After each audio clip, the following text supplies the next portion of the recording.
And in respect of the bowling, I must mention Warwican up front. Yeah. He's key to them. He can bowl up front, he can bowl in the back, he can bowl in the middle. He's key to them also. We have Lane coming back, very good depth bowler. Jansu, very experienced. Fredericks coming in, he moves a new ball very well, and he could do that in the back end as well. So they're bowling with Ryan John as a fast bowler, bowling the new ball or the back end again. They are very, very good bowling unit. So look forward to some good bowling, tight bowling from this team as well. And the pace of Kimani Williams Exactly. has been effective in some of the tournaments thus far. Right. I will mention that they just narrowly missed out on the finals last year. No fault to the batting or bowling really. It was really a misfield that allowed the Botanical Gardens Rangers to make their way to finals in the last edition. So who do you think can, as basically, who do you think can assist them to finals this year? Who's the key man for them in this tournament? So as that, I have returning captain, Sunil Alvarez. I just can't look past him. He has the second highest most runs throughout the history of the tournament, at 800, as you mentioned before, Alanson. In VPL2, he had most runs there, 298 to his name. He's also handy with the ball. He bowls clever off spin. I say clever because I look at the way he sets up a batter when he bowls. So I think he'll be quite impactful for them. Also, he's the captain, and I think he loves the competition. So this guy, he will enjoy responsibility, and he will want to lead them to victory last year after seeing what happened in BPL. What about you, Alan? Well, I can't disagree with you in terms of Sunil's impact. But just for variety, I'll just go with Karim Alim. I think he has had a very good tournament. He has acclimatized very quickly to the tournament because he is an overseas player, of course, but even from the inception of VPL4, he was very effective. So he played 10 matches in VPL4. He scored 207 runs, high score of 36. But what was important is that his strike rate was 189. He was very aggressive with the bats. And he came in high in the order, 3 or 4. And the momentum never really left the team once he was at the wicket because he was always going at the bowling. He also got 9 wickets in his 10 matches, which was very good, including the best figures of 2 for 7. So I think that he can be a very impactful player for them. And they're looking like a good team this year, Stacey. Well, I have to go to Mr. Warwican, Jamal Warwican. He's very experienced. I've been one of the most prolific bowlers in the West Indies tournament. He played this tournament last year. He was given some key roles. He did them very well. He's smart, cunning, and he is someone you could call upon at any time. So his impact in this tournament would be very, very important for the Breakers. And once he does well with the roles given to him, they could see themselves going further than they did last year. Last tournament, that is. You mentioned Kadim Aline, he is one of 2 overseas players in this team. You could just tell us a bit about Ryan John, let the fans know what they can expect from him in this term. Yes, Ryan John is no stranger to the VPL. He played his first VPL in the 2nd edition. In fact, he started off with a bang and had a very aggressive innings in his first innings in the VPL. He has been, I think if he's honest with his own performance thus far, he would say that he has not set the VPL alight based on his own ability. But so far this year, I could see that there has been some maturity in his game. We're seeing it even in the 40 competition for the Windward Islands. He has been bowling very impressively. He's getting the ball to move both ways. He has been showing good control. And he's also been getting more runs in the 40 tournament. I think his last innings was 40-odd. And he has a 50 as well this year to his name as well. So we're seeing that his game is maturing. And I would expect him to make a very telling contribution to the tournament as well. Well, the South Pond Breakers, they're a good team. They always look like the team that's sort of going to take the championship all year in the tournament. Where do you see them ending up this year in VPL5? Well, the Breakers, I would say that I see them getting to the playoffs. I see them getting to the playoffs. They are a strong team. And I think that they would go further than that depending on the performance of Sunil. So if Sunil has an excellent tournament, as he did in VPL2, then I see them as finalists. But for now, I would say that they are definitely in the playoffs. What about you, Kenroy? I know you don't like to answer this question, but please tell us, where do you expect them to finish this year? Breakers, a highly competitive team, good all-around performances, players. I think that they would be in the top 4 once they play the cricket that we know they could play. As you said, they made an elementary mistake that caused them not to be in the finals in the last tournament. So things like that on the day that you're playing could cause you your game. So I always say, leave it for the field, and the results would tell as to who did what they're supposed to do on that day. Thank you. Well, thank you so much, guys. You know, that's here for us from the experts.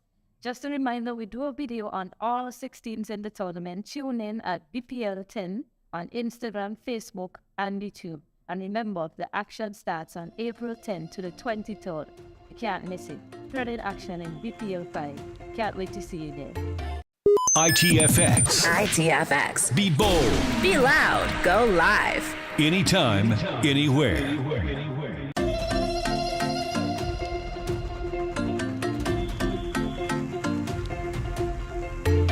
Hello, everyone, and welcome to the Botanical Garden Rangers Team Preview. I am Stacey Anado. What can I say? Team resilience. After a forgettable BPL3, they achieved their best finish in BPL4, finalists losing out to the Hikers, of course.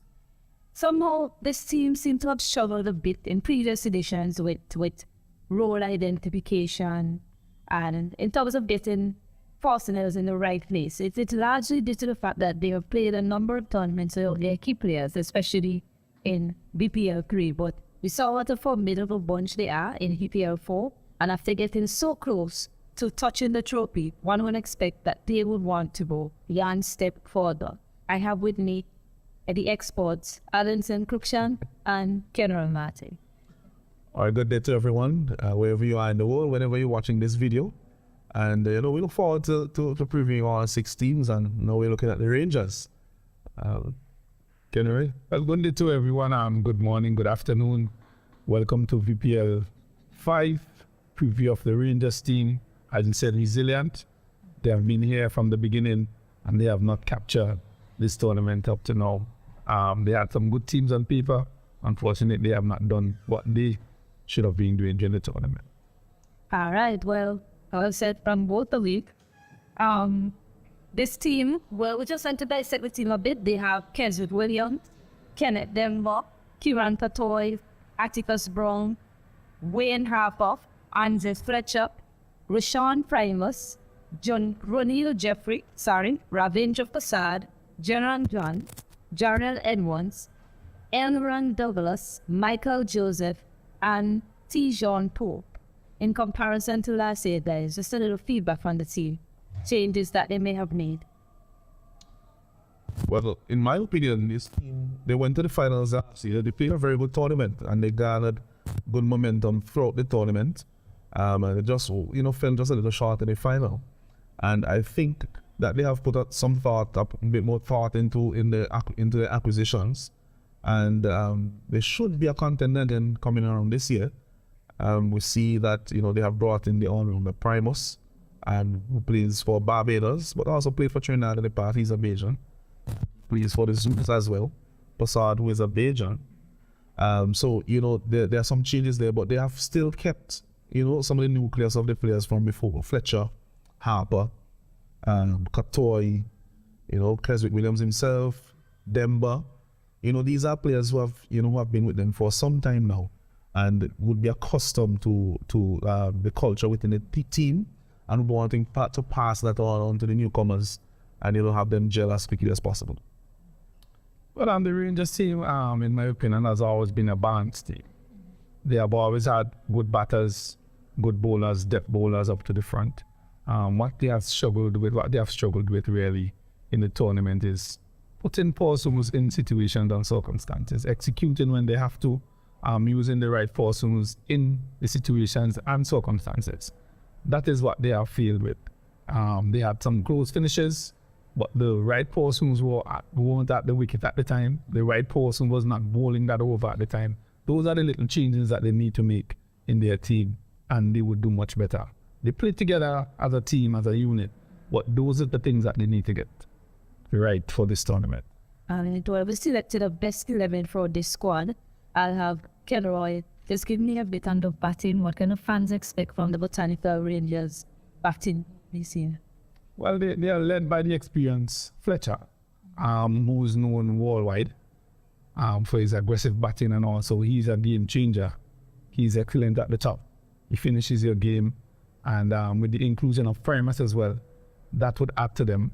They have the ever dependent Harper, the wicketkeeper, that's finished a couple of games to them in the middle. The batting has been lengthened. Kenneth Lemba, a very good all-rounder. He can play the pinch hitter role as well. So their batting looks very good on paper.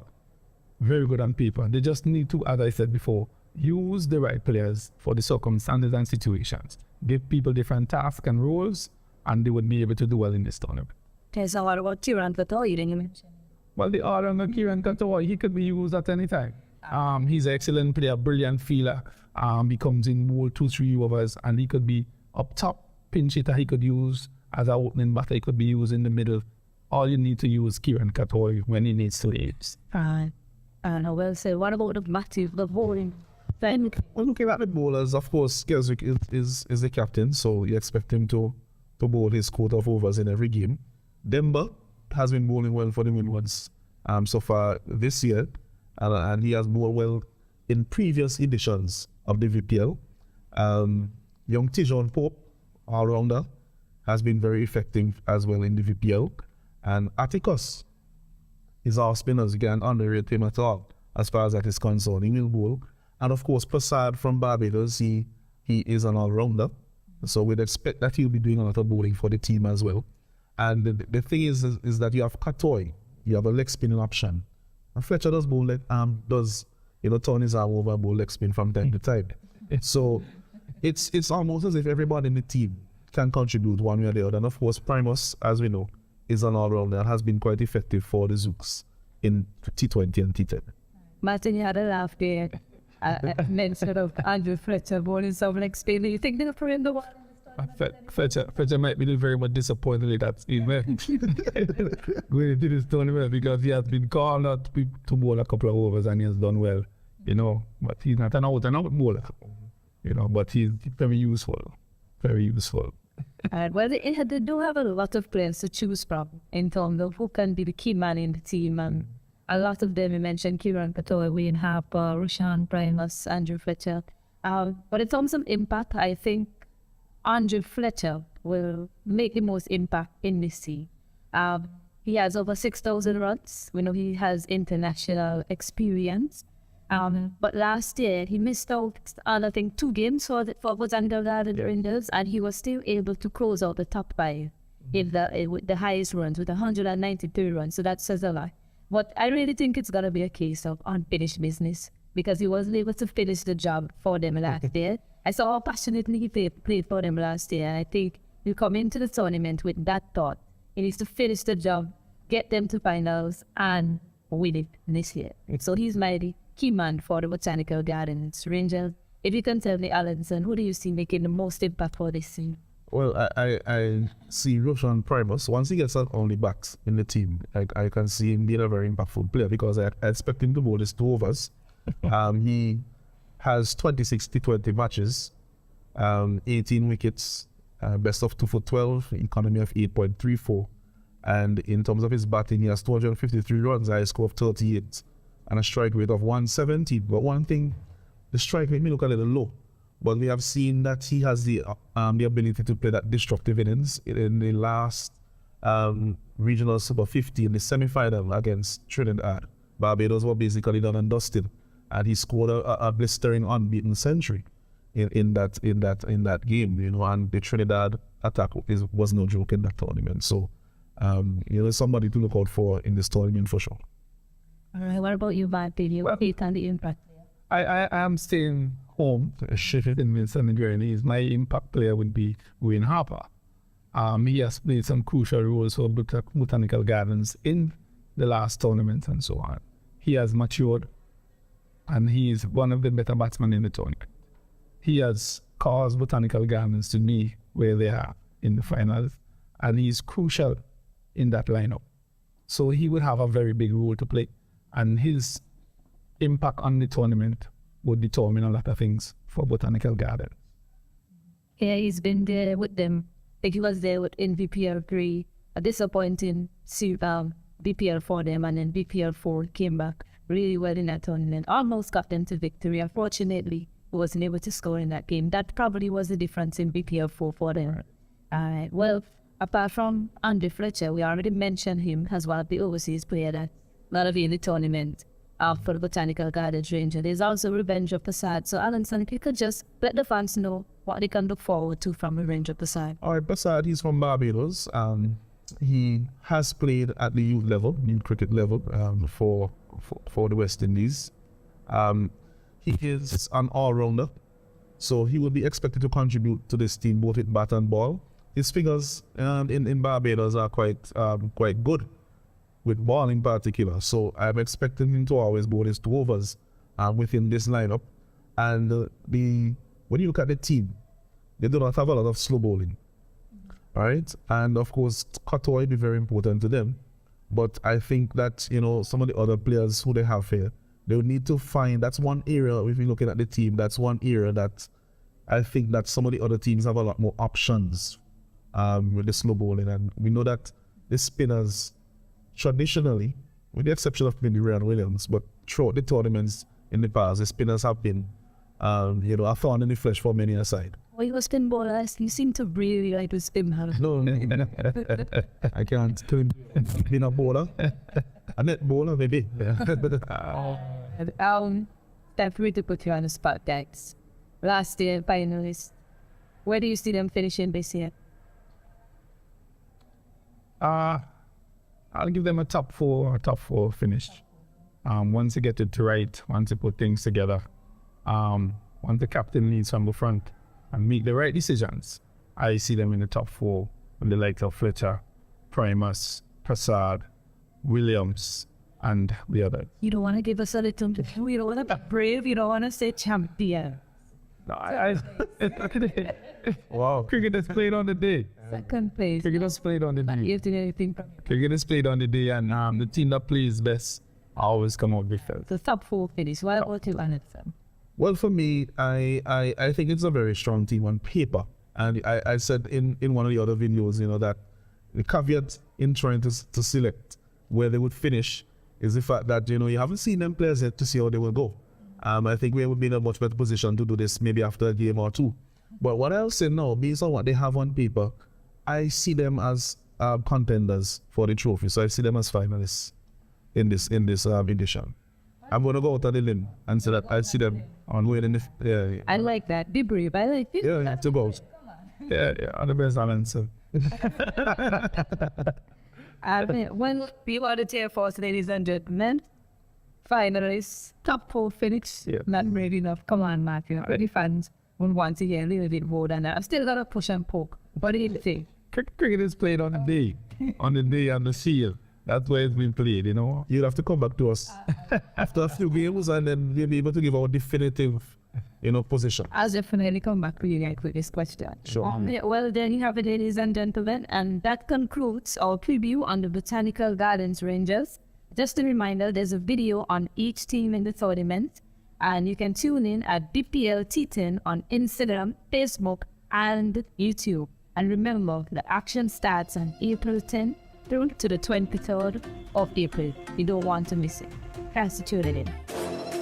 Let's go! It's cricket. VPL cricket. And you know we love it. It's cricket. VPL cricket. Hey, everybody coming home. Hey, we will see how we bro. Show me the team that you're rapping. Bacala, down in the middle. Cricket our way. Cricket, look at 6 over there. Cricket, umpire where you say. Cricket, VPL our way. ITFX. Be bold. Be loud. Go live. Anytime, anywhere.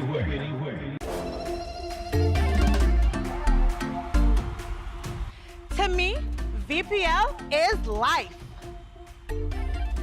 VPL is excitement. Cricket is we. VPL makes me proud to be Vinci. I can't wait for VPL.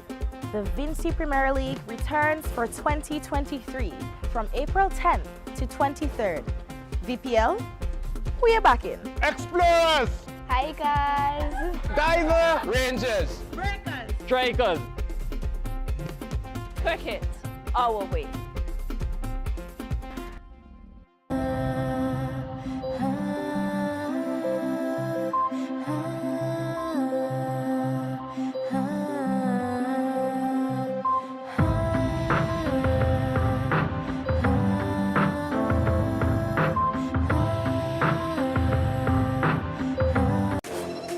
Let's go! It's cricket. VPL cricket. And you know we love it. It's cricket. VPL cricket. Hey, everybody coming home. Hey, we will see how we bro. Show me the team that you're rapping. Bacala, down in the middle. Cricket, cricket, cricket, cricket our way. Cricket, cricket, cricket. Look at 6 over there. Cricket, cricket, cricket. Umpire where you say. Cricket, cricket, cricket. VPL our way. Hey, everybody coming home. Hey, we will see how we bro. Show me the team that you're rapping. Bacala, down in the middle. ITFX. ITFX. Be bold. Be loud. Go live. Anytime, anywhere. I've been to a place and fell in love with every moment.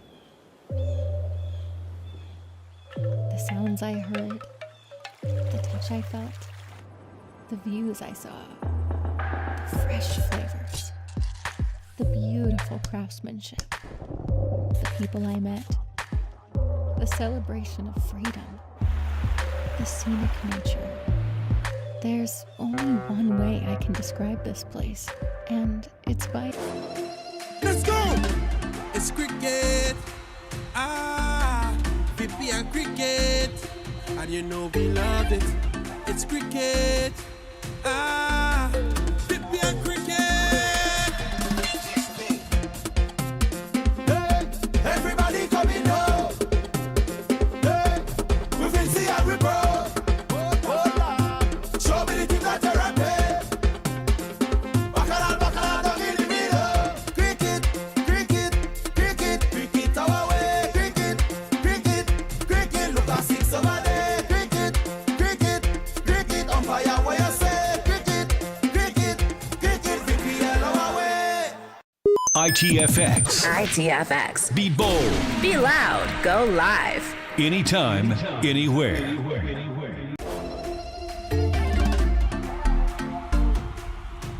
To me, VPL is life.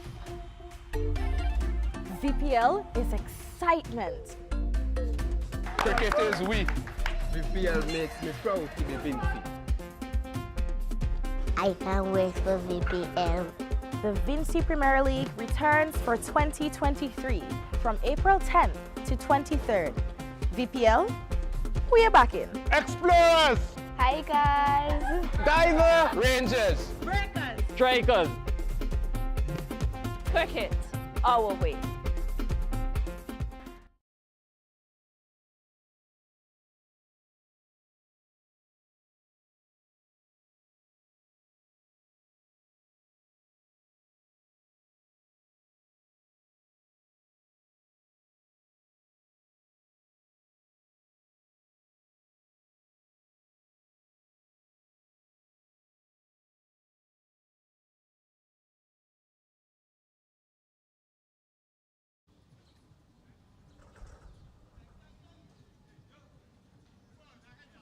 Good day, everyone. Welcome to day number 10 of the Dream 11 VPL5 Cricket All Way.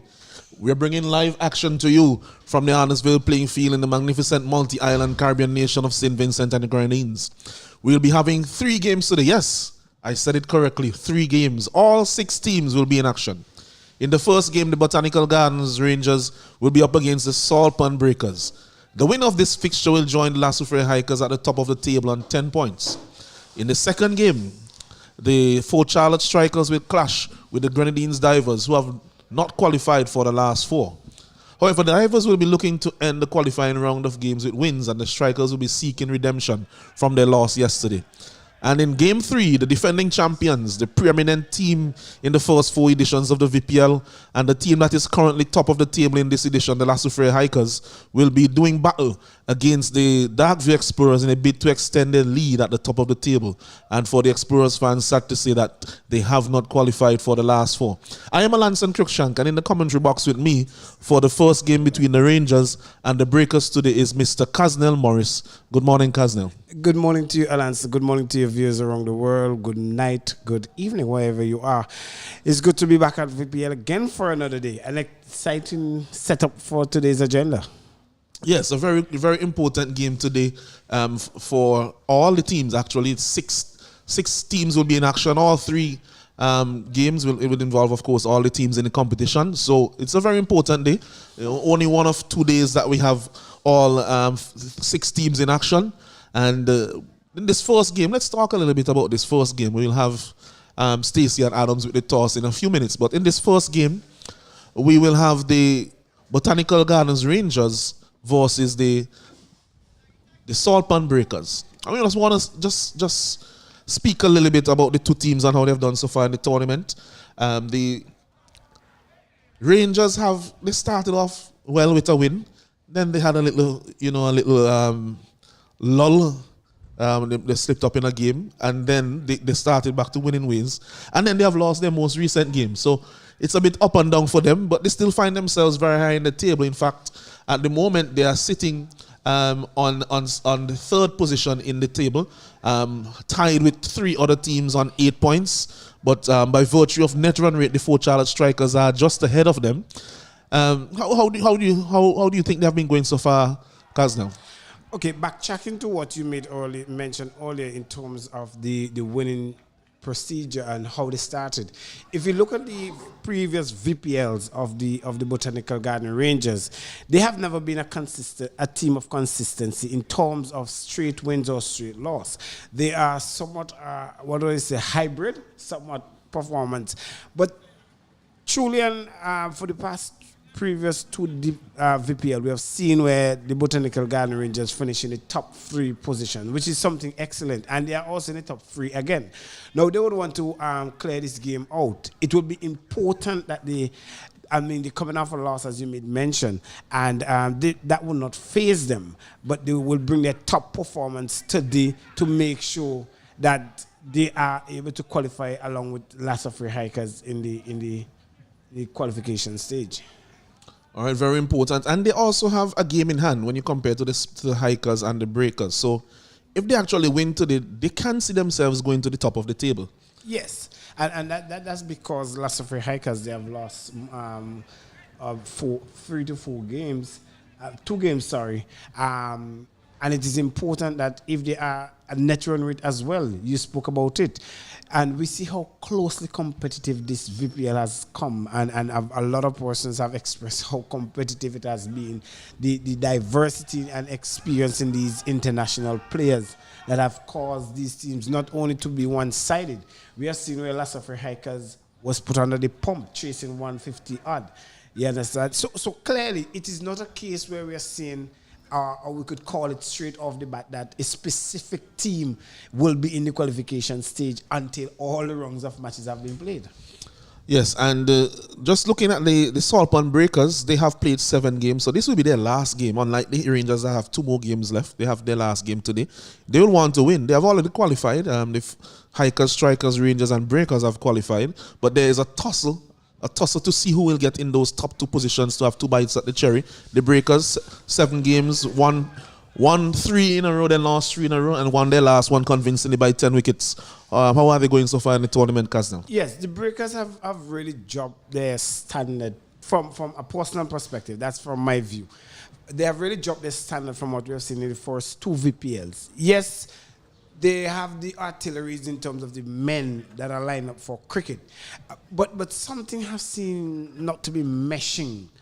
Sometimes we've seen players fit today, they unfit tomorrow in terms of injury. The captain, Sunil Ambrose, he have to leave on international duties. Yes, that may be so. But we have seen where DeLon Johnson, he have captained the team in previous tournaments. And truly the performance was not to the expectation. So they have to do something in terms of what they're not getting right. And I want to wonder if it is the body language, is it the camaraderie in the camp? I am not sure. I cannot speak for them. But clearly something is not meshing and they have to finish out this game on a win. Yes, they will be under some pressure. I think they would have felt good after that win yesterday because they chased 113 as a target and they got there without the loss of any wickets. Massive score of 82 not out by Kadeem Ali. And I think that based on the fact that he's batting so early in their team, a lot of their fortunes tend to go with how he goes in the game. Yes, and Kadeem Ali, this is his second VPL. He has gotten a great tournament in the first VPL. But coming into this, I believe this has been his best performance in VPL5. And this is something that you want. And coming back again to the Sultan Breakers, they have switched that top order, trying to find that working effort for them. And clearly they had 100 partnership yesterday going for them and going on to win the game. So it will leave one to ask, is that the partnership that or the opening stand that they would want? You still have batting to come, even if Sian Sween, we know, could hit the ball. He's a local cricketer here, and he have put his hand up. He played the set and fiddle to Kadeem Ali. But clearly he was not only just making the ones and twos, he also cleared the boundary fence. So you want to know, yes, the batsmen have the work cut out, but where do we put them? Where do we slot them on a given day?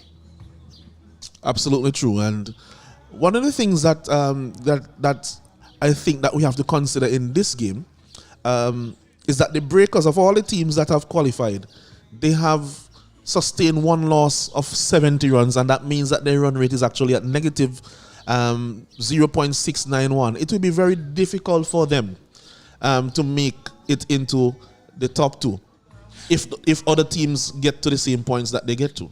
And it comes back to, if they win this game today, they have to win it handsomely.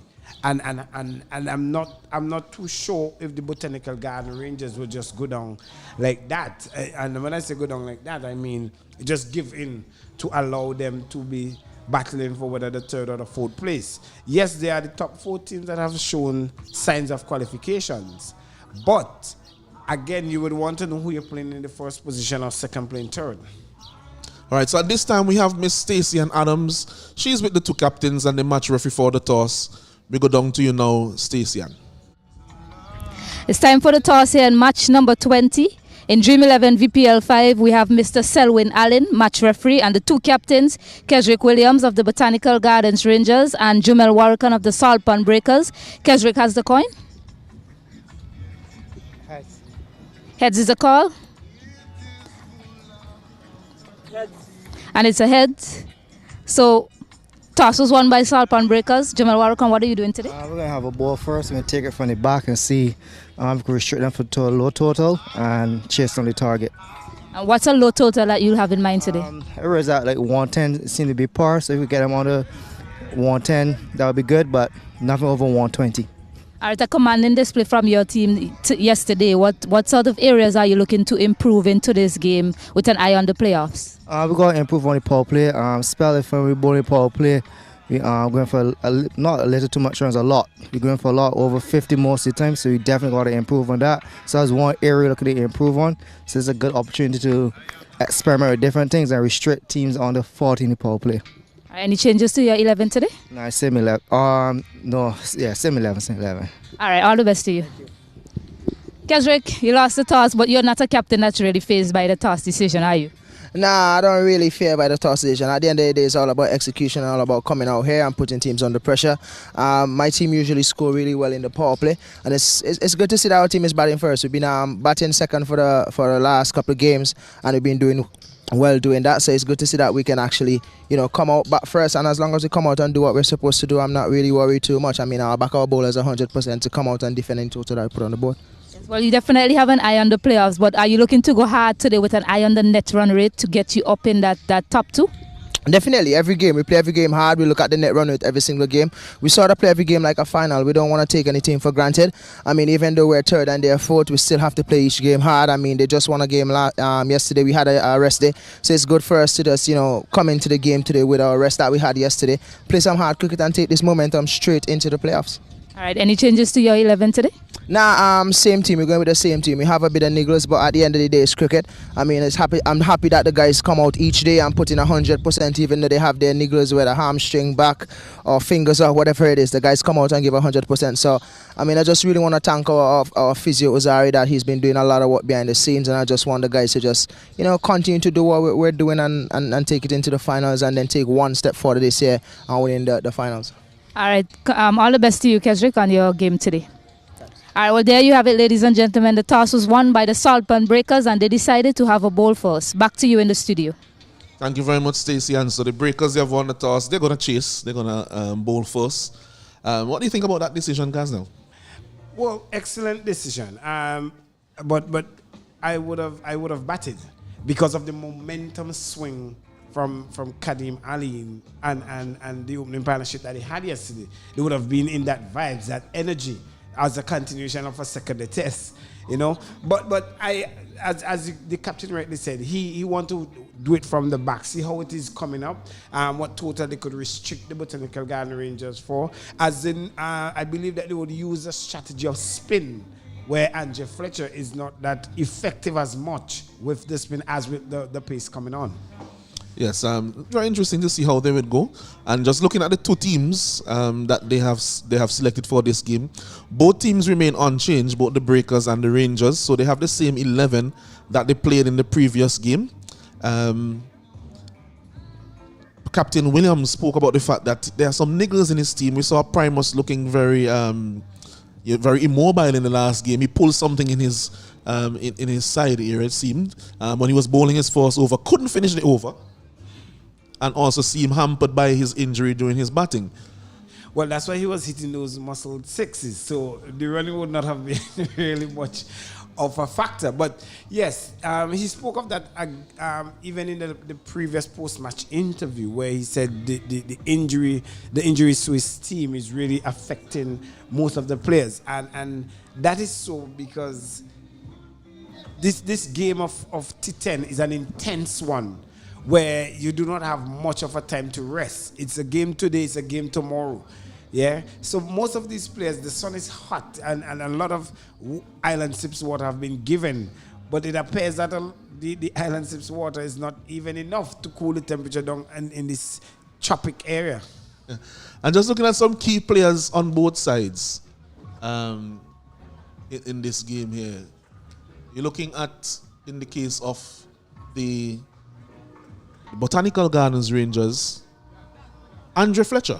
He's he's just challenging Walton at the top of the run scoring list. He has 253 runs, high score of 79 not out, averaging over 50, strike rate of 204, and he has 350 so far in the tournament in very good form, Kaznel.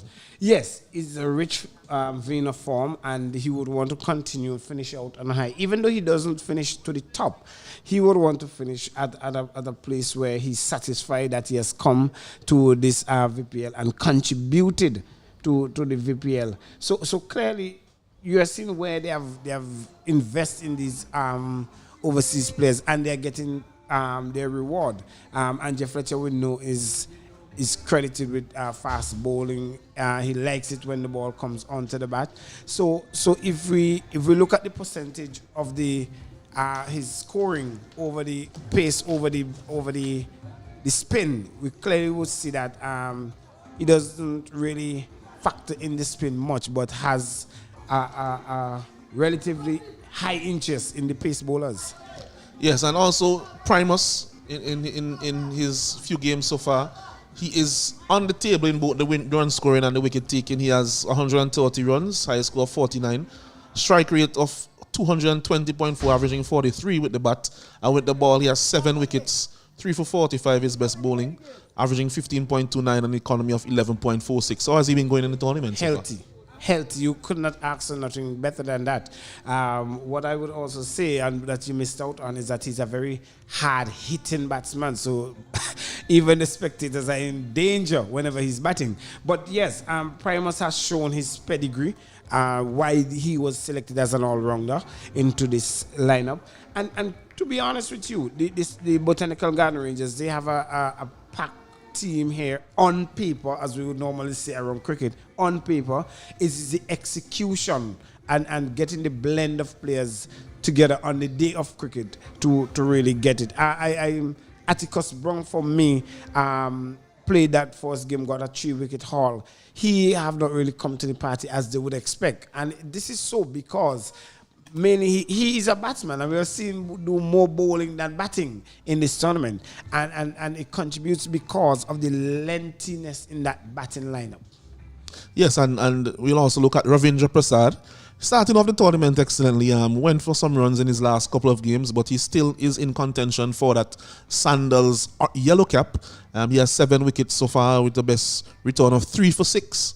Economy of 8.25 and an average of 14.14. Has some runs, has 43 runs, but hasn't been getting a lot of opportunity. But when he gets out there, strikes it well as well. Yes, and that is what you would want, as I made mention, from the overseas players. They are bringing the wealth of experience into the team. And when they bring that experience, what you want them to do is to make sure that if they are to be selected for the next version of VPL to come, that they have rates, economy rates, runs to look at. So they will know that their choice of picking them was one that they did not regret. Yes, and for the Breakers team, we saw that last score of 80 odd not out, 82 not out, I think, from Kadim Aline in the previous game. But on the top 10 run scorers, in terms of the contention for the Sandals Blue Cap, is actually Dylan Johnson.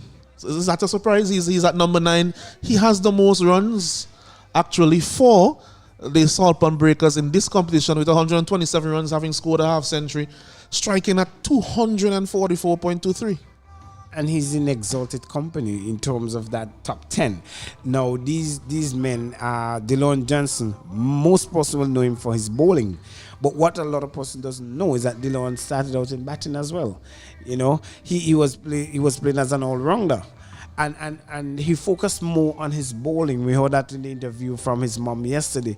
But where he has gone on to be in some West Indies A. So clearly he has that experience in terms of the batting. He has cricket in his vein, and he has the ability to play cricket. So even the Botanical Garden Rangers know, even though you have the top 2-3 wickets for under 10, that's what Dylan Johnson is going to come there to do. He's going to look to score. Yes, and Ryan John, who at one point was the Sandals yellow cap holder, he's on 6 wickets for the Breakers, having the most wickets for them so far in the competition. Yes, Ryan John has come into the Saltpond Breakers setup. We have not played with any other team so far for any of the VPL that they have played. So he has been given a task of opening sometime the attack for the Saltpond Breakers. The 6 wickets, he will look to get more, finish out very healthy in this tournament. And personally, I believe that he might not be comfortable with the amount that he may have had so far. There were job catches, opportunities missed, but it's the game of cricket, and what you have to do at a given day is to make sure that you exploit the conditions very well, and when you get the opportunity to bat or bowl, you do that. Yes, and we cannot end this without speaking about the playing 11, and then we'll look at the opening partnerships after we go to the playing 11. The Botanical Gardens Rangers, for them, we have Keswick Williams, Andre Fletcher, Atticus Brown, and we're asking back for that graphic from our team here. But for the Saltpond Breakers, well, excellent view you're getting there. Sion Hill, Casson Hill area. Well, we'll go with the Saltpond Breakers team in the meantime. Jamel Warrican. It's Kieran Kotoy, Wayne Harper, Rishon, Primus, Ravindra Prasad, Ronnie Jeffrey, Jaron John, Atticus Brown, as you made mention, and Gerald Edwards. Out is LeBron Douglas, Michael Joseph, Tijon Pope. We know that LeBron Douglas is a developing player. Michael Joseph, he was injured from a ripping bouncer there from Jones against the Fort Charlotte. So he has an injured finger. And Tijon Pope, we have not played a game yet. So that's the three that is out. So as you rightly said, the same setup that was there previously is the one that they will be using. Yes, Pope also sustained an injury in one of the games when he was feeling. And for the Salt Pan Breakers, we have the captain Rorican, Johnson, Aline, John, Ricardo Williams, Sween, Barnum, Fredericks, Kader Ned, Jade Warrican, that's the son of Irvin Warrican, who the tournament's competition, the cup is named after, so all teams are playing for the Irvin Warrican trophy. And again, express condolences to the family, the late Irvin Warrican. Oziko Williams is playing today, so he's in the squad today. And something that I said we need to mention before we finish our preview is the opening partnerships. Yesterday, we had a very big opening partnership, unbeaten, from the Salt Pan Breakers of 100 and 114. And the Rangers have had an unbeaten partnership as well. 148 runs between Kieran Katoy and Andrew Fletcher. It's a new partnership that we saw from the Breakers, but Katoy and Fletcher have been batting together for a few games now. How have they changed the fortunes of the Rangers? Well, the thing is, and Alan, what I've seen is every time an opening partnership record is set, somebody goes back and break it. We had that opening stand with Andrew Fletcher and Kieran Kotoy. Then we had one with the Dark View Explorers. Then now you see that one yesterday between Cian Sween and Caddy Malene. So clearly, as I made mention earlier, you cannot put your hand on a definite performance. A team will come out today and perform poorly, and then tomorrow they come and they perform to the highest standard. So yes, kudos to that opening partnership. What they need to do is to realize that this is a different pedigree of team that they're playing with today. They cannot go on yesterday's fortune to look to continue that performance today. Absolutely. It's a new game, a new day. And that just a correction, that partnership between Aline and Sween was 118. They did have a boundary to complete the game. So all of the runs on that boundary came and went on to their score.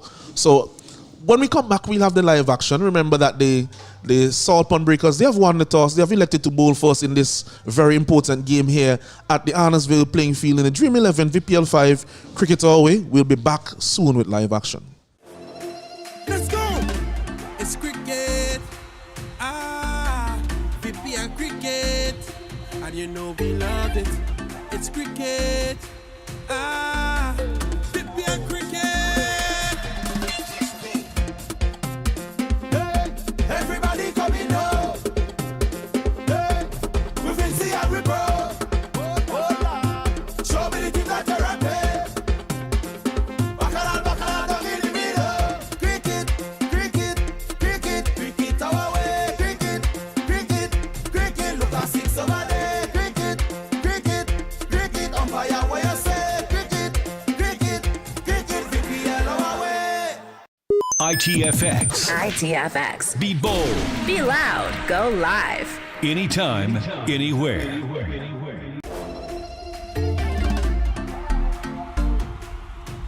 To me, VPL is life. VPL is excitement. Cricket is we. VPL makes me proud to be Vinci. I can't wait for VPL.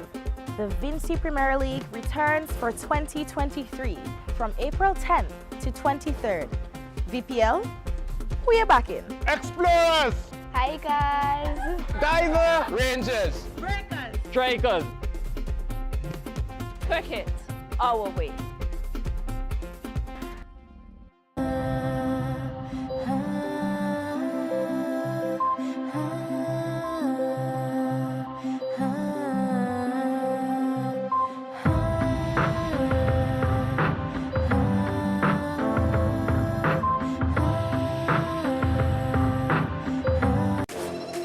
Let's go! It's cricket. you know we love it. It's cricket. Ah, VPL cricket. Hey, everybody coming up. Hey, we will see how we grow. Show me the team that you're at. Bacala, down in the middle. Cricket, cricket, cricket, cricket our way. Cricket, cricket, cricket. Look at 6 over there. Cricket, cricket, cricket. Umpire where you say. Cricket, cricket, cricket. VPL our way. Hey, everybody coming up. Hey, we will see how we grow. Show me the team that you're at. Bacala, down in the middle. Let's go. It's cricket. Ah, VPL cricket. And you know we love it. It's cricket. Ah, VPL cricket. Hey, everybody coming up. Hey, we will see how we grow. Show me the team that you're at. Bacala, down in the middle. Cricket, cricket, cricket, cricket our way. Cricket, cricket, cricket. Look at 6 over there. Cricket, cricket, cricket. Umpire where you say. Cricket, cricket, cricket. VPL our way. ITF. Yes, welcome back to the Arnesville playing field here, where we have on match day number 10, we have 3 games for you actually today. This is game number 20 between the Rangers and the Breakers. And this is Alanson Cruikshank. Here with me in the studio is Mr. Casnell Morris. We're about to get going, where Ryan John will be opening the bowling. We're waiting the arrival of the opening batsmen. They're a couple of minutes, well, maybe they have about a minute and a half, I think, to get on to the pitch and get in on their guards and everything ready. And they're walking on now. Andre Fletcher and Kieran Katoy. Good day, Casnell. Good morning to you, Alance. Good morning to all the viewers. The opening pair there for the Botanical Garden Rangers, not something strange to us here. We've seen where Harper started the tournament opening, but Kieran Kotor, the left and right combination, and what the captain opted for, because they realized that a lot of spin has been used in this tournament. Yes, and Kotor is a very good player of spin. What a lot of teams will do to Fletcher is to bowl the slow bowling early if they can.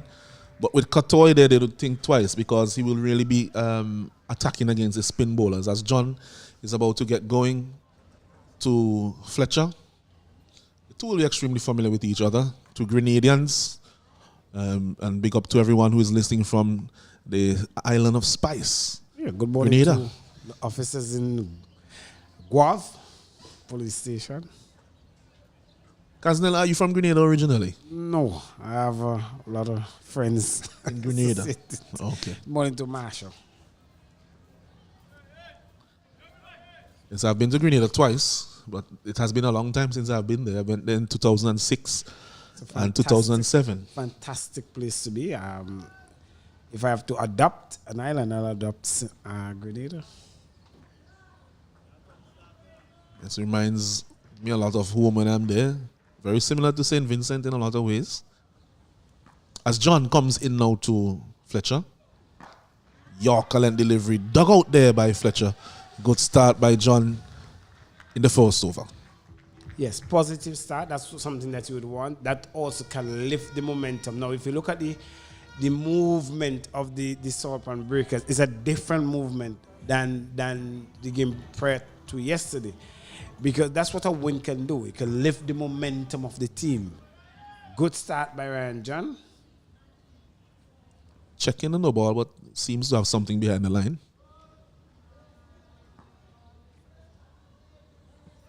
Not a Yorker. Oh my goodness. And he's very unfortunate there, because this one goes for 4. The signal of 4 byes here by the umpire. But that was a ripping delivery. That one came back in as well. Well, I think that beat all of 2 batsmen and the keeper for pace. It actually skid off the turf very quickly, and by the time the keeper was able to get down, it flew past him. As we see on Sween is the one that is taking up the mantle for keeping today. Yeah, Sween getting back the gloves today, but you could see that was it was well down the leg side in the end and pitch in front of him, so he can be excused on that occasion because it didn't carry to him.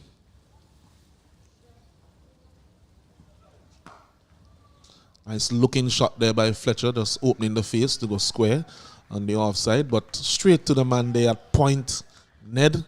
And the Breakers so far on the field, they look like a totally different team, as you mentioned before, in that game number 6 that they played. Heads were droopy, and they really looked out of sorts. But they have lifted their spirits after that 10-wicket win yesterday, and confidence is high, and is showing on the field. Shorter delivery, whipped to mid-wicket, should be cut off by Williams. Oh my, that was lazy feeling. That was not good feeling at all by Ricardo. Should have gone down with 2 hands. The batsman will always threaten for 2 because he had some distance to get to his right, and he looked to pick the one hand, to go with the one hand pick up and throw because he was thinking of a run out, but really should have just kept it to 2.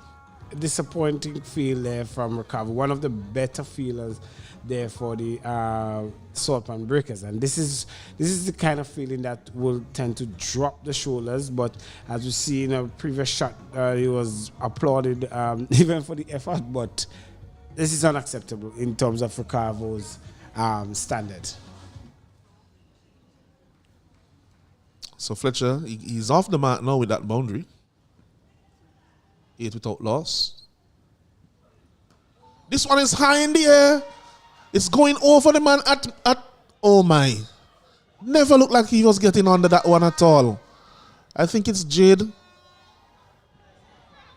Warwick. Never looked like he was getting under that one at all.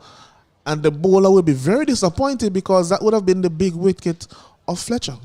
Well, if you look at Jade signaling that the ball swirl in the wind, once it goes above that double-decker stand, you see that he has lost control. There you see, swirling all over. And at the end of it, he was nowhere close to it.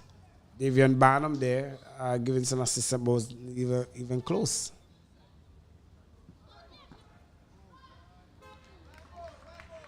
Yes, and because of the wind here at Arnesville, which is quite unpredictable in terms of those high catches, I think what could have been done, because the ball generally will tend to go from, as we are looking on our screen, from left to right.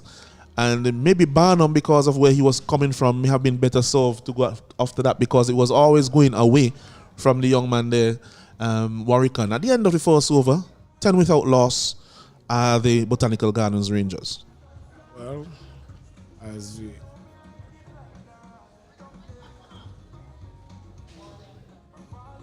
signal of good work for Andrew Fletcher. May have done some damage to that last wide Yorker, trying to reach it but unable to do so. Yes, and there's a change in bowling. We saw Frederick, he didn't bowl in the power play in the game that they lost.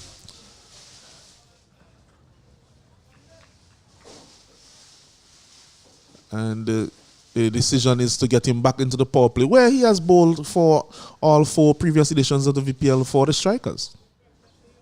He'll be bowling to Katoy. Punch down to the man at long on. He had a 6-3 field. So deep mid-wicket, long on, short fine. Everyone else was on the offside. So clearly to bowl, the plan was to bowl outside the off stump for the left-hander.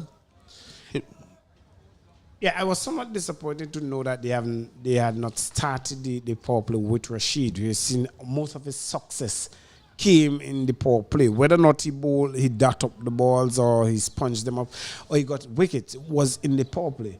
And that is one of the breakdown we would have seen in the Saltpan Breakers in most of their defeats, where he bowled in the back end. He's not one of the bowlers who could bowl the back end of these overs because the batsman will look to attack him. On his turn for a single on the onside. He's also a bowler who has a flatter trajectory as a spinner. Doesn't give the ball much air. And with the new ball, it can skid on because of the lacquer on the ball. Can put the batsman, could put some pressure on the batsman because of that extra pace that he can get off the wicket if they try to go across the line.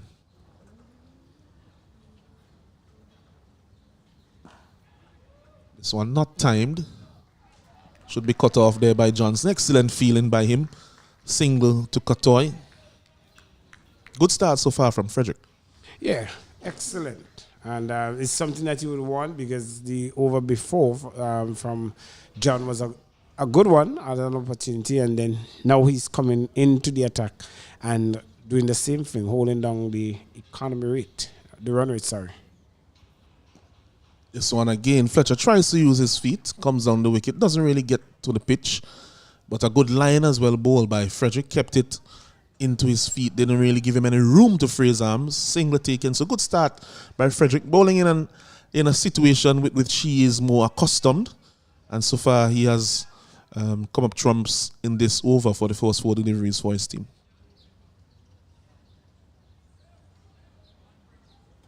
So a 6-3 field to the left-hander. Everyone on the offside is in a ring from short third all the way to mid-off. This one just turned comfortably off the pads. Easy single in the end.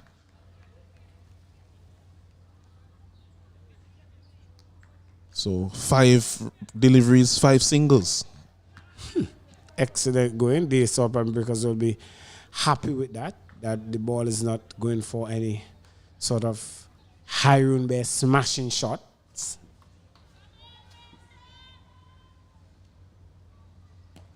This time he tries to go over the offside. Oh my goodness.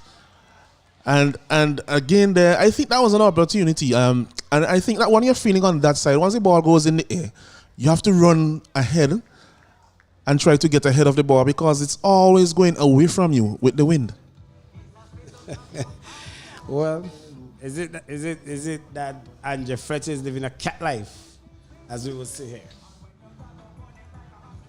Yeah, 16 without loss, has gotten 2 opportunities. None of them going to hand, mind you. But definitely 2 errors brought about by the bowling in each over against him. He's now a 9 off 9. He'll be thinking, well, you know, today's probably my day. I can get away with a few things. As Dylan Johnson is brought into the bowling, he'll be bowling from the former airport end. And he'll be bowling to Fletcher. The 2 fielders out, the deep mid-wicket, and the third man.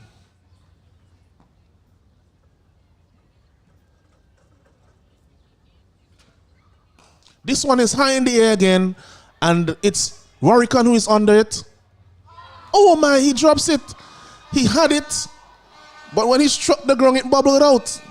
Is this Fletcher's day? My goodness me. And Warwican, one of the most experienced cricketer you would have expected to be under that. Look at the reaction of Andrew Fletcher. His head was down one time from he realized that Warwican would have been the one under that, and he would have been already looking to walk away. But again, that wind, once it goes up above that double decker, that wind will take it in any direction it wants.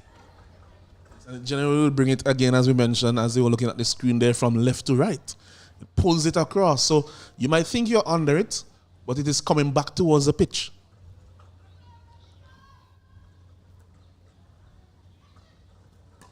This time, Katoy looks to go over the top. Oh my.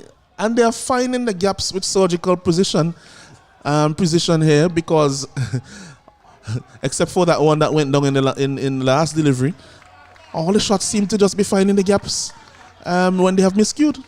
Well, apparently, and it appears that Ricavo is the one that seems to be in all his action, except for the one there, the second to last one with Andrew Fletcher.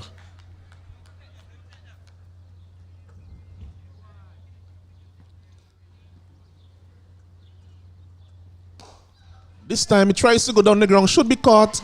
Ryan John takes the catch this time. So Fletcher, I think maybe you could say 3 opportunities at the bat. Although the first 2 opportunities, the hand didn't get to it. But he has finally been dismissed. Dylan Johnson And they have the massive wicket of Fletcher for only 10. It's an Island Sips golden wicket. Well, an interesting shot there from Andrew Fletcher. He never seemed to be comfortable since he have sent back his tool of work. This one a bit wider, and Dillon just took some pace off it, and at its point of contact, closed the bat face and was able to get it to Ryan John. So clearly, he will be disappointing, having been in that top run chase performance there.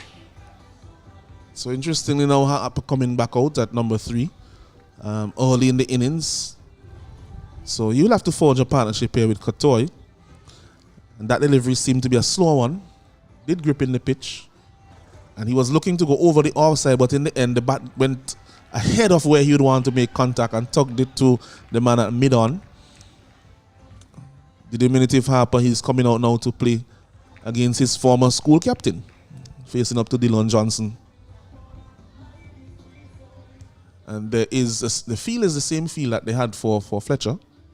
So a third man out and a deep mid wicket.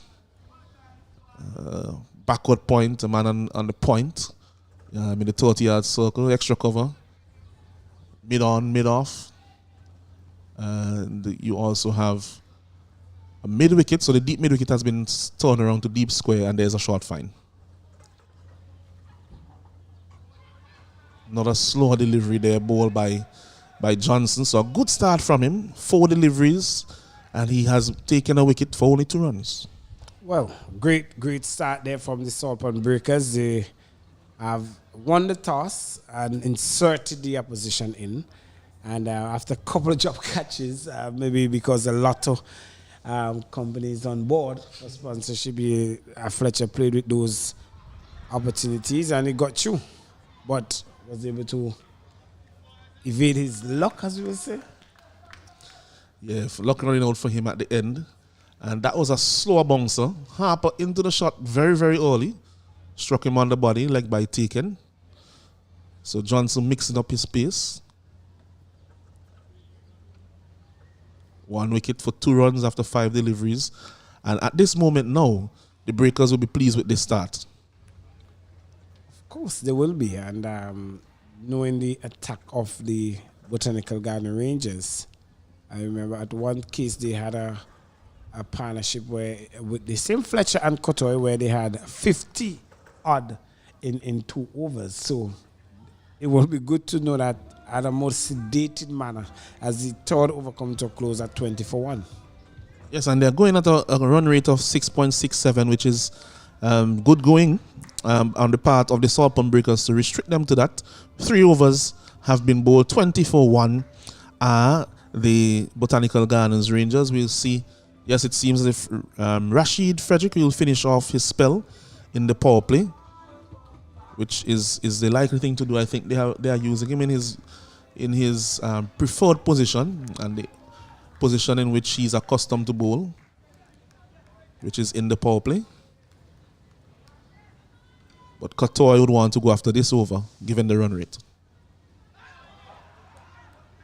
Big appeal. May have struck him outside the off stump. Also, the bounce would have to be considered here, the height.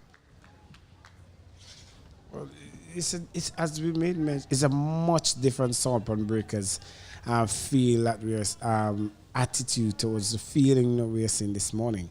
They had a good warm up this morning.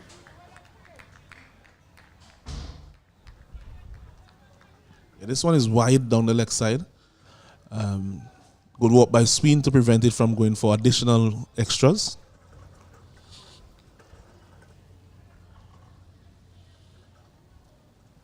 And he stumped. Massive wicket here again by Rashid Frederick.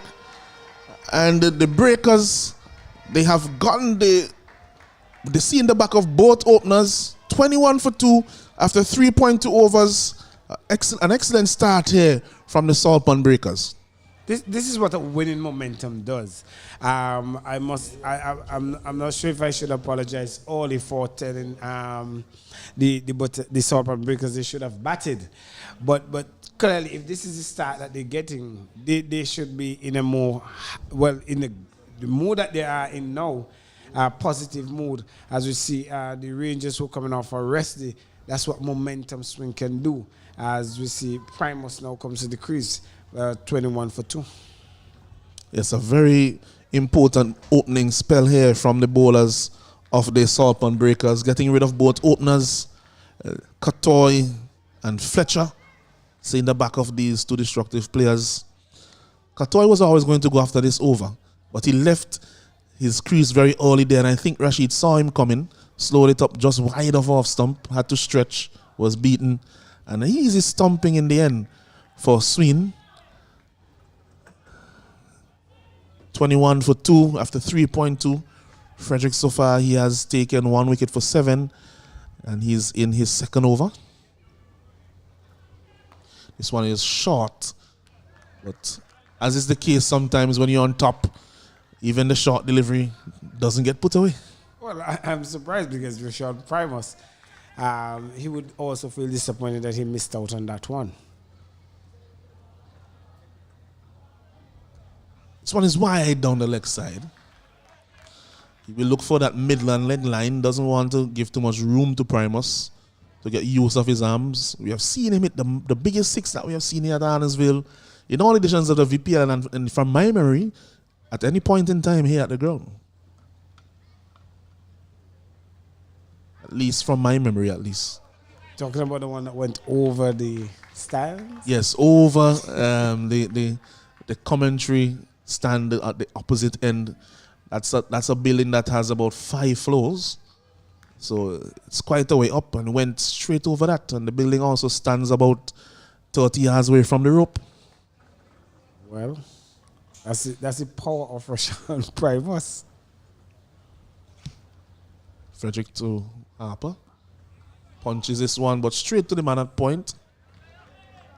1 delivery remaining in this spell from Frederick.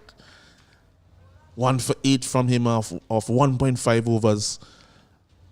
Doing the job here for the Saltburn Breakers so far. Punch down too long on by Harper, who gets off the mark. And it's 24 for 2. They have gone at 6 runs and over in the power play. Well, something that we are not accustomed to with the Botanical Garden Rangers. What we also need to note as well, Alan, is that it's the first time I'm seeing a power play where only 1 boundary came off the power play. And not something you would expect from the Botanical Garden. But excellent bowling from the Saltburn Breakers. That you have to give them the credit. They exploit the conditions that they have here very well, very quickly. And you see that it worked for them, even though they're going at 6, which is somewhat of an unacceptable total in terms of T10. But good bowling by Saltburn Breakers, what can you do? Yes, and Kadeem Aline should be very confident after his performance in the last match, man of the match performance, first national bank man of the match performance for him in that last game. And he'll be bowling to Harper. Good platform and start here by his bowlers, his other bowlers that precede him. 24 for 2. So not a lot of pressure on him, just needs to ensure that he hits his lengths. Harper will be looking to score as quickly as possible. And as we know, Casnell, the field restrictions have now been lifted. We have a deep mid wicket in place, a long on, short fine, third man.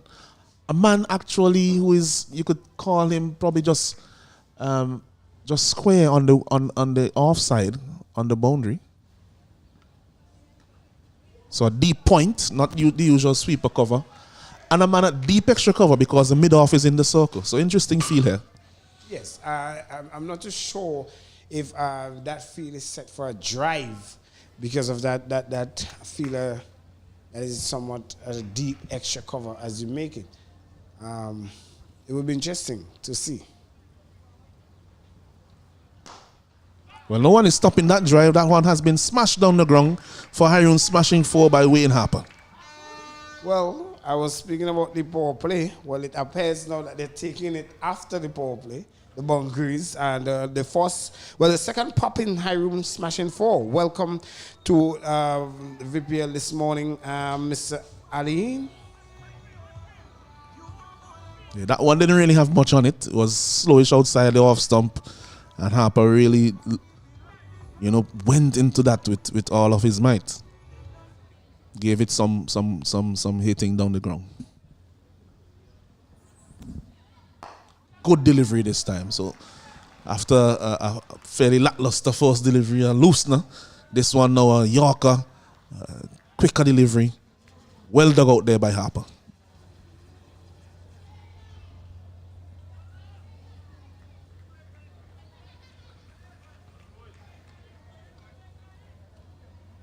Professor has his work cut out.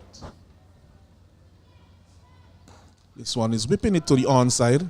It's in the gap, but hasn't been perfectly timed. Should be cut off by the man there. It is easy to take it in the end. Barnum looks like the fielder down there. 30 for 2 after 4.4 overs. 6 runs so far from this Allen over.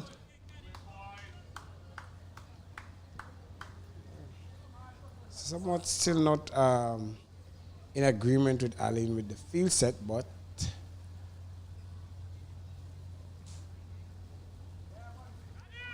looking to hit this one, maybe too square on that occasion was Harper. Really should have been looking to hit it down the ground, but because there's no deep square leg, I think that is an area that is inviting him to hit there.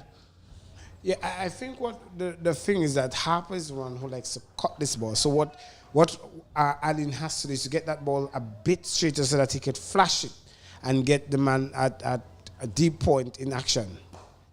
There you have it. This time he goes down the ground. John is under it. Should be caught. And that's another wicket. Harper goes for 7. It's an Island Sips golden wicket. Another big wicket here for the Salt Pond Breakers. The Rangers in some trouble now. Yeah, they're in deep trouble.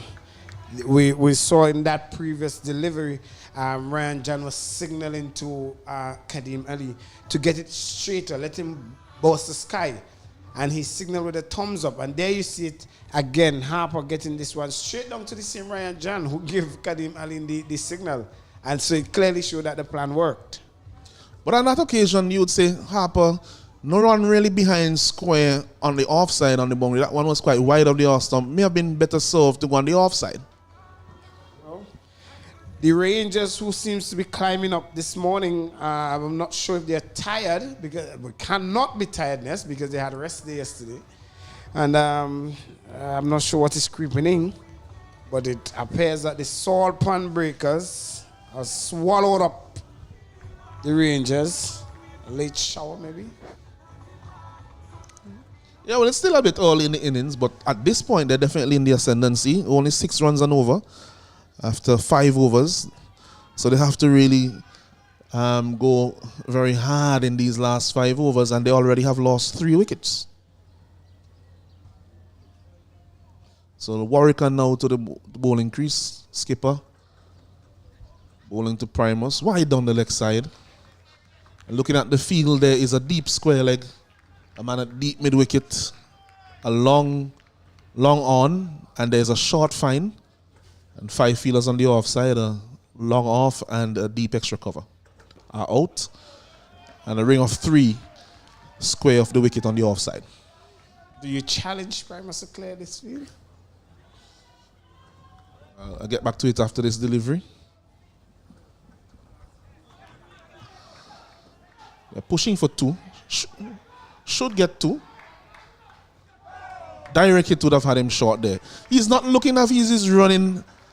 He's never really been the fastest, but I think that the injury may be still plaguing him from that previous game.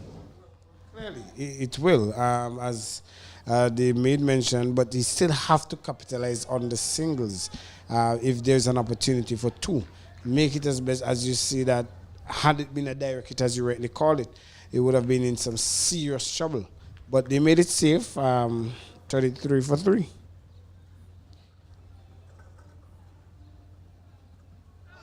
quicker one, flatter, on the leg stump. Smart bowling there by Warwican. The length is important, but also the line. He's ensuring that he doesn't give him width to free those arms. A muscular man, strong man, hits the ball a mile as we saw in the previous game. This time he whips it through the onside. Should only get one. I don't think after that last return from Frederick that they'll be challenging him too many times with the throw.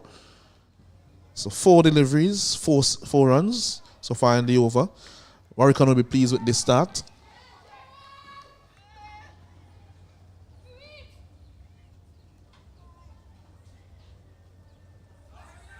Prasad forward. Quite an optimistic appeal on that occasion. I like the attitude of the Salt Pan Breakers this morning. That's the Salt Pan Breakers we know. Once you could get, well, this one was too short. Yeah, that's a massive hit there from Ravi. Hitting that over the mid-wicket region. Went onto the back foot for a high own cracking 6. Pulling that one away. That one was into his wheelhouse. Well, it's the first one we're seeing for the morning. I actually thought that 6 was not playing in this game for today. Well, welcome to Ravi. Ravi opening the first Hiron Bay smashing one. And the first sign of things maybe to come from the Botanical Garden Rangers. Yeah, they will want these two who are at the crease to go as deep into the innings as possible. Only 4 overs remaining, mind you. So they have to keep going because 10 overs really, they elapse quite quickly. And in spite of the fact that they're 3 down, they have to go very hard, especially since they have 40 on the board, which means that even if they go at 10 and over, they would only get 80. If for the next 4 overs, they go at 12 and over, they will only get to 88. So they have to go at some rate of knots to get a pass score, which is about 110 or better. That's what the captain said. Anything above 110 will not. This one is driven firmly. Should be cut off? No. Just the pace across the ground from the shot from Primus. Doesn't look like he's trying hard to hit the ball, but just a little wrist work at the contact point, just a whip. And that ball just moves off his bat at some rate of knots. Hayoon smashing 4. My goodness me, that shot from the time it leave the bat, it appears as Johnson would have just walked around and stopped it. But he realized that he have to double up, triple up, and by the time he get there, it was in the fence. This one is off the edge. Oh, it's dropped. Oh my goodness. That would have been a very massive wicket for them. Coming off the outside edge. It looks like, yes, so Zico Williams in his first match today. My goodness me. Oh, Zico. Oh. Uh-oh. This one is a no ball, so it's a free hit. I think Zico will feel pleased that he did not really jump Primus because it's off a no ball. Exactly. So that one would relieve Zico of any feeling of culpability. Disgust. This one is a free hit. Should be caught. Doesn't clear the ground. Some of the spectators not realizing that it was a free hit. Single taken. And you could hear some cheering still going on there in the crowd. I don't know if you're hearing it in your homes, but we definitely are hearing it in the box. Yes, that's what you call a spectator's catch. A different version of it. Of course. Yes. This one, good wide line being bowled here. Well, asking him to stretch with that injury. But had he capitalized on that, well. Seems to have a little bit behind the line on this occasion, so may not be called, as you can see there from the replay. Just his heel is behind the line, so that's fine. But it's actually signal on the ball. Seems as if there was some part of the heel behind the line on that occasion. Not too sure. Your vintage point. Of course.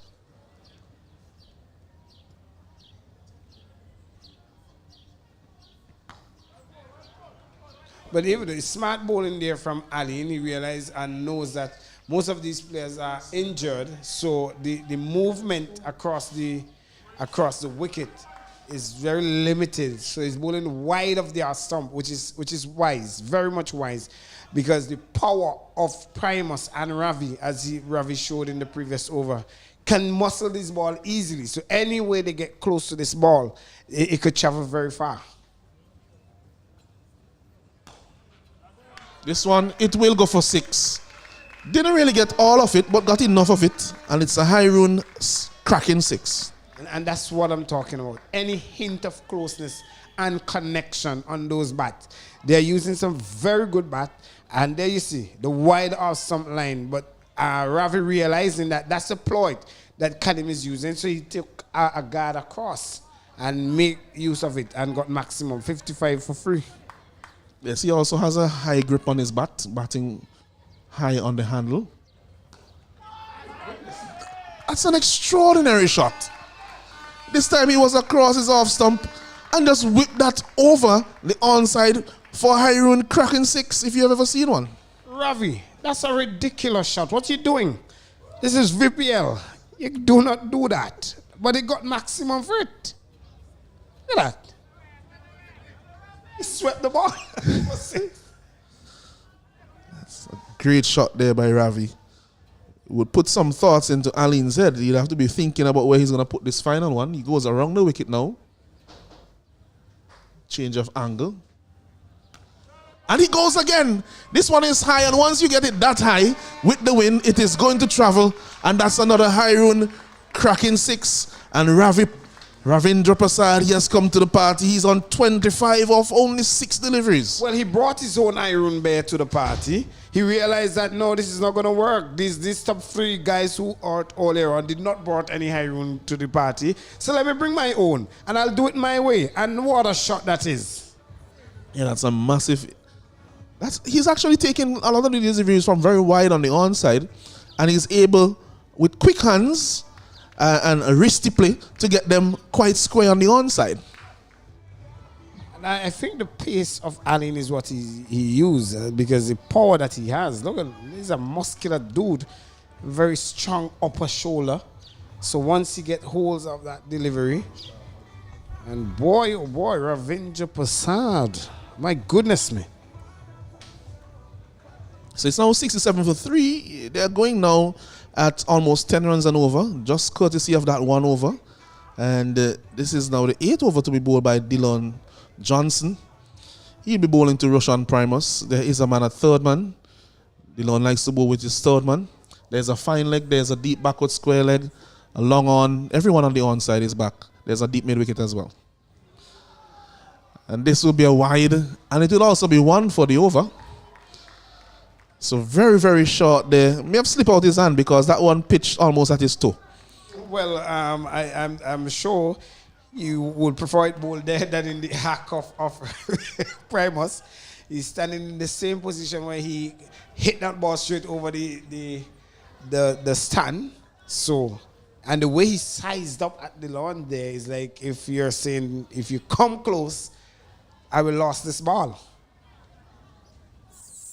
Well, it's that time of the innings. This one, he goes inside out over extra cover for Hyrun cracking 6. That was a very good shot because that delivery was not a poor delivery by any means. Excellent delivery, and for the last 4 deliveries has gone for 24 runs for the Botanical Garden Rangers. And there you see again that Primus and Ravindra Prasad coming to the rescue of the Rangers to a total that look and resemble one that could be defended. But this shot to me is an extraordinary shot. He goes again, and it's a repeat, but this time it's gone further for a bigger, oh my, that's out of the ground. That's another Hyrun, I don't even know what to call it, man. It's Hyrun cracking 6, but I think we need another adjective for that one. Can somebody take away Ravindra? Can somebody take away Roshan Primus bat, please? This is a dangerous piece of tool for cricket ball. My goodness me, what a shot. It's not a replay, but that shot, my goodness me, what a shot. He already understands. It's an X-factor shot. Look at where he's shaped like an X. So that's why I said it's an X factor shot. But he already realized that Johnson is going to go into his legs. Exactly. So he made room as much as possible and got enough onto it. And boy, the rest was history. And what do you notice about those 2 sixes?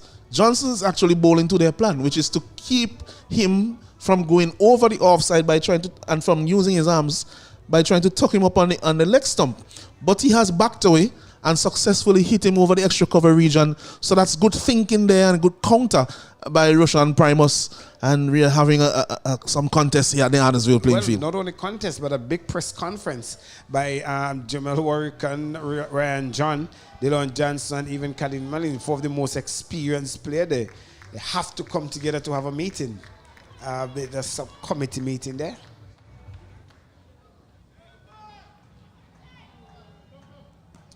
This time he goes into the pitch, slower delivery. He's going to get 2 quite easily. That's intelligent cricket by the 2 batsmen there. And you saw, as you mentioned, that cabinet meeting. All the ministers were there after the last delivery. And I think that they probably said, you know, take the pace off, go a little shorter. If he wants to go over the top, then let him hit it with a horizontal bat, as opposed to these extra cover drives that he's favouring and executing so well. Well, that's, as you rightly said, excellent bowling, but it's also good alertness by Ravindra Prasad, knowing that and realizing that you have already got 12 from the first 2. It puts Dylan under pressure. So clearly he was ready for the 2, and they successfully got 2 runs from that delivery. Yes, and that's 2 runs for him, even with the injury, because he's not running at 100% this Primus. But so easy was the 2 that it was always on. This one is chipped just past the bowler. They're going to think of 2, but I think they decide against it in the end. It would have been really close. Maybe they would have turned for it if Primus was 100%, but turned down in the end. 83 for 3 in the 8th over. Well, a leading edge and a good comeback in terms of the scorecard. What looked at projected score of a 97, now look at a 108, which they will be somewhat comfortable with. This one is short, pulled into the gap. Should be cut off quite easily. Rashid with the throw. He has a rocket arm, so they're not going to challenge his arm by any means on that occasion. As you said, they have a slight niggle and injury, so they did not force 2. I believe 2 was on at that time. They just didn't want to further aggravate what injury or niggle they may have. You see, there's an awesome guard being taken there by Primus. He's asking Dylan to come up. I think very deep in his crease as well. This time he backs away and goes over the offside. Not a bad delivery there, but because he gave himself the room, he was able to access the offside. Very good shot there again by Primus. A high run smashing 4. Well, 88. That's a very good shot there by Primus to finish off the over. A magnificent over there for the Botanical Garden. The best one we have seen, well, sorry, the previous over was a good over as well. Some 21 runs from that one. Dylan previous over was 1 for 3. Yeah, he bowled a very good first over, so coming under pressure in that over. But this is what can happen with a team like the Rangers, even if you get a few wickets early up and have them at a low scoring rate. Such is the power that is within the team that they can have some massive overs, 20 plus, and get themselves back into contention as they have done here. And it will be interesting to see how these last 2 overs go. Ryan John will be bowling one, and I think maybe Aline will bowl the other, as we have... Oh, Aline has bowled out as well. Jomel would have to bowl one of these overs then. I would have more opted for Erica now. Driven firmly, but down to the man at long off. Johnson, they will not take on his arm. John saying, get it into me, get it into me, get it back in my hand. If we look at this strike rate between Ravindra Prasad, he's 27 from 8. My goodness me. And that's not just 27 easy shot. Those are powered. Wide of delivery, wide of the off stump. Not signal wide by umpire Blades. This is a plan that Ryan John employs repeatedly Goes there outside the off stump, close to the wide line. Good delivery from him. I want to bring something to the attention of the viewers. Look at where Ravinder Prasad is standing, because this is back end now. So he realized that Primus is on strike, and he's taking himself out of screen. Well, he has already seen that one of his teammates were almost decapitated by Primus on one of the shots earlier in the tournament. Wayne Harper being struck by a fearsome straight drive. So Prasad, he's batting about. He was backing up about I think about 15 yards away from the stump. Where do we have about 2 other pitches? This one in clever shot, scoops it all the way for 6. A high run, cracking 6 there from Ravinder Prasad, showing his range of shots, and that was well done by him. Preempting that wide Yorker, going across the crease, and scooping it over everyone behind square. Short fine leg and short third man in place, no chance for either of them. In fact, it went all the way. Well, it's the safest place in the cricketing book that you could play a shot. And as a matter of fact, he got it even over the rope. So nothing was wrong with that shot at all. Everybody was okay. Well, there were some cricket games a long time ago where you used to have what is called a long stop behind the keeper when you were not too confident of the keeper's ability. Well, so even if you had a long stop, you would not have been able to stop that as well. Fuller delivery. Strike him on the pad. They're looking for 2. Should get it comfortably because of where the ball goes. No one there in the circle. Easy 2 in the end. So it's now 98 for 3 as they look to have the last delivery of this over. So far, it's not a bad over for Ryan John in the context of what has preceded him in the last 2 overs. Overs 7 and 8. So 16 without 16 without a wicket for him. Done for 16, I should say. And a good slow delivery into the pitch, getting it to lift off the pitch. And that's the end of Ryan John's spell. And bowling that over after what happened in the 7th and the 8th over, you say that you will have settled for 10 runs. Well, 10 runs is welcome at this time. 11, sorry, is welcome at this time because of the nature of the game and the back end of where we are, the pedigree of batsmen that are in the crease. We see Warwickon is going to finish off things here, and the Botanical Garden Rangers will look to get to 120 if they can, even 115 at this time.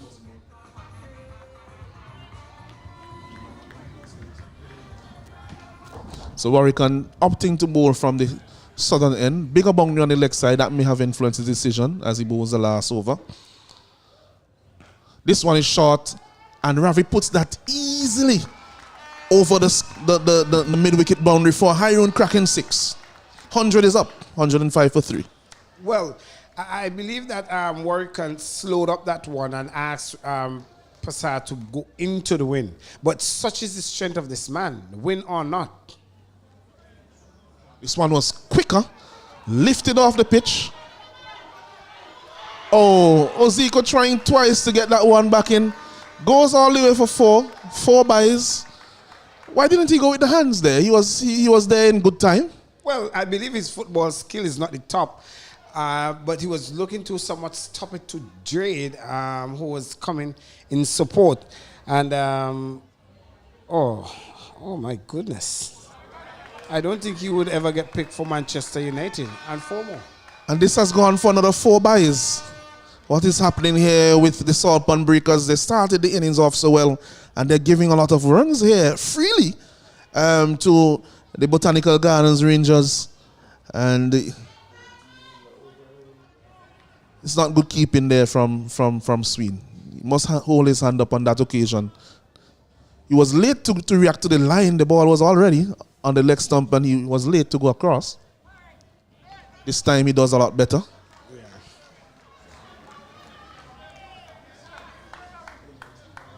Well, he's a former national keeper.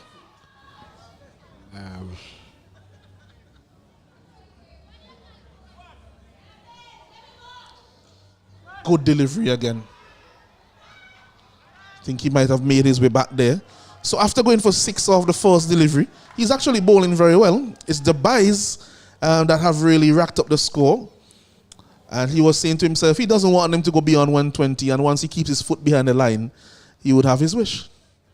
Well, I believe that they're going upstairs to review that one. I think he was back. Let's see. Just in. Should be safe. But with the use of technology. Yeah, once it's available, you use it to confirm. Yes.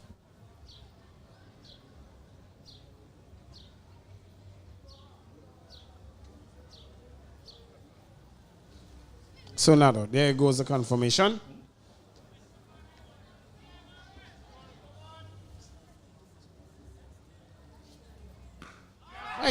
And this one has been hit high. And he's caught. So the wind there just holding it up. And it's 113 for 4. That is where the Botanical Gardens Rangers end. They didn't look like getting there when they were 30 after the first 5 overs. So the next 5, they have scored some 83 runs. So a very high scoring rate of the last 5 overs. But I think, given the general circumstance of everything that has transpired, both teams, I think, will settle for this this morning, Kaznel. Yes, especially the Salt Pan Breakers. I believe that they would be the most satisfied team coming off here, because the captain said anything about 110 would be satisfactory for his team. Not that he doesn't have the batting to back it, but he's more comfortable with the 110 because he realizes now that teams are now into their momentum, and restricting the Botanical Garden Rangers to 113 for 4 from their 10 overs is somewhat they will be comfortable with. But however, as you rightly said, based on the start that the Botanical Garden Rangers had, 113 will be a good total to defend there. Yes, a very good total. I think, as you said, yeah, the 30 at 5 overs, they were very pleased that they got to 113. They would have wanted a bit more, considering how they came into this last over and the 2 batsmen who they had at the wicket. But nevertheless, it's not a bad finish for them as we look at the scorecard for this game so far. We have here during this innings, let's look at the batting first, Kaznel.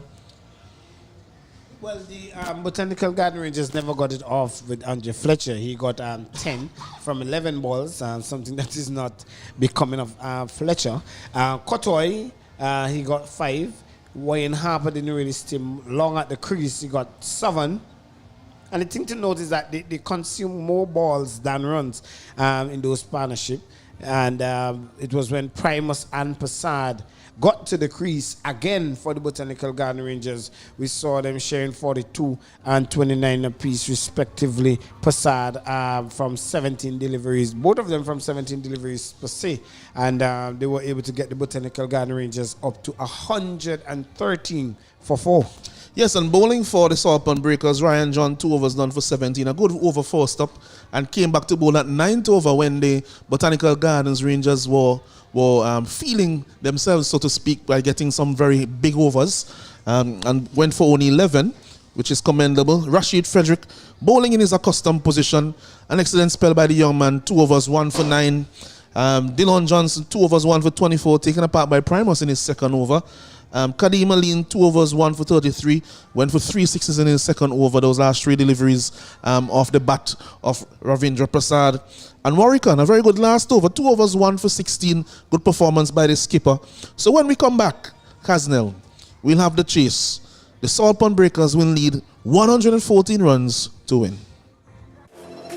Let's go! It's cricket. VPL cricket. And you know we love it. It's cricket. VPL cricket. Hey, everybody coming home. Hey, we fancy and we bro. Show me the things that you're rapping. Bacala, down in the middle. Cricket, cricket, cricket, cricket our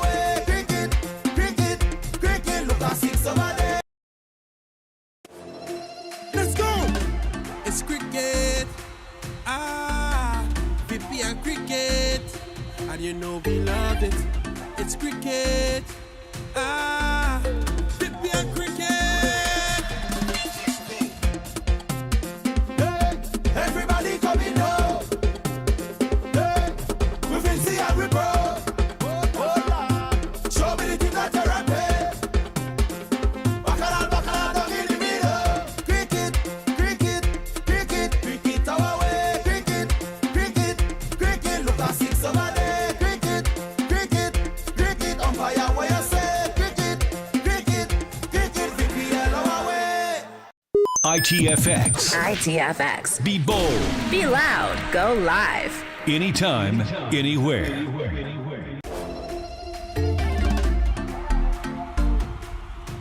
To me, VPL is life. VPL is excitement. Cricket is we. VPL makes me proud to be Vinci. I can't wait for VPL. The Vinci Premier League returns for 2023 from April 10th to 23rd. VPL, we are back in. Explorers!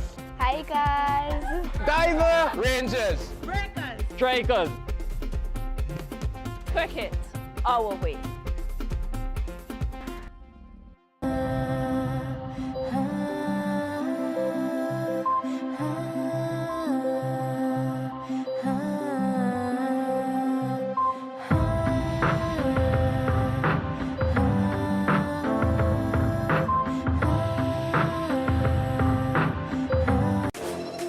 Let's go! It's cricket. Ah, VPL cricket. And you know we love it. It's cricket. Ah, VPL cricket. Hey, everybody coming now. Hey, we feel see and we bro. Show me the team that you're rapping. Bacala, down in the middle. Cricket, cricket, cricket, cricket our way. Cricket, cricket, cricket. Look at six over there. Cricket, cricket, cricket. Umpire where you say. Cricket, cricket, cricket. VPL our way. Hey, everybody coming now. Hey, we feel see and we bro. Show me the team that you're rapping. Bacala, down in the middle. ITFX. Be bold. Be loud. Go live. Anytime, anywhere. I've been to a place and fell in love with every moment. The sounds I heard, the touch I felt, the views I saw, the fresh flavors, the beautiful craftsmanship, the people I met, the celebration of freedom, the scenic nature. There's only one way I can describe this place, and it's by its name. Welcome to St. Vincent and the Grenadines. Welcome to my country. Welcome to our islands.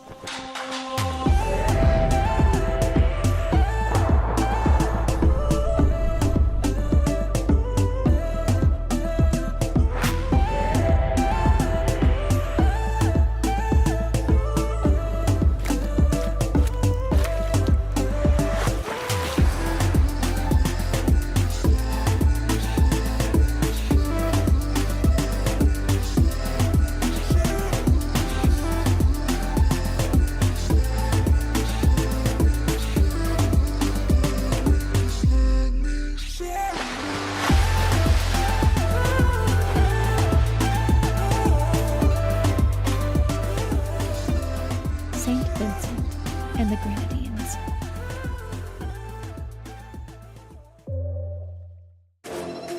Let's go! It's cricket. Ah, VPL cricket. And you know we love it. It's cricket. Ah, VPL cricket. Hey, everybody coming now. Hey, we feel see and we bro. Show me the team that you're rapping. Bacala, down in the middle.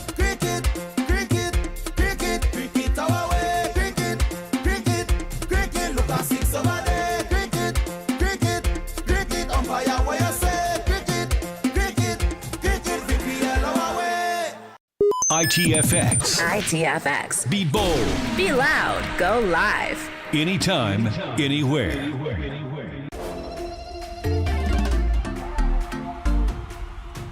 To me, VPL is life. VPL is excitement. Cricket is we. VPL makes me proud to be Vinci. I can't wait for VPL. The Vinci Premier League returns for 2023 from April 10th to 23rd. VPL, we are back in. Explorers! Hi guys! Diver! Rangers! Breakers! Strikers! Cricket, our way.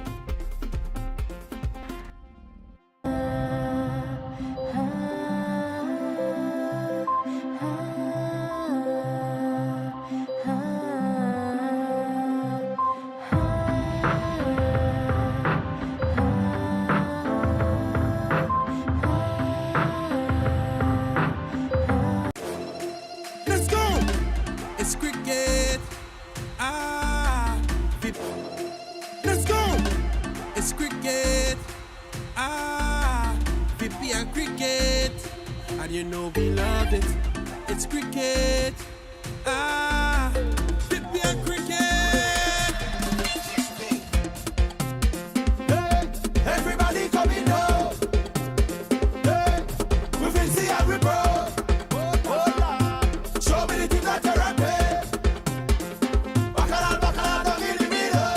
Cricket, cricket, cricket, cricket our way. Cricket, cricket, cricket, look at 6 over there. Cricket, cricket, cricket, umpire what you say. Cricket, cricket, cricket, VPL our way.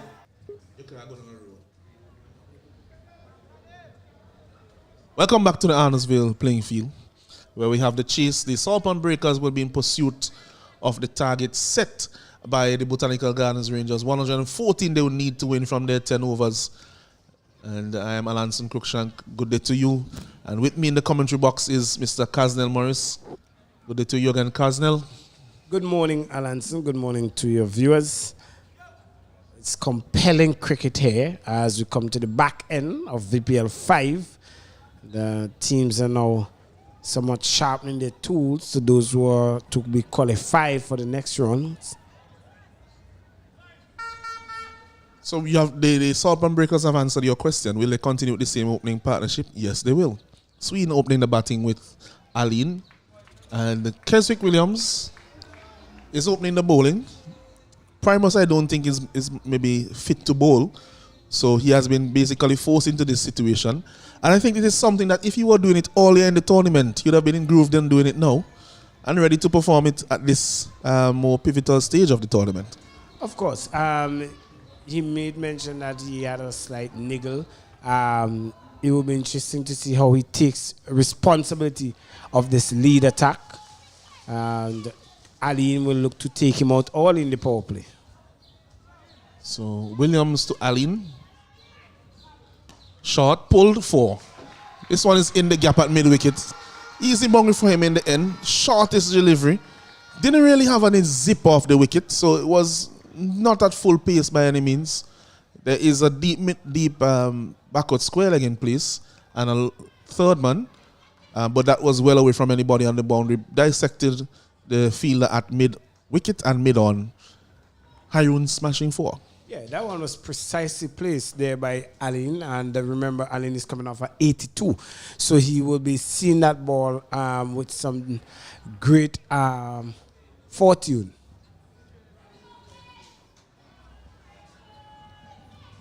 So Williams again to Aline.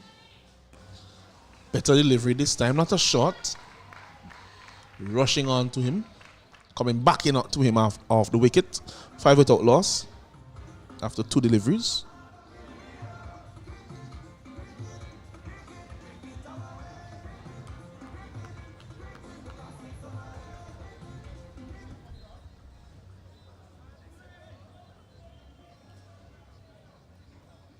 Brings Sion Sween into strike. Same field.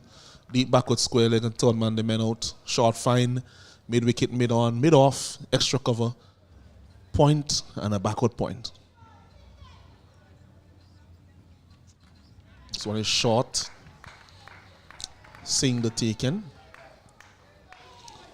Sween was actually just darling down to this crease there, and a direct hit may have been interesting there from Wayne Harper. Well, Sween, what are you doing? You need to get into your business quickly. And this one was very close. And as a matter of fact, closer than Sween thought. Look, my goodness, he would have been out. He would have been out. That would have been embarrassing on his behalf. And I'm sure that the breakers would not have been very pleased with that. Oh.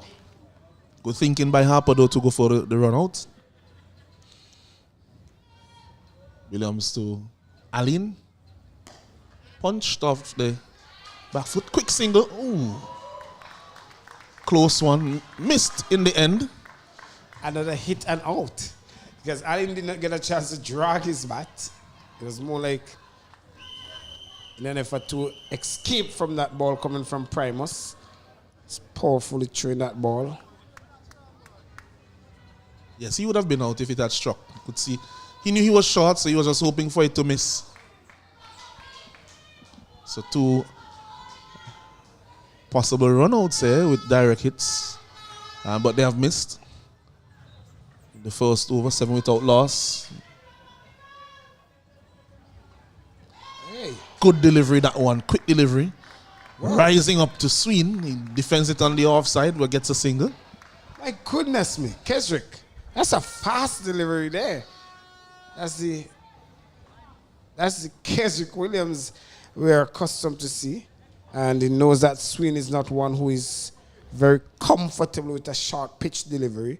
He has been playing a lot of cricket with CN Sween. He plays for the Police Cricket Club, Kesrick. They've played in a lot of different competitions with CN Sween, so he would have been aware that Sween is one that is not too comfortable with a short pitch delivery. Allen back on strike. This one is short, it's quick, and it's all the way for 5 wides. This one had some pace on it, but ill-directed. And Harper is not the tallest behind the stumps. He had no chance with that one.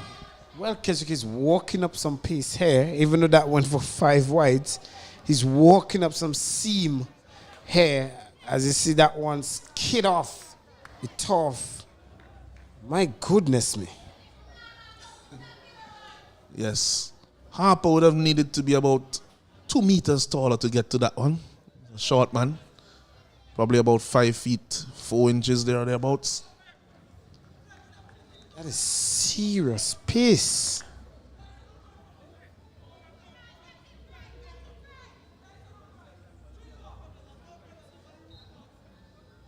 This one is short again, but pull to the man that got long on. It's interesting the way he plays these pull shots. These pull shots, he doesn't really rock, right onto the back foot. Almost is pulling off the front foot. Close one there again, but seems to be is there something behind the line there? It's a close one. A very close one. And it's a no ball. Given a no ball. It's given a no ball.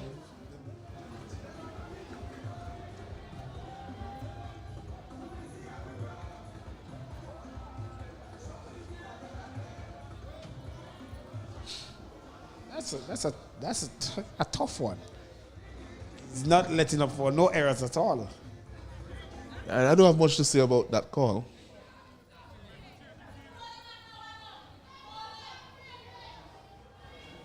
So it's a free hit to Sween. Maybe we'll go short pitch. Yes.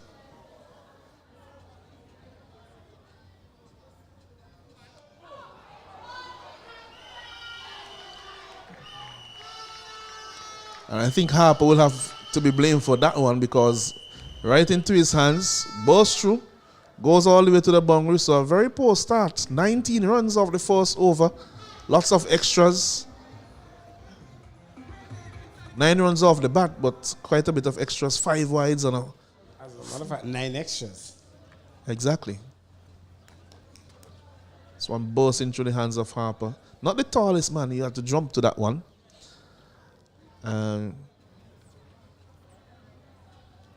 Something to consider, maybe either asking him to step forward a bit or step back, because if he steps forward, then he'll get it on the up as it's going up. He'll be a bit closer, but he'll have to be very sharp because of the pace that the ball is coming through it. As we have Prasad coming into the bowling.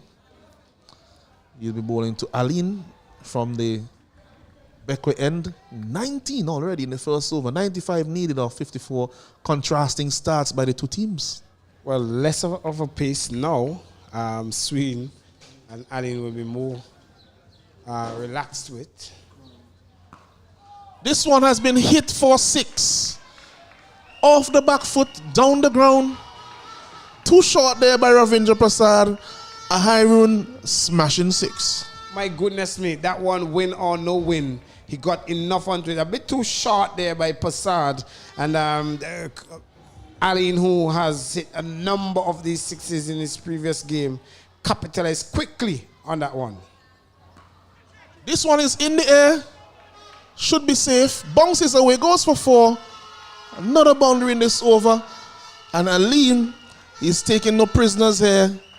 He's moving swiftly along. He's on 17 now of 6 deliveries, striking at over 300.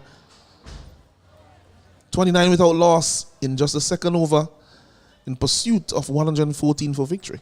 Well, it's a power play, and only 2 fielders are allowed. So clearly,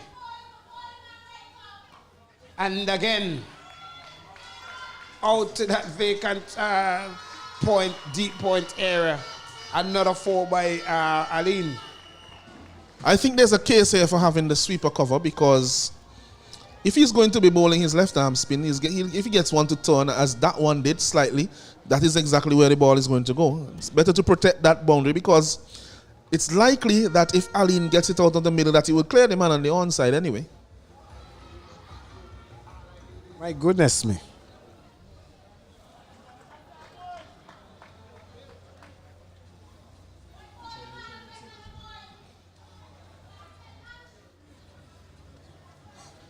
If you listen to the fans, they're not really too happy, those for the Botanical Garden Rangers.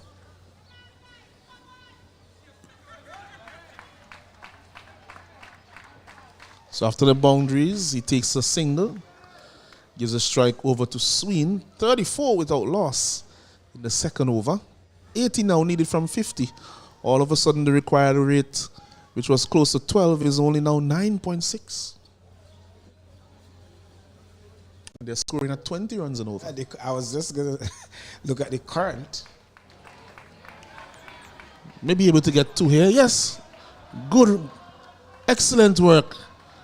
I think Prasad realized after the fact that the deep fielders would not be able to cut off the 2, and he started off late in pursuit of that. And so the 2 was comfortable in the end. Well, it's good alertness by the batsmen, and to see that the opportunity for 2 is there. Even though they have already gone for some 15 in that first 4 deliveries, the opportunity for 2 was there and they capitalized on it. And this one has been smashed down the ground. That will go for 4. Too short again by Prasad. And the question we're asking ourselves up here, and they may have tried something different as we can see, but Denver, the cameraman pans immediately to Denver. He has been bowling in the power play for them throughout the tournament and has done so effectively. Well, I do not know what they are really looking to exploit now. The demeanor now that the Saltburn Breakers had in their game seems to hand over now to the Botanical Garden Rangers in terms of their low-key body language. But that's poor bowling there.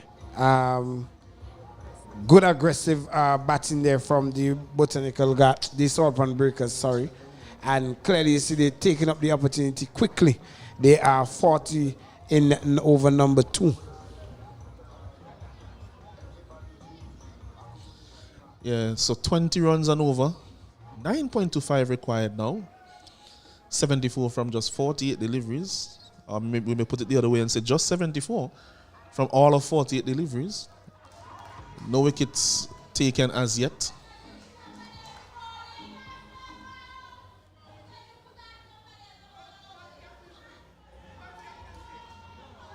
Demba being asked to bowl, but I think it's the wrong end.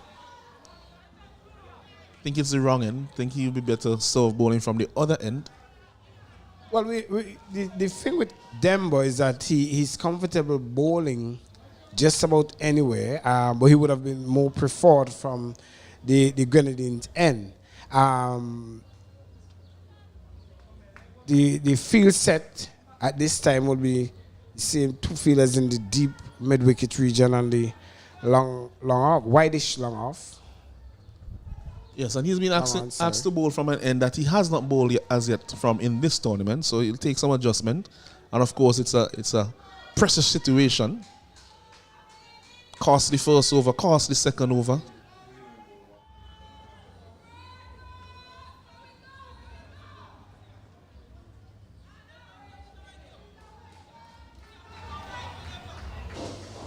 He'll be bowling to Aline, who is on 22 of 8 deliveries. So lots of discussion happening there, Kaznil. Yes, Dembo now, as you rightly said, is not one who bowled from this end, so he's asking the square leg, the man that was at somewhat of a deep mid-wicket, to come around to deep square. Well, there you see him coming back in now. So using the expertise of Fletcher to advise him accordingly. So marshalling of troops all over this place.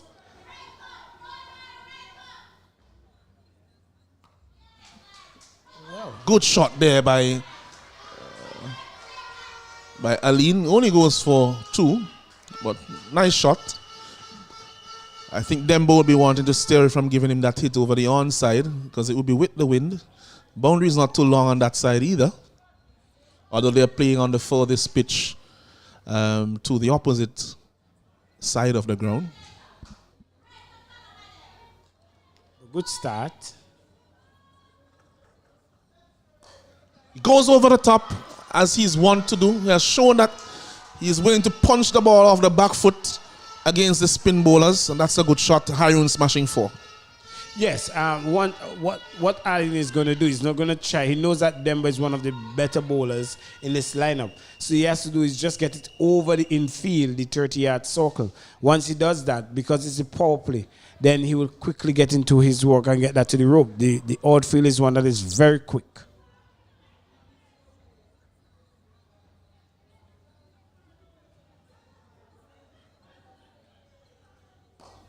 This time he goes over the offside again.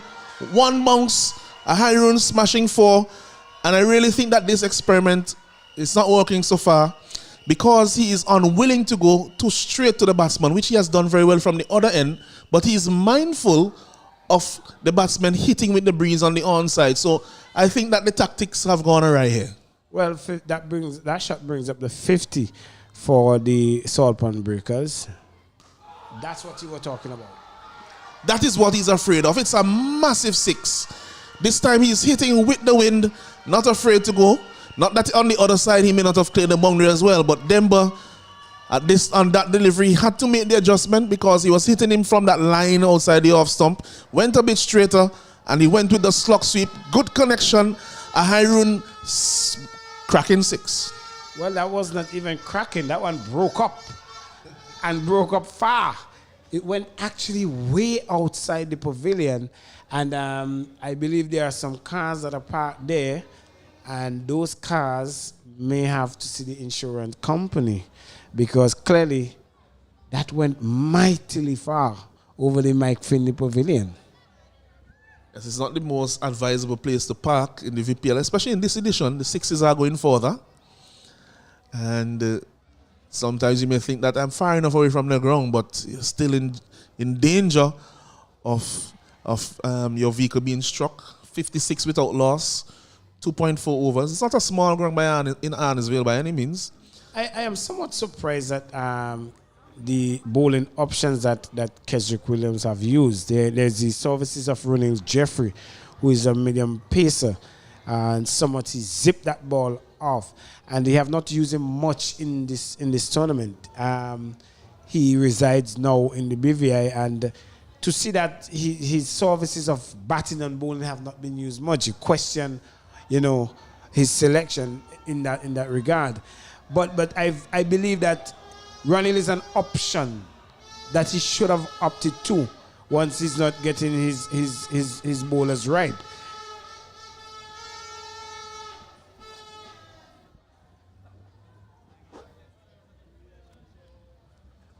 Well, at the rate that the Saltpan breakers are going, this could be over very quickly. And I'm also mindful of the fact that they are aware of with that big defeat of 70 in 2 matches ago for them. They lost by 70 runs. That they have an eye on the net run rate. And we spoke about that in the build-up of this game. They have to win this game and win it handsomely in order to bring their net run rate into a positive.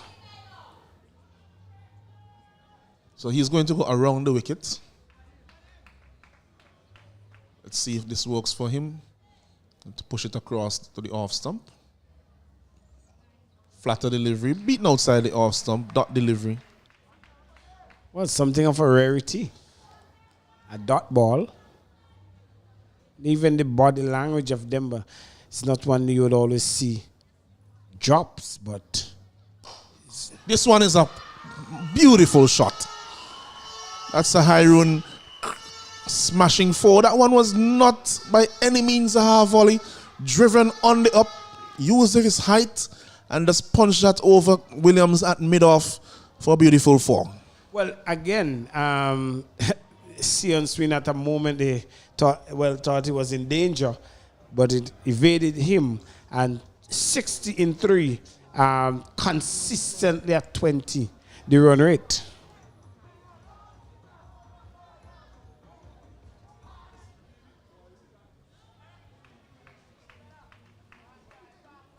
So Atticus being brought into the bowling on the opposite end.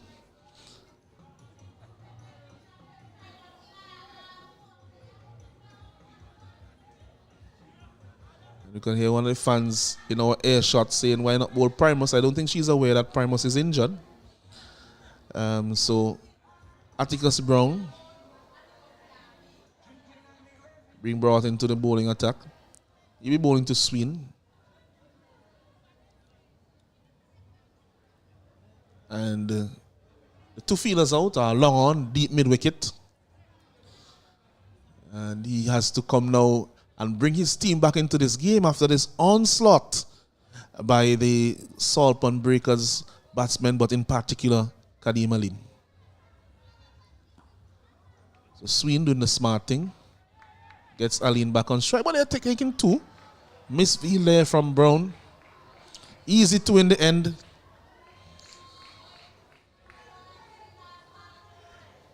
My goodness me, what is happening to the Rangers? What is going on with the Rangers? They are not ranging this morning. This one has been hit straight. Should be cut off. Yes, the work done there by the fielder. They will get two.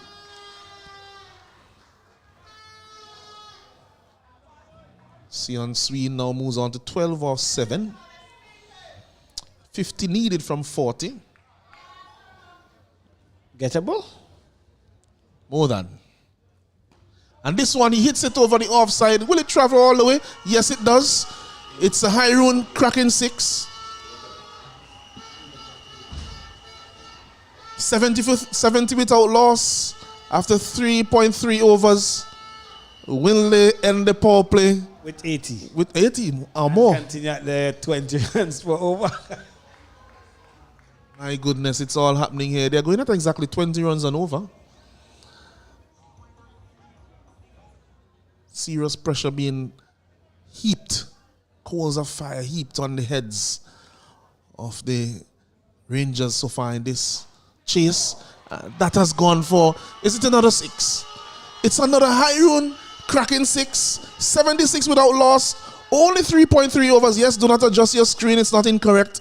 Only 3.4 overs have gone and they're already on 76. Now listen, that is loose bowling there. Loose bowling there by Atticus Brown and the Botanical Garden Rangers. There is no effort in that bowling.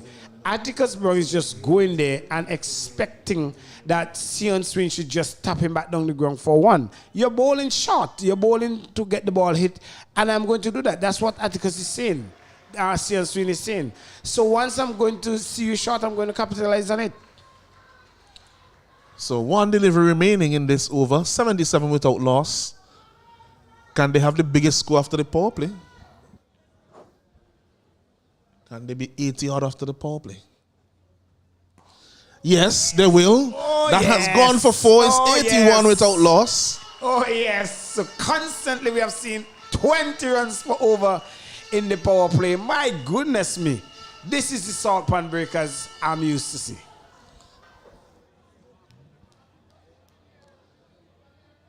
That one bouncing a bit more off the pitch, but with the height of Aline, he was able still to be in control of that shot. 46 off 15 years, striking at over 300. Sween, 25 off 10, striking at 250. Only 33 runs off 36 needed, less than a run a ball.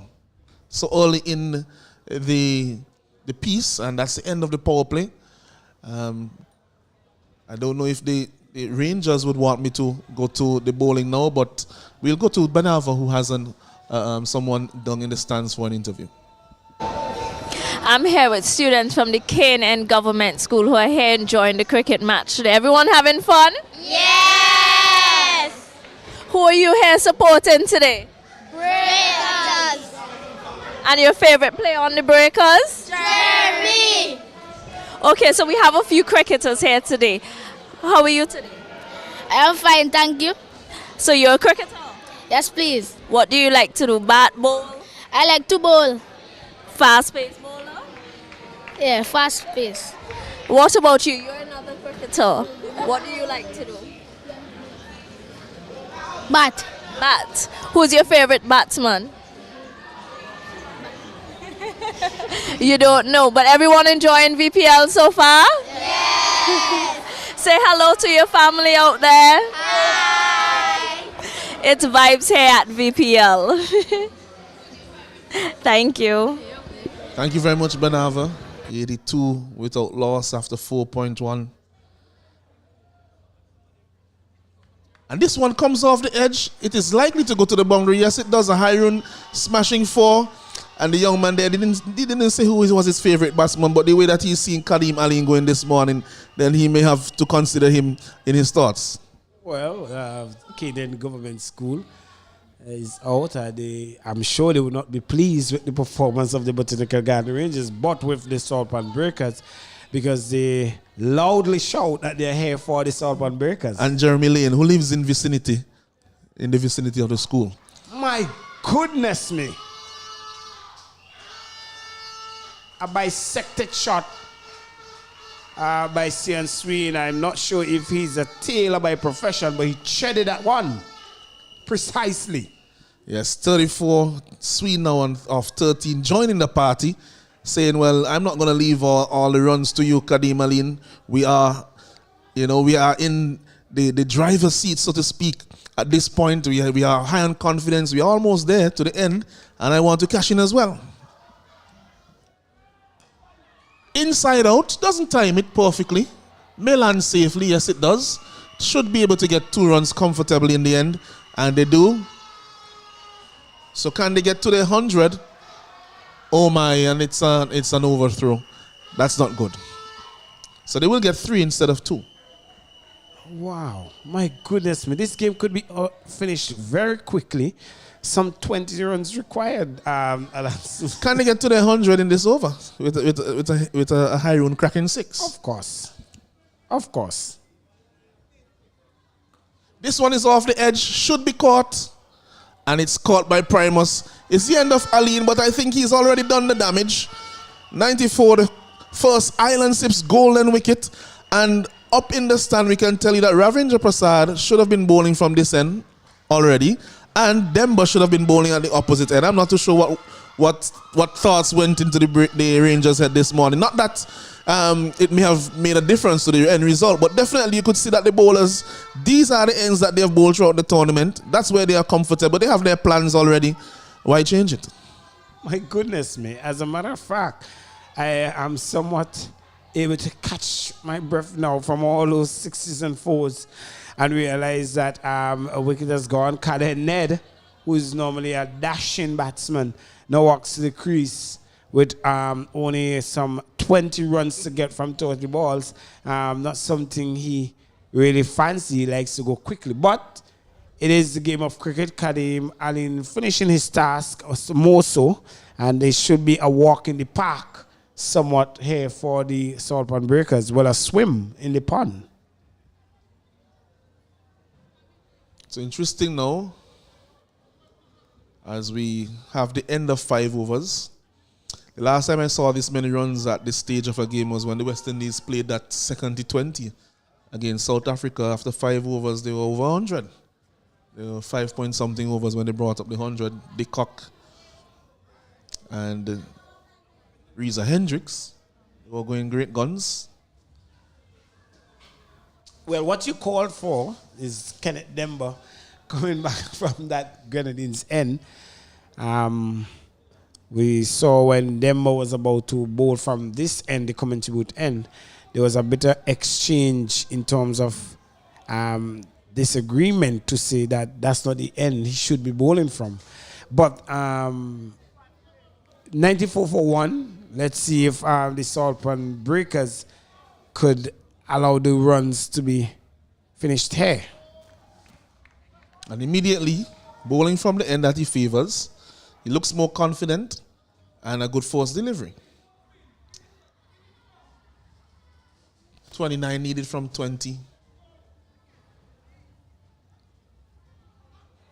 Tighter line. And he's LBW. Leg before.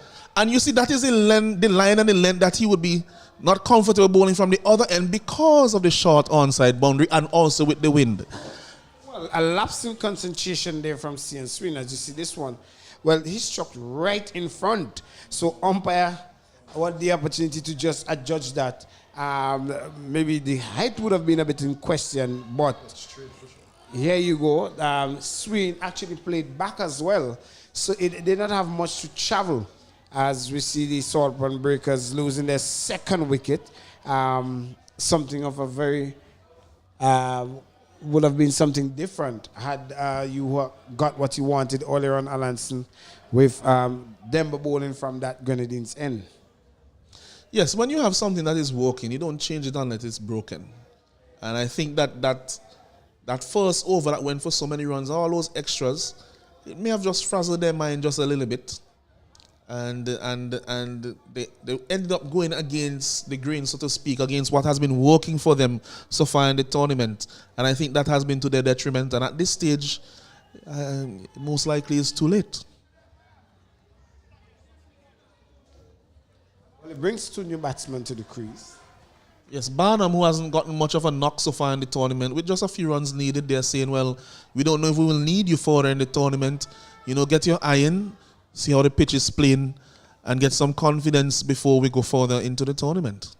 Well, it will be interesting to see if the Rangers can sponge what we'll normally see, some balls here, and bring back the game to some super over condition. Not sure. You looking forward for that? They'll have to do they'll have to bowl maybe, let's see, they'll have to bowl probably 2 Sanders Platinum overs, 2 maidens. We saw the first one yesterday, bowled by Kevin Abraham, the first one for this tournament. Sanders Platinum over. Platinum it will be, because this one is heading to an excellent over so far. 4 wicket with just 1 run. Take a single. One of the things I'm somewhat not supportive of the feel in that there are 2 new batsmen to the wicket, and the spinner Demba is an experienced bowler. Kadened is a batsman who likes the pace on. You have seen he have not really got through with the spin much. He should have gotten an extra feeler into the circle, like in this case. Smart batting still by the batsmen. They're on the pressure. You know, Demba is one of their key bowlers, and they already have 97 now in 6 overs. They should still be mindful of the run rate, though, because they want to see, I think, this is their last game in the preliminary stages, and they would want to see if they can get into those top 2, or have a chance of getting into the top 2. They will finish on 10 points. The other teams have opportunities to finish on 12 with the Lassufre Hikers if the Hikers are able to win today. So they have to try to ensure that if anybody else, or if the others finish on 10, that they are able to be in the top 2 because of their run rate. And their run rate took a hit earlier in the tournament when they lost by 70 runs in one of their fixtures. So it's still wise to keep going as much as possible here now. But I think they might be just thinking to themselves that having sent these 2 batsmen, in particular Barnum, they might just be saying, well, let's look towards the next stage without really thinking too much of the 1-2 qualification. Well, I think that was what Kadim Ali and Cian Sween was looking to finish this game just before the 7th over. And had that been done, it would have been able to get them at even a more positive net run rate. But this one is full from Qatar. Hit down the ground. Should be cut off. 2 runs taken by Barnum. Yes, Kaznel? Yes, I was saying it would have given them a more positive run rate had they not lost any wicket as well. But now they're into the 7th over, 99 for 2. So it would somewhat challenge it a bit. I'm not questioning whether they will win. They should go on to win this game. Yes, and slowly bowled there by Qatar, giving the width, trying to buy a wicket here.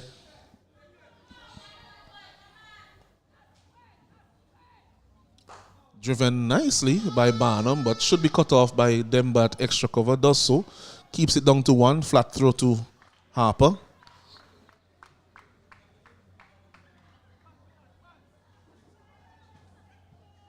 $100 up in only 6.3 overs.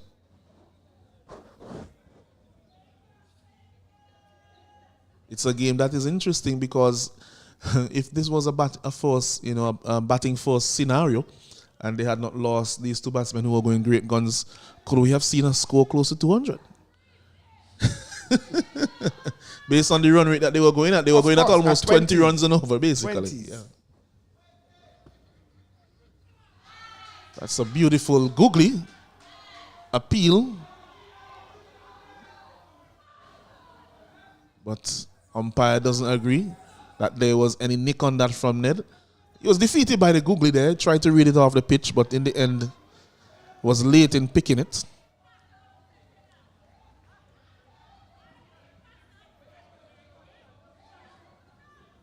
Well, actually, that was spun off the turf and bounced on it, so it caught Ned by surprise. This time he's down the pitch. There is an appeal for stumping.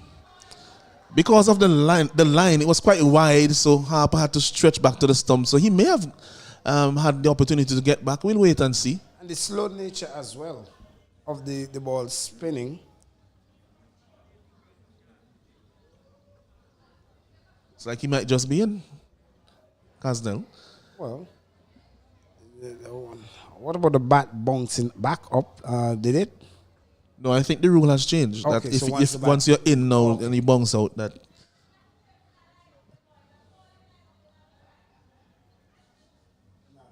Not out, says the umpire. So Kader Ned lives to fight another day, so to speak. Maybe live to fight another ball or 2 or another over. Because it's not going to take too long for them to get the remaining runs.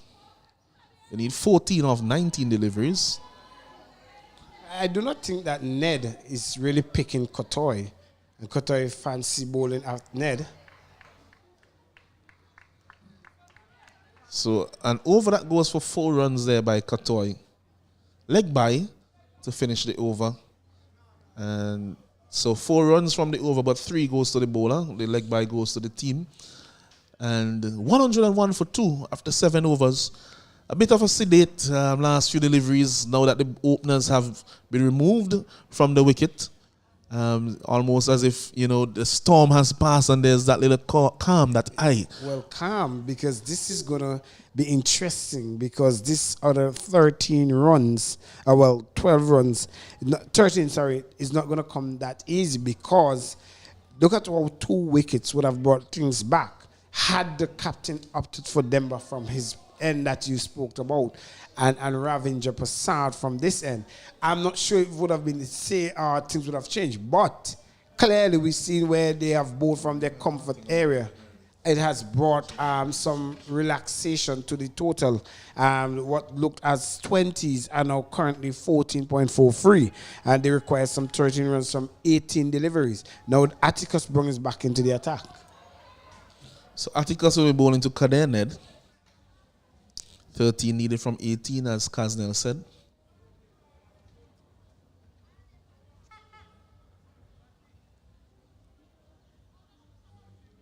So one is short, swatted away down to the man at long on the boundary. Thought of two. The throw was flat from Primus. So in the end, only a single taken.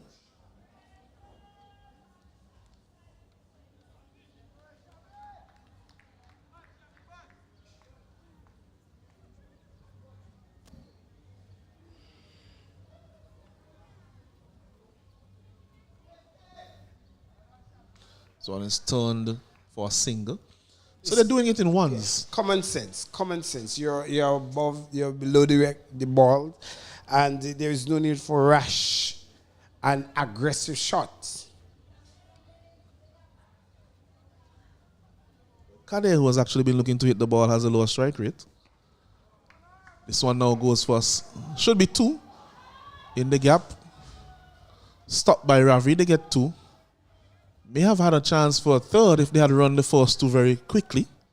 Comfortable 2 in the end. So 2 runs to Ned. They require another 9 runs from the remaining 15 deliveries. Brown again to Ned. There's a deep square, like a deep mid-wicket, short, fine, long on, long off, sweeper cover. Punches it down to the man, tugs it down to the man at long on. Gets a single. 8 needed now from 14. So I think that they could keep maybe getting a single or 2 of these next 2 deliveries. Run hard, see if they can get a 2. And in the next over, see if they can finish the game. Because they really need to try to get some points in their run rate. That's stopped there by Jeffrey. Single taken. 107 for 2. 13 deliveries remaining. Kaznel, can we actually have the Rangers coming back in this game? Well, they could come back, but for another game.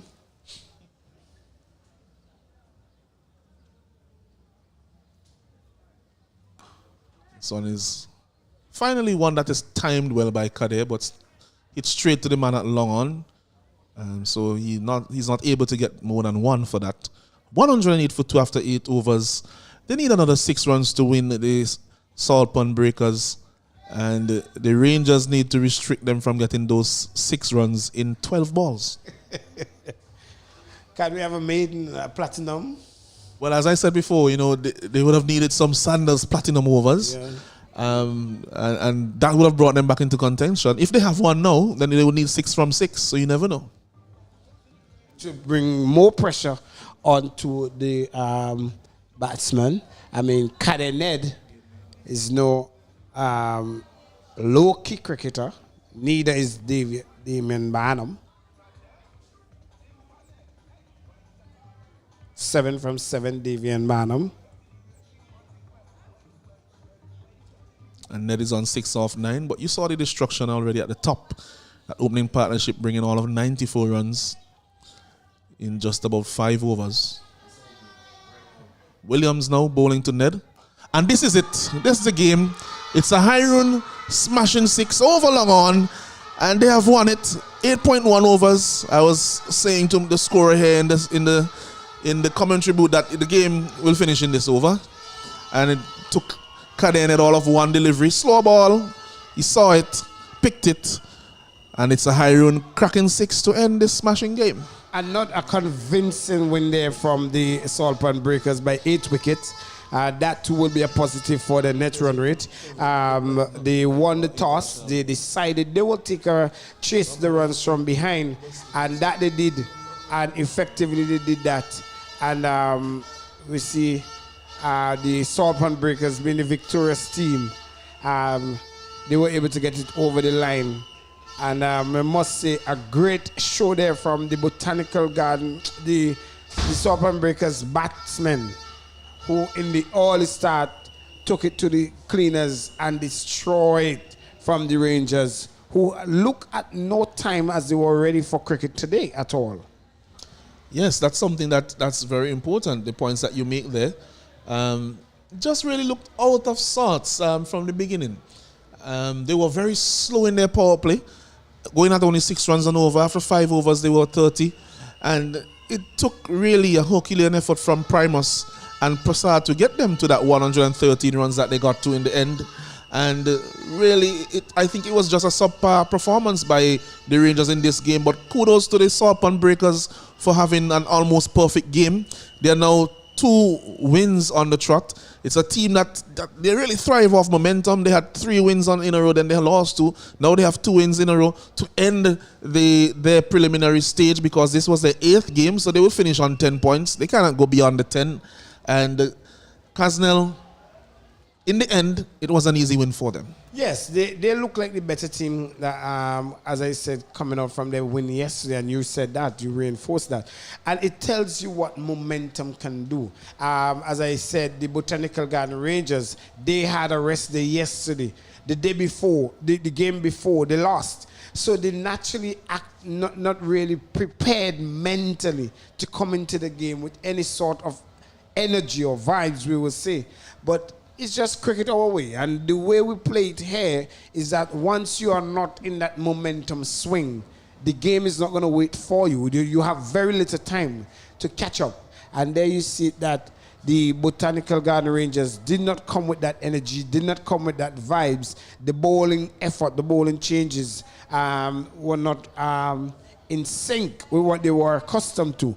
And even though it came down to the 8th over, we see that the Salpan Breakers, they were to the task, and the captain said it earlier on. You could restrict them to 110. He will be comfortable with that. They got 113, 3 more than the captain expected. He will not be deterred by that. But clearly, you see that the Breakers batsmen, that opening pair, that of Sian Sween and Kadim Ali, tore it apart for them. Yeah, so in the second innings, bowling for the Rangers, Williams 1.1 overs, none for 21. Prasad 2 overs, 1 for 34. Demba 2 overs, 1 for 23. Atticus Brown 2 overs, none for 28. Katoy solitary over, none for 3 off his only over. Aline, he made 47 of 17 deliveries. Really brought the back of the chase. 7 fours, 2 sixes. Sween 37 of 16, giving good support, was also playing a belligerent innings there. 3 fours, 2 sixes. Kader Ned finishing it off. That last delivery, 12 of 10 for him with that solitary Hyrule cracking 6. And Barnum just rotated the strike while he was there. 7 from 7. So a big win there, and an important win by the Salpan Breakers. Going into the next stage of the competition. This is their last game in the preliminary stage. They will not be on show tomorrow. And so they can go into the next stage with the confidence of these 2 massive wins that they have had in their last 2 games, Casnell. Yes, they will be confident, as you rightly made mention. They're a team that vibes of a momentum. And once they have that momentum going for them, clearly, this is what they would want to go into the final rounds of game and matches. Now, the Rangers, on the other hand, they have lost their last game, this game here today. And they have also lost their previous game. So I think now there are 2 losses on the trot. They were right up at the top of the table, but it has taken a little bit of a dent, their run rate based on this game. I think they will still remain above the Breakers, though, because they didn't win it fast enough to surpass them. So both of them will be on 8 points. However, the Rangers, they have a game in hand, so they can get to that 10-point mark. Actually, the Salpan Breakers are already at 10. So the Rangers can get to that 10-point mark if they win their last game. The Strikers, who are also on 8 points, have 2 games in hand. So mathematically, they can get to 12. So it's very important that last tussle for the top 2 to see who will get 2 points.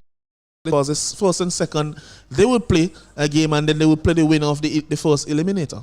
Yes, and what you would want is a momentum. That will be fundamental to go into this game, because if you do not get a momentum going into this game, the Botanical Garden Rangers should not just be satisfied that they have they've just gotten another win. They should be okay that going into the final rounds of game that things are set and ready for them, and it will be interesting to see what they do. All right, so we're getting ready for the presentation ceremony. We have Miss Stacey and Adams down with the two captains, and she will also have the man of the match. Over to you, Stacey Ann. Welcome to the post-match presentations. A match just went down between the Botanical Gardens Rangers and the Salt Pond Breakers. The Salt Pond Breakers victorious in the end. I have with me captain of the Botanical Rangers, Kesrick.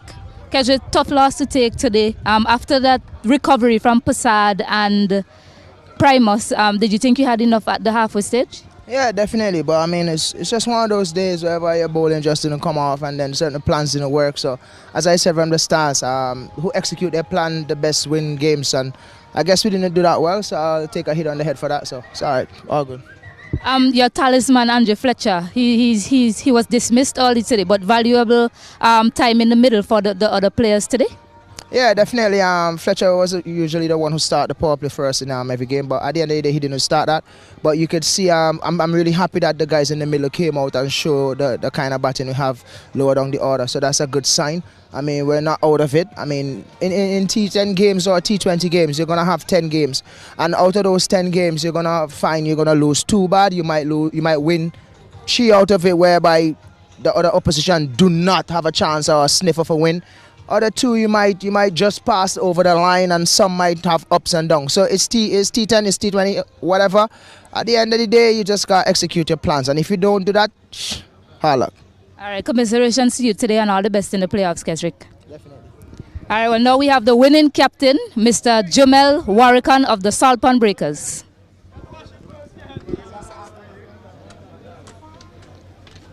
Well, we'll wait for Jamel Warrican. Just to remind you, we have another clash coming up, the Fort Charlotte Strikers versus the Lasuvri Hikers.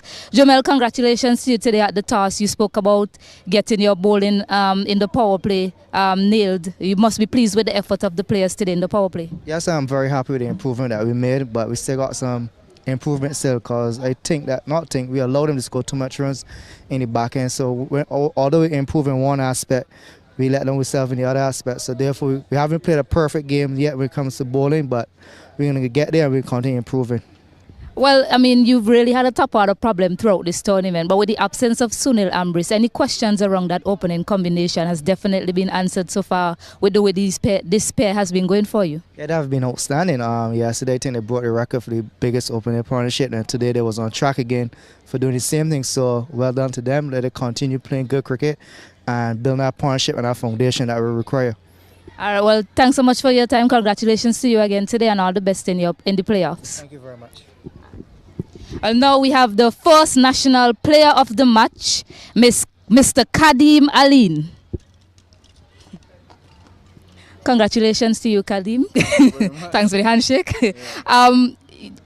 Throughout this tournament, you've been hitting them well, but you never really got that big score. What has clicked for you in these last 2 matches? Well, first of all, as I said yesterday, I went back, look at some video from the footage you all provided, which I thank you for. And then I realized I was losing my shape, so just went back to the drawing board and told myself for my shape.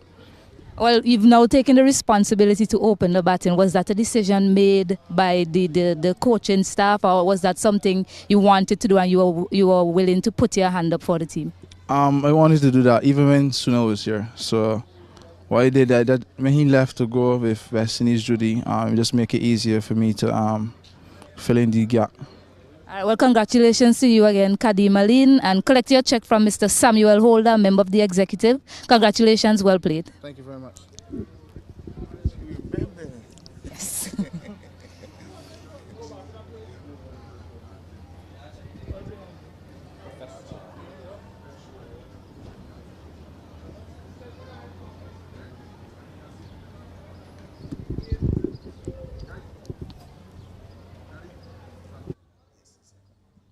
All right, thank you very much, Stacey, and congratulations to the Salt Pond Breakers.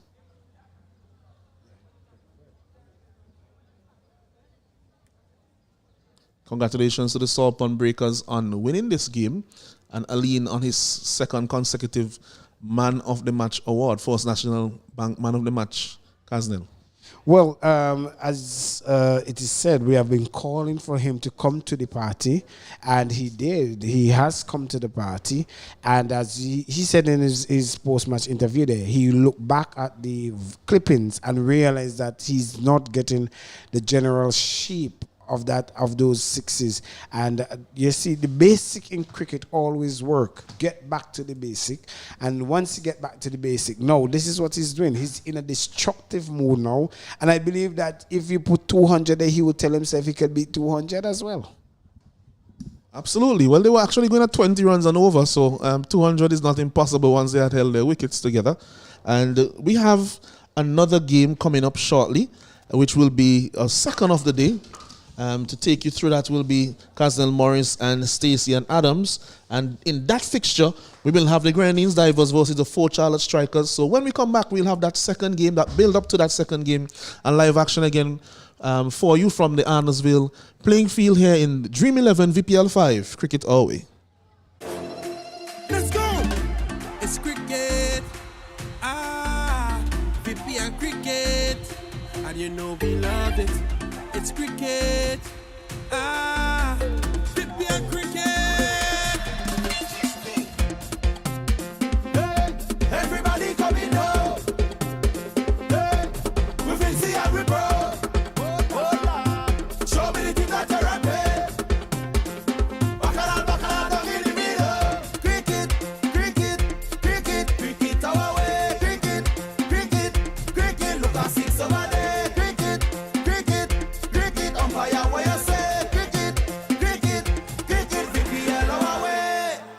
ITFX. Be bold. Be loud. Go live. Anytime, anywhere.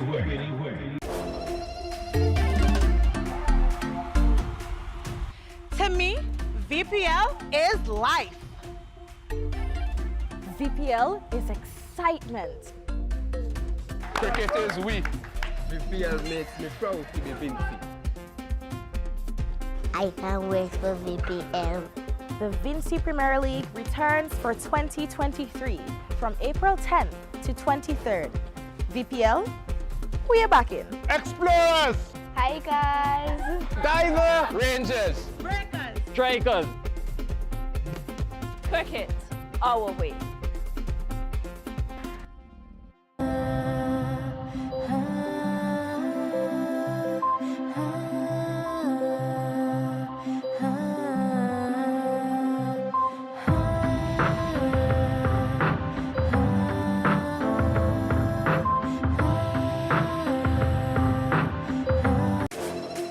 Let's go! It's cricket. VPL cricket. And you know we love it. It's cricket. VPL cricket. Hey, everybody coming now. Hey, we will see how we pro. Show me the team that you're rapping. Bacala, down in the middle. Cricket our way. Cricket, look at 6 over there. Cricket, umpire where you say. Cricket, VPL our way. Hey, everybody coming now.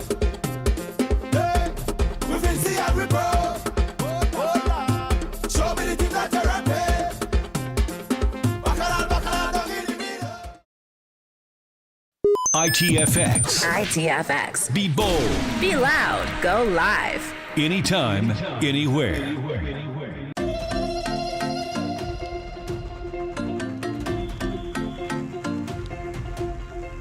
Hello everyone and welcome to a Dream 11 VPL5 T10 Team Preview.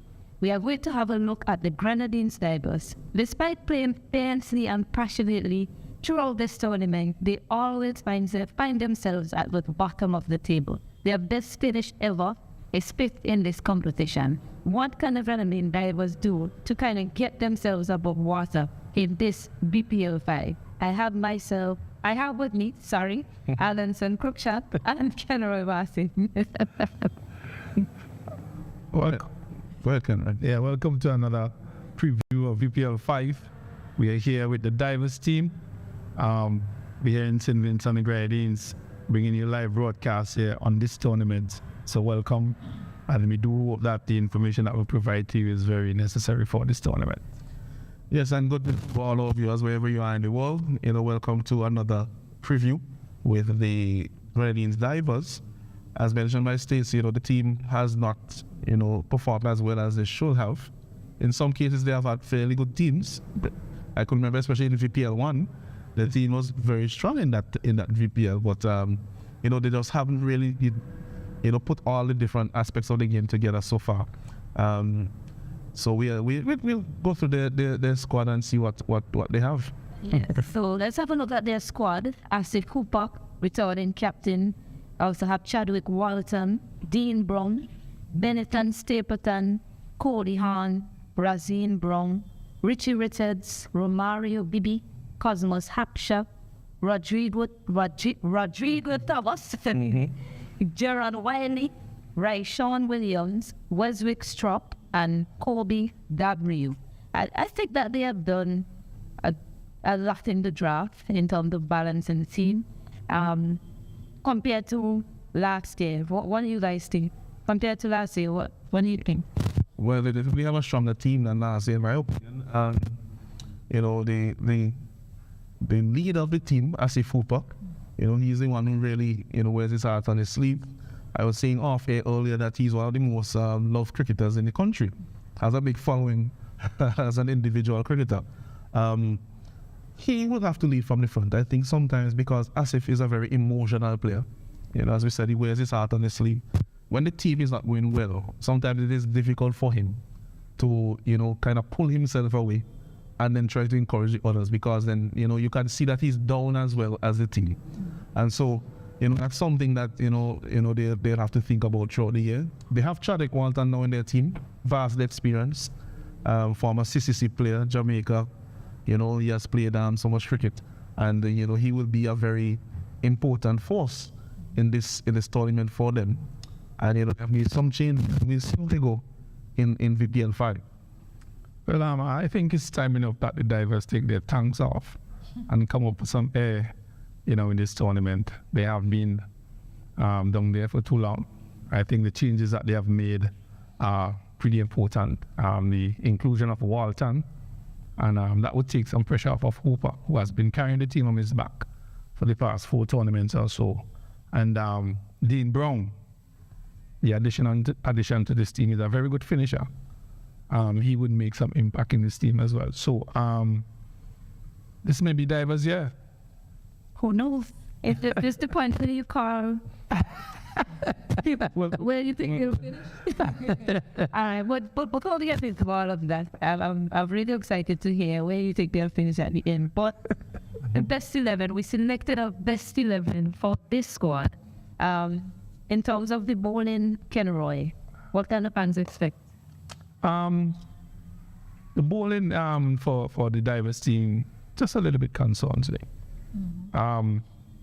They don't have this out and out spinner. Yes, the skipper bowls, and also you have Richie Richards, who bowls an off spin as well. Stapleton, medium pacer, Brown, and Bibi, Wiley is a leg spinner as well. So they would have to use them in different scenarios, different aspects of the game. Up front, in the middle, who would be doing the job? I don't know. So they have to get that combination right. So the bowling department is what I'm very much worried about in respect of the Divers team. They need to get that aspect right. Yeah, and pressure can do a lot to you. Yeah. And the team in the tournament who hasn't got into the playoffs at any point in time. What about the batting? What do you think? Well, I'm looking at the team, and as mentioned by Kenroy, if you look at the 11 that we selected, only the 3 of them are unlikely to bowl. So they would have a lot of bowling options. So as he mentioned, how they use them and where they fit would be a very important thing to determine where they finish. But they're batting Walton and Hooper. Let's go! It's cricket. VPL cricket. And you know we love it. It's cricket. VPL cricket.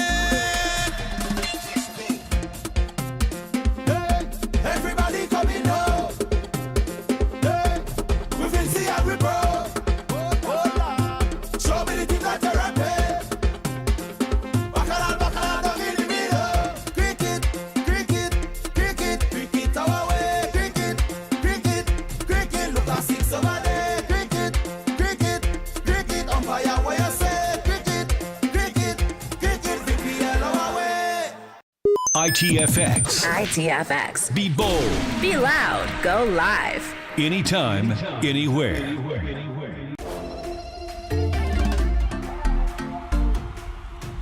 To me, VPL is life. VPL is excitement. Cricket is we. VPL makes me proud to be Vinci. I can't wait for VPL. The Vinci Premier League returns for 2023 from April 10th to 23rd. VPL, we are back in. Explorers! Hi guys! Diver! Rangers! Breakers! Strikers! Cricket, our way.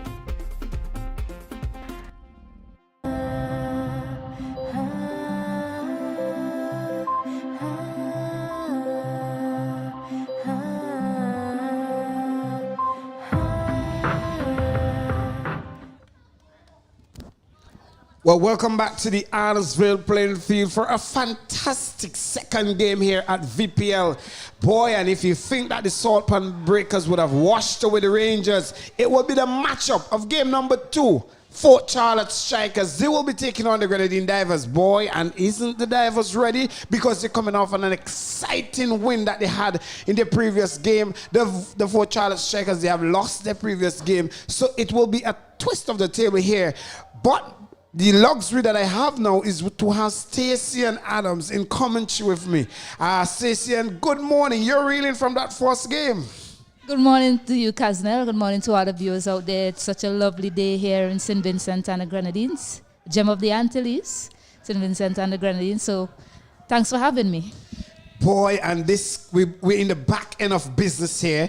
The VPL is coming down, as we will say. We will wind down things this weekend. But these last preliminary games are exciting. We are seeing teams who are on top now starting to lose pivotal games going into the back end. This is not something they would want. The Grenadine Divers, they would want to win this game and go forward to see what points or solidarity of points they would get in this game. Yes, the Divers will be looking to finish things off on a high. I mean, you've got to be wary of teams that has absolutely nothing to lose in this tournament. They cannot make the playoffs again, so the Fort Charlotte Strikers, they'll be wary of them. For the Fort Charlotte Strikers, they'll be looking for some solidity as they lost that match yesterday against the La Soufrière Hikers. I mean, the playoffs are already decided, but this phase of the tournament is salient to the top 4. I mean, it's a case of they have an eye on that top 2.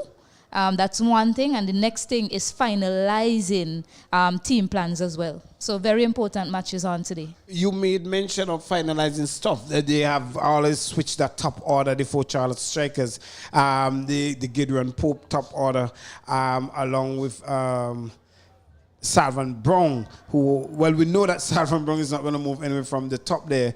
He have missed 2 matches because of a Barbados tour that he had earlier on in this month. But clearly he has come to the party. He has really get things off. The experience of Carlos Brathwaite, his addition to this lineup. What do you think going forward? Maybe the strategic plan that they will use going forward in this tournament? Well, I don't think they need to change a lot in terms of their plans. Maybe the players, maybe it was a case of shot selections yesterday because, I mean, given how the La Soufrière Hikers went about this tournament, has gone about this tournament with the bat in hand, restricting them yesterday to a total of 105. I think the Fort Charlotte Strikers would have been over the moon at halftime with that, the way they went out with the ball to the La Soufrière Hikers, a formidable batting lineup. But I think it probably was a case of the batters. They probably, I mean, they lost their top 2. Well, they lost Hiram Shallow and Salvan Brown early, and those 2 have been prolific for the Fort Charlotte Strikers in terms of run scoring. So I don't know if it was a case of they just got stalled and then they lost Carlos Brathwaite as well. So I don't think they need to change a lot in terms of plans. They just need to get going again, find back that momentum they had with the bat. In terms of the Grenadine Divers, they have got some positive, extreme positive. Shadrick Walton, who is leading the leaderboard in runs, 253 runs. He's the only one so far in that lineup that is leading in anything in this VPL. But positive there for they have gotten some close calls in their last game. We saw one of the most spectacular catch from Captain Asif Hooper, who lined himself up for one of those best catches. So, but they have been playing positive cricket, but they just seem not to bring home most of those things that they should have won. Yeah, I mean, the Divers, when you look back at their tournament, they have played some of the most stimulating matches of the tournament so far. Most of their games have gone down to the last over, whether it's when they're fielding or when they're batting. So it says a lot about the quality that they have. They rely heavily, yes, on Carl and Chadwick Walton at the top. We haven't really seen Asif Hooper show up in this tournament so far with the bat in hand. So he'll be looking to stamp his authority and really show the fans what he's made of in this match as well. So he's somebody that the Fort Charlotte Strikers has to be wary of heading into this matchup. Rodrigo Thomas, they seem to have found a formidable partner to go with Chadwick Walton at the top as well. So, and I and him also going into this matchup. You also have Wesley Straw, Bennett and Stapleton. Those are some of the power hitters that they have at that back end. Well, the coming back to the Fort Charlotte Strikers, the coach, Lyndon James, a former Dark V Express player, he's now in a coaching capacity for the Fort Charlotte Strikers. Do you think that that change would have added some ingenuity to the team? Well, certainly. I mean, he's an experienced player. He has played in the last 4 editions of the VPL tournament, and now he has the honor of coaching a team. So he has experience and he knows how to go about things. I mean, he's never won a tournament before when he was captain. So he'll be looking to do so now as the coach for this team. And they also have Carlos Brathwaite. That's a healthy addition for them in terms of leadership qualities. He has captained at the West Indies level, at the highest level. So they do have Gideon Pope. He was also a member of that West Indies under-19 winning team as well. So they have some experience there that they can look to help them, propel them to victory in this tournament. They're bowling, the Fort Charlotte Strikers bowling. They're bowling. They have not done much to worry about. Gideon Jordan, who has struggled this season, quite unusual for him as he would perform. But it is important that we make sure that the toss is of significance, and I think that Alanson, who is down in the middle, he has the 2 captains with him. Let's go pitch side. Yes, good day and welcome to match number 21 in the Dream 11 VPL 5 Cricket All-Way. We are here with the 2 captains and the match referee, Mr. Allen, with the toss. We have captain for the Fort Charlotte Strikers, Gideon Pope, and captain for the Grenadines Divers, Asif Hooper. And Asif has the coin. The call is for tails. It's heads. So it's a heads. So as if you have won the toss, what are you going to do this morning? We're going to have a bat first. I think the last 3 games we played, we scored over 100 runs. Chadwick is in a decent form, and hopefully today he can come off again first. All right, any changes to your team? No, we're playing the same team as the last game. Unfortunately for you and your team and your fans, you're out of the tournament, but what impact do you want to have for the games that you have left? To go back to the last game, that was a very good win for us. We won that game by 70 runs, and hopefully today we can finish off the tournament on a high. All right, well, all the best to you and your team today. All right, thanks, Alan. Gideon, you lost the toss. What would you have done if you had won it? We would have batted first as well. All right, any changes to your team? Only one change, and raise back in for Braxibel. All right, and this is an important game for you as a team. You have lost 2 games, you have won 4. I'm sure that you want to go back to winning ways today and see if you could move up the table to get into the top 2.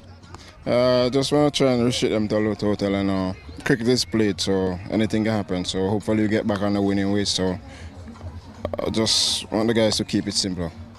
All right. Any idea how much would be a good score to restrict them to on this wicket? Maybe just under 100 is a good score. So hopefully we can restrict them just under 100, and in the back end, we go and chase it down. All right. All the best to you and your team. Thank you. All right. So there you have it from the pitch side. The Grenadine Divers captain Asif Hooper, he has won the toss and he has elected to bat first. Back up to you in the studio. Well, thank you, Alanson. The toss has been won by the Grenadine Divers. No surprise there, knowing that, as the captain made mention, Chadwick, who is in the leaderboard for runs. What did you take of that decision to bat first? Well, I can't really fault them too much. As I mentioned, they have nothing to lose in this tournament as they are out of contention for that playoff berth.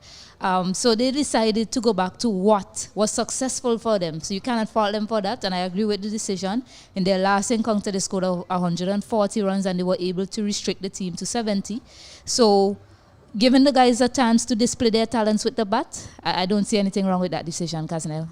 Well, we're going to take a short break, a very short break, and when we come back, we're going to have live action for you here at the Adamsville playing field. Let's go! It's cricket.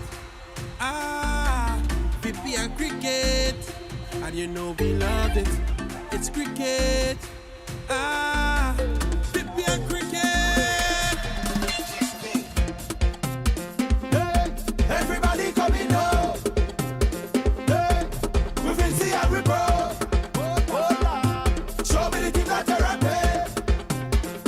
Bacala, down in the middle. Cricket, cricket, cricket, cricket our way. Cricket, cricket, cricket. Look at 6 over there. Cricket, cricket, cricket. Umpire where you say. Cricket, cricket, cricket. VPL our way.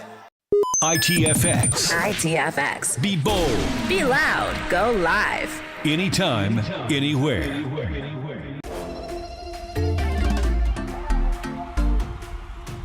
To me, VPL is life.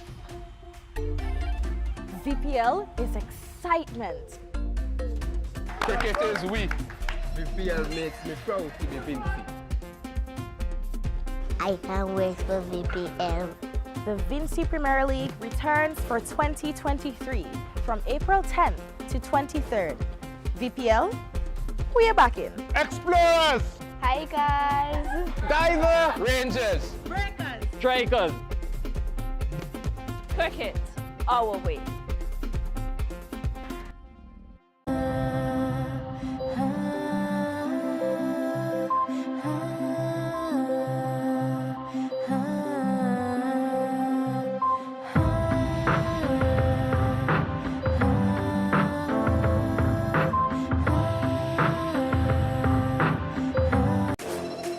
Let's go!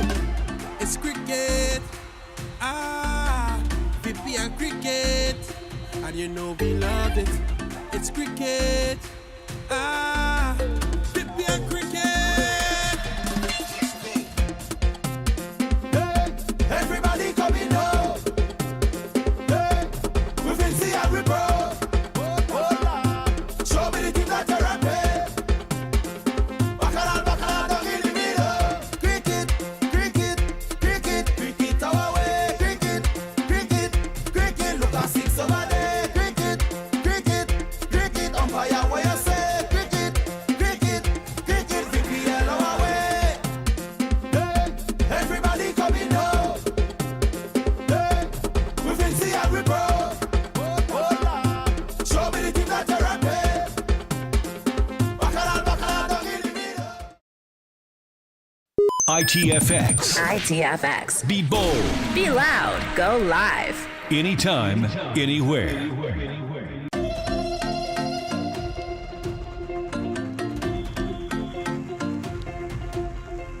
Hello everyone and welcome to a Dream 11 VPL5 T10 team preview. We are going to have a look at the Grenadines Divers. Despite playing fiercely and passionately throughout this tournament, they always find themselves at the bottom of the table. Their best finish ever is 5th in this competition. What can the Grenadine Divers do to kind of get themselves above water in this VPL5? I have with me, Alanson Cruikshank and Kenroy Bassi. Welcome. Yeah, welcome to another preview of VPL5. We are here with the Divers team. We're here in St. Vincent and the Grenadines, bringing you live broadcast here on this tournament. So welcome, and we do hope that the information that we provide to you is very necessary for this tournament. Yes, and good for all of you as wherever you are in the world. Welcome to another preview with the Grenadines Divers. As mentioned by Stacey, the team has not, performed as well as they should have. In some cases, they have had fairly good teams. I could remember, especially in VPL1, the team was very strong in that VPL, but they just haven't really, put all the different aspects of the game together so far. So we'll go through their squad and see what they have. Yeah. So let's have a look at their squad. Asif Cooper, returning captain. Also have Chadwick Walton, Dean Brown, Benetton Stapleton, Cody Hahn, Razine Brown, Richie Richards, Romario Bibi, Cosmos Haksha, Rodrigo Thomas, Gerard Wiley, Rayshawn Williams, Weswick Strop, and Colby Gabriel. I think that they have done a lot in the draft in terms of balancing the team. Compared to last year, what do you guys think? Compared to last year, what do you think? Well, they definitely have a stronger team than last year, in my opinion. And, the leader of the team, Asif Cooper, he's the one who really, wears his heart on his sleeve. I was saying off air earlier that he's one of the most loved cricketers in the country. Has a big following as an individual cricketer. He would have to lead from the front, I think, sometimes, because Asif is a very emotional player. As we said, he wears his heart on his sleeve. When the team is not going well, sometimes it is difficult for him to, kind of pull himself away and then try to encourage the others, because then, you can see that he's down as well as the team. And so, that's something that, they'll have to think about throughout the year. They have Chadwick Walton now in their team, vast experience, former CCC player, Jamaica. He has played so much cricket, and he will be a very important force in this tournament for them. And there needs some change. We'll see how they go in VPL5. Well, I think it's time enough that the divers take their tongues off and come up with some air, in this tournament. They have been down there for too long. I think the changes that they have made are pretty important. The inclusion of Walton, and that would take some pressure off of Hooper, who has been carrying the team on his back for the past 4 tournaments or so. And Dean Brown, the addition to this team, is a very good finisher. He would make some impact in this team as well. So this may be divers, yeah. Who knows? If there's the point where you call, where do you think you'll finish? All right, but before we get into all of that, I'm really excited to hear where you think they'll finish at the end. But the best 11, we selected a best 11 for this squad. In terms of the bowling, Kenroy, what kind of fans expect? The bowling for the divers team, just a little bit concerned today. They don't have this out and out spinner. Yes, the skipper bowls, and also you have Richie Richards, who bowls an off spin as well. Stapleton, medium pacer, Brown, and Bibi, while he's a leg spinner as well. So they would have to use them in different scenarios, different aspect of the game, up front, in the middle. Who would be doing the job? I don't know. So they have to get that combination right. So the bowling department is what I'm very much worried about in respect of the divers team. They need to get that aspect right. Yeah, and pressure can do a lot to you. Yeah. And the team in the tournament who hasn't got into the playoffs at any point in time. What about the batting? What do you think? Well, I'm looking at the team, and as mentioned by Kenroy, if you look at the 11 that we selected, only the 3 of them are unlikely to bowl. So they would have a lot of bowling options. So as he mentioned, how they use them and where they fit would be a very important thing to determine where they finish. But their batting, Walton and Hooper, will be very, very important to this team in their batting. They are the ones who are most likely to be at the start. They are the ones who will give the team that start that they need, that solid base. And if they get a solid start in most of their games, then they'll be very destructive, because we have seen that they have a very destructive back end in terms of the all-rounders that they have. All these all-rounders are big hitters, massive hitters of the ball. Brown, Stapleton, Stroud.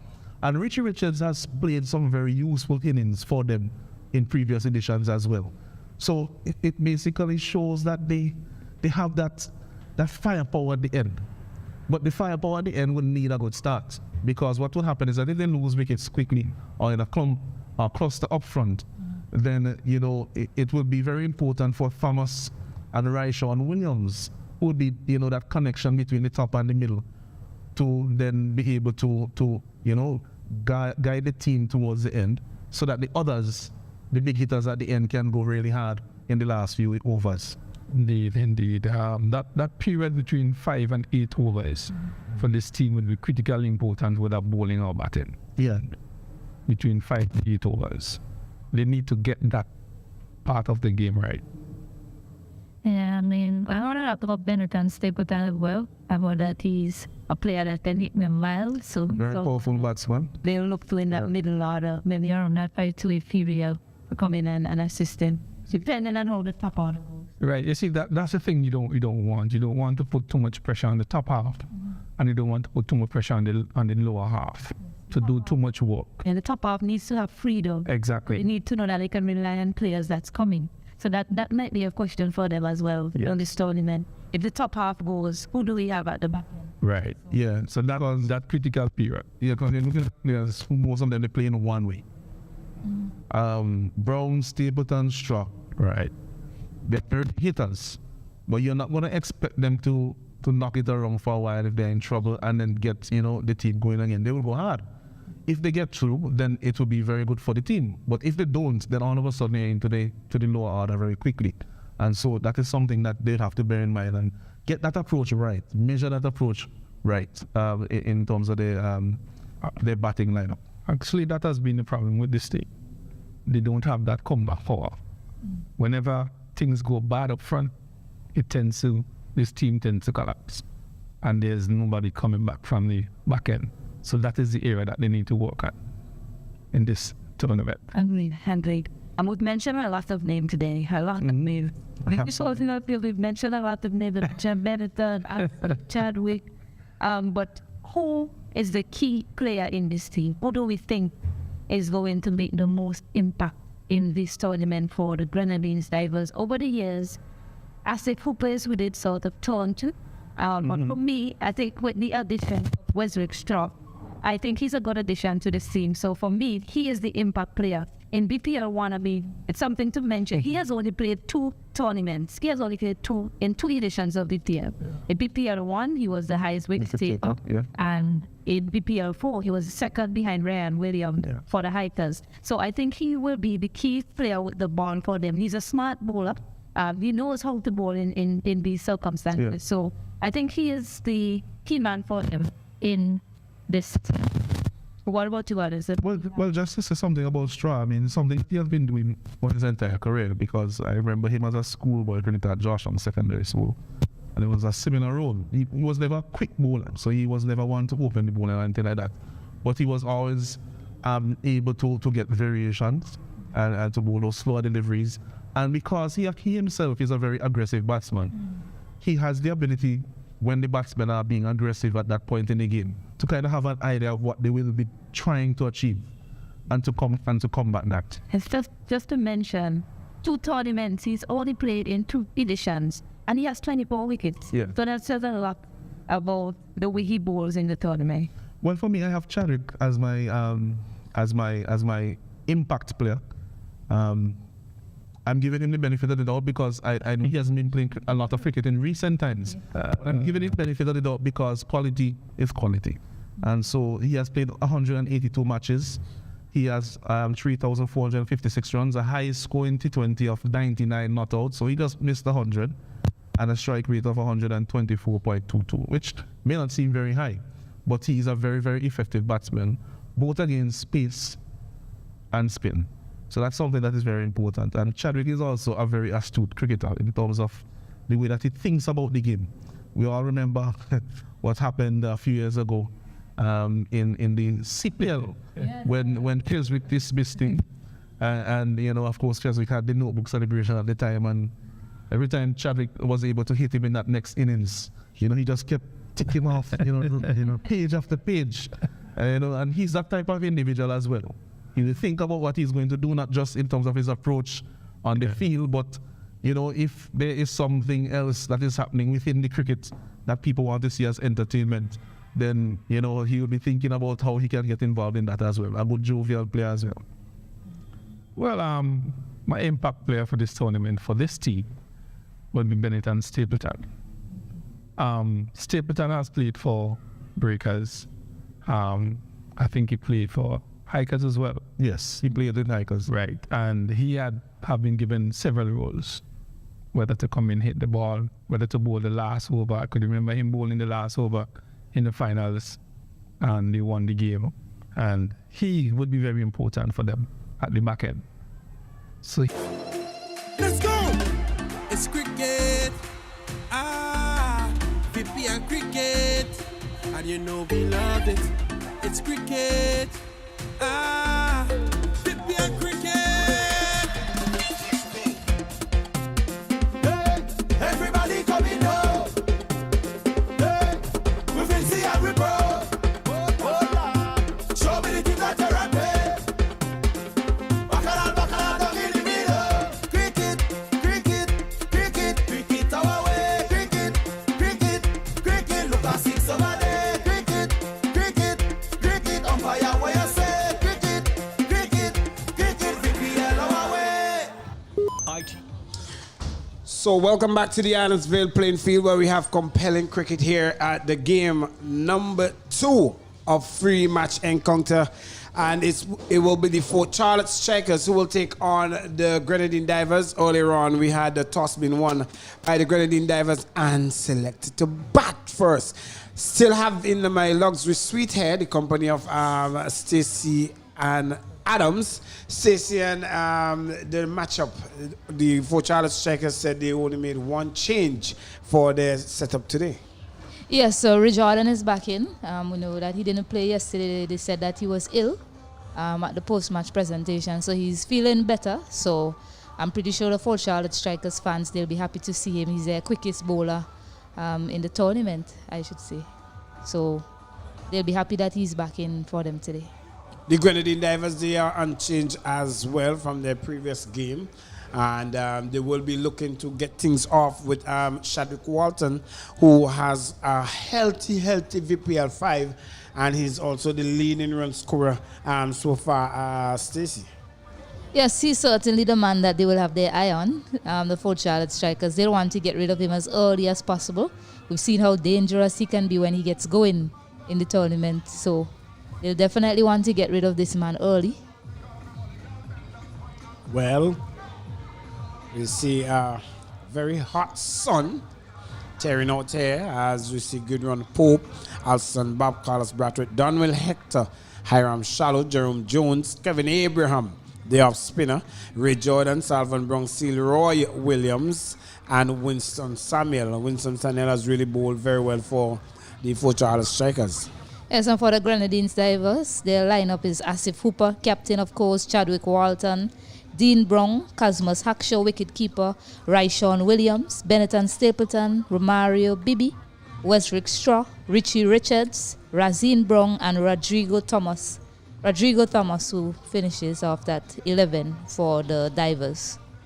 Well, so ball in hand is Ray Jordan coming from a little bit of overnight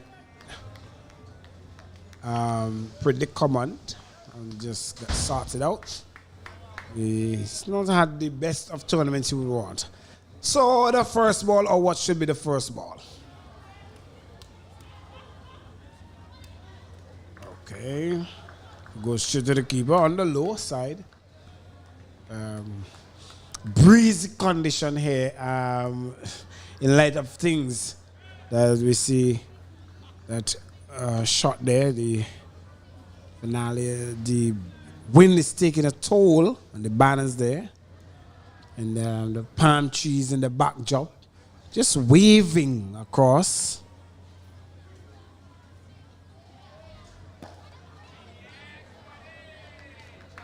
And 10 overs to bowl here. And, power play of 4 overs. Only 2 fielders are allowed outside. And what do you think of Chadwick? See, they have not qualified for the next round, but do you think he should still take a go at the bowling at this time? He'll definitely take a go at the bowling, Casnell. This one is wide outside the arm, as he see that's his intent to somewhat get that ball over the ring of circle that is there. As he marshal himself down the ground. Basically, he got away, Jordan, with that one. Got umpire Byam. Jonathan Blade at square leg standing from Barbados. Good morning to the people in St. Michael's. So oh, my goodness me. Sloppy piece of work there.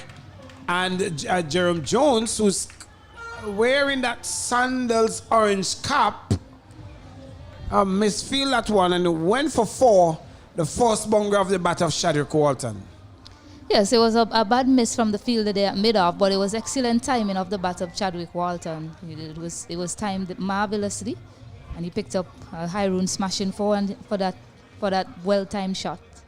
My goodness me, you see the full face of that bat in that shot, and it was timed immaculately to the boundary, and the orange cap holder, Jerome Jones, the leading wicket taker, the person with the most wickets so far. And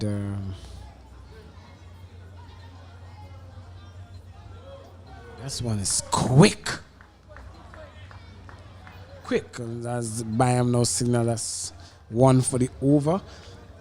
Nice looking hat there, Stacey. Sandals brand. Yeah, so you have the Sandals orange cap holder and the Sandals blue cap holder as well for most runs in this match. And Dean Jones also, he has most wickets tied with Dean Brown, has most wickets tied with Jerome Jones as well as Larry Edwards. This one is wide and short. It could be taken. Taken it is. My goodness me. Chadwick Walton will be disappointed at one. But in the end of it, Ray Jordan is on the tarmac of this playing field.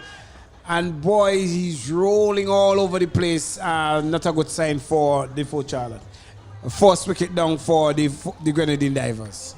Yes, Chadwick Walton, it was just having a check. Oh, he twisted his ankle there. Oh my Hoping he's okay. That looks nasty, Casnell. But a good delivery from him, bowling it away from Chadwick Walton. He reached for it. He made connection, but he wasn't able to clear the man at third man, Cylon Williams.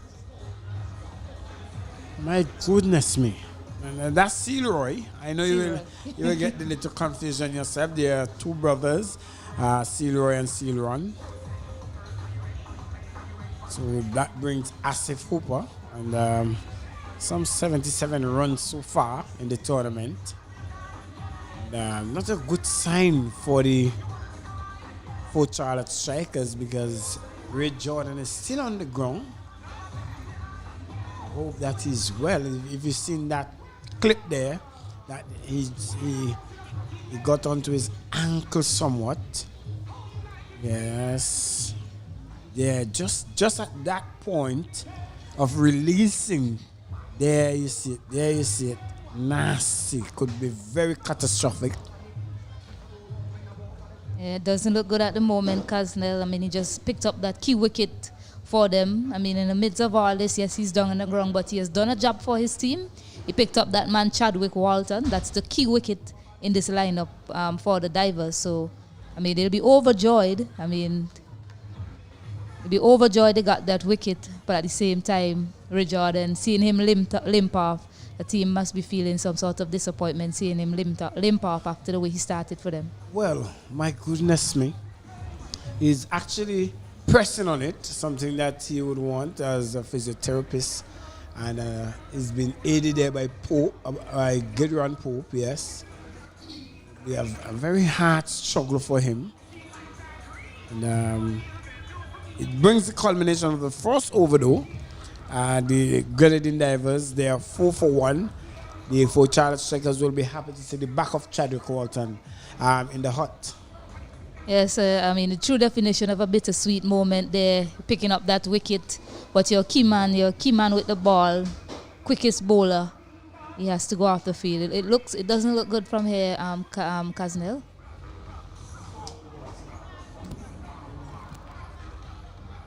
So, Captain Asif Hooper makes his way out, and some 77 runs so far he has gotten.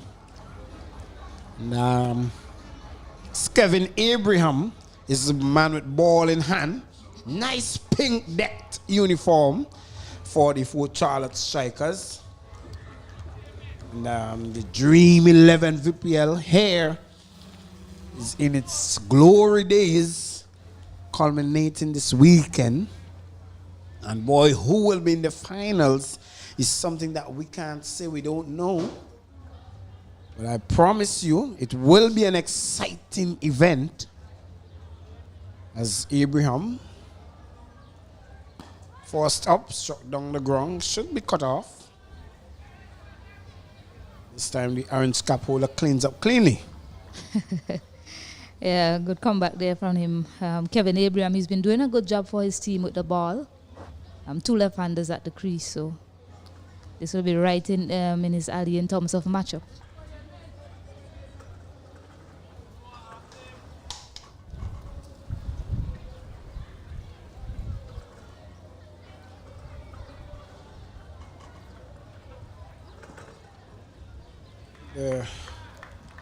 Good high seas. The waters are looking rather choppy this morning, but Abraham will take all effort of that win to get that ball across Asif, wide of our stump, missed by the keeper Salvan Brown, and it goes through to be a confirmed 4-by.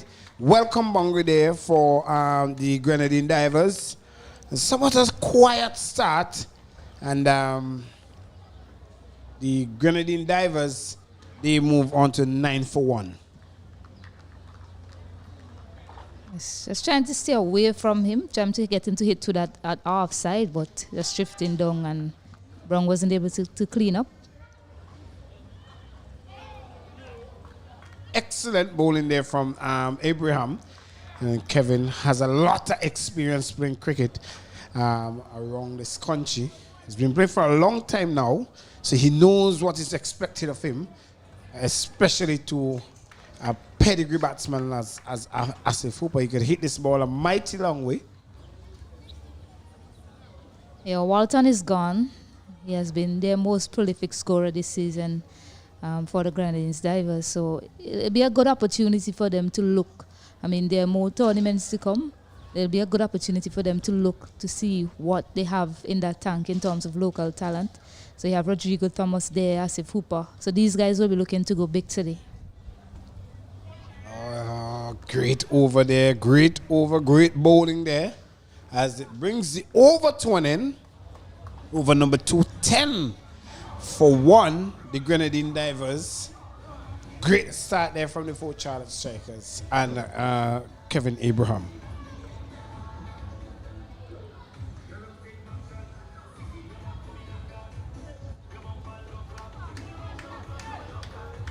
And Stacey, Ray Jordan is injured. Who do you believe will take up the slot now?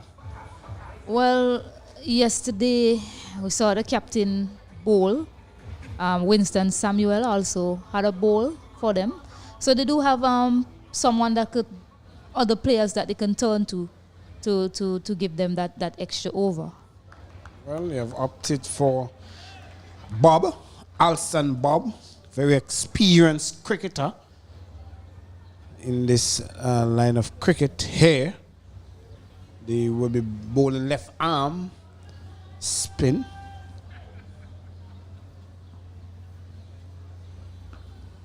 The Grenadine Divers have really not gotten the tournament as they would have expected, Stacey.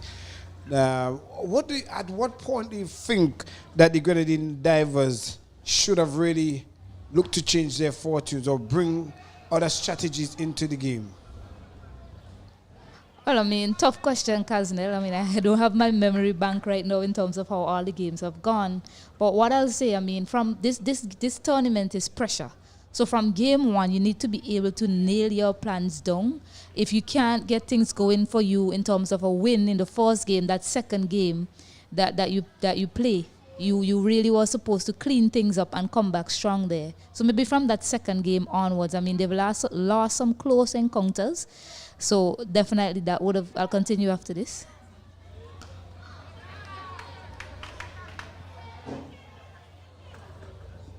Well, that's a mighty blow. That one was struck fiercely over mid-wicket, deep mid-wicket. There's a man in the corner area, sorry. And Winston only had was to just examine that the ball will go over the ropes, over his head, and that's it there for the first Hyrule maximum smashing six.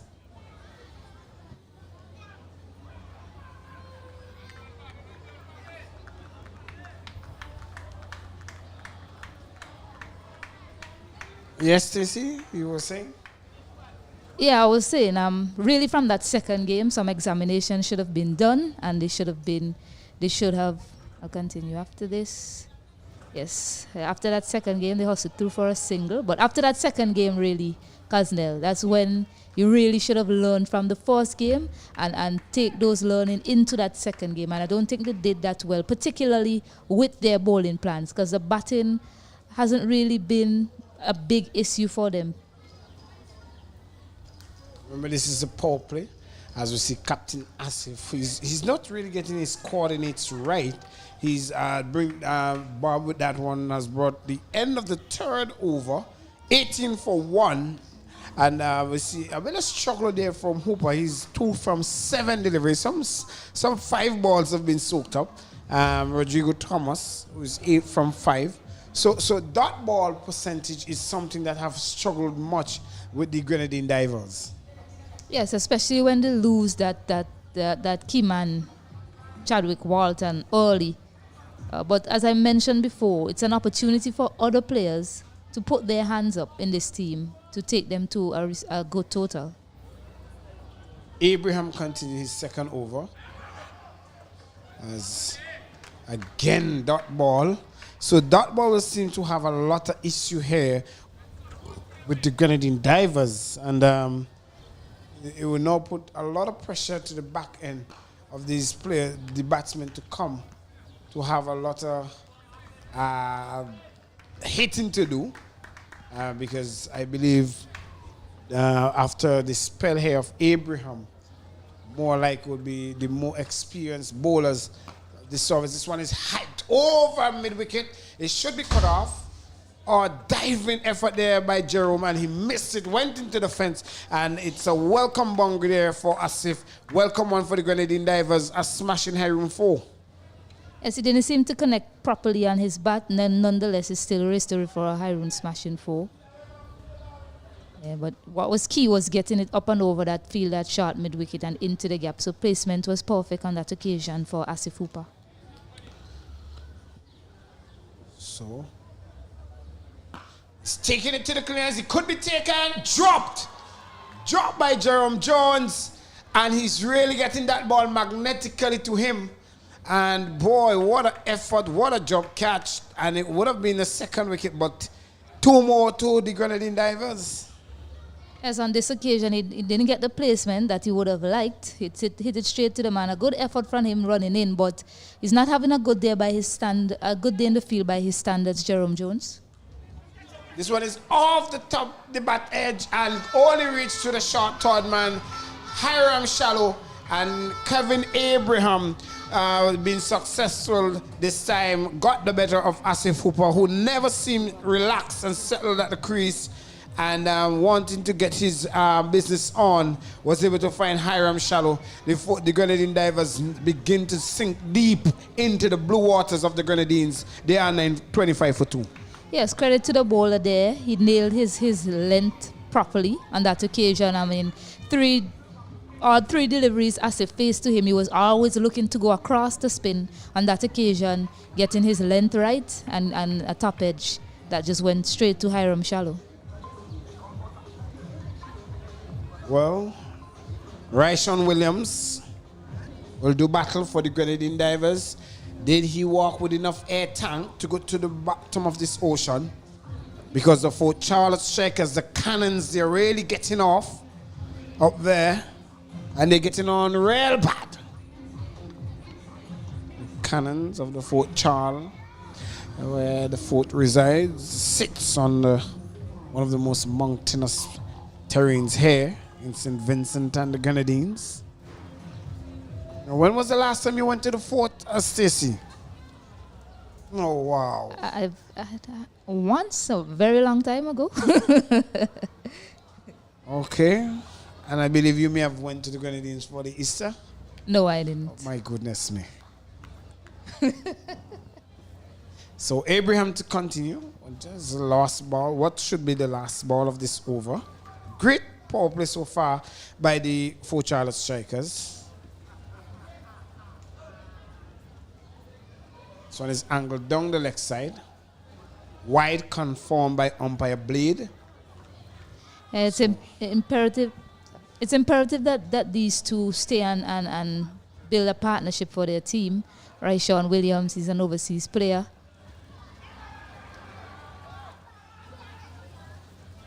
What's really going on with the Divers? And every ball looked like an opportunity for a wicket. So that brings the spell to an end for Abraham. Excellent spell. 1 for 10, of his 2 overs. And the Grenadine Divers, they're 26 for 2 at the end of the power play. Excellent power play for the Fort Charlotte Strikers there. Yeah, an exceptional spell there from Abraham. I mean, what I liked about it is that he had a plan, he stuck to it. He didn't really change a lot of things in his bowling spell apart from the length. You know, he wanted the batters to hit to a particular side, and it proved to be successful for him in the end. So umpire Byam will do the necessary. Yes, the signal means that it's the end of the power play. So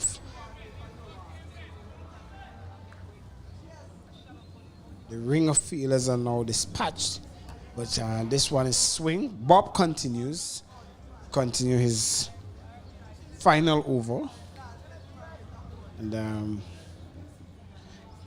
we have seen an excellent performance from the overseas players. They have really added experience to these teams. Apart from all those overseas players who are in the top ascendancy, Dylan Douglas for the Hikers, he's the one who is in the top there in terms of run trace for the Hikers. For the local players more so as well. And we see Dean, you made mention of Dean, with one of the top bowlers there as well. So it's good to see that the experience have been added to the VPL, and they're really using it. A bit of spin on that one, bounce as well.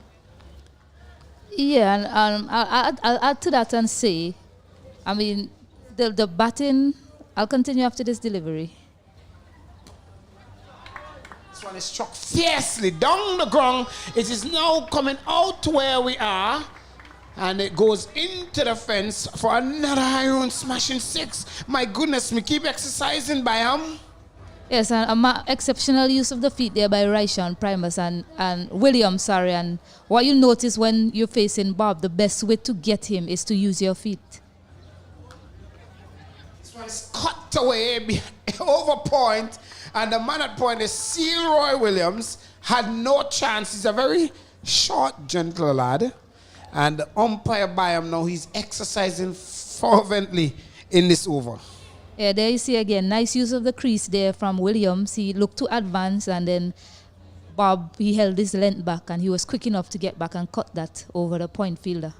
Well, this one has to hit the roof here. It must hit the roof here. And I told you that. That's a massive shot. That dude is a youngster. He's a tall lad, but he's strong. Well, there you go. There you go again. Use of the feet. If he pitches up, he's bowling really slow, and he's strong enough to just, once you use your feet, you'll get to the pitch of the ball better, and that's what you see in Ryshawn Williams doing to Bob. My goodness me, quickly, 43 for 2. Oh, this one spun away. Try to give himself some room. So end of the over. That over has some 15 runs to it, and it's a 43 for 2 at the halfway mark, Stacey. Yes, he didn't connect on that last delivery, but if you're a cricket fan and you enjoy batting, you should give credit to the way the batter approached that over to Bob. He used his feet well. He read how he was going to bowl, especially on that last ball. He didn't connect, but he knew he was going to hold his length back. But he just didn't connect. It was just too wide of him. So exceptional display of hitting and playing spin from Ryshawn Williams. So all the youngsters out there looking on, you can definitely learn something from the way Ryshawn Williams approached that over to Alston Bob. Well, great analysis there, because the man with the sandals, orange cap, has taken the ball and has ball in hand. This means that he's the leading wicket taker so far. Yes, but we were having a conversation about the overseas play and the experience that they have added. I mean, we have marvelous talent here in St. Vincent and the Grenadines. You see players like Dylan Douglas, Desron Maloney, Keran Katoy as well. But it's the way the overseas players has been used. Most of the overseas players has been opening the batting. So the teams, I'll continue after this.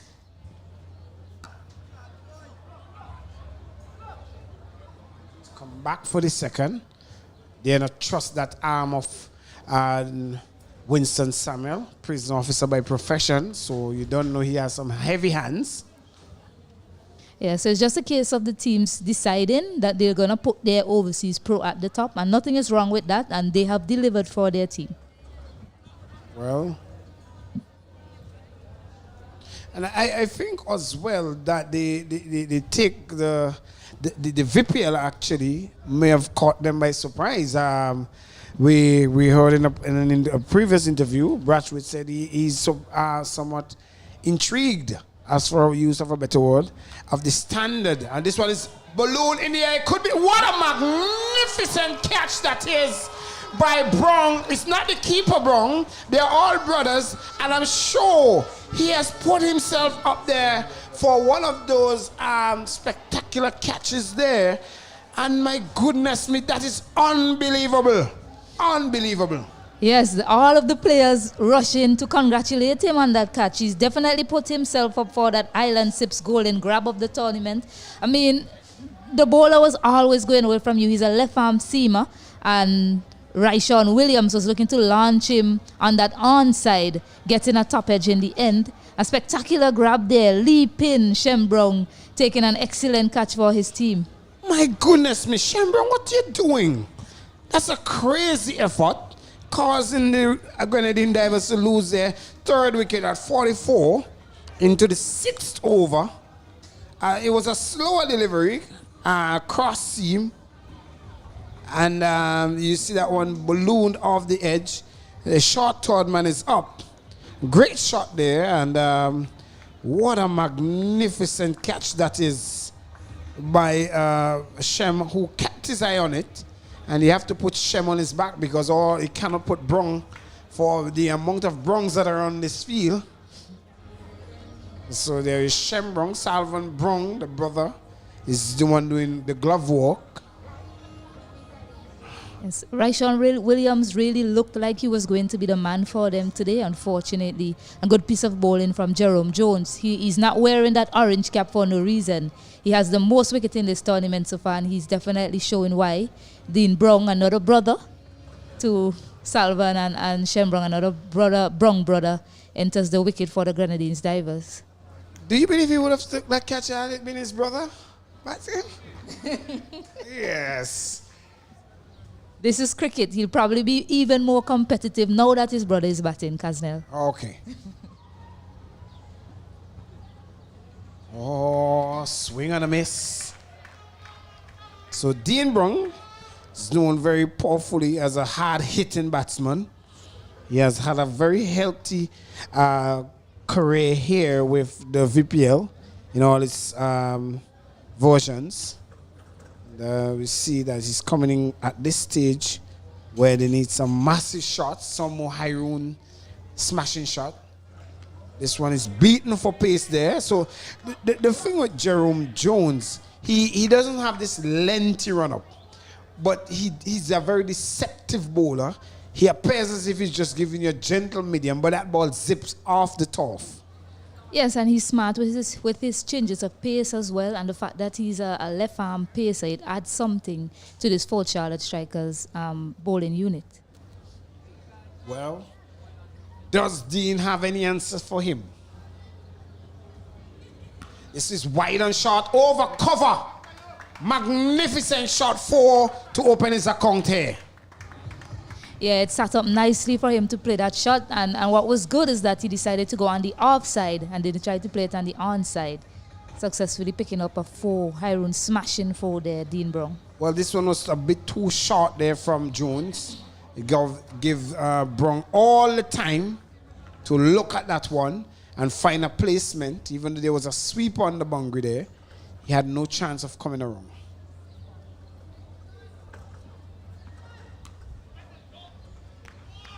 Well stopped there by Shallow. The Brown feel as if he has missed out, but he has missed out, and so it is the end of the 6th over, going at 8 runs per over. It's 48 for 3, the Grenadine Divers.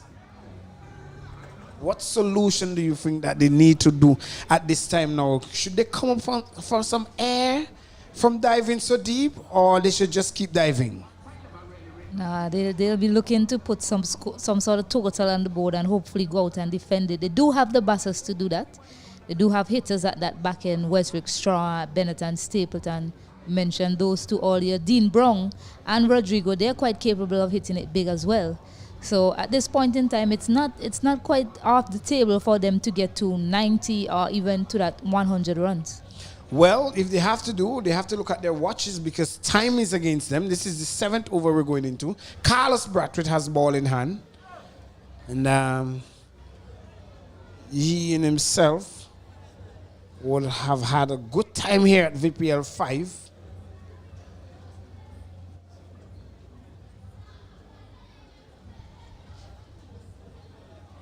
My goodness me. That's the length of a test match there, right there. Yes, he hits the deck hard, Brathwaite. That one sort of left that left-hander. Nice seaming delivery away from that left-hander, so a good start for Brathwaite. So Thomas, 11 from 10. Dean Brown, 4 from 4 at 100 strike rate. They need to get things on.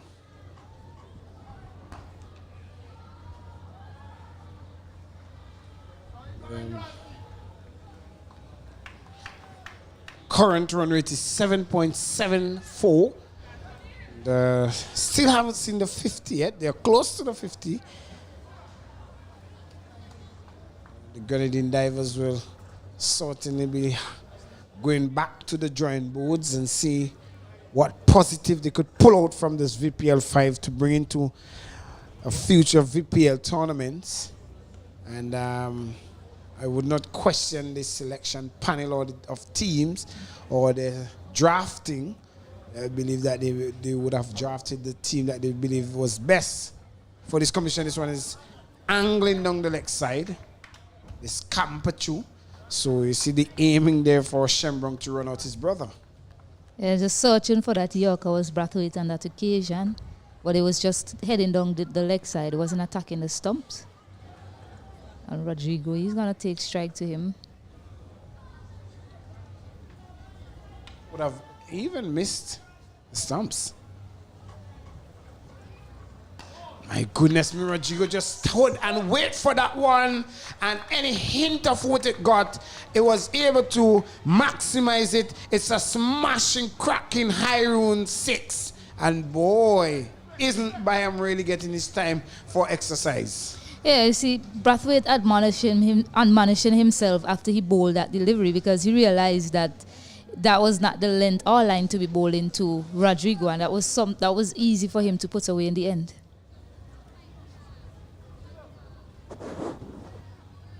Slower delivery could be taken. A diving effort by Abraham at short third, and when he hit the turf, it bounced out of his hand. A run-out opportunity as well. All things happening here. Yeah, that was better from Brathwaite. He took pace off it. Rodrigo, he saw Rodrigo coming down the wicket. He took pace off it. Rodrigo just getting a top edge After that catch from Shem Brown, would think that that one should have been taken, Kaznel. Well, maybe Abraham did not take any island sips earlier on. So, seemed to have hurt himself as well in the process. We have gotten a lot of exercise from the physiotherapist this season. They've been on and off the field like a player. Yeah, that's not a good sign for the strikers heading into the playoffs. They already had Ray Jordan, who was helped off the field earlier, and Abraham, in an attempt to take that catch, appears to have hurt himself here. I believe after he had hit the turf, he had gotten a pong, but it's good to see that he's going to be back onto his feet. And Rodrigo Thomas is 20 from 13. The Grenadine Divers 58 for 3 into the 7th over. One more ball shy of the 7th over. And still have Bennington Stevenson to come. He can find the ropes. You see Abraham is back up. And things are back to some level of normalcy with him. I'll go back to something you mentioned earlier, Kaznel, about selection and time at the draft in terms of looking at players that they have selected, the Grenadines Divers. I think the bigger issue for them is how they have used these players, this VPL5. I think if they had found the right combinations with bowling and batting, they probably could have been better off.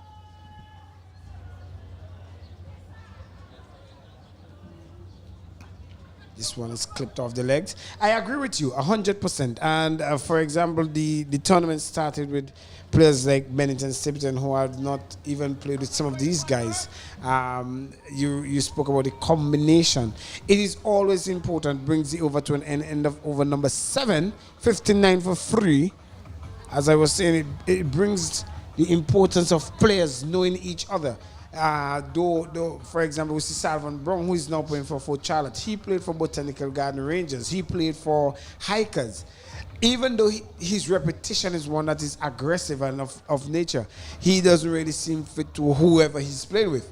But the thing is that the Grenadine Divers have never got players who are stabilized in their lineup per se than those who are just oftenly retained. Yes, if you notice, the two teams at the bottom, they're the two teams that's not settled in terms of how they go about their batting approach and their bowling as well. I mean, the Grenadines Divers, they've used two different opening combinations this tournament. You see fluctuations in that from that 3 to 5th position as well. Captain Asif Hooper, they're not too sure whether to put him to open, whether he should come early or late in the when they bat. I'll continue after this. So Winston Samuel, who has ball in hand, one of the most economical bowler in this tournament so far. He have not really got the wickets he won 2, but he have bowled so economically. And I'm somewhat impressed of how he have really gone for these VPLs. He has played with Botanical Garden Rangers his last encounter. And now he has been picked up by the Fort Charlotte Strikers and doing so far so good, so well. This one is too much up, and Rodrigo Thomas was waiting for him, and too much whiff this time, just talking about his economy. And there you go, Rodrigo hearing me saying, listen, stop that nonsense in the commentary booth, I could hit him far. Yeah, he missed his length there. He was trying to angle it across him, but it was too much width on that occasion, and Rodrigo was able to put that away as he smashed that powerfully down the ground, Kaznel. Well, Haroon Bear smashing 6. Winston has his force bear open by Rodrigo. Heels from the northwestern terrain of St. Vincent. Rose Hall. This time, Rodrigo takes it to him. Forget about his economy rate. I will damage the Frank Thomas Pavilion with these balls. Yeah, Rodrigo has decided he's going to have a go at Winston Samuel here. He advanced down the wicket on that occasion and deposited it over that mid-wicket region. That was a massive hit, Kaznel. Yeah, that's a hard lash, as we will say. And that one was struck fiercely and ferociously over into the Frank Thomas Pavilion. It ricocheted and came back onto the playing field. And my goodness me, what answers does the prison officer have for Rodrigo Thomas? Can he arrest him? Don't think you can arrest a man for playing fearless cricket shots. Well, this time, no more answers. He's been put to the sword. That Winston Samuel, and another smashing shot. Thomas, please, give Winston a chance. That's an even better hit. I mean, it didn't go for 6, but he played with the angle on that occasion, and he knew it was going to be wider, and that fierce bat swing of his was able to take it over that fielder and the cover area into that gap for 4.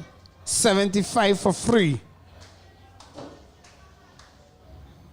Oh, he's pulled away, and well, that one will need a television review. Let's see. Umpire signaling 4. Confirm 4 there, yes. Umpire Jonathan Blade adjusting his eyes. And boy, oh boy, Winston Samuel looking to that back of the hand slow ball. Went a bit too short, and quickly Rodrigo Thomas moved 41 from 19 deliveries.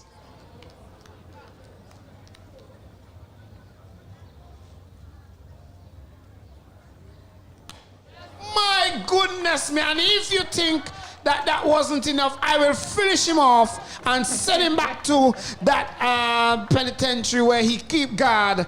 And that one was shot ferociously down the ground. It's another high-room smashing 6. Yeah, that was a savage hit. Stand and deliver stuff there from Rodrigo Thomas. He decided that it was time to go, Kaznel. No more messing about, as we mentioned before. They have nothing to lose. So it don't make sense for them to just stay and knock it around. Can't have a look at this point on. You have to go at everything. Well, it's a game of T10. It's 26 from that over. Winston Samuel, I spoke highly of his economy rate, but boy, didn't Rodrigo Thomas damage that repetition. And that one was hit with some steam in this hot sun, and it took a liking to Winston, and that one was dispatched over the boundary. And all that fielder could have done, Jerome, was to look at it and pick it up back. Brathwaite, can he stop the hemorrhaging of runs here? Dean Brown is on strike. He's 4 from 5. Much quiet situation here. Swing and a miss.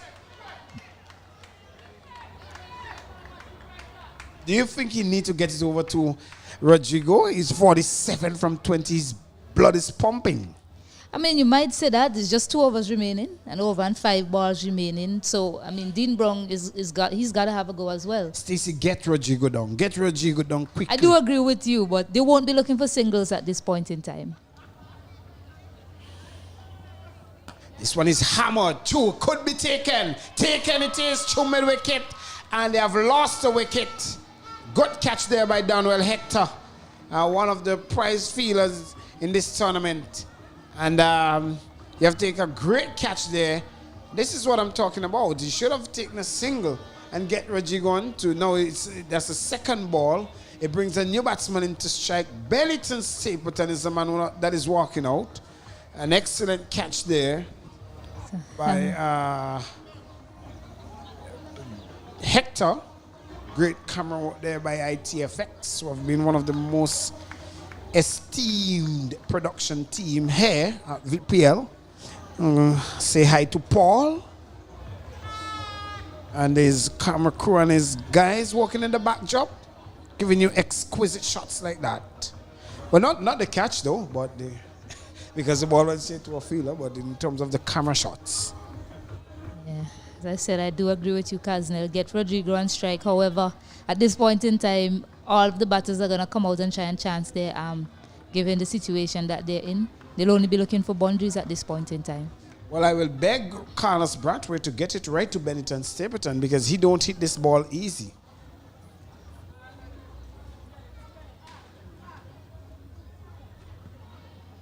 He don't hit it easy. Swing and a miss. Slower ball. Yeah, they really should, as we mentioned up here, they really should look to get the red hot Rodrigo on strike. 3 balls have gone in the over. You cannot cool him down. He's diving deep. It's just the thought process with the batters coming out at this point in time. They know they have to score boundaries, so they're going to try to go at it, but the best thing to do would have been to get Rodrigo back on strike. Well, if there's no need to, when I could push it down the ground, I told you about Bennington Stapleton. Carlos Brathwaite, you need to get it right. Yeah, that one was in the slot there. That was an easy hit there for Bennington Stapleton. He didn't need to do much. All he had to do was hold his shape and swing through the line, which he did successfully. High rule maximum. Well, 91 for 4. Can he finish it off with some maximum? Bouncer into the turf. 1 for the over. I saw him charging, and Carlos Brathwaite, with a wealth of experience, was able to use the turf and got it bouncer over to Bennington. Had he got even a hint of bat to that and get it over the short fine or over the keeper, could he maybe have premeditated down the track already?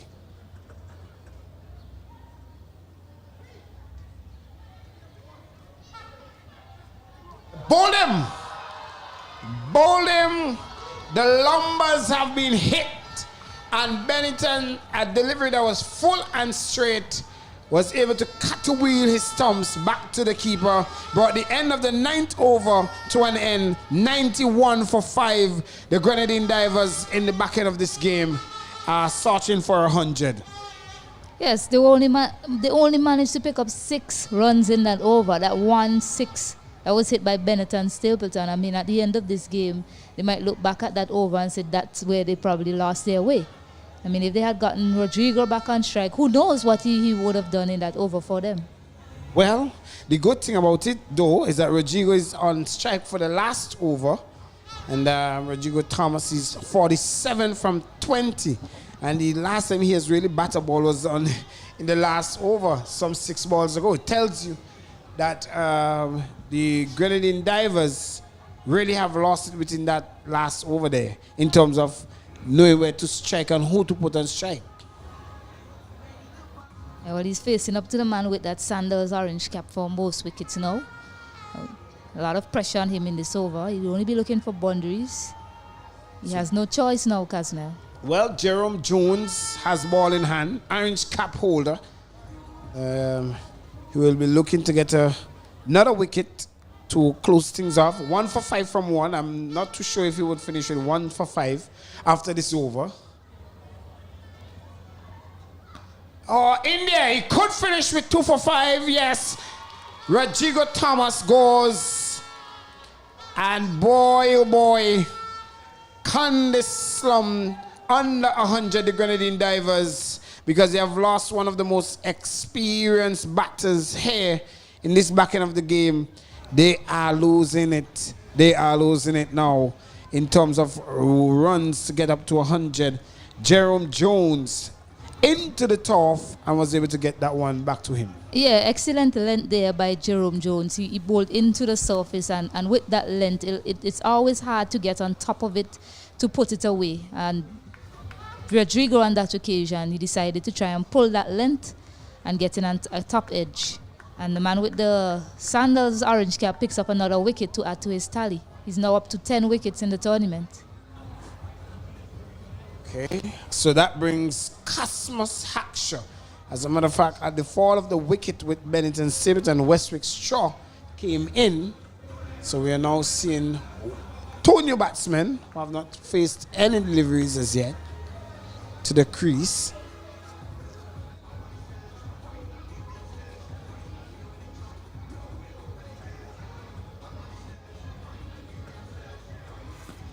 That one, diving effort there. Could have been a bowling caught. Caught Cosmos Hackshaw, pegging back a bit. Good start to the over. 2 dot ball, well, a dot ball and a wicket. That as well. So 2 dot balls, I would say, yes. Or diving effort there. Close one.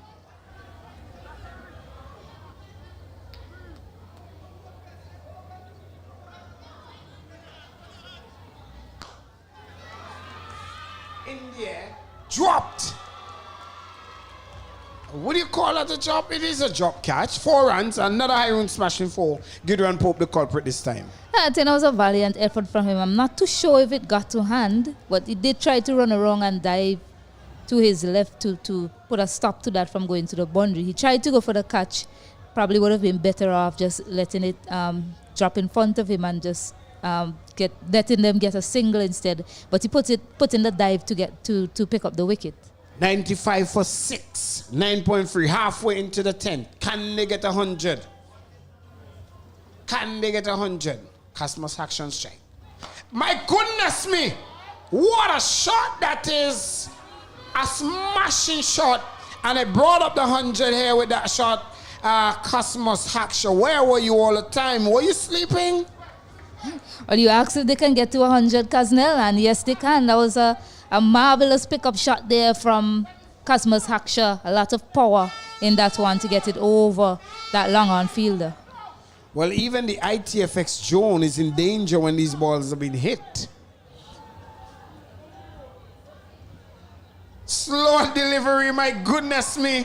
And it hits the stumps. So after a 6, Jerome Jones picked up a third wicket, and he is in for it now. They are 101 for 7. Yes, nice use of variation there from Jerome Jones. Cosmos actually looked as if he was ready to come down the track again to him, but he stood his ground that time, and that delivery just deceived him, hitting that off stump. Sorry, that on stump rather. Well, I believe that was a full-length delivery, but because of the slow nature of that delivery, it actually turned on him and was able to take his leg stump, and they're losing their 7th wicket. Look at that one. Cross seam, well, finger spin on that one.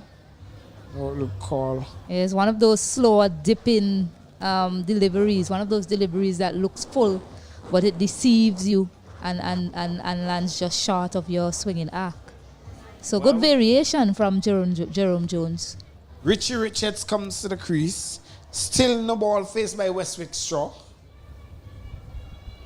You've been watching all 5 deliveries bowled. So should be the last ball. What should be the last ball?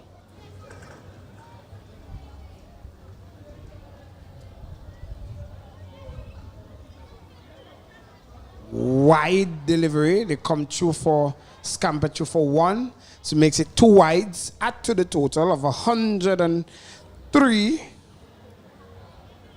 103 for 7.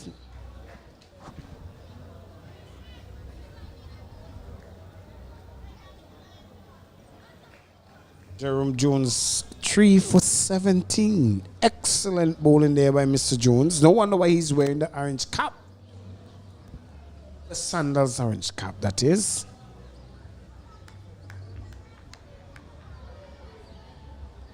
Excitement fills the air here. This one by Westwick Straw is draft down to the left side. It could go to the boundary. A welcome boundary to finish things off by Westwick Straw, who haven't got to face a delivery. But the first one he faced, he was able to get it to the boundary at a wideish short fine leg. Yeah, it's not where he intended it to go, but it was effective for his team in the end as they pick up a boundary. He's probably looking to launch that over mid-wicket, but an inside edge. Still picking up that boundary, that high run smashing for his team. Well, they have dived and only able to manage 107 for 7 at the end of 10 overs, the Grenadine Divers. The question will be, can the 4 Charlotte Strikers blow their cannons here to reach 108 in 10 overs? It is left to be seen as we see the bowling figures and the batting scorecard here for the Grenadine Divers. The handsome Chadwick Walton with the bat was dismissed for just 4. Thomas, who opened with him, 47.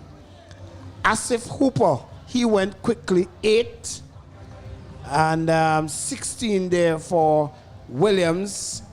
And Cosmos Haksha 10 from 4. Those were most the pick of the batsmen there. And Jerome Jones 3 for 21 from his 2. Carlos Bradley 2 for 16. And Rick Jordan 1 for 4. Stacey, it has been a great performance by the 4 Charlotte Strikers again. Yes, an exceptional performance with the ball for them. However, the toss, the captain said he wanted to restrict them to under 100. They managed to get up to 107. In the previous match, 113 runs wasn't safe. Going back to yesterday, the 4 Charlotte Strikers, they weren't able to chase down 105. So it's left to be seen how the second innings will go, Kaznel. Well, we'll take a short innings break here, and we will get you the run chase as soon as we get back. Don't go too far, just grab a snack, and we will be back shortly. Let's go! It's cricket. VPL Cricket. And you know we love it. It's cricket. VPL Cricket. Everybody coming up. Hey, we will see how we bro. Show me the team that you're rapping. Bacala, down in the middle. Cricket, cricket, cricket, cricket our way. Cricket, cricket, cricket. Look at 6 over there. Cricket, cricket, cricket. Umpire where you say. Cricket, cricket, cricket. VPL our way. ITFX. Be bold. Be loud. Go live. Anytime, anywhere.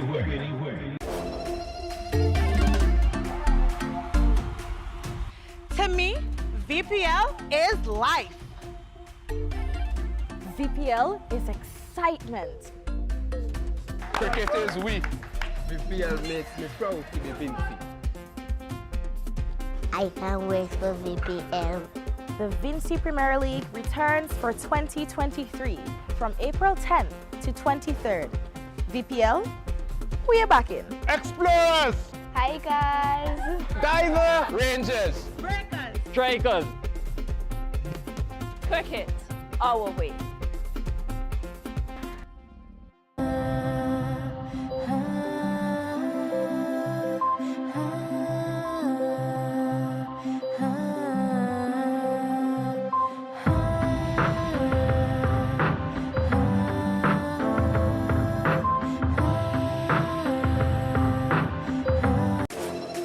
Let's go! It's cricket. VPL Cricket. And you know we love it. It's cricket. VPL Cricket. Hey, everybody coming up. Hey, we will see how we bro. Show me the team that you're rapping. Bacala, down in the middle. Cricket, cricket, cricket, cricket our way. Cricket, cricket, cricket. Look at 6 over there. Cricket, cricket, cricket. Umpire where you say. Cricket, cricket, cricket. VPL our way. Hey, everybody coming up. Hey, we will see how we bro. Show me the team that you're rapping. Bacala, down in the middle. ITFX. Be bold. Be loud. Go live. Anytime, anywhere. I've been to a place and fell in love with every moment. The sounds I heard, the touch I felt, the views I saw, the fresh flavors, the beautiful craftsmanship, the people I met, the celebration of freedom, the scenic nature. There's only one way I can describe this place, and it's by its name. Welcome to St. Vincent and the Grenadines. Welcome to my country. Welcome to our islands.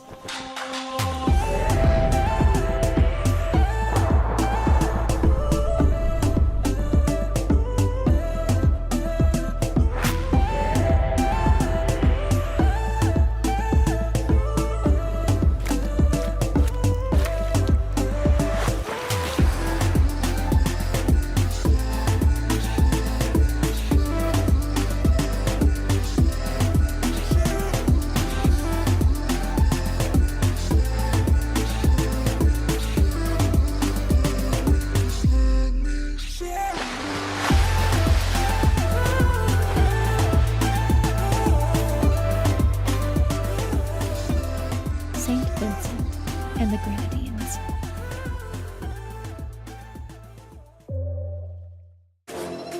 Let's go! It's cricket. VPL cricket. And you know we love it. It's cricket. VPL cricket. Hey, everybody coming home. Hey, we fancy and we bro. Show me the team that you're rapping. Bacala, down in the middle. Cricket, cricket, cricket, cricket our way. Cricket, cricket, cricket. Look at 6 over there. Cricket, cricket, cricket. Umpire where you say. Cricket, cricket, cricket. VPL our way. ITFX. Be bold. Be loud. Go live. Anytime, anywhere.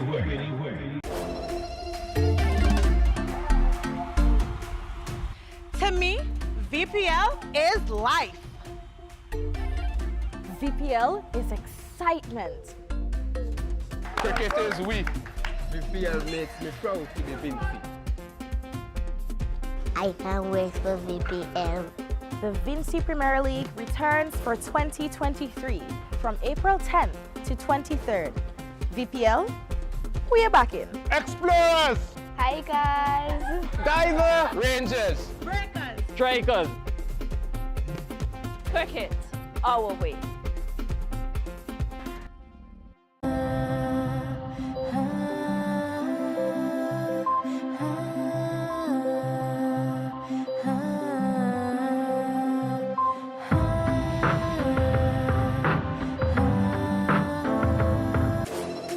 Let's go! It's cricket. VPL cricket.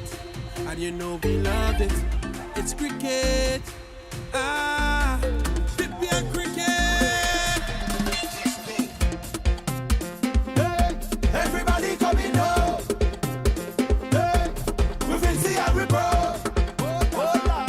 Show me the team that you're rapping.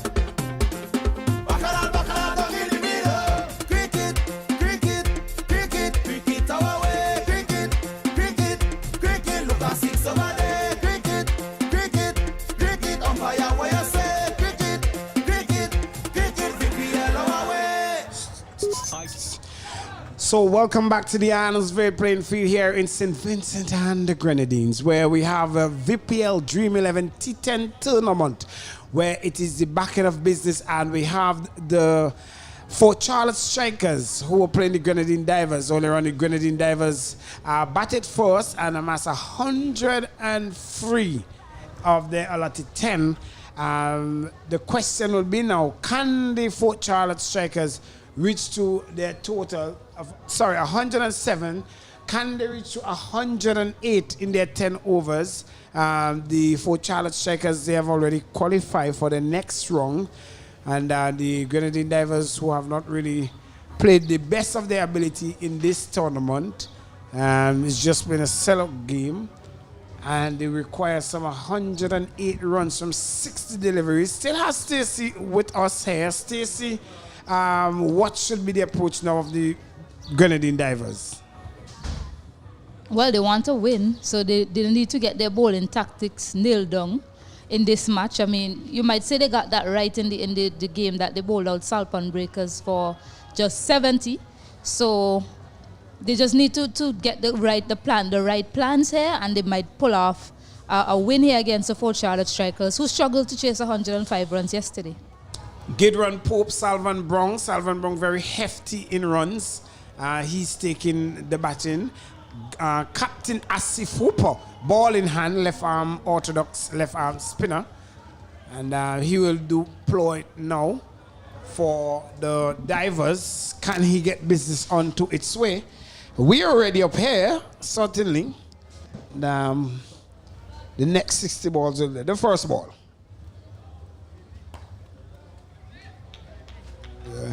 We see Gidron Pope somewhat went quiet so far in the tournament. Not explosive as we would have expected him. My goodness me, that's a spanking delivery, smashing high room 4 to open his account and open the run score here for the Fort Charlotte Strikers. Well, today is a new day, Kaznel, and he has been quite circumspect in the tournament so far in his approach to batting. But when you bowl that sort of delivery that gives him a chance to free his arms, he's definitely going to. Immaculate placement as well from Gidran Pope to get his innings up and away. Well, so a dead ball signal there. This one is cut away again. So there's a ring of feelers placed there for that same cut shot. And there is a point cover made off, long on, mid wicket. Remember, only 2 feelers are allowed outside the circle. That's the long on and mid wicket, deep mid wicket. There's a square leg and a short fine. So good comeback to the over by Captain Hooper. It would be important that as much that balls you could get in this power play to bowl at the Fort Charlotte Strikers. Yes, I agree with you. The power play is key. If you are to win a game, usually the team that has the best power plays who goes on to win the game, whether with bat or ball. So Asif Hooper and his men, they'll be hoping that they could, restrict the scoring rate of these batters in the power play and pick up some wickets as well. And the Fort Charlotte Strikers, they'll look to go hard and maximize the power play. Well, runs required 11.24. Certainly do not want that to go up to 15s and 16s.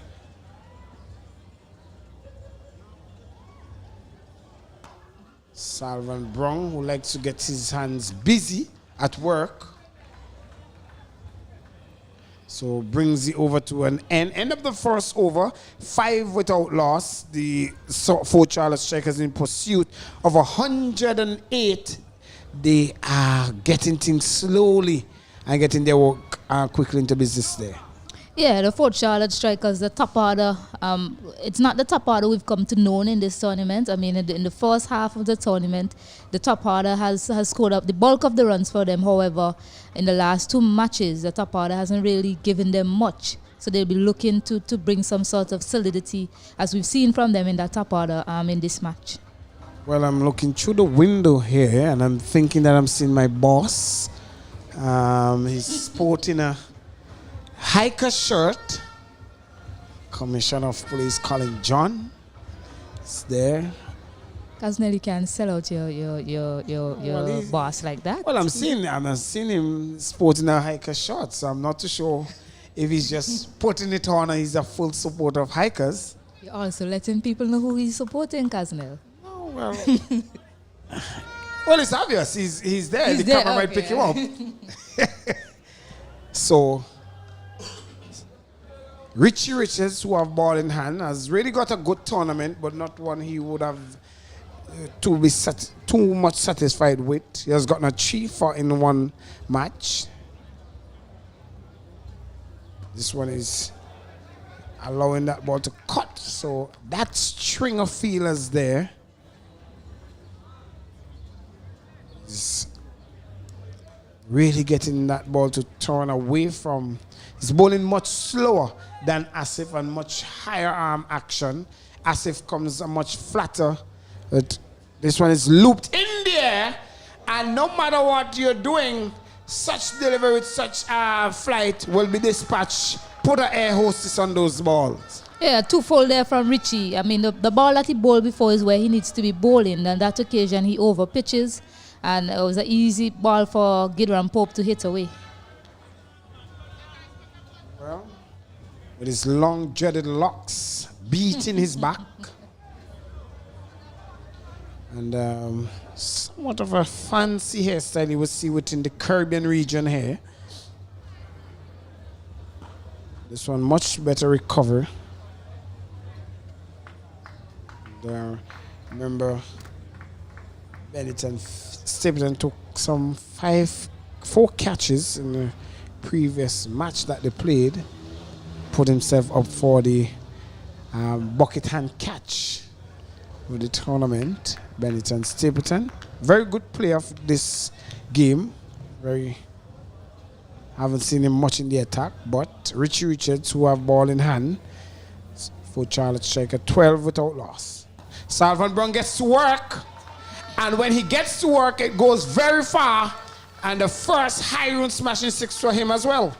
Yes, marvelous use of the feet there from Salvan Brown, advancing down the wicket on that occasion. I mean, Richie Richards is bowling slow, and he's a bowler that you'll have to go after. You cannot allow Richie Richards to settle in the power play and bowl a frugal spell to you. So you have to capitalize on his bowling. Well, that's what Salvan is saying to himself as well.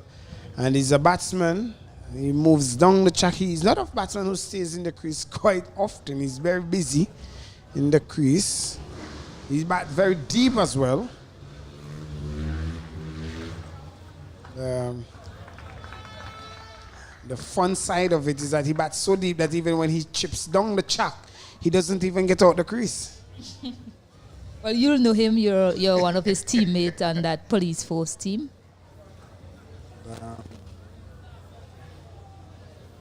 So 19 without loss.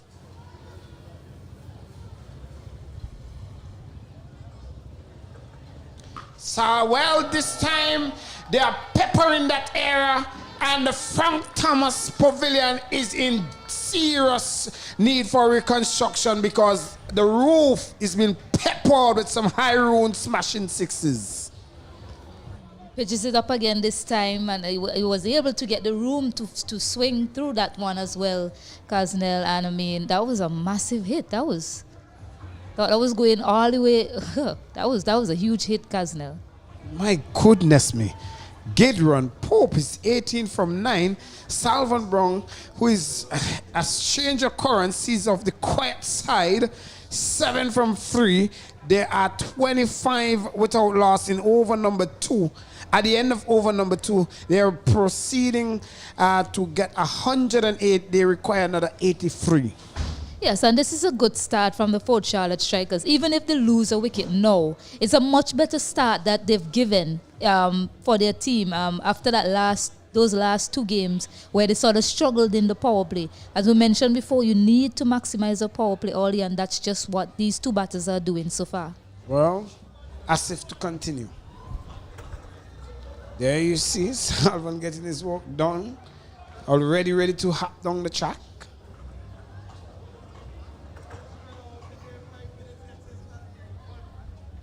So it's quicker down the left side. Signal wide there by umpire Byam. Umpire Byam have really been busy in this innings from the Fort Charlotte striker. And this time he gets it past square leg and inside edge of the bat. And there you see Richie Richards signaling that he had to run around the umpire, the square leg umpire, and missed out another opportunity to save the ball for 4. Wow. Yes, I mean, and it looks as if he's overstepped as well. But after the match, I'll need to have an inspection of that bat of Salvan. I mean, he didn't get anywhere close to that delivery. He was looking to launch it down the ground over that mid-off fielder, and a healthy inside edge that timed marvelously in the end for 4.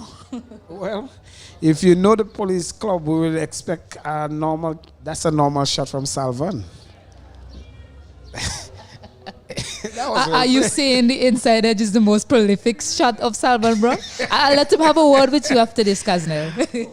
If you know Salvan, you will know what I'm talking about. Well, this is a free hit, so this time, Richie Richards gets some hand to it. So, good redeeming of that delivery from Asif. He loves to go down the ground and on the offside as well, from what I can see of him. He's a player that plays very straight, and when he hits that ball, it stays hit. He actually scored 100 in that Barbados tour. Well, a slight misfield there from the man at Gully. Whitish Gully, so he scampered through for 2. You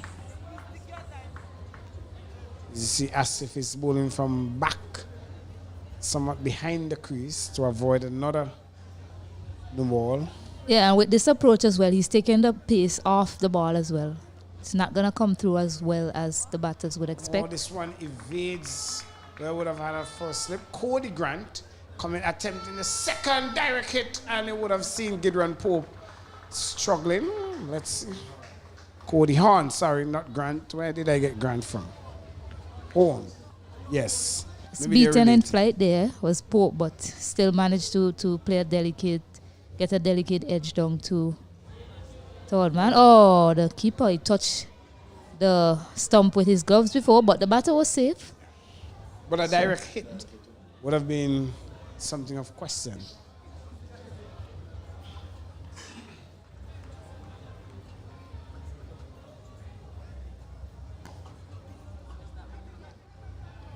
So early call of no from Gideon. Into the third over, 2 more deliveries to come. This dropped, but a hard catch.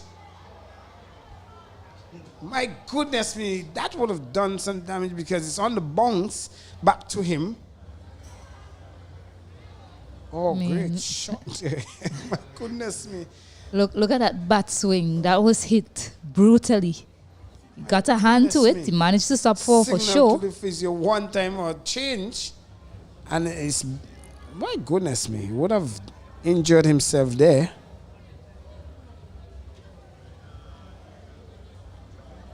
And that's the nature of player that Asif is. He will be injured and still look to play. But this time, extra bounce on that was able to give Pope enough room to cut that over the top of point. A welcome boundary, another smashing one. Brings the third over to an end, 40 without loss. Yeah, one big difference in Gideon Pope's approach in this innings compared to how he's gone in the tournament so far. He's 26 off 14, but he's looking to hit the ball with the angle, and he's looking to play on the offside as well. So that's a good sign for the Full Charlotte Strikers going into the playoffs. Their captain is looking in fine form, and he's hitting them well.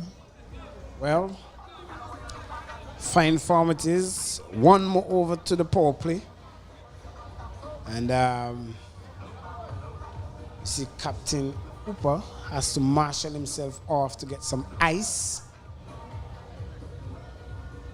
So Pope, as you made mention, 26 from 14. Current run rate is 13.33. They're requiring some 68 runs at a run rate at 9.71. Things are going smoothly here. The cannons at the fort is sounding out loudly. And it will be interesting to see what happens after the power play. Yes, if Hooper he had to go off there, he substitute fielder on Dave Duncan. So they're 40 without loss after 3 overs. A rather impressive start from these two openers. So left arm orthodox of Ryshawn Williams comes into the attack. Very tall lad. They're very gingerly approach to the crease. Move very slumbered. Even in his arm action, it's very slow. I'm wondering if he has that deceptive one that he skids on.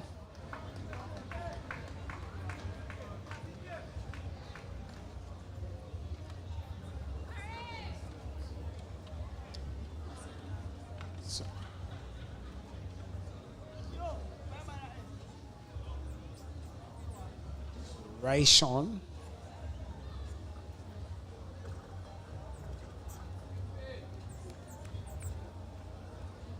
A lot of Barbadians are in this lineup.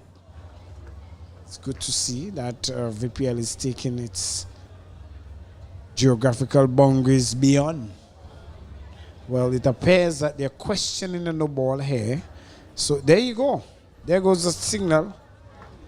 The bat is just, they just cannot see whether or not went over, but umpire Jonathan Blade has confirmed it's a free hit for Gideon Pope, who is on strike.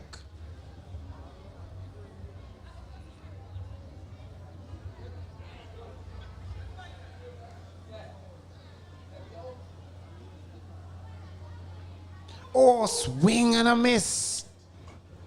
So, not costing the team much. That free hit.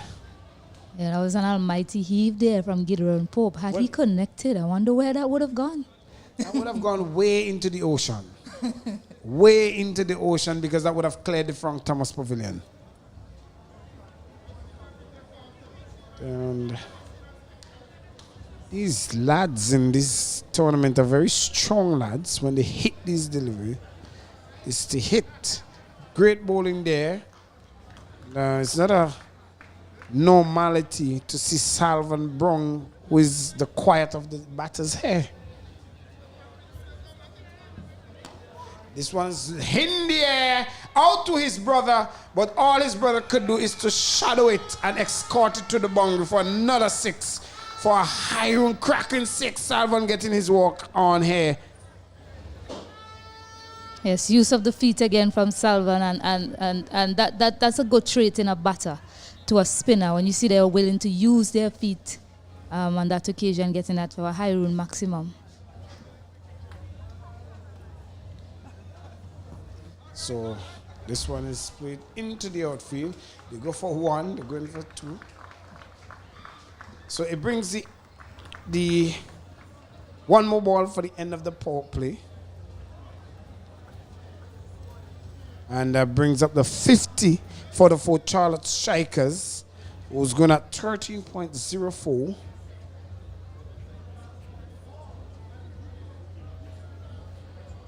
So, Raishon, how can he finish off this power play? This one is down to the fielder, short fine. Cannot stop the one. Brings the power play to an end.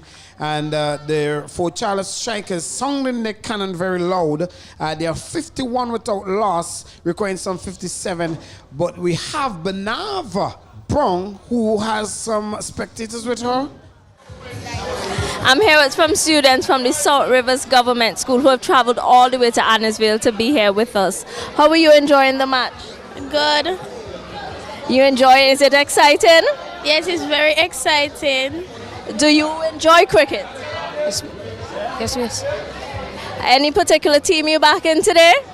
Yes, miss. Which one are you backing? Divers. Divers? Big sixes by Rodrigo today? Yes, miss. Okay, so any cricketers here with us today? What do you like to do? What? Who's your favorite cricketer? Brian Charles Lara. Oh, good one. And what about you? What do you like to do? Play cricket. You just like to play cricket? And football. And football. So you guys having fun at VPL? Yes, miss. Say hi to the camera.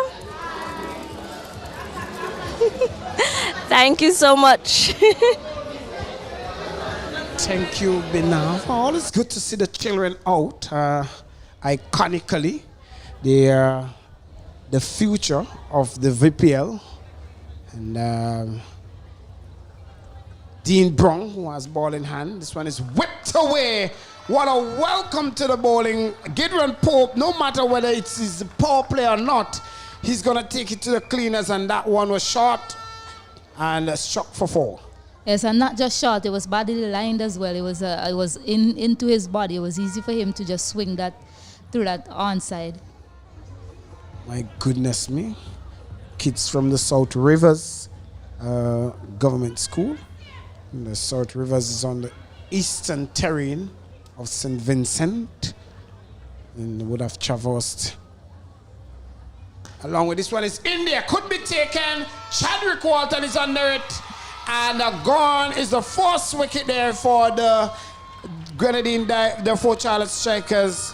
And it's coming from Dean Brown, who gets the better of Gideon Pope there.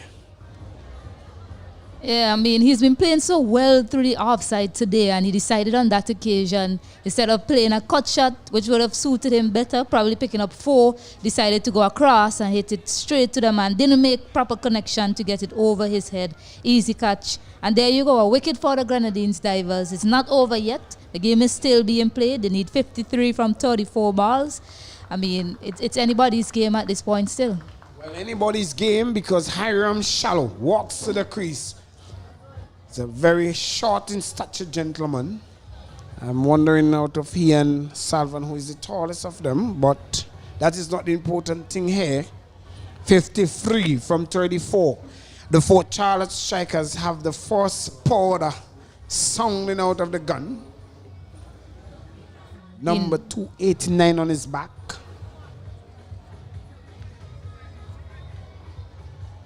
Dean Brong has been impressive for the Grenadines divers in this tournament. He has 9 wickets now to his name. He's a player in contention for that Sandals orange cap. Jerome Jones ahead of him now with 11. But he has been marvelous for them in this tournament. Well, Shallow comes to the crease. He's also a batsman who likes to attack. This one is down the left side. Someone trying to derail the umpire from his decision. But Byam, whose experience will not be fooled, signal wide. Yes. A similar angle to what he bowled to the left-hander. Probably he was bowling to the left-hander before, so he didn't get his lines right on that occasion.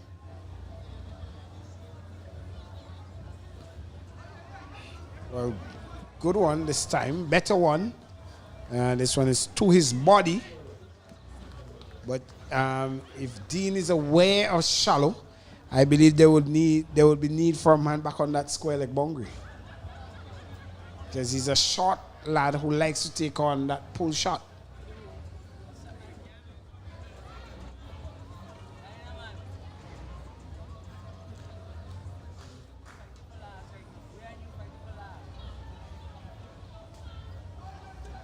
So off the mark, down to third man.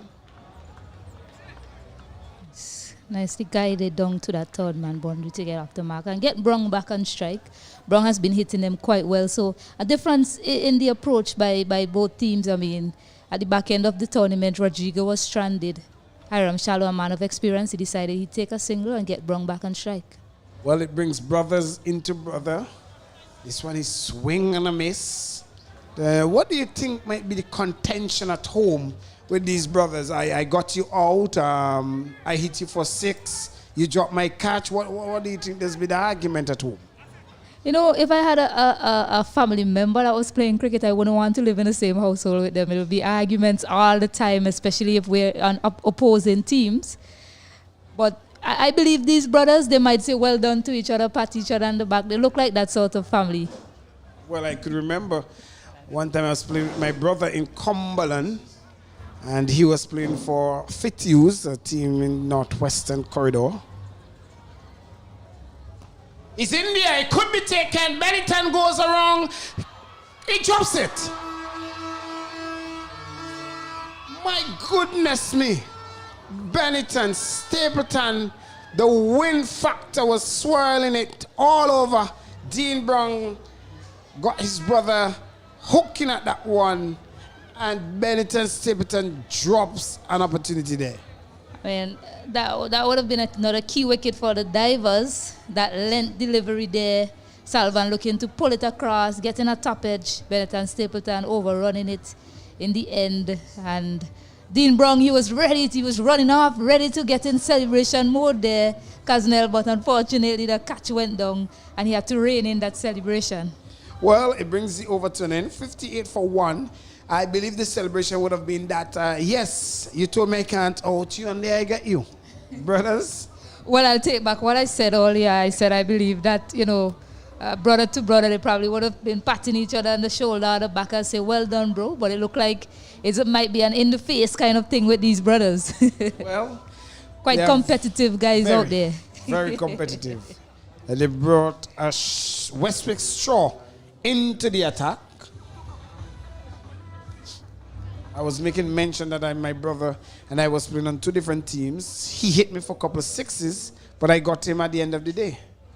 This one was mightily struck. Welcome to the game here, Westwick. I am Salvan Brong. I've been hitting it well for the tournament, so there is no difference with you. Yeah, oftentimes you see this in cricket, drop catch and then the next ball gets deposited for a boundary. Westwick Straw. Very economical bowler in this tournament and all VPLs. He would be disappointed with his out in this VPL. This one is cut over toward man. One bounce into the rope. Salvan now takes on the pace attack here. And Salvan isn't pleased with that shot. He believes he should have had a high run maximum instead of a high run smashing 4 as he picked up on that occasion. But that was well played. I mean, look at the hands to the ball to get it up and over the fielder. So he's quite prolific on the offset, and he's one of these players that I like to see set up and get going in this tournament. Well, remember, he's a short lad, so he had to get off his feet with that one. So decided to bowl it into his pads that Yes. time, Westwick Straw, which he might be better suited doing. that previous shot, we see Salvan was, well, both feet was off the ground. So he got his maximum height there, reaching that one. So he couldn't look for maximum with that. My goodness me. Swing and a miss. 40 from 27. Yeah, slower delivery there from Straw, taking all the pace off that delivery.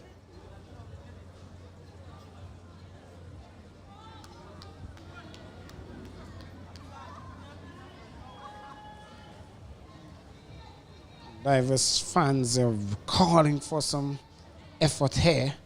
This one is cut away. Taken. What a catch! What a catch by Asif Hooper as he puts himself again for a contention. That's the second time he's doing some ridiculousness in this field, taking catches. Wet jaw drop. Asif, you are not real. I mean, I couldn't believe that he took that catch. He's definitely put himself up there for the Islands' golden grab of the tournament with another marvelous catch there. I mean, a slower delivery, wide of the batter this time, but that is where he likes to go. And he thought he had enough on it to clear the field, but Asif Hooper was putting a hand up there and grabbing that in the end. Well, he obstructed there, Salvan Brown. So Salvan Brown walks back to the hut.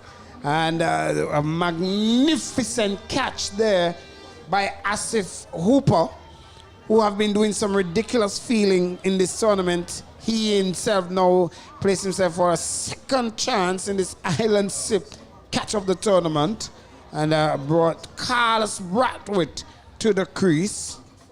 Yes, the Grenadines divers, they're definitely putting the fight to the Fort Charlotte Strikers. Never mind on bottom of the table. I am going to put in a fight here. That's what the Grenadines divers are showing. And this is not a great sign from the Fort Charlotte Strikers in terms of going on to the next round. And spoke about, hit. Had he hit that, it would have been close. Cody Horn. Yeah, that looked really close, but all is well that ends well. I mean, at the end of the day, he's still there, fight for his team. That was pretty close there, Kaznel.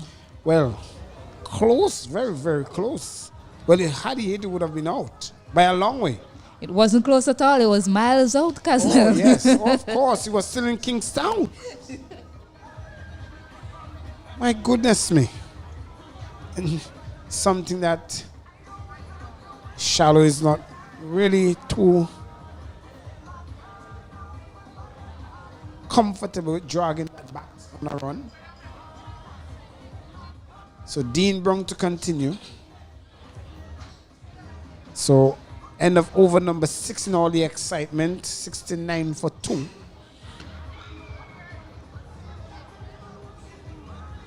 So 69 for 2. Current run rate 11.5.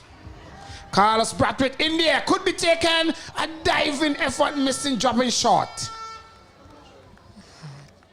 Peels off the edge. You would have wanted to snap these catches, but a good effort.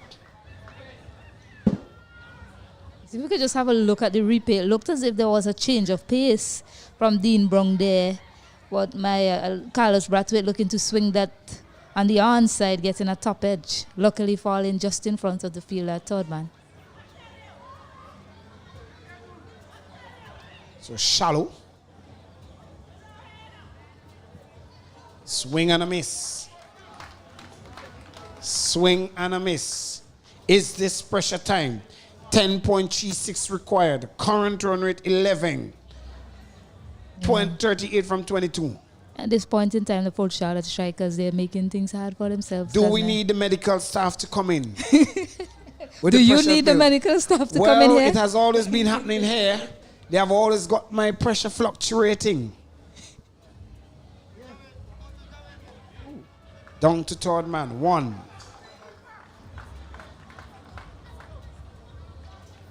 Dean Brung is really showing why he's one of these players in contention for that Sandals orange cap. He's really put his hand up for this team with his bowling effort so far. Excellent bowling here from Brung. 1 for 9 of his 1.3 so far. Carlos Brathwaite has welcomed you to this arena, and effortlessly he have eased the tension, so no need for the medical staff. He punched that one for another high run smashing 6. Yeah, that was effortlessly played by Carlos Brathwaite. He didn't need to do much. It was right there for him to hit it, and all he had to do was get power on it to get it over that rope. This one is tucked in. Mid wicket is busy. Richie Richards cleans up.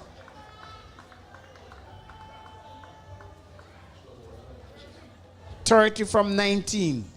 Can this go down to the wire? Can it go down to the wire? Please do not turn off your television set as yet, because the divers can go deep into the waters. Wide, not something they would want at this time. Extra ball.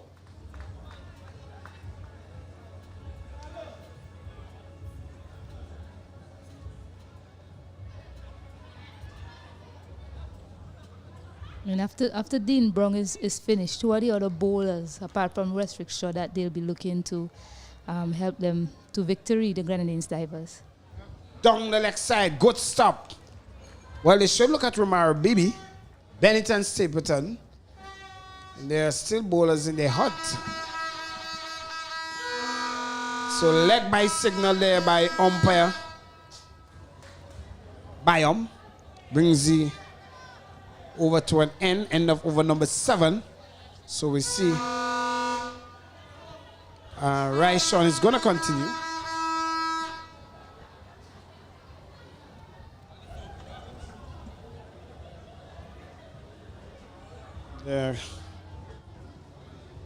Can Raishon pick up a wicket here?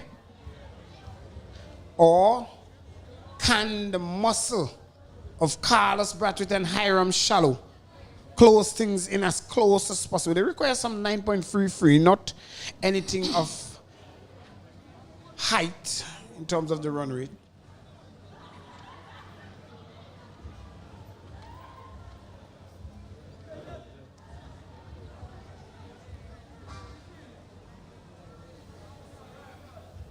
Right on to Hiram. So ball him! Just what the doctor ordered for the Grenadine divers. And boy, they were given an opportunity. Shallow never really looked comfortable. And he's limping off. So he's bowled there by Raishon. You know, before that ball was bowled, I mean, credit to the bowler, he slowed it up. Shallow looking for that big swing down the line. He wasn't able to connect and was bowled straight to the wicket as well, which is important. I was just thinking to myself, I wonder what would be Hiram Shallow's approach. I wonder if he'll look to go at it, or if he'll just look to walk it around and get Brathwaite back on strike.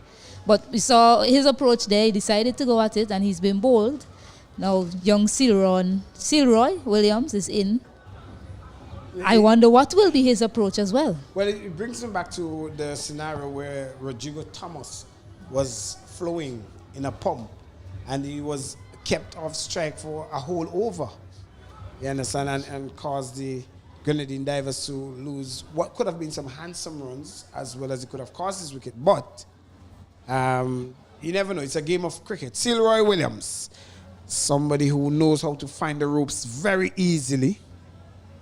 They've had a good tournament in all VPL. So he's not ready. He has a very interesting hairstyle. I'm not too sure if it was decked out. It was just sleep and wake and rush down to cricket. Just get it puffed. I believe his brother Cyril is wearing the same hairstyle. He knows how to find the ropes. There is no waiting. There is no waiting. Harun smash it 6. Well, he can hit them. We've seen that in this tournament so far. And his approach, we were wondering, he's going to go at it. It's a good start to Roy, sorry. My goodness me, look at his bat swing. He just connect it, and then I'll just watch the rest.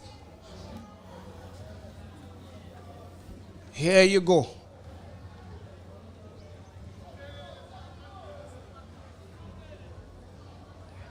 In the air, could be taken, will drop. Good effort though by Razim. Well, Westwick Shaw, sorry.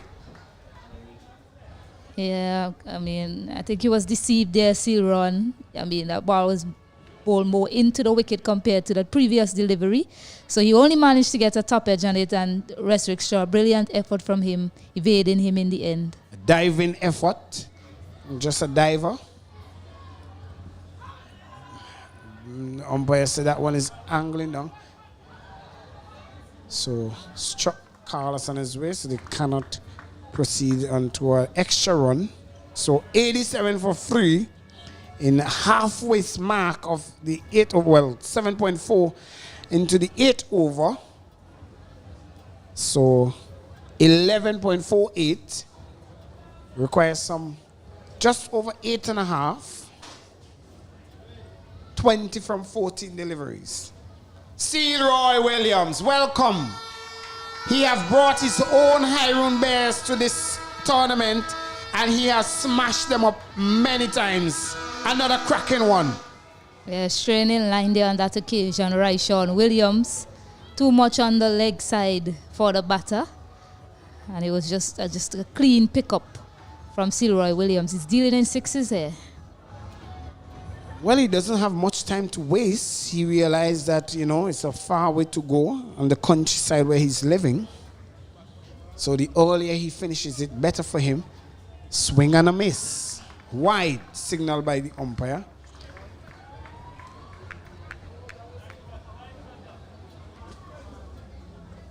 It's from Sandy Bay, extreme north, you will call that. Well,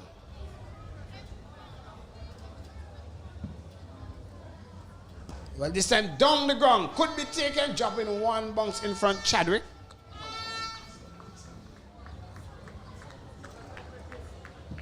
So, some 6 runs per over required.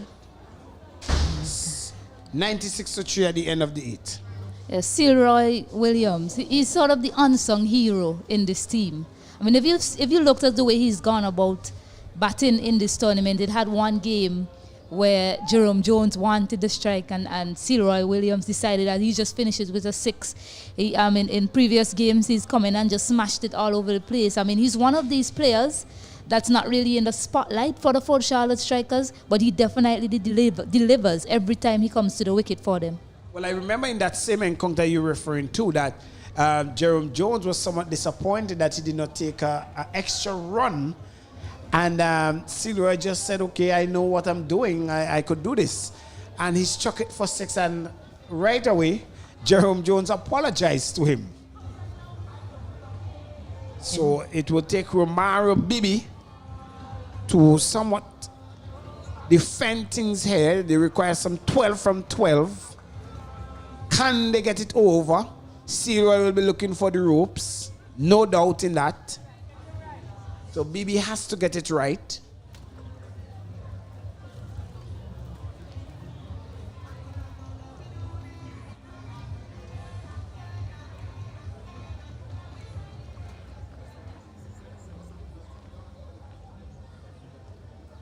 So you tend to swing them away from the left-handers. This one is mightily struck. It could be taken. Oh my goodness me. I think that has to be yes, has to be a 6. Dean Brown,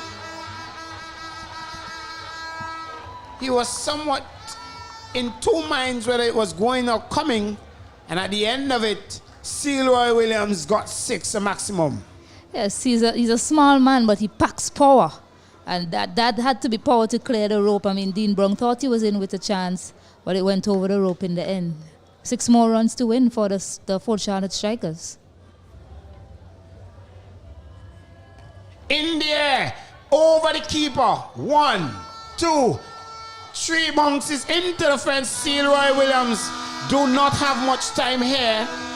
He's a very busy player, and the fans of the Fort Charlotte Strikers starting to song the horns, pack the cars, and they're ready to go into the next round.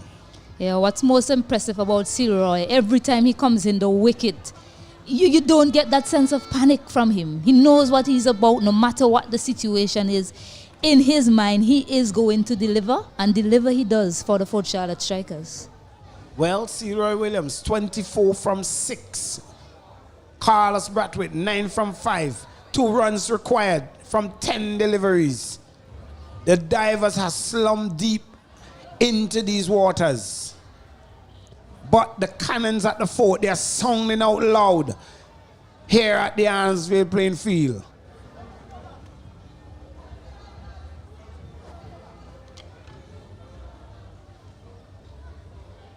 And the man behind the cannon is Sealroy. Struck it to deep square. 1. Scores are leveled. Exciting cricket here.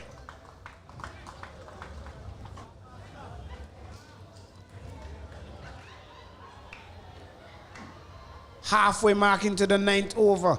Carlos Brathwaite comes and strike. 11 so far of the over. 1 more to get. Sealroy Williams, 7 ball 25. The fielders, they are crowding and crouching the field.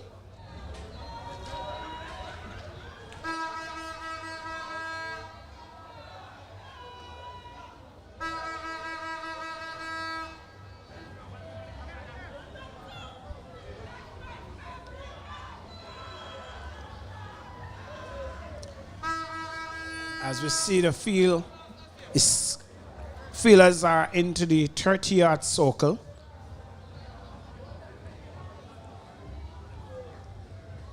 So Romaro Baby aborts his run. So they're asking Brathwaite to somewhat go over the infield for this last run.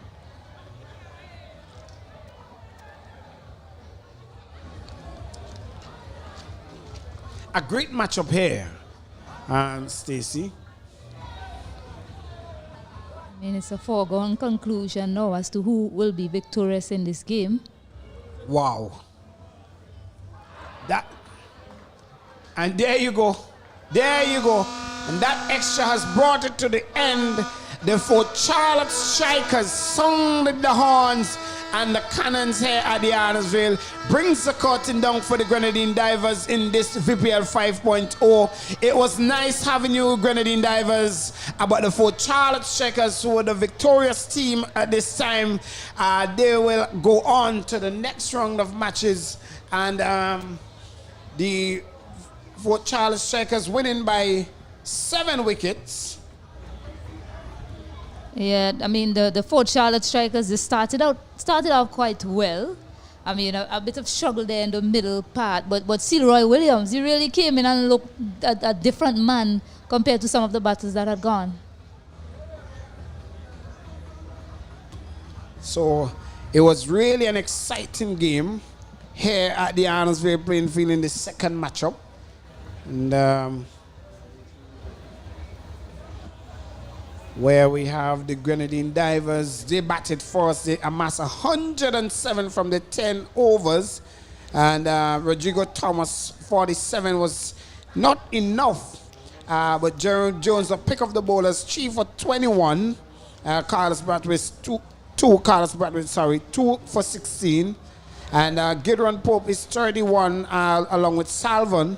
shared that opening stand, and they were able to sit over the ropes when Leroy Williams came in and 25 from 7 with Ryshawn Dean Westwick with 1 wicket apiece.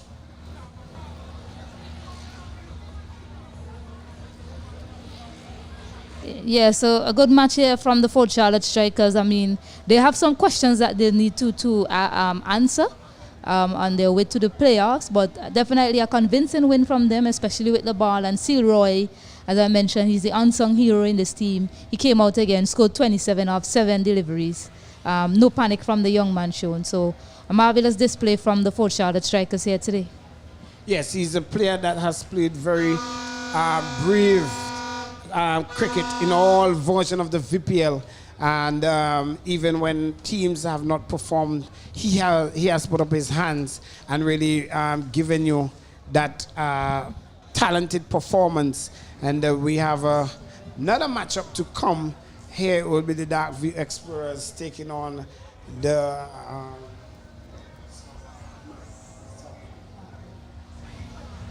Hikers. They will take on the Hikers, sorry. And it will be interesting to see how this game go.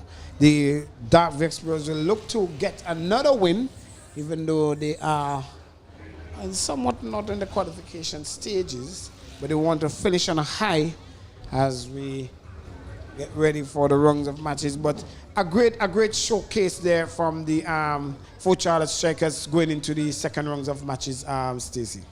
Indeed, so lots of questions for Asif Hooper and his men.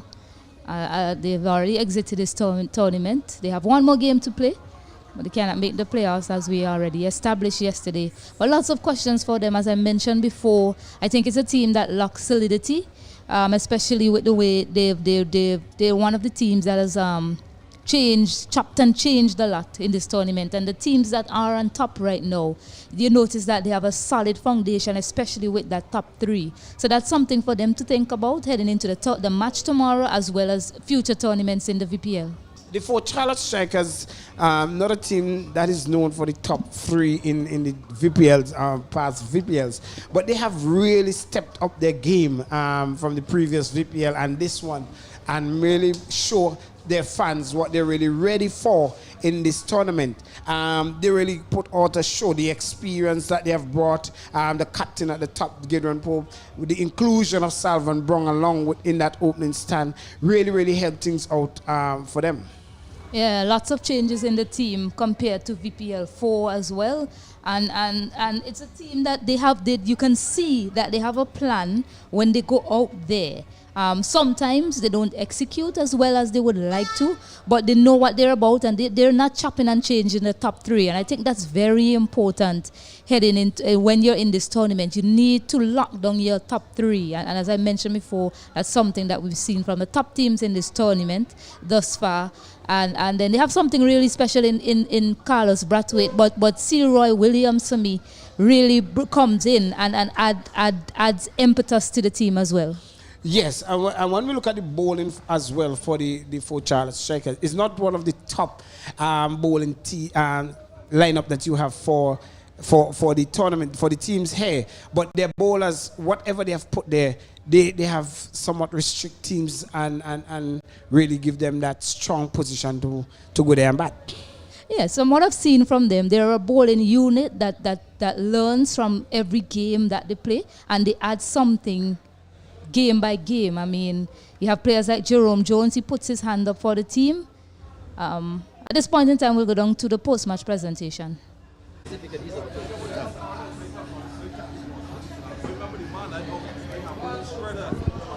Welcome to our presentation ceremony here for match number 21 and match day number 10 here in the Dream 11 VPL5 Cricket Away. Here with me is the losing captain, Asif. Commiserations on the loss. Yeah, I look to my guys. I thought they bowled well, and they came out and they started that partnership with Gideon Pope and Salvan Brown. I thought that was a crucial partnership for them, and Big Carlos in the end and Leroy Williams. I thought they played good cricket, and I must give them credit for that. I think you have one more game left tomorrow. Or are you going to get your guys up for this final game, knowing that there are no more chances left for qualification? It's one more game, yeah. I think we just need to come and just enjoy enjoy this game. Today I thought we went through the motion a bit, and Chadwick didn't get off, and we fell short by 20-something runs. Tomorrow we come in with a different mindset, a different attitude, and hopefully we can get a victory tomorrow. All right, all the best to you. Now we'll have the winning captain, Mr. Gideon Pope, and for the 4 Charlotte Strikers. Gideon, congratulations on the win, and also on your innings today. Seem to be hitting it a lot better than the last game. I want to say well done to the team. I trust my abilities. I know what I can do. So just to me to pick the right balls, shot selection. All right, you guys restricted them to a reasonable total, 107 in their overs. You mentioned to me in the toss that you wanted to get them under 100, but 107, were you satisfied with that? And you obviously came up with a win. Was that satisfactory at the midpoint? 107, I would take that any day. I want to say well done to the bowler. Just stick to the task. It's cricket, so I want to say well done to them. Well, you guys are now on 10 points with the Hikers, and you have another game left to play. So it could get you to 12 points, which may get you into the top 2. We're just taking each game by the day. So tomorrow we have a nice game. So hopefully we come out and play smart cricket and maybe end up on 12 points. All right, thank you very much, and all the best for the rest of the tournament. Gideon, we now have the man of the match, and also the holder of the Sandals orange cap, Jerome Jones, for his interview. Yes, Jerome, congrats on the win first of all, and saw that you were getting them to go through nice today. How have you found the pitches in the tournament thus far since your first VPL? It's fine to begin with. They had a lot of bounce, so we're going too well. But obviously, as we keep playing on them, and the sun is pretty hot these days, the pitches are starting to wear a bit. Still going through, but it's not as much bounce as it were at the beginning of the tournament. I saw that you employ your slow ball quite often in your bowling innings. Anything that you're working on and trying to perfect? Yeah, definitely. As I say, it has a lot to do with the bounce going out the wicket. I find when we first started, you could have just hit the pitch hard, and the pitch naturally would have assisted you. Now, as you get deeper into the tournament and the pitches start to wear, a lot of those balls that you found in the beginning when you hit the pitch, they just seem to stand up a bit more. So now that the pitches wear a little more is when they will now start to incorporate more slower balls, now that the wickets are starting to grip a bit more. Well, congrats to you on your man of the match, and also on being the holder, the current holder for the Sandals orange cap. Okay, thanks a lot, man. All right, all the best. And that's all we have here from the presentation ceremony. The 4 Charlotte Strikers have won, and of course Jerome Jones, orange cap holder, and the man of the match for this game. Thank you. Thank you there, Alanson, and that brings us to the end of this second encounter between the 4 Charlotte Strikers and the Grenadine Divers. As you heard the summary there, the Grenadine Divers have lost that match. The 4 Charlotte Strikers the winner, and we get set and poised for the third and final encounter here at the Arnoldville playing field, and it's goodbye for us until we meet in a few minutes. Let's go! It's cricket. VPL cricket. And you know we love it. It's cricket. VPL cricket. Hey, everybody coming home. Hey, we will see how we grow. Show me the things that you're rapping. Bacala, down in the middle. Cricket, cricket, cricket, cricket our way. Cricket, cricket, cricket. Look at 6 over there. Cricket, cricket, cricket. Umpire, what you say? Cricket, cricket, cricket. VPL our way. ITFX. Be bold. Be loud. Go live. Anytime, anywhere.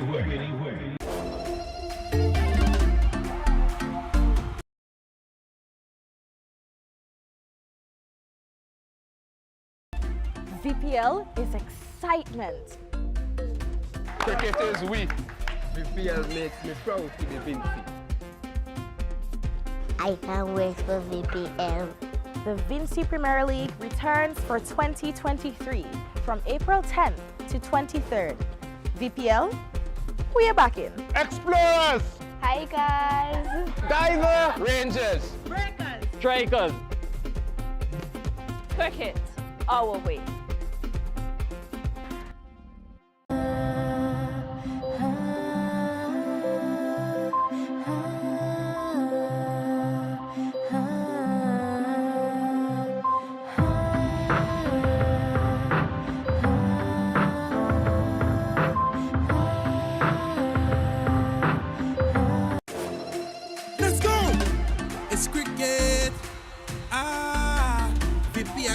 cricket, and you know we love it. It's cricket. Ah, VPL cricket. Hey, everybody coming up. Hey, we fancy and we bro. Show me the team that you're rapping. Bacala, down in the middle. Cricket, cricket, cricket, cricket our way. Cricket, cricket, cricket. Look at 6 over there. Cricket, cricket, cricket. Umpire, what you say? Cricket, cricket, cricket. VPL our way. Hey, everybody coming up. Hey, we fancy and we bro. Show me the team that you're rapping. Bacala, down in the middle. ITFX. Be bold. Be loud. Go live. Anytime, anywhere. I've been to a place and fell in love with every moment. The sounds I heard, the touch I felt, the views I saw, the fresh flavors, the beautiful craftsmanship, the people I met, the celebration of freedom, the scenic nature. There's only one way I can describe this place, and it's by its name. Welcome to St. Vincent and the Grenadines. Welcome to my country. Welcome to our islands.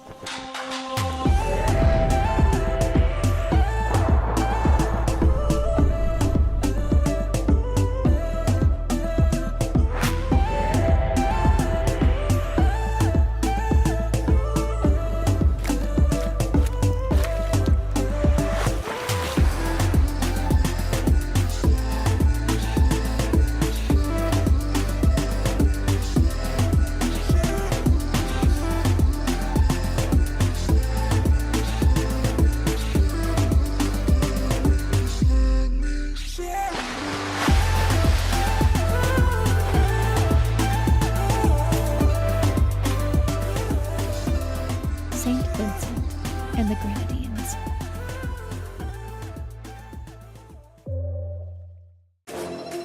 Let's go! It's cricket. Ah, VPL cricket. And you know we love it. It's cricket. Ah, VPL cricket. Hey, everybody coming up. Hey, we fancy and we bro. Show me the team that you're rapping. Bacala, down in the middle. Cricket, cricket, cricket, cricket our way. Cricket, cricket, cricket. Look at 6 over there. Cricket, cricket, cricket. Umpire, what you say? Cricket, cricket, cricket. VPL our way. ITFX. Be bold. Be loud. Go live. Anytime, anywhere.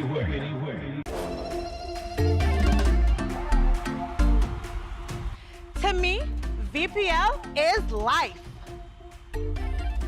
VPL is excitement. Cricket is we. VPL makes me proud to be Vinci. I can't wait for VPL. The Vinci Premier League returns for 2023 from April 10th to 23rd. VPL, we are back in. Explorers! Hi guys. Diver! Rangers! Breakers. Strikers! Cricket, our way.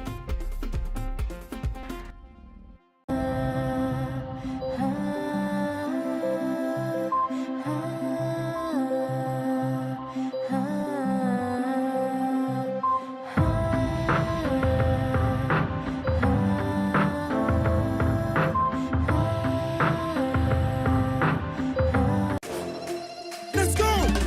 It's cricket. Ah, VPL cricket. And you know we love it. It's cricket. Ah, VPL cricket. Hey, everybody coming up. Hey, we fancy and we bro. Show me the team that you're rapping. Bacala,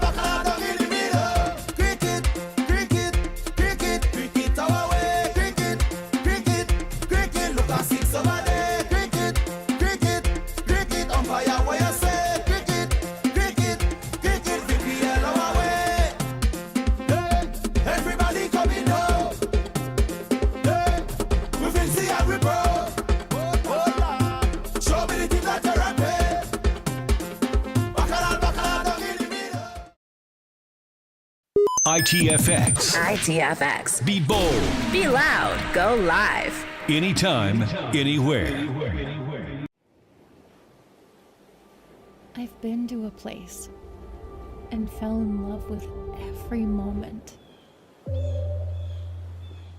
The sounds I heard, the touch I felt, the views I saw, the fresh flavors, the beautiful craftsmanship, the people I met, the celebration of freedom, the scenic nature. There's only one way I can describe this place, and it's by its name. Welcome to St. Vincent and the Grenadines. Welcome to my country. Welcome to our islands.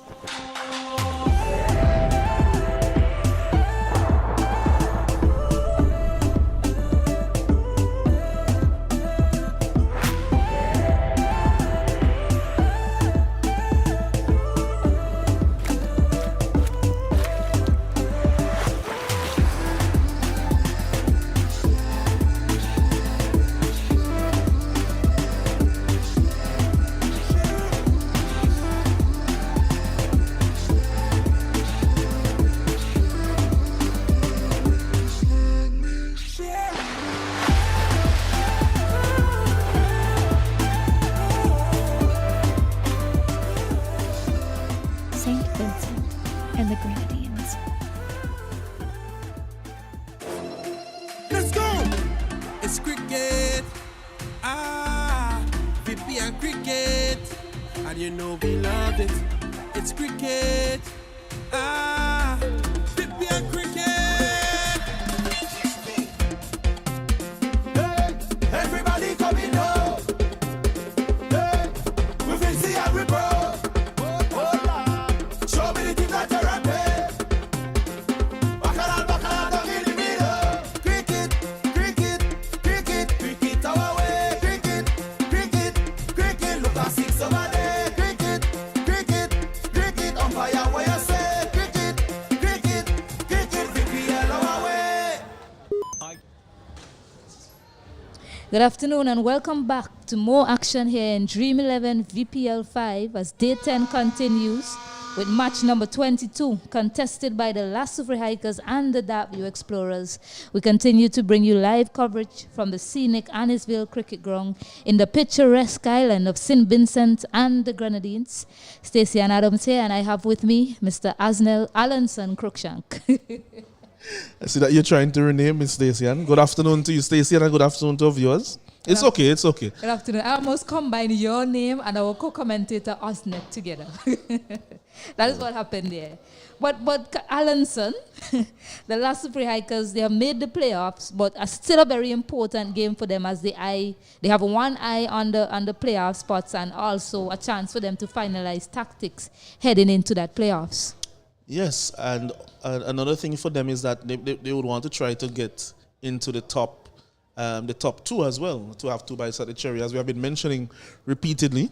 They're on 10 points now. They have had some very close games, but that last game they ended up winning quite convincingly. Had a full performance, I would say, an all-round performance by their team. They did well in the field, they did well with the ball and with the bat in that game. So I think that they're about the place that they really want to be, just about now going into that phase of the tournament, and they would want to keep the same momentum.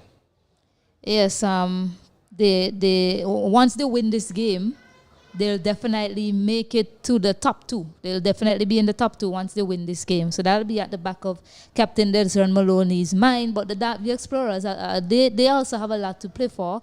I mean, they didn't quite nail their tactics down in this tournament, which have them lingering at the bottom half of the table.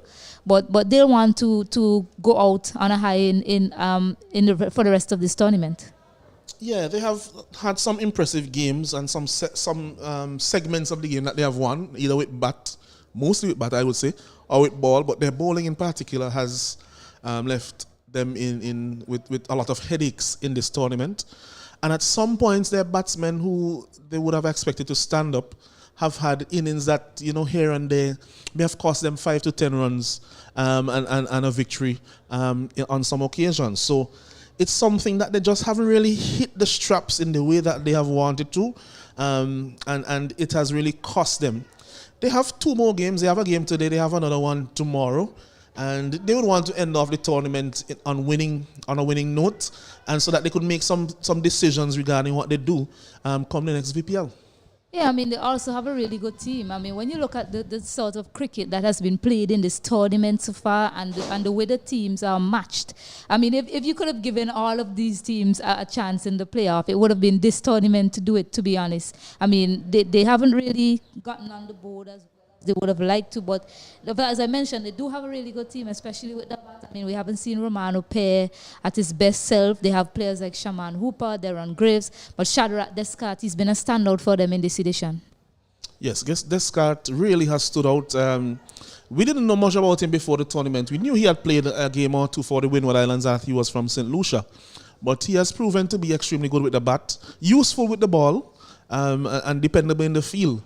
And that has really set the tournament alight. In fact, at the very beginning of the tournament, he started off with some very good scores, a 40-odd, and then had some 50s, and he was striking at well over 200.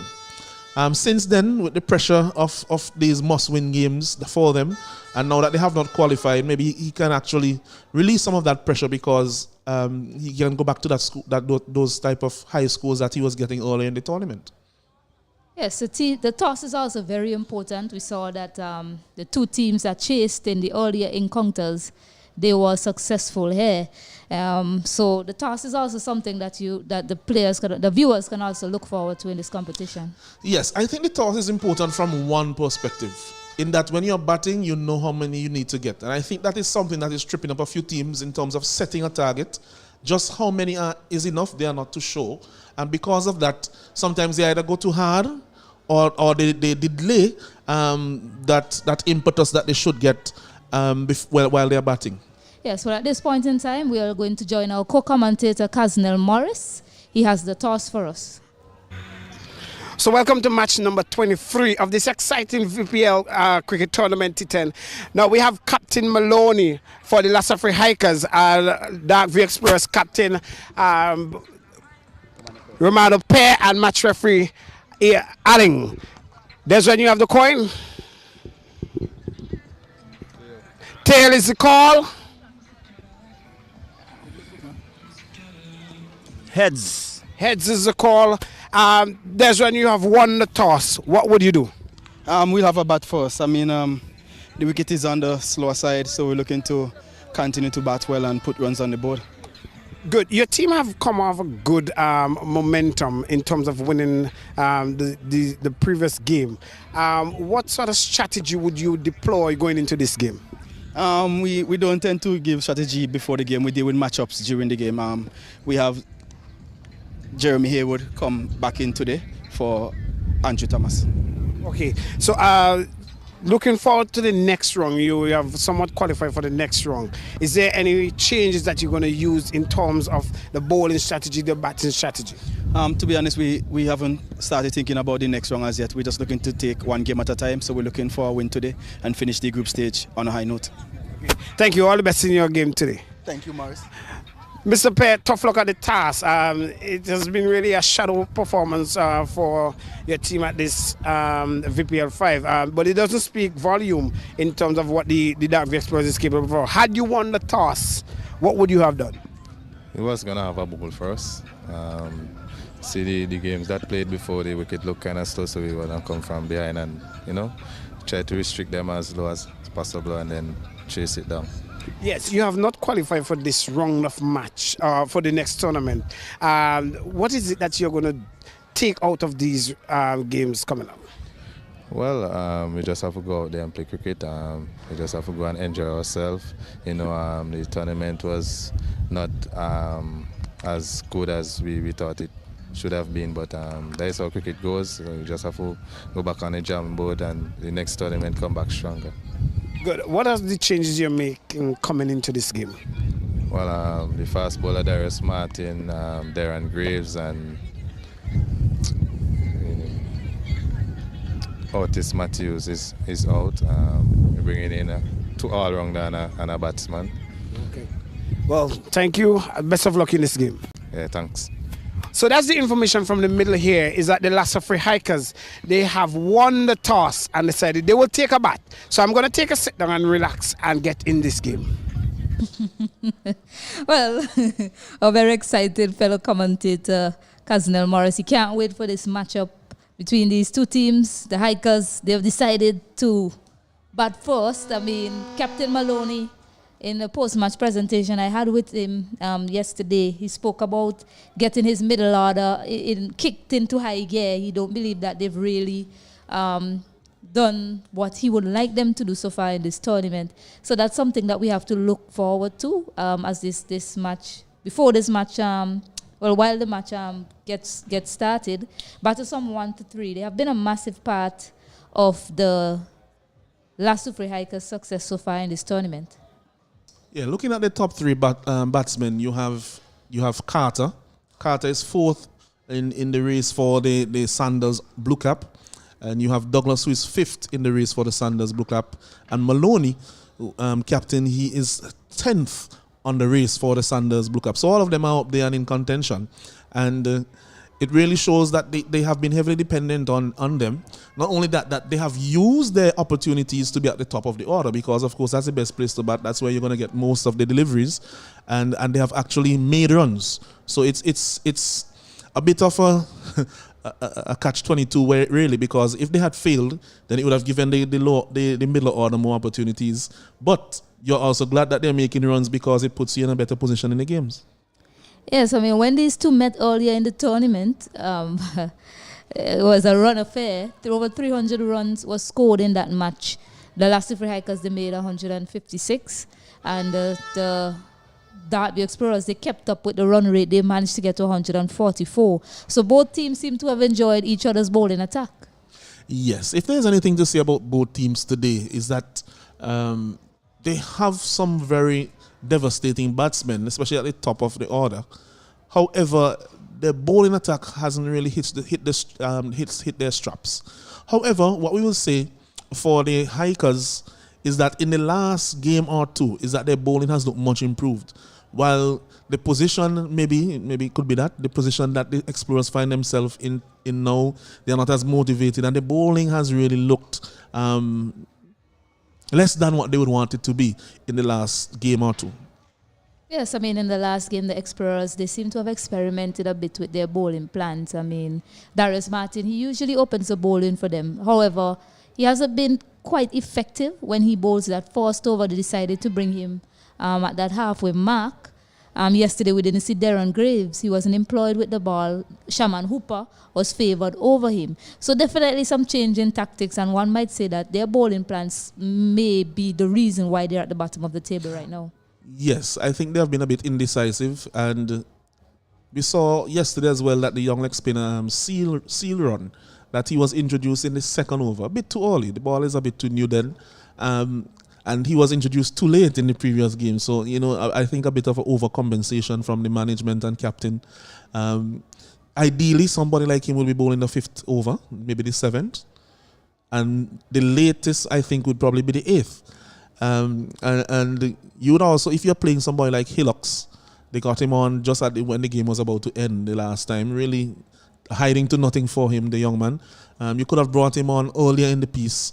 Let him see, what he can do. He has played in the VPL before and has bowled relatively okay. Yeah, so they do have a lot of bowling resources, the Explorers, but how they use it, it's left to be seen how they use it in this innings here to the Hikers. The Hikers, their main bowler, Ryan Williams, he had most wickets in last year's tournament. He seems to be back to his best, bowling those deadly Yorkers. He's executing the right line and lengths on this surface. Yes, Ryan Williams has been doing exemplarily in the VPL, starting from VPL 3 onward. He bowled well in VPL 3 for the Explorers, who he's playing against today. So he may have a good understanding of what these batsmen will be trying to accomplish. He played the VPL 4 for the Lasso Free Hikers, as he's doing today, and he was the leading wicket taker in that tournament. So he's showing that he understands his role, and I think that they need to understand his role as well. And his role, I think, is to bowl maybe one in the middle and one at the end. Yes, they also have Larry Edward. He's also in contention for that Sandals orange cap for most wickets. He currently has 8 wickets, and Otney Lewis. They seem to be the opening partnership in terms of bowling. These two usually open the bowling in the power play for the Hikers. Yes, they complement each other well. Tall off spinner, and also the left arm spinner. And so they're taking the balls in opposite direction from the batsmen, and they have them bowling at the right ends. Need I say so based on what happened this morning in the first game? But they have them bowling at the right ends. Otney would want the drift across from the wind, as we can see on the screen now blowing. You could see those advertisement flags. The wind is blowing from left to right as you view your screen, and so he gets the ball to drift away from the right hand, and with the turn it will come back in. And the opposite is true for the left arm spinner, who will get it to drift in, and with the turn away from the right hander if he's bowling from the end that you can see from your screen here now. And I'm sure you're all waiting to see this big matchup between these two teams, but at this point in time we are going to take a short break, and when we come back the action continues in Dream 11 VPL5. Let's go! It's cricket. VPL cricket, and you know we love it. It's cricket. VPL cricket. Hey, everybody coming up. Hey, we will see how we bro. Show me the team that you're rapping. Bacala, down in the middle. Cricket, cricket, cricket, cricket our way. Cricket, look at 6 over there. Cricket, on fire where you say. Cricket, VPL our way. ITFX. Be bold. Be loud. Go live. Anytime, anywhere.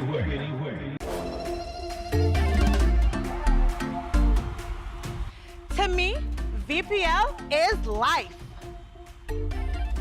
VPL is excitement. Cricket is weak. VPL makes me proud to be Vinci. I can't wait for VPL.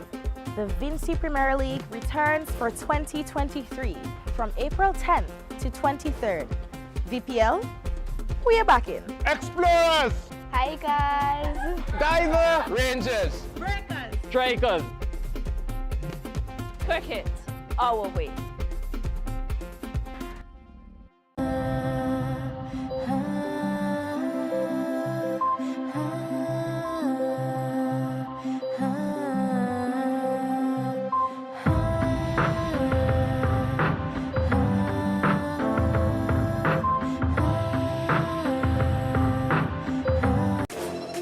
Let's go!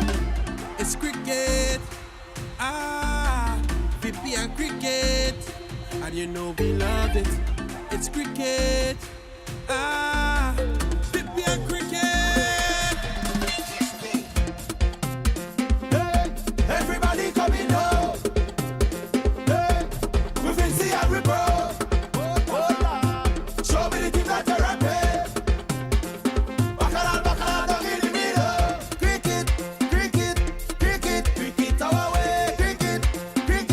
Cricket, look at 6 over there. Cricket, on fire where you say. Cricket, VPL our way. Hey, everybody coming up. Hey, we will see how we bro. Show me the team that you're rapping. Bacala, down in the middle. ITFX. Be bold. Be loud. Go live. Anytime, anywhere. I've been to a place and fell in love with every moment. The sounds I heard, the touch I felt, the views I saw, the fresh flavors, the beautiful craftsmanship, the people I met, the celebration of freedom, the scenic nature. There's only one way I can describe this place, and it's by its name, Welcome to St. Vincent and the Grenadines. Welcome to my country. Welcome to our islands.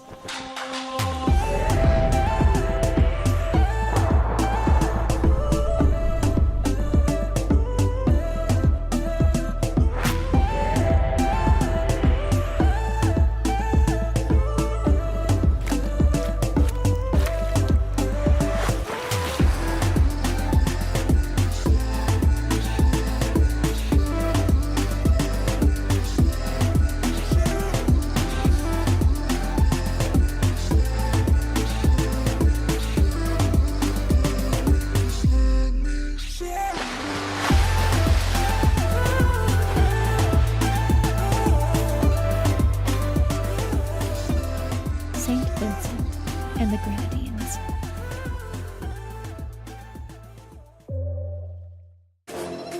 Let's go!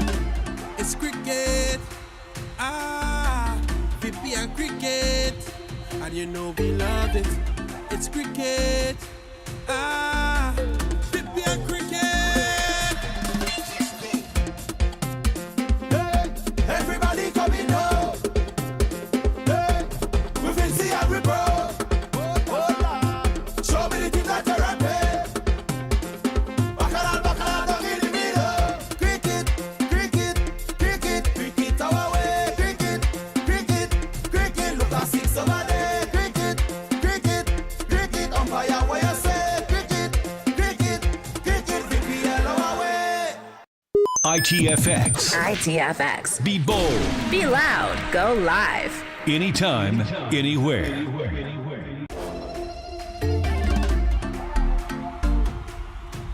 To me, VPL is life. VPL is excitement. Cricket is we. VPL makes me proud to be Vinci. I can't wait for VPL. The Vinci Premier League returns for 2023 from April 10th to 23rd. VPL, we are back in. Explorers! Hi guys! Diver! Rangers! Breakers! Strikers! Cricket, our way.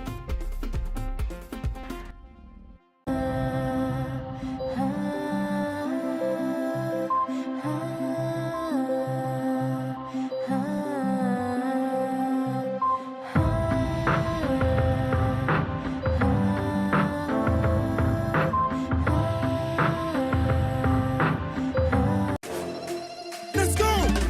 It's cricket. VPL cricket. And you know we love it. It's cricket. VPL cricket. Hey, everybody coming now. Hey, we will see how we bro. Show me the team that you're at. Bacala, down in the middle. Cricket, cricket, cricket, cricket our way. Cricket, cricket, cricket. Look at 6 over there. Cricket, cricket, cricket. Umpire where you say. Cricket, cricket, cricket. VPL our way. Hey, everybody coming now. Hey, we will see how we bro. Show me the team that you're at. Bacala, down in the middle. ITFX. ITFX. Be bold. Be loud. Go live. Anytime, anywhere. I've been to a place and fell in love with every moment. The sounds I heard, the touch I felt, the views I saw, the fresh flavors, the beautiful craftsmanship, the people I met, the so. Let's go! It's cricket. VPL cricket. And you know we love it. It's cricket. VPL cricket. Hey, everybody coming now. Hey, we will see how we bro. Show me the team that you're at. Bacala, down in the middle. Cricket, cricket, cricket,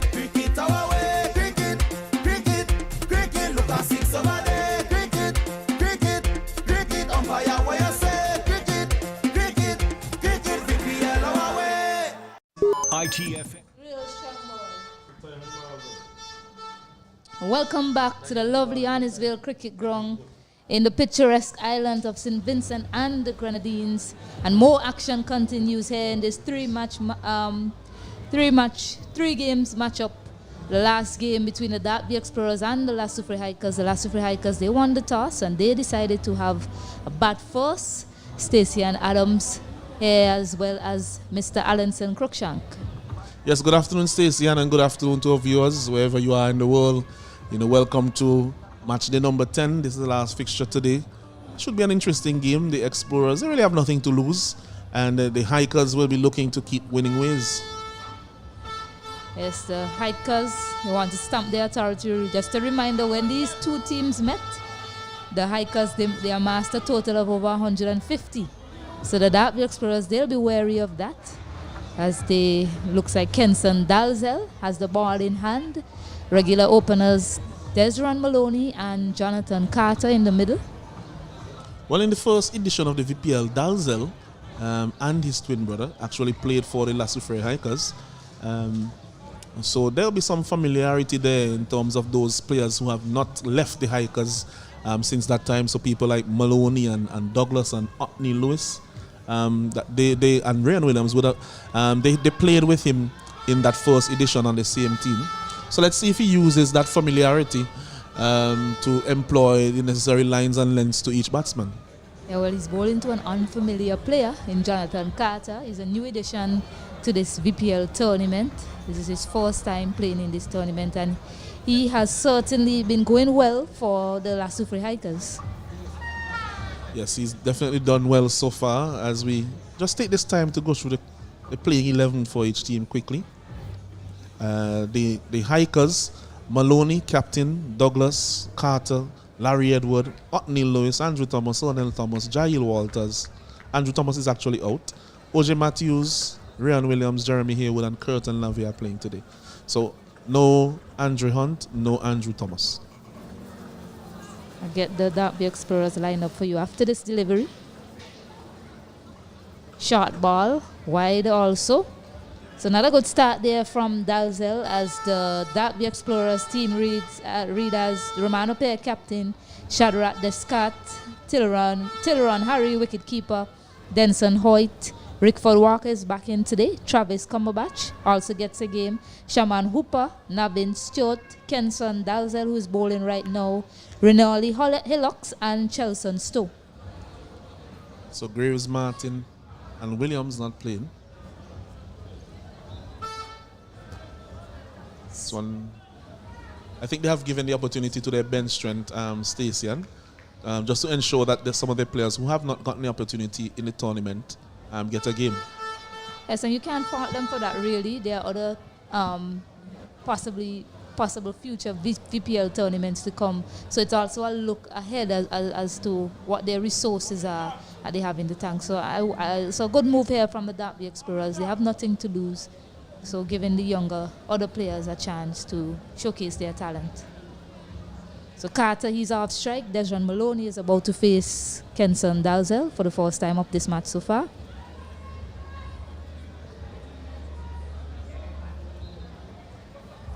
Shot, and this has been helped all the way for a high run maximum.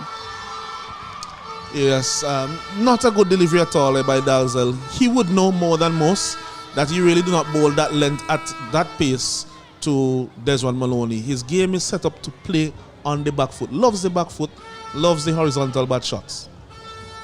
Yeah, short and slow. You don't have the kind of pace to hurry a batter like Desron Maloney.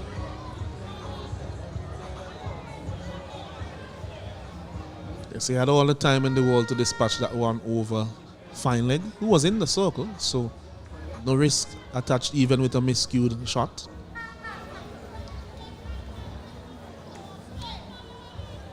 Shot again this time. This might be wide. This might be extras here. So it's been called leg by, sorry. Got some part of the body on the way to the boundary, but 4 runs nonetheless. Yeah, I don't think that this is not a good plan based on the field placing. He does have a deep square leg, yes, but you do not have a fine leg. And once you are a medium pace or fast bowler bowling without a fine leg, you really should not be dropping short, especially on the body. Even if you go shorter, you have to go outside the off stump because of the feel you have.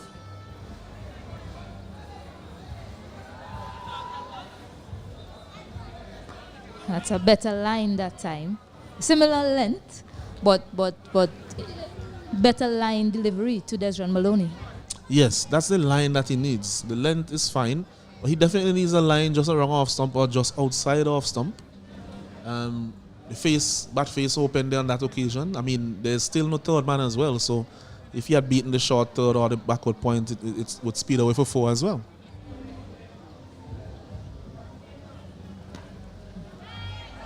Quick single taken. Get there in the end. Yeah, that was a better delivery. That's about where he needs to be.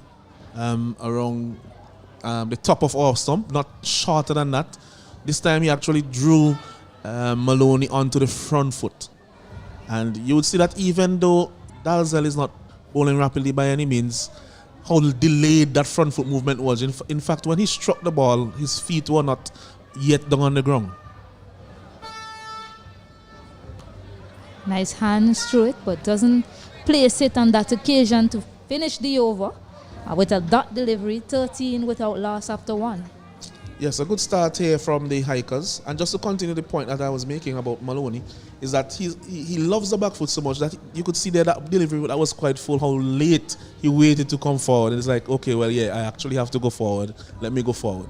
Loves to be on the back foot. And he's also expecting short deliveries from Kenson. Yeah, we saw how well he played that shot for 6 runs. Denson Hoyt, he's going to have a ball. We haven't seen him used much in this tournament. I mean, I think he played for the Saltpan Breakers prior to this.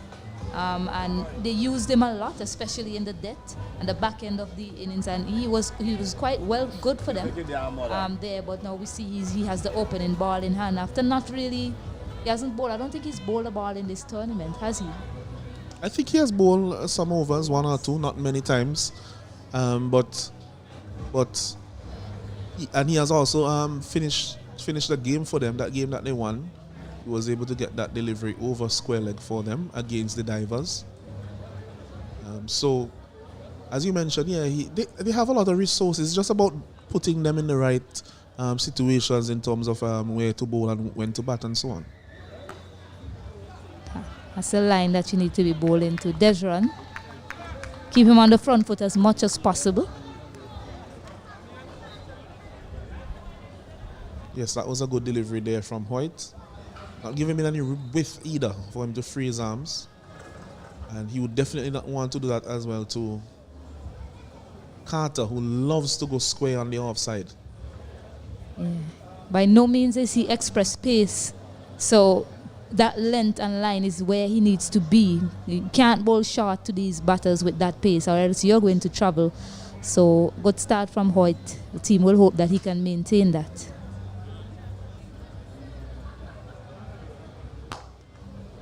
Over pitches this time, but was played down to that man at long on. Yes, on that occasion it seemed as if he was looking for Yorker length delivery, just overcooking it a bit, got the full toss in. But that's, I think, what he will be doing. He'll be thinking, because he usually bowls at the death, so he'll be thinking about mixing his pace up, not being too predictable, but not going short at under any circumstance, and also keeping out of that slot area to full.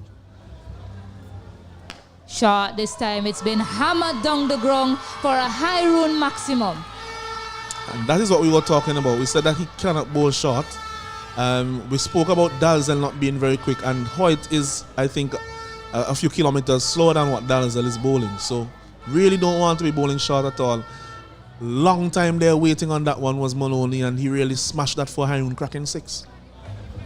Yeah, power off the bat of Desron Maloney there.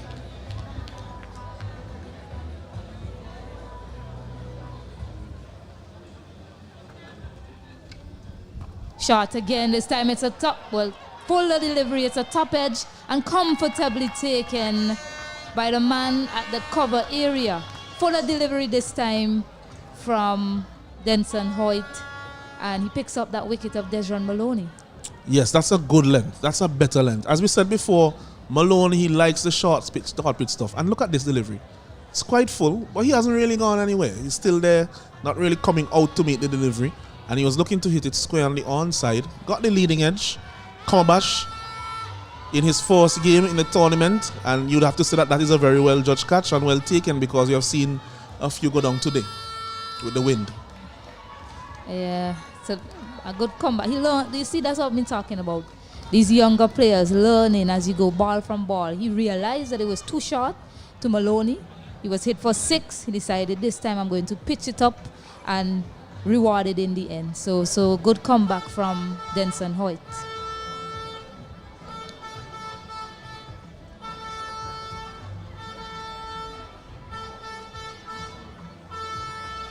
New batter Dylan Douglas was the man of the match for them in their last game. He's made his way to the wicket. He's a different caliber of player compared to Dejan Maloney. Maloney likes it short. But what we've seen from Dylan in this tournament is that he has shots all around the ground and he's willing to play them. A very talented young batsman. And he'll be itching to go here, getting an opportunity all in the innings. Pitches it up, and this has been dispatched for a high room maximum. First ball of the bat of Dylan Douglas. Yes, and we were talking about slot deliveries. That's a high room cracking 6. That one was right in the slot. First delivery, if you're asking for something, yeah, thereabout. Yes, thank you. And he gets under it. He lowers the back foot so that he could get under it. You see, not a lot of people hit deliveries that length to mid on and mid off. Crashed it hard, but straight to mid on and mid off. But he collapsed the back foot so that he could get under that delivery.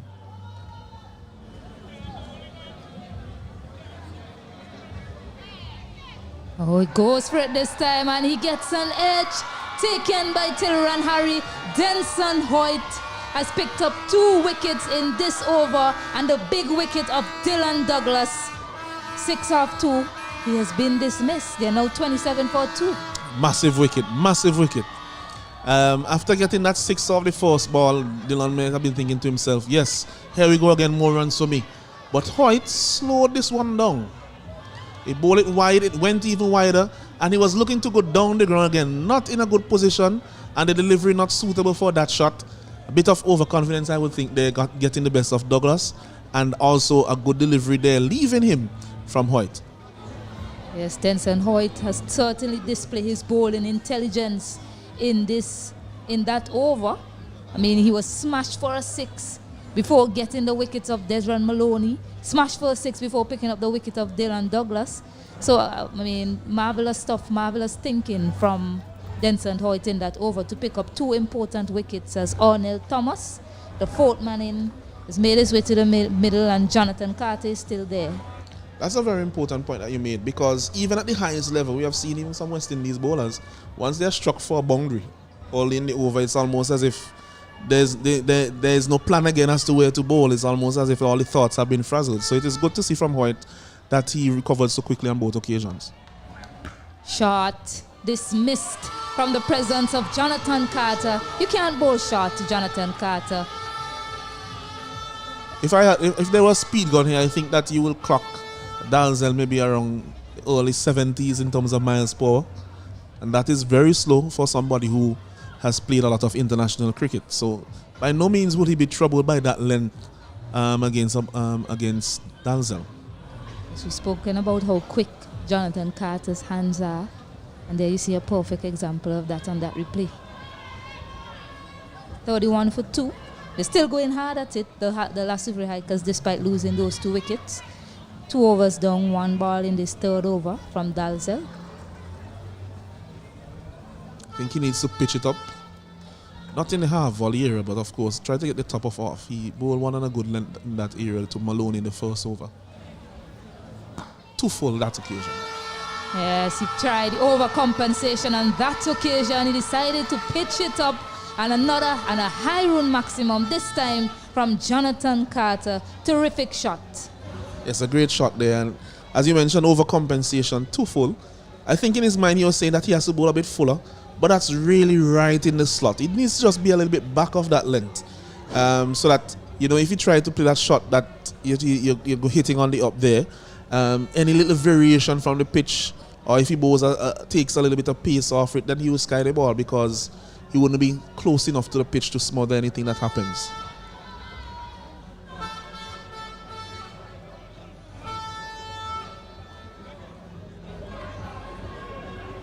Dalzell wondering where to bowl his third delivery. Some changes in the field. Decided to send back the long on, bring the fielder in from the cover area.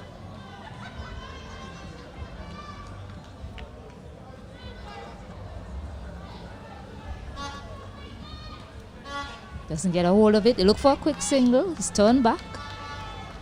Yeah, I think he gets away with that delivery because when he brought up the fielder from the deep cover area, then he went wide of our stump. So he could have really, put some egg in the face of the captain there and himself with that last delivery.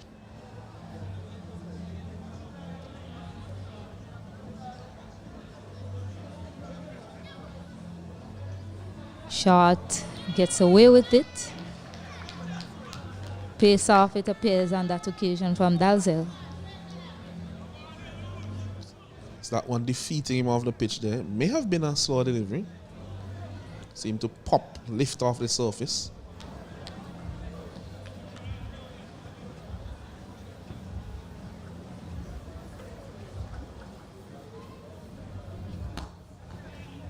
Nicely driven.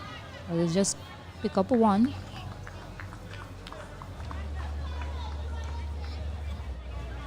Yes, that one brings Onel Thomas into the strike for the first time. In the first VPL, he was the emerging player of the tournament, the young man.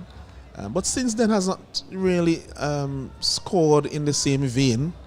Admittedly, in some of the teams, he has had limited opportunities to bat. But here he has the better part of 7 overs to bat. So he really needs to see what he can do here and put up his hand for his team.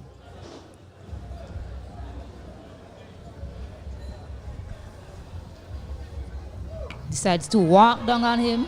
He doesn't get a hold of it. It's the top edge, and it's been put down. And then a chance for a run out that was missed also. Probably gotten back. Arnold Thomas had turned his back, about to walk back to the pavilion, and Kensel Dalzell put him down. And I think the picture says it all. I mean, the footage that we're seeing now on the screen, because really and truly, that was a top edge. It didn't go very high. But grabbing at it at the last moment, not allowing it to just come softly into the hands. Yeah. Must be disappointing to put down a catch of your own bowling. Arnold Thomas, he lives to fight another day, and it's a discussion. It's something that the captain mentioned for the Hikers. He wants his players, apart from the top 3, those players in the middle order, to get a hit out and showcase their talents in the back end of this tournament with one eye on the playoffs. So Arnold Thomas, he has another chance to do just that here today. Denson Hoyt has bowled a brilliant over. It is the last over. He's going to finish his spell here.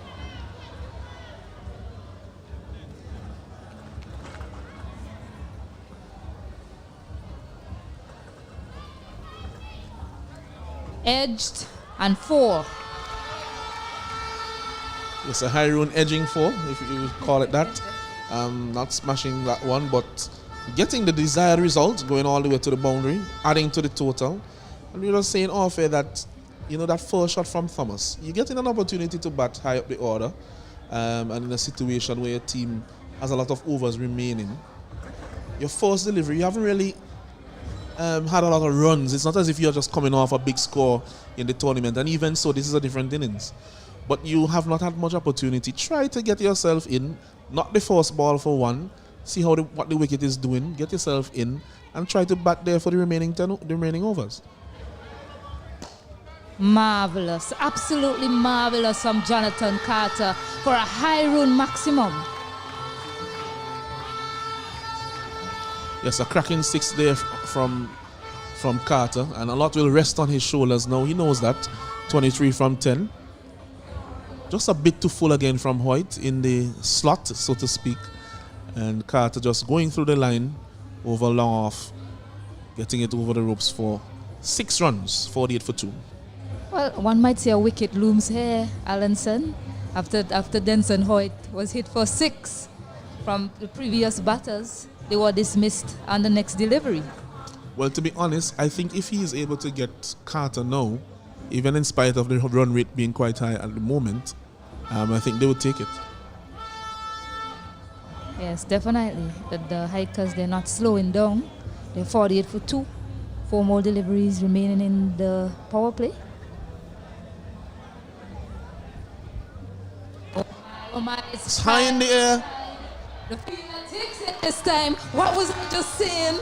My goodness, this young man, Denson Hoyt, the way he thinks his bowling, it's absolutely spectacular. He picks up that big wicket of Jonathan Carter.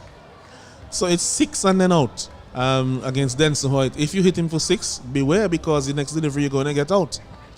But Dalzell redeeming himself, taking a catch that was maybe 4 times harder than the one that he dropped. But this time making sure that he held on to it. And it sees the back of Carter. So Hoyt, he has removed Maloney, he has removed Douglas, and he has removed Carter. Well, that top 3, that prolific top 3 for the Hikers, they're no longer there. 6.5 overs remaining in this batting innings for them. Jahil Walters, he's there with O'Neill Thomas, and it's really a chance. I mean, despite being in this position, I think the Hikers will look at this as a positive. Going into the tournament, going into the playoffs, yes, they want to win this game. They want to cement their spot in the top 2. However, the middle order has a chance to really get some playing time in the middle. Absolutely, and that's a very good, valid point there, Stacey. And as you look at that replay, you could see what Hoyt did. You could see some frustration there, I think. Dalzell remembering that catch that he dropped, but I think that what Hoyt did there, you saw he bowled an off cutter, and because of the off cut, it was going from leg to off, and even though Carter wanted to ramp that over the onside, because of the movement across him, he was only able to get the top edge. So good thinking there by him. There's Jahil Walters about to face up to Denson Hoyt. Moving away from him, it's called wide. I mean, when you look at the way Hoyt has bowled, picking up those 3 wickets, yes, he's gone for 25 runs, but it's the thought process that's been most impressive from the young man. And one might be wondering how come he wasn't used more in the early part of the innings.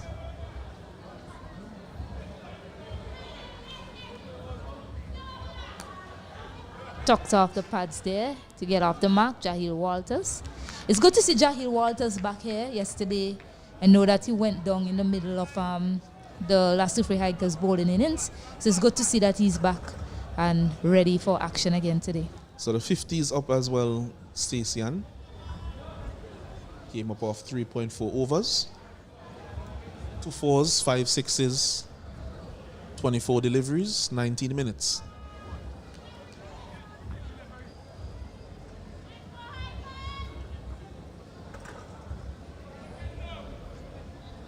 Full. Quick single taken. Safe. So he was looking for that Yorker there. Landed it well.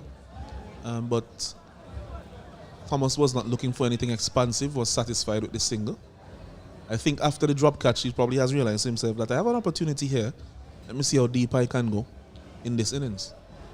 There's 1 ball remaining to close out the power play.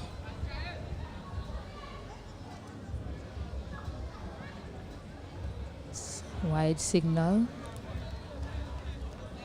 He was looking for that off cut again, but pitched it too far down the leg side.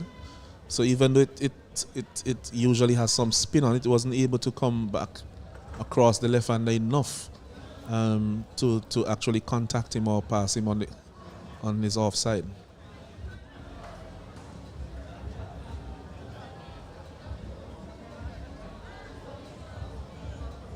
Oh, marvelous. Marvelous striking from Jahil Walters to get that up and over the offside. Elegantly played there by the young man. Yes, just... You'll be pleased that this is the end of Hoyt's spell, because what has happened so far is that every time he's been struck over the ropes, he has gotten a wicket off the next delivery. So 3 for 34 Hoyt. A bit expensive, in fact, very expensive. However, he has taken 3 vital wickets. And that shot from Walters. Walters is the type of batsman, having seen him bat several times, he has a good organized game and a good technique. And look at the way he got that ball over the covers for 6. There's no reason for him to be swinging and swiping as he does so often. He's a good technical, good compact little player. Hold his shape and play your nice shots like that and get your runs. Yes, and he has an opportunity here. Usually when he comes in, the foundation is set by the top 3. So now he has an opportunity to start really and to finish things off for the Lasufre Hikers as well. Arnell Thomas is there with him. Shaman Hooper has the ball in hand for the Derby Explorers. The field can now be relaxed. So 5 fielders out on the boundary.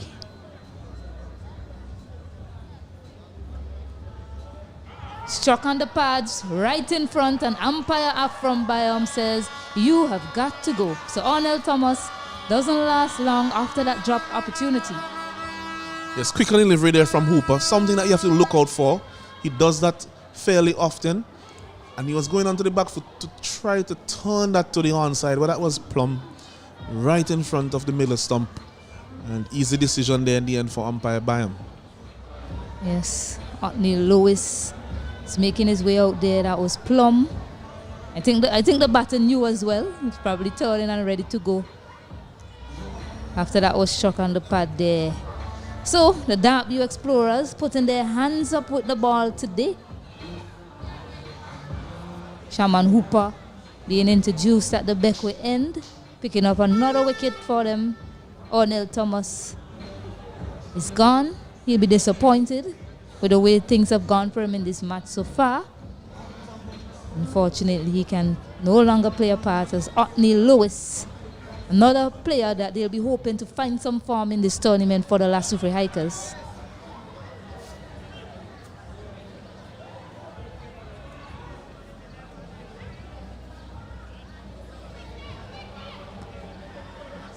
Neatly played away there to get off the mark, Otney Lewis. Yes, turned off the pad there, using his height well over the delivery. Hooper having a few words with him, probably saying, man, you can't hit my ball. Try to hit the next one. See if he'll fall for the trap. But Walters, he was the captain in the absence of Maloney. He now has to put his hand up and show some leadership in the batting here. Take his team deep into this innings. They have already lost 4 wickets. It's just the end of the power play.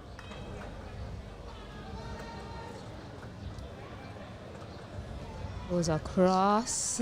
I mean, after you played such a marvelous shot on the offside, I mean, why try to go on the onside?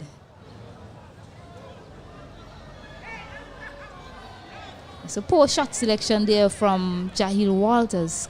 Need to keep your shape, young man. You have marvelous shots in your pedigree. Goes across. He tries to play a cute shot. There's an opportunity for a run out. The throw isn't good. It's almost as if Walters is thinking that every ball has to be an attempt at a boundary. And this is the 5th over when you're 60 for 4. That ball was an easy ball for him to, it's a full delivery on off stump. He could have just come forward and driven that for a single. Down the ground. Much like what Otney just did. Yes, so at the rate at which they're scoring, the Hikers, they can have a look. They could be a little watchful to some good bowling here from the Derby Explorers and then look to relaunch at the back end. Yes, and they have the power. Somebody like Lewis, who is there, if he stays there to the end, can clear the ropes regularly. That's better from Walters. Yes, and use of the feet there to the spinner. So a good choice there from the young man. He's learning as he go. The end of the over, halfway mark, 62 for 4. I mean, look at the runs column. They're scoring healthily, but they have lost 4 wickets, and that big 3 has gone back to the shed as well. Yes, looking at the score now, 62 for 4, as you mentioned, the top 3, they have gone back into the shed. Another 30 deliveries remaining. They're usually a team that keeps going hard. in these overs, but they have to be careful here.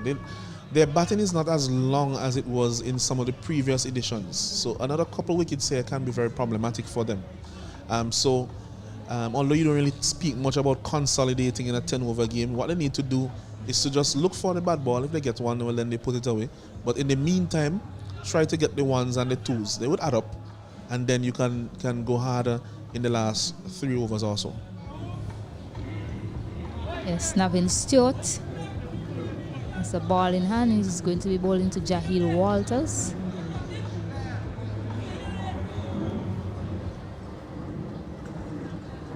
I mean, looking at the batting lineup, Alanson, can they keep going hard, the hikers? You have Otney Lewis here and Jahil Walters. Who else do they have there that could come and launch some big ones for them at the back end?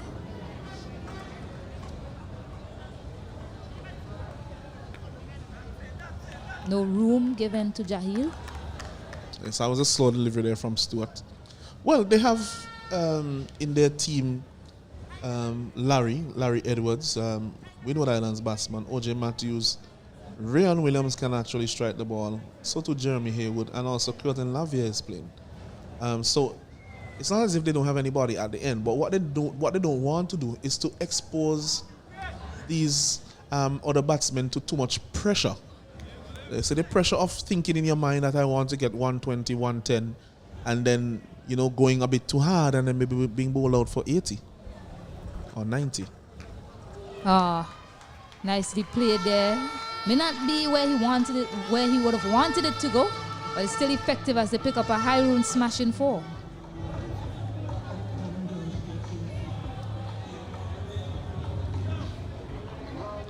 Yeah, this one is looking to go square, but ended up going down to the 3rd man area.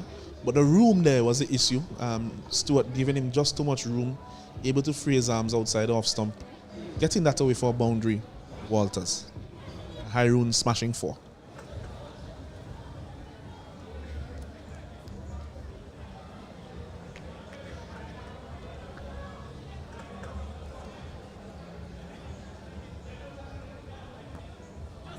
Nicely played there. They look for 2. Is it on? Yes, they come back for 2. Good run in by these 2. So you can do things like that as well, Alanson. You can drop and run in the circle just to get your feet going.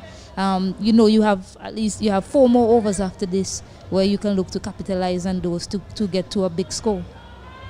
Absolutely, and these 2 are young, they are fit, they're quick between the wickets. Walters in particular is very fast, and because of Otney Lewis's height, he needs about 3 paces to get down to the other end. So use that to your advantage. If you get 4 twos every over, you get 8 runs, and you might get a boundary on top of that. Down the ground, ball banged in shot.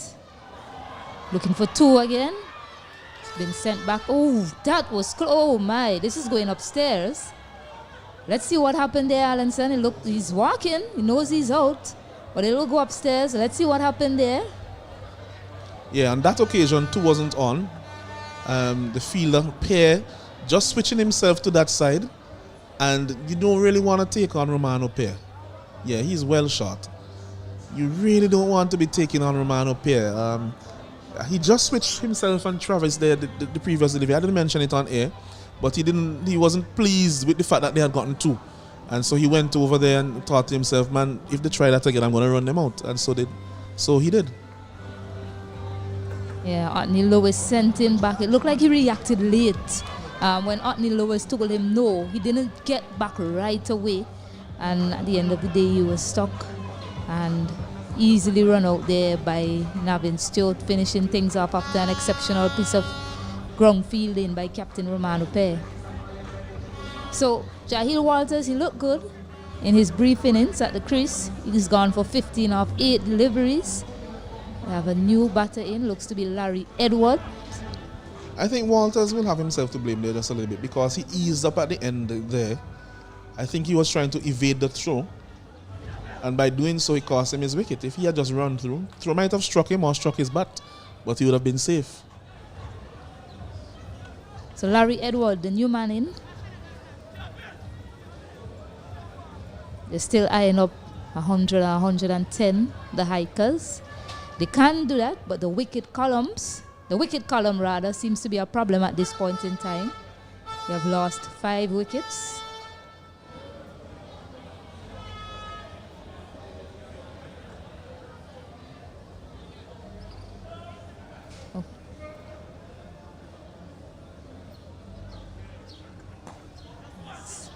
Played into the onside.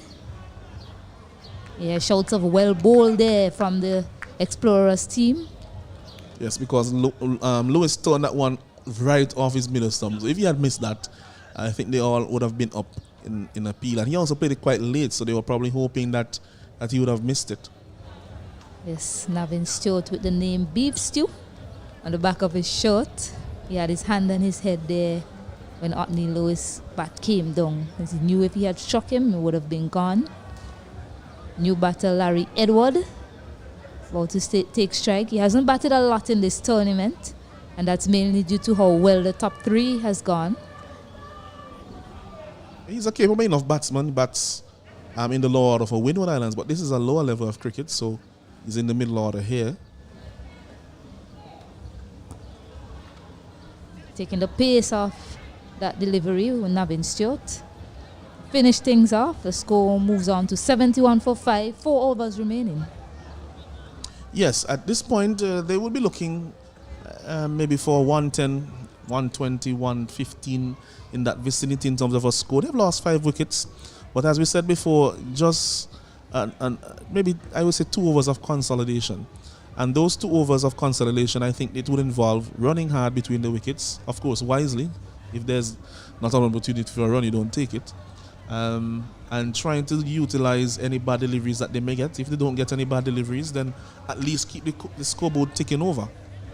And when they get to the last 2 overs, if they have the same 5 wickets in hand, then they could actually go very hard at those last 2 overs, thinking to themselves that, they will still be able to bat through the innings. Yes, it depends on the discussion they had prior to coming out to bat. What they think is a good score on this wicket. The 2 games that were played prior, both teams won chasing over 100. Yeah, I do agree with you. However, when you are 71 for 5, sometimes you have to reassess based on your current situation. So it's better to get just below par than to fall away short. Shot pulled away, doesn't get the gap. They pick up 1.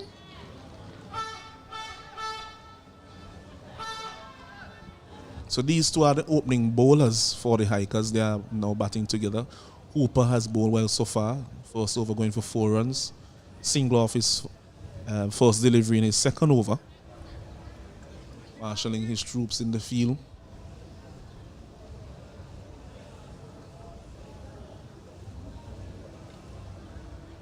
This one was a leg spinner. Flatter delivery. Went to pair. Didn't make proper connection on that occasion, O'Neil. An inside edge that ran away to square leg.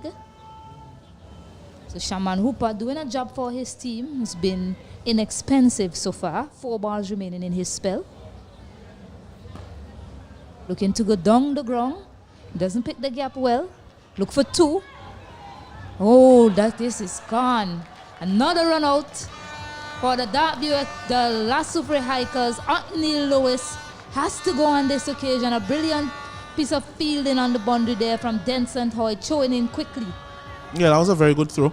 And what he did wisely there in terms of his run, we'll look at it in the replay as I describe it. Fair enough shot into the gap. Hoyt comes around quickly. And if you look at the throw, look at the trajectory of the throw. It bounces. It's a bounce throw, so it skids off that area when it pitches and then gathers. It almost appears to gather pace as it goes toward Hooper, as opposed to throwing to him on the full, which would have most likely allowed Lewis to get to his crease. Yes, Denson Hoyt has been magic for the Dartview Explorers so far. 3 wickets, 3 important wickets, and effecting a run out for his team as well. 6 wickets down, 73 runs on the board. Ryan Williams, usually the man with the ball, he now has a job to do with the bat along with Larry Edward. Yeah, so Williams, a lot will depend on this partnership. Interestingly, they have sent Williams before Lavia.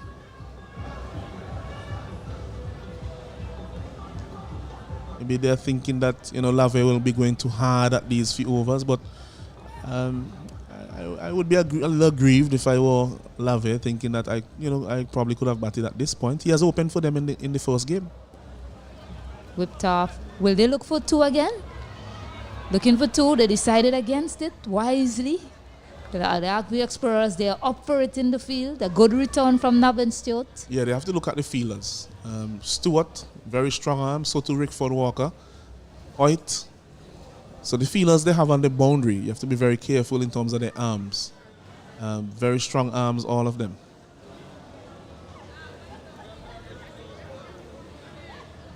Remember, lots to play for still in this matchup.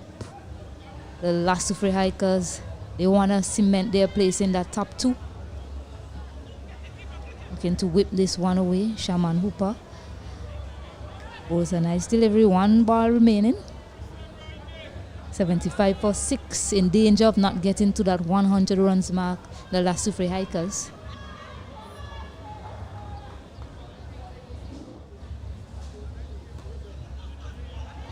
Looking for a single. Can't get it. Turned down. It's a good display in the field from the Darkview Explorers. The end of the over. Score is 75 for 6. So Shaman Hooper, 2 overs, 1 for 8. Good spell from him. Hasn't bowled a lot early in the tournament, but is coming into his own, showing that, you know, probably I should have been giving more overs in some of the earlier games. A very good spell from him here today. Showing his experience. He has played all editions of the VPL and has bowled usefully in those editions as well. Getting wind that he may have been carrying an injury in the earlier games.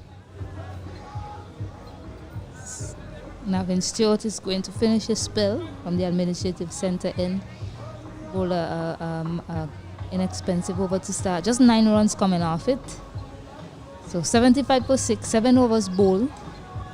They're still scoring over 10 runs per over, but that wicket column is a problem for the Lasufre Hikers.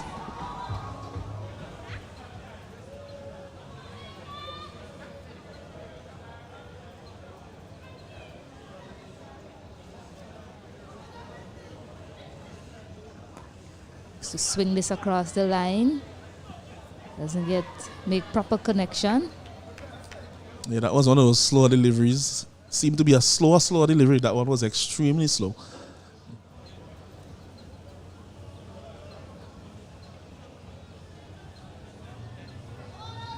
So Stewart.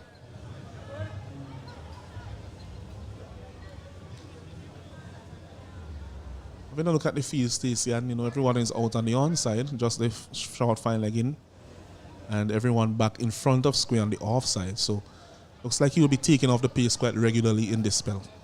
Yes. Ooh, one had some pace on it, carried through, missed by the keeper, and they pick up 4 byes. Yeah, and that one, based on what was happening, I think it surprised Harry. It almost got to him before he had reacted. It was maybe 10 or 15 kilometers faster than anything he has bowled so far for the day. And look at that, it just burst through his hands. I think for some of the bowlers, Harry is a little too close. I said that well, I wasn't on here at the time, but I was observing him, and he tends to be quite close for a keeper. Nicely played. Oh, that is absolutely gorgeous from Ryan Williams. Looks like a top 3 batter. Yes, that was maybe the shot of the innings actually, because he punched that off the back foot. Using his height, he's a tall lad. Used his height, got on the top of the bounce, and look at that. Punching it through that area there, almost like Kane Williamson off the back foot.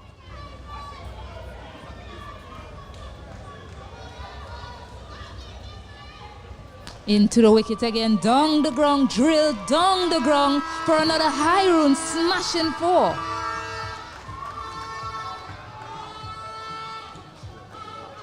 This is not good bowling, I think, by Stewart. He may be bowling to Ryan Williams, who is not a top order batsman, but Williams is no rabbit at all.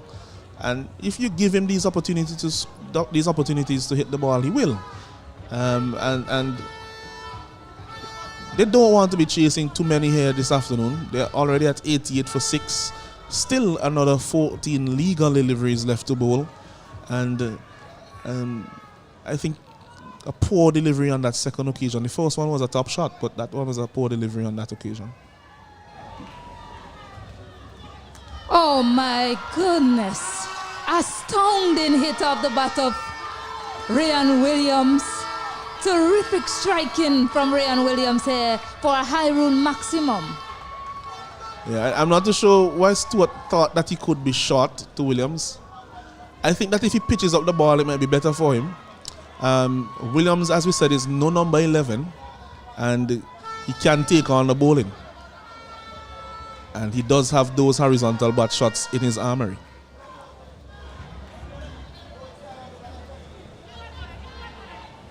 Oh, looks for a swing and he misses it. He's upset with himself. Some emotion shown there.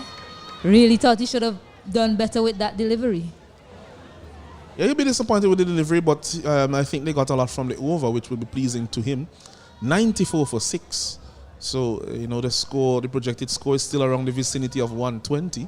And I think that will be a challenging score here this afternoon.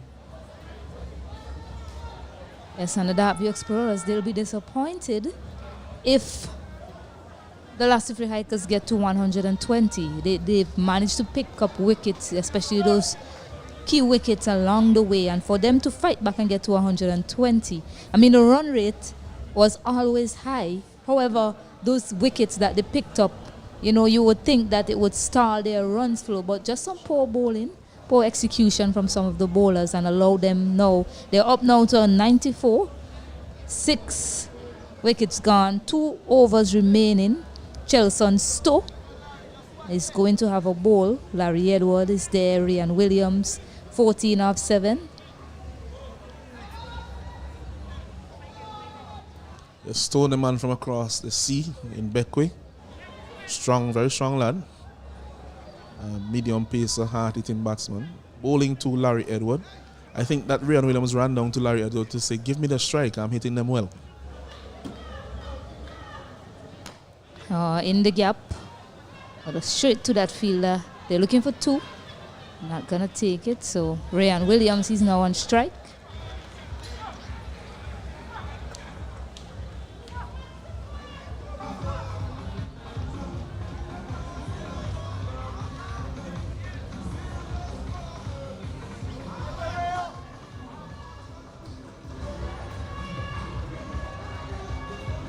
So I'm having a look at the field. We had mentioned that Stewart really had a feel to slower deliveries, and he ended up bowling 3 on-pace deliveries, which were punished. This one.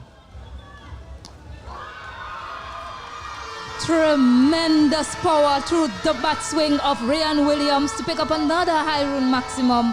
Astonishing hit there from Ryan Williams. And that is what I said. He'll be thinking to himself now that he is hitting them well and he wants the strike. And so said, so done. Look at that shot from Ryan Williams. That was an almighty hit. That went a long way over the boundary. That was out of the ground.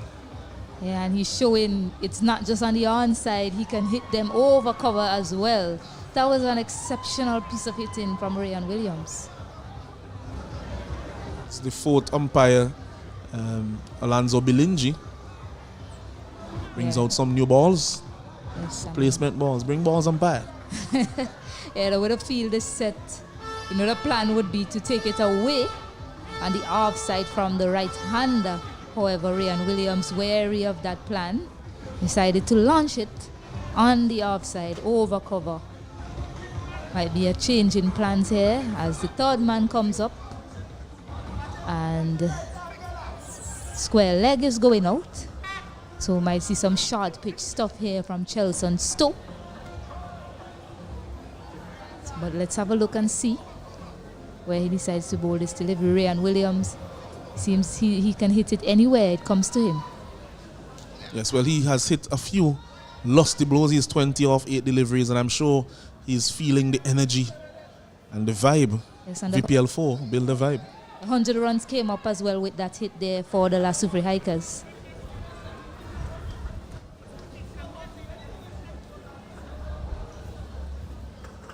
And he's bowled him, knocked him over, one shot too many, and Ryan Williams has been bowled by Chelson Stowe.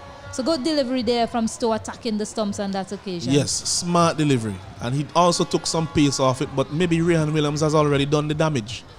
That one coming back into him seemed to be an off cutter off the pitch.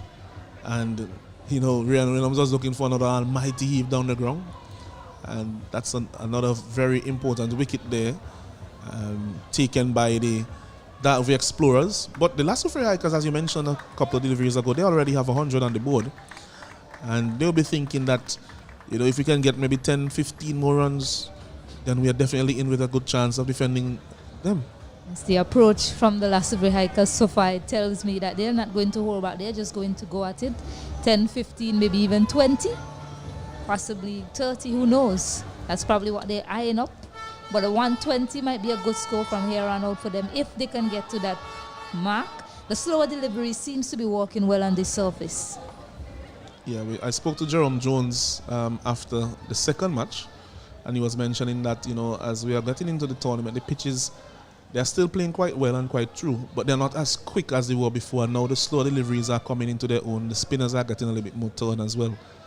So he has started to experiment a little bit more when he's bowling, and that's the whole at this point of the Sandals orange cap.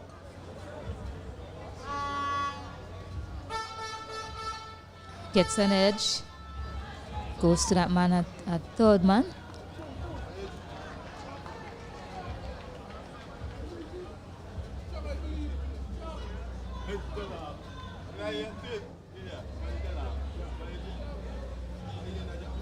$102 for 7. 1 over, 2 balls remaining in this innings. How many more can the Lasufri Hikers get?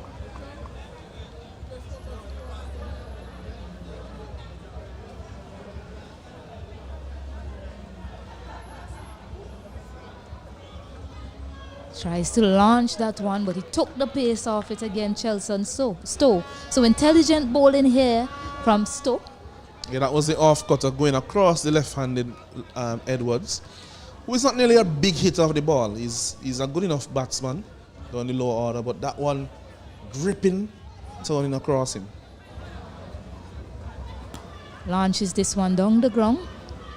Just a one. So he'll get the strike for the start of the last over. 103 for 7, 1 over remains. So not a bad over bowl there by Stowe. 1 for 9 in his solitary over. Doing the business, getting rid of a very ominous looking Ryan Williams. Striking 3 big sixes. And 103 for 7, as you mentioned. 6 deliveries remaining here in this innings. Do they have enough, or do they need some more? We'll know quite soon. As Shadrach Descat, he has the ball in hand. He'll be able to finish. He'll finish the innings for the Dartview Explorers. Interesting. I almost forgot that he was on the park because he hasn't bowled yet. Yes. I think when they were 3 down, he would have been an ideal man to start to put in the attack at that point. It seems like they decided that they're going with their slower bowlers today. Shaman Hooper, he bowled 2. Lenson Hoyt also bowling 2. Descat might be looking to attack those stumps, so let's see. Slower delivery, plays across the line. Does he pick the gap? No, he doesn't. Picked up by Romano Pear. Good fielding there on the boundary. Yes, Pear is an excellent fielder. You'd have to do well to get it past him. It really has to be in the gap. Covers the ground quickly and has a strong arm.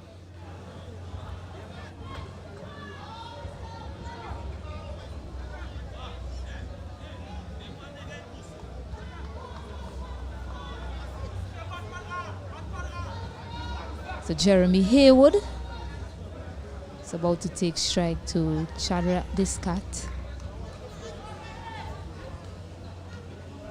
Last over remaining, they're getting their field setting right.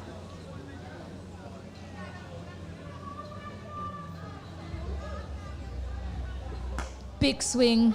Doesn't beat the man at cover. They look for a quick single. Can he make it? Looks really close. Umpire from Byam is going to send it upstairs. Let's have a look to see what happened there. Might be some trouble for Larry Edward. The Dartby Explorers team, they look quite confident. Yeah, Edward doesn't look too confident, although he's quick across the ground. Close, very close actually.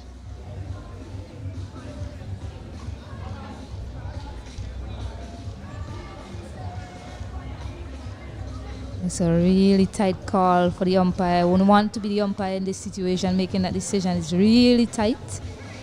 It's a tight call. If the throw were closer to the stump and had a bit more power, he would have definitely been out. But the fielder who stopped the delivery, who fielded it, he was on the ground while he was throwing it back. So closer call than maybe otherwise would have been. So green light, Stacey. Yes, so not out Larry Edward. I mean, it was touch and go there for a moment, but he made it in the end. As you mentioned, it wasn't a strong enough throw. And Larry Edward lives to fight another day. They'll be looking to get to that 110 runs mark. They have 3 more deliveries to do that.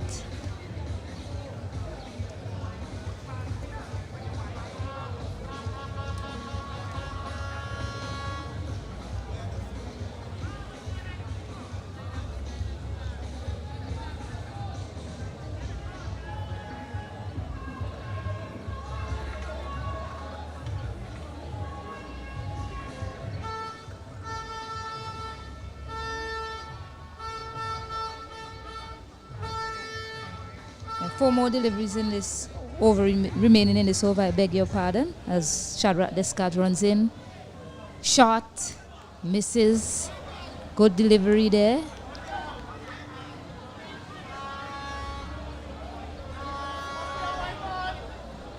Oh, it's been called a wide for height, too high on that occasion, above the shoulder. It's also 1 for the over.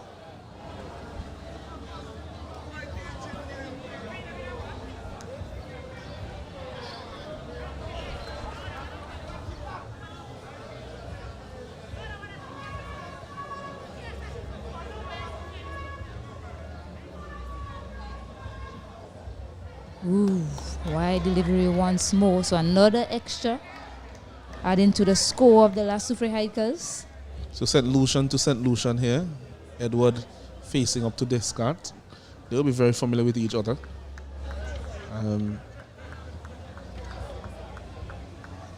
Edward will be trying to get some more runs for his team, trying to get them to 115 or 120. Shot again, he waited on it. He had to wait on it.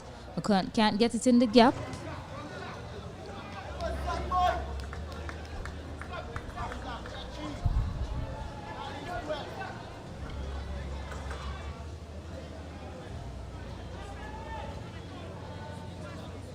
Three more deliveries remaining. Jeremy Haywood. He's on strike. He's be looking for some big ones here for the last two free hikers.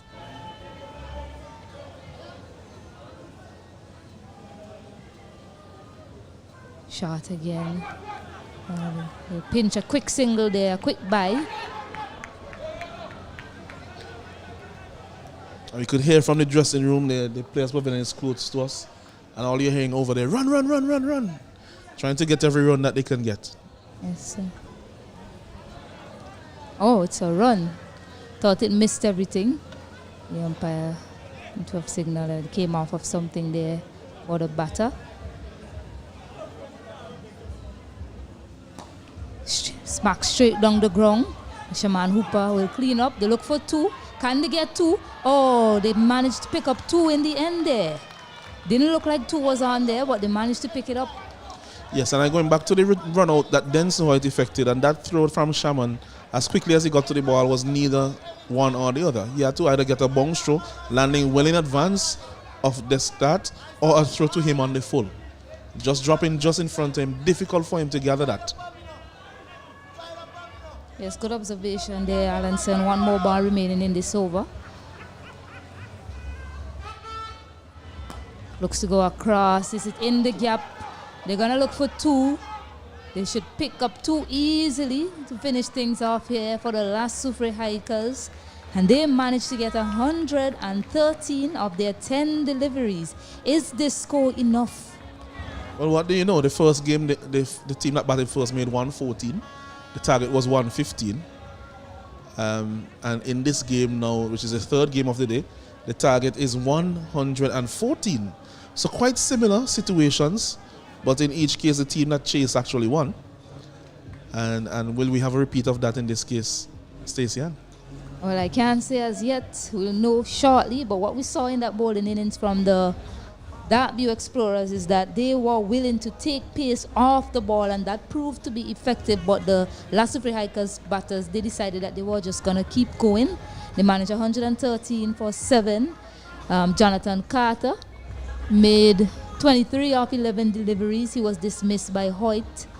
Caught by Kenson Dalzell. Desron Maloney, he was caught Cumberbatch, bowled by Denson Hoyt. Dylan Douglas, he was caught and bowled by Denson Hoyt. Ornell Thomas, LBW by Shaman Hooper, he made 1. Jahil Walters was run out for 16. And Otney Lewis also run out, he made 4. Ryan Williams, he was bowled, he made 20 of 9 deliveries. Larry Edwards, not out on 13 from 12. And Jeremy Haywood, 3 of 3, not out. Yes, and bowling for the Explorers. Dalzell, 2 overs, none for 20. Hoyt, effective spell in the end. He was expensive, went for 34 runs, but he got rid of the much vaunted top 3 of the hikers. So 3 for 34 from him. Shaman Hooper, very good bowling. 2 overs, 1 for 8. Navin Stewart, disappointing second over from him. None for 24 of 2. Stowe, 1 over, 1 for 9. Good over from him at that point in the innings. And Descartes, none for 10 off the last over. So at this point in time, we are going to take a short break. We're going to take an Island Sips innings break. And when we come back, the Darkview Explorers will be in pursuit of 114 for victory. Let's go! It's cricket,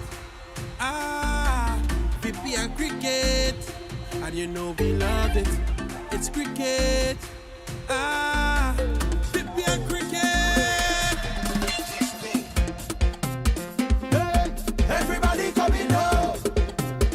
Hey, we will see how we bro. Show me the team that you're rapping. Bacala, down in the middle. Cricket.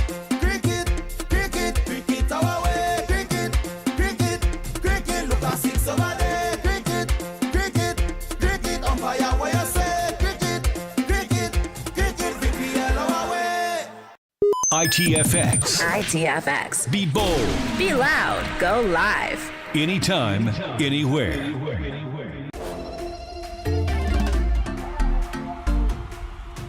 To me, VPL is life.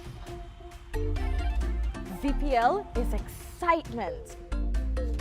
Cricket is we. VPL makes me proud to be Vinci. I can't wait for VPL.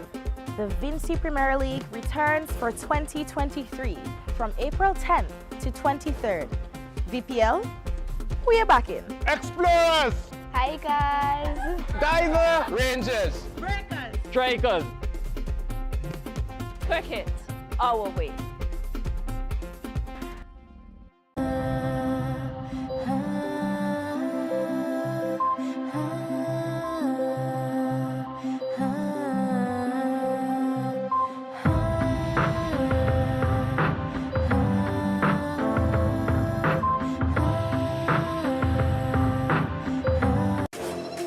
Let's go! It's cricket, VPL cricket, and you know we love it. It's cricket, VPL cricket. Hey, everybody coming up. Hey, we will see how we bro. Show me the team that you're rapping. Bacala, down in the middle.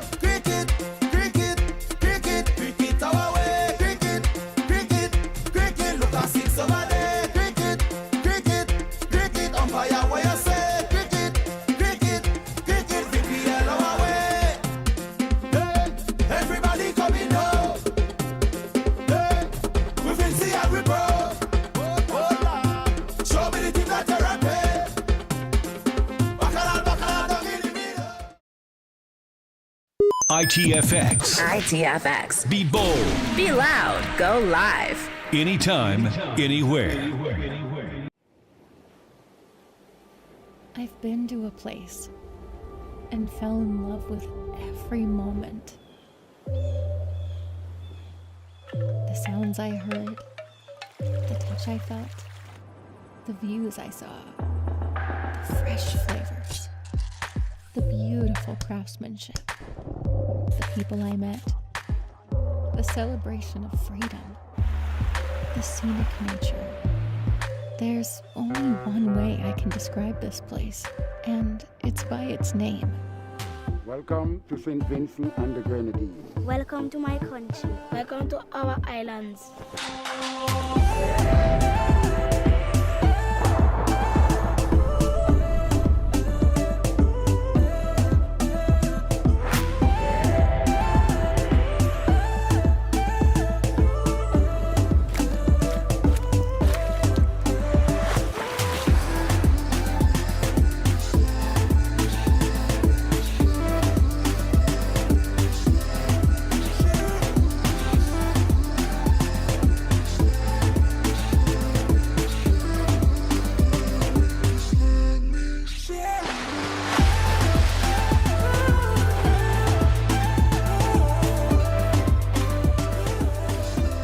St. Vincent and the Grenadines.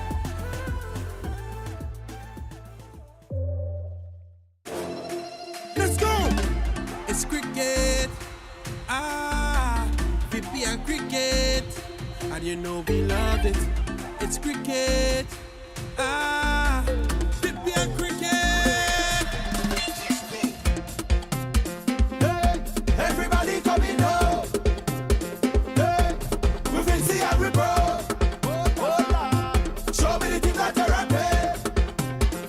Bacalao, down in the middle. Cricket, cricket, cricket, cricket our way. Cricket, cricket, cricket, look at 6 over there. Cricket, cricket, cricket, umpire, what you say? Cricket, cricket, cricket, VPL our way. ITFX. Be bold.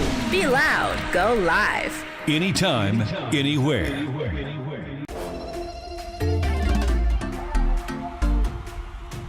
To me, VPL is life.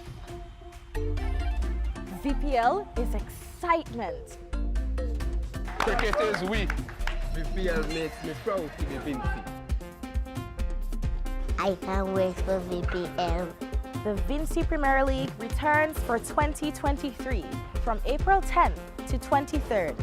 VPL, we are back in. Explorers! Hi guys! Diver! Rangers! Breakers! Strikers! Cricket, our way.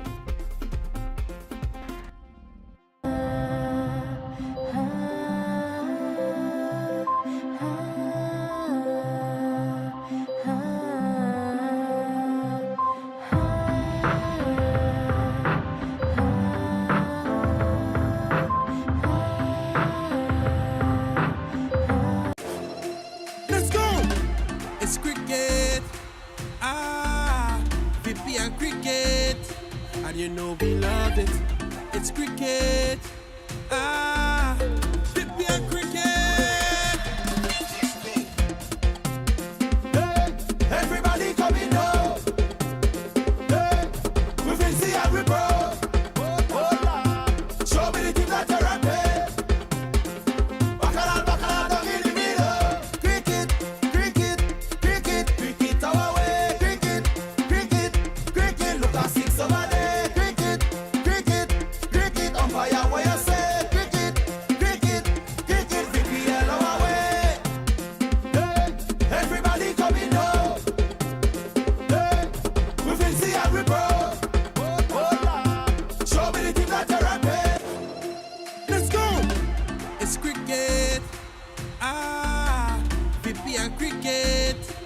and you know we love it. It's cricket. Ah, VPL cricket. Hey, everybody coming up. Hey, we Vincy and we bro. Show me the team that you're at. Bacala down in the middle. Cricket, cricket, cricket, cricket our way. Cricket, cricket, cricket. Look at 6 over there. Cricket, cricket, cricket. On fire where you say. Cricket, cricket, cricket. VPL our way. ITFX. Be bold. Be loud. Go live. Anytime, anywhere. Welcome back to Annisville Cricket Ground, match number 20. Lassifrey Hikers made 113. After the Island Sips innings break, the Darkview Explorers, Romano pair, heading out to bat. They have to chase 114 for victory. I am Stacey Ann Adams and I have with me Mr. Alanson Cruikshank. Yes, good afternoon, Stacey, and good afternoon to all our viewers, wherever you are. You could see some of the members, some of the spectators in the crowd there, having a look at this last game on this match day number 10, on which we have 3 fixtures. For those who are from the Caribbean and watching, the Headley Weeks series is also happening. Team Headley 259 for 9, and declared against the academy team. So the academy team was able to take 9 wickets, which is very good.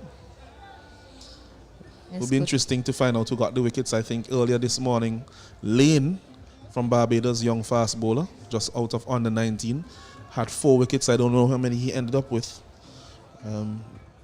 But it'll be interesting for those who are fans of West Indies cricket to see how this series goes and see who performs well.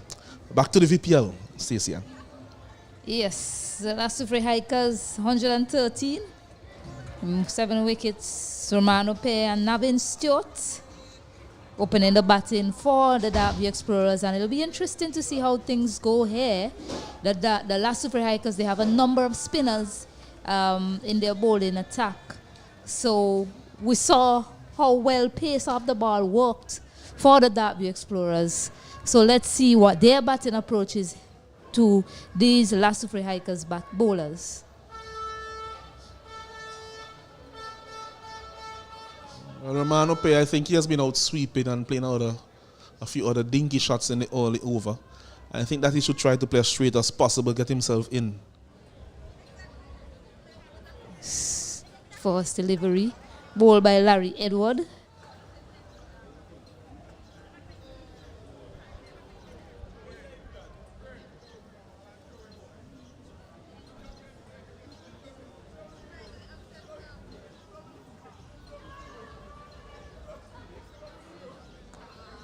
Neatly played off his pads there. Romano pair to get his account open. Navin Stewart to take 4 strike to Larry Edward.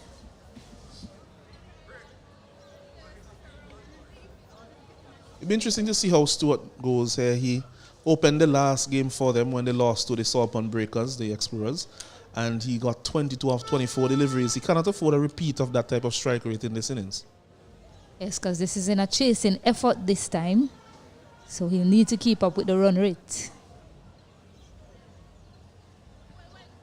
Gives himself room. Can't find the gap. Yeah, it was a surprising innings from my perspective because he's known to be a man who hits the ball well. Just never got going in that inning. So he will need to start well here to rebound from that. Down the ground, and he launches this for a high run maximum. Yeah, so as we said, he's a man who hits the ball well. So it was surprising, that effort from him. That's a high run cracking 6. And on that occasion, he was down the wicket, getting close enough to the pitch, going over long off. A very good shot. Yes, use of the feet being employed there by Navin Stewart. A good strategy to the spinners. Let's see how Larry Edwards replies. Waits on it this time. They look for a quick single. Safe in the end, Romano pair. This is a good strategy, especially to Edward, because although he gets some turn, he's not turning the ball as big as some of the other spinners. What he does is vary his pace and his line, his length. So it's not a bad strategy. And on that occasion, executing well was Stewart.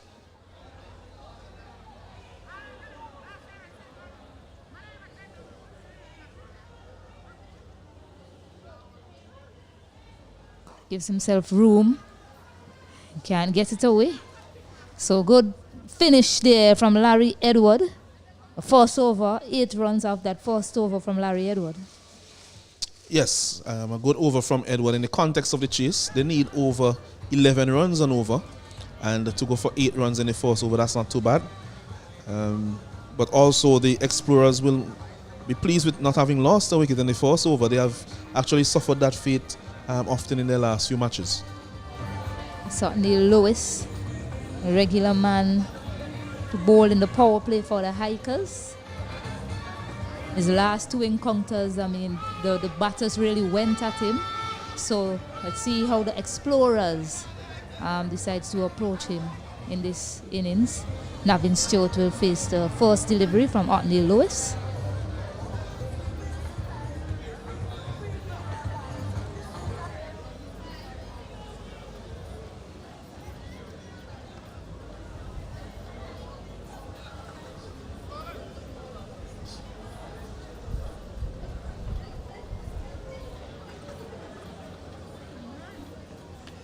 Cuts well.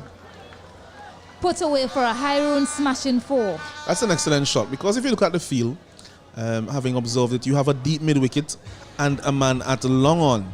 And on that occasion, just giving a bit of room and also making some with his footwork. You can see that that delivery actually left him a little bit, which is something that Otney Lewis gets to happen. But he found the gap on the offside, which was unprotected. So good shot there from Stewart.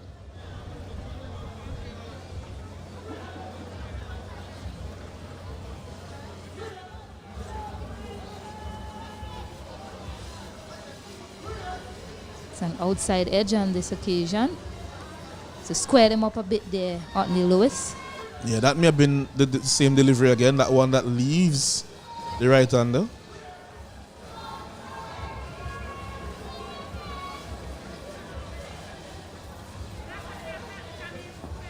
Straighter this time, they'll get a quick single.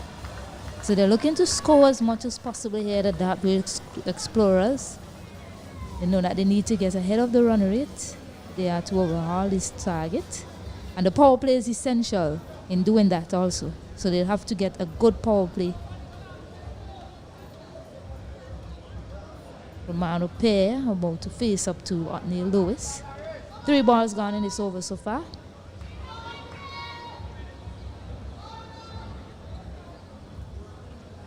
Oh, looks to give himself room here. Just passing that edge through to Jahir Walters. Excellent delivery there from Lewis, both in line and length. Again, no room given. So he's asking the batter to make all the room here. Romano Pair is trying to do that. He can't get it away. Yes, and these two are teammates for Ratcliffe, Flo Ratcliffe in the local competition, bowler and batsman. They'll be familiar with each other. Over pitches on that occasion. A good stop in the end there from Otney Lewis. Yes, that one seemed to have 4 written all over it, but a good intervention there by the big man, getting his tall frame down to the ground and preventing that from going past him at the end of the second over. 14 without loss. So they require 100 runs in 48 deliveries. A tall ask, but these batters are capable. Navin Stewart, he started well so far for the Dartwell Explorers. Romano Pair, he'll be hoping that he can get some runs to finish things off in this VPL5.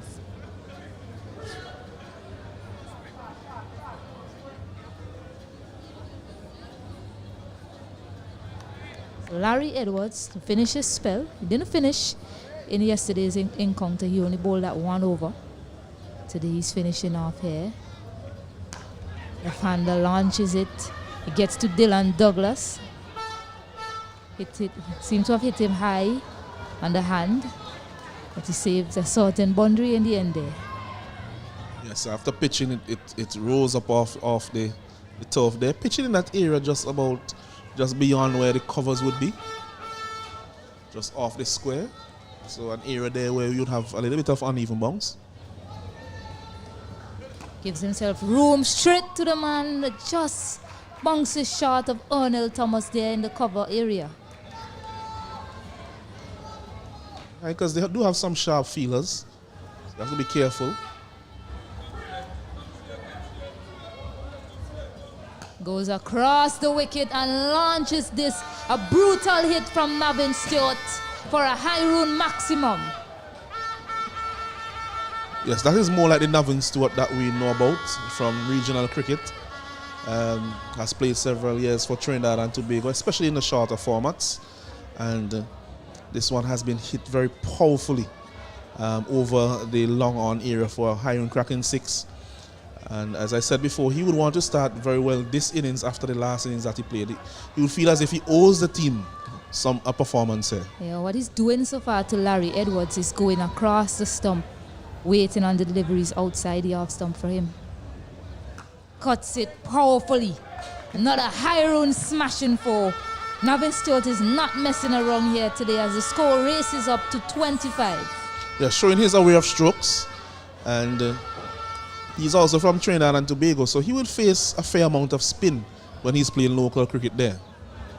And showing that he's comfortable against what Edwards is offering up. Firm cut shot there. Too short on that occasion was Larry Edward.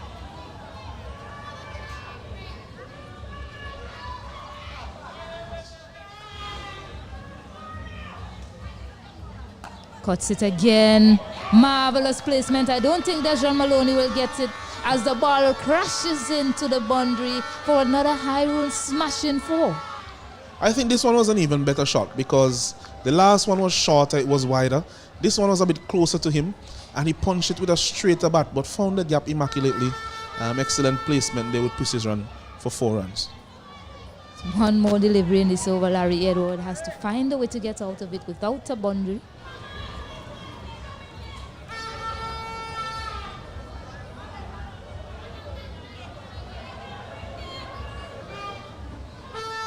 Goes across the wicket and down the... Oh! Is that a miss stumping there? A smart piece of bowling from Larry Edward. Let's see what happens on the replay. Oh, inside edge onto the pads. The smart piece of bowling there from Edwards. If he had collected, that could have effected a run out if he had stopped that cleanly, but it went through his gloves. So, 29 without loss after 3 overs, the Darkview Explorers. Stewart on 26 off 11, going at great guns. Pair yet to get into his stride, but he wouldn't be too perturbed about that. The important thing is that they still have 10 wickets in hand. They need another 85 from 42. So just about 2 runs a ball, thereabouts, as Lewis continues. 1 more over remaining in the power play. Lewis to pair. Tries to launch this down the ground. Can't find the gap. Dylan Douglas will clean up on that mid-wicket boundary. Yeah, at the moment, all Pair needs to do, maybe for another over or so, is to give Navin the strike because he's striking them well. And as he settles into his innings, then he can get going. Still has Shadrack to come and quite a few others, so no need to panic on his behalf. Showing some respect there to Lewis.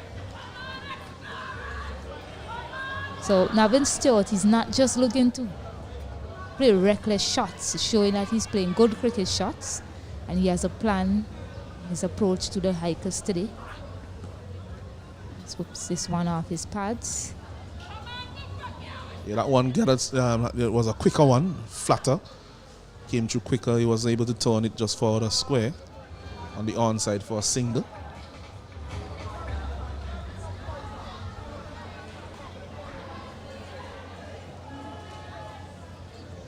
Pair back on strike.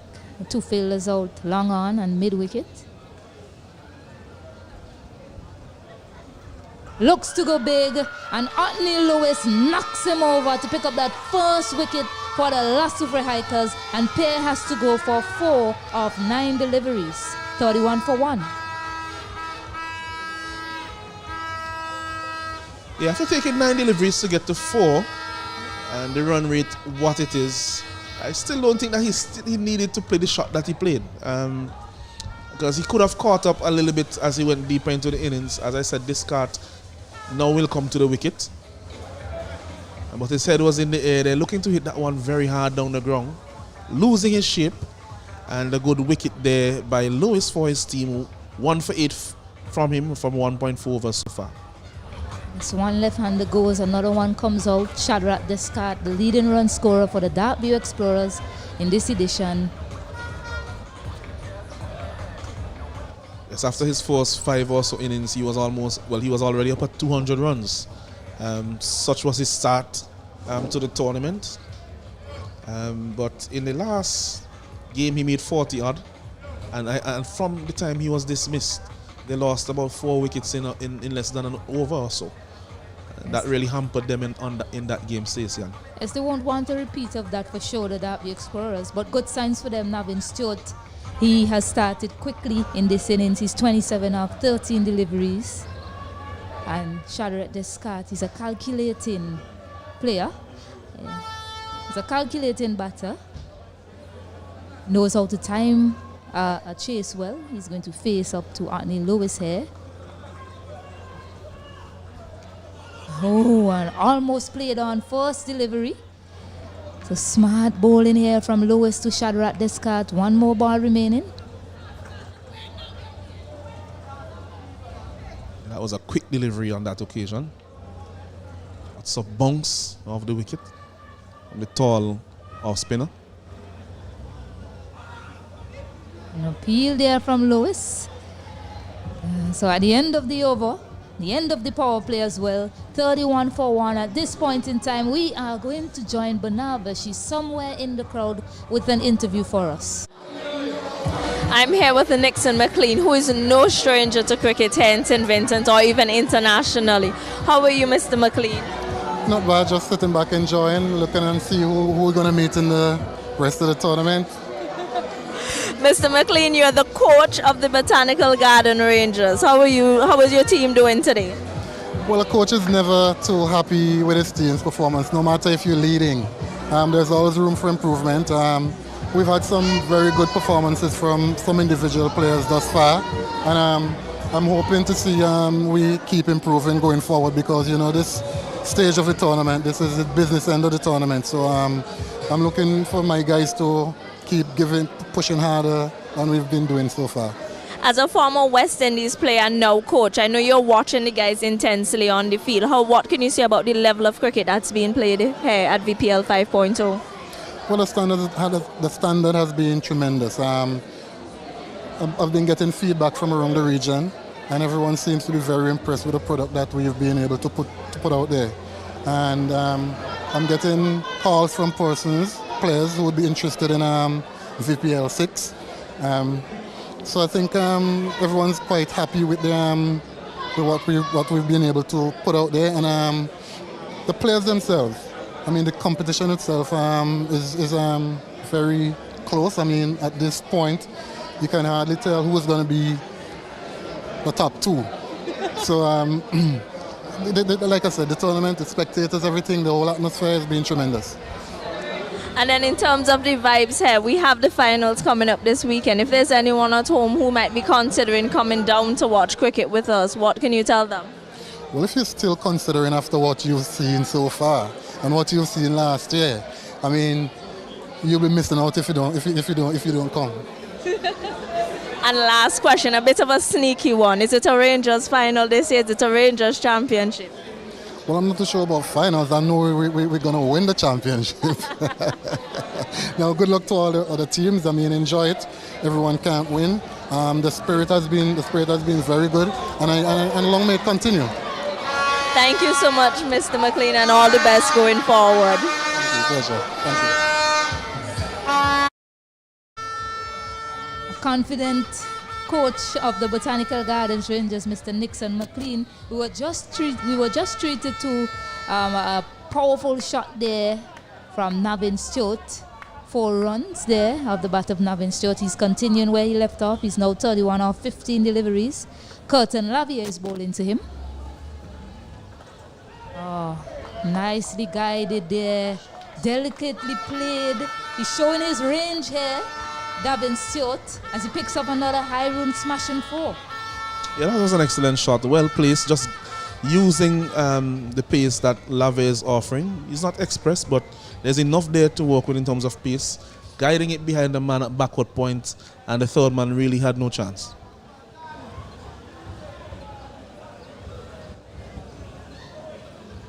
It's 40 for 1 in the 5th over.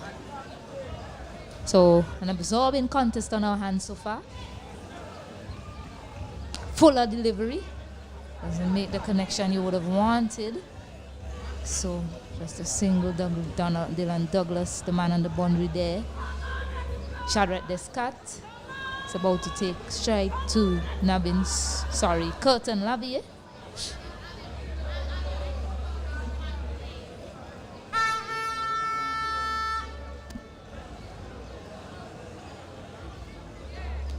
So it brings this cut onto strike. 73 needed from 32. Out of the power play, so a sweeper cover and a long off in place. Goes down the ground. Excellent change of pace there from, well, he hit the deck hard on that occasion. Curtin Lavier. It's a good change from him, seeing the man coming down the wicket to him. Yes, for the left-hander, there were 3 out on the onside. Now for the right-hander, there are 2 out. Tries to crunch this one down the ground. Yeah, I mean, the last 2 hikers, they'll know the value of wicket. I don't think these 2 will be in and not see a victory for the Darkview Explorers. So the last 2 hikers, they'll be hunting up wicket from here on out. Yeah, these 2 are key, I think, for the Explorers in this innings. Descat has been in excellent form in the competition so far, and Stewart hitting his straps today, 37 off 18 up to this point in the innings.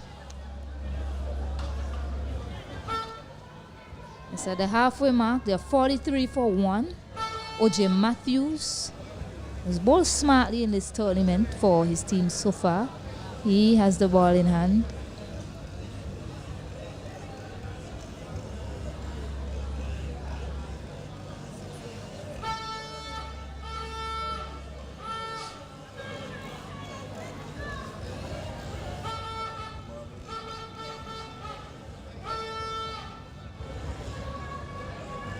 So the field is a sweeper cover, short extra, an extra cover, long off, backward point, short third, short fine leg, and deep backward square leg, deep mid wicket, long on the onside.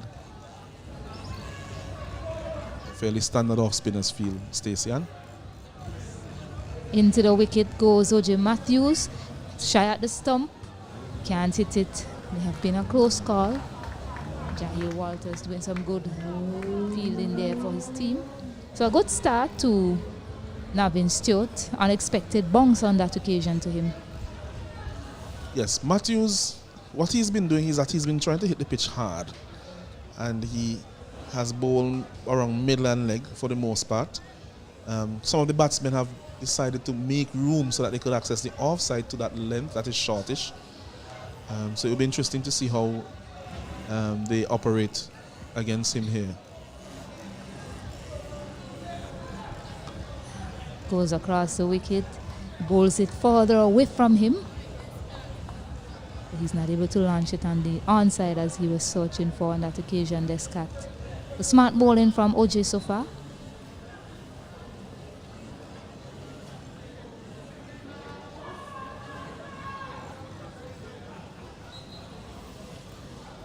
Down the ground, and this has been punished. Big hit from Navin Stewart. Hyrule maximum of the bat of Navin Stewart. Yeah, there. that was a short delivery. Hyrule cracking 6 there by Stewart. Matthews looking to employ that back of a length delivery that he has been bowling quite often. But to Stewart, that may be fraught with a bit of danger. Very strong on those cross-batted, swatted shots down the ground and over the long on area. See if he's able to recover after that hit there.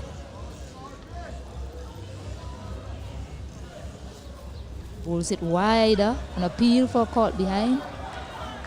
And wide, says umpire Afron Biome as well.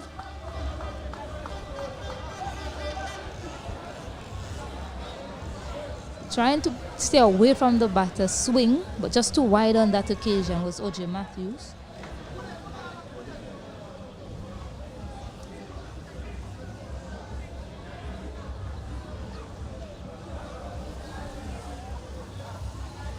Looks to delicately play that to the third man area. Misses.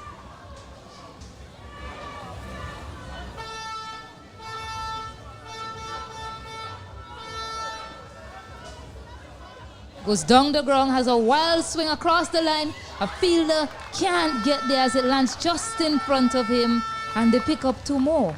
So yeah, that was a very good attempt by Corton Lavere. He made good ground and put his body on the line, diving to take that catch. Knew that if he had seen the back of Stewart, that it would have been a massive wicket for his team. it's a good recovery as well, ensuring that it didn't trickle into the boundary.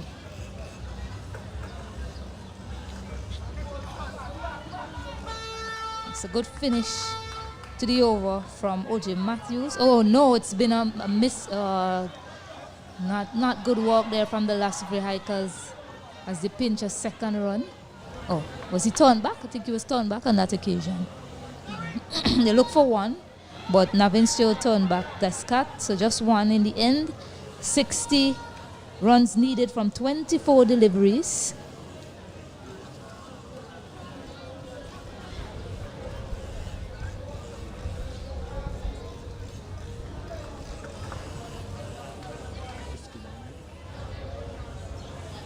So 55 for 1 after 6 overs. Ryan Williams has the ball in hand. He has a job to do for his team. He has to get rid of one of these batters for the last 2 free hikers. Navin Stewart in particular looks quite dangerous. Today he's 47 of 23 deliveries. And we know how dangerous Descat has been in this tournament so far.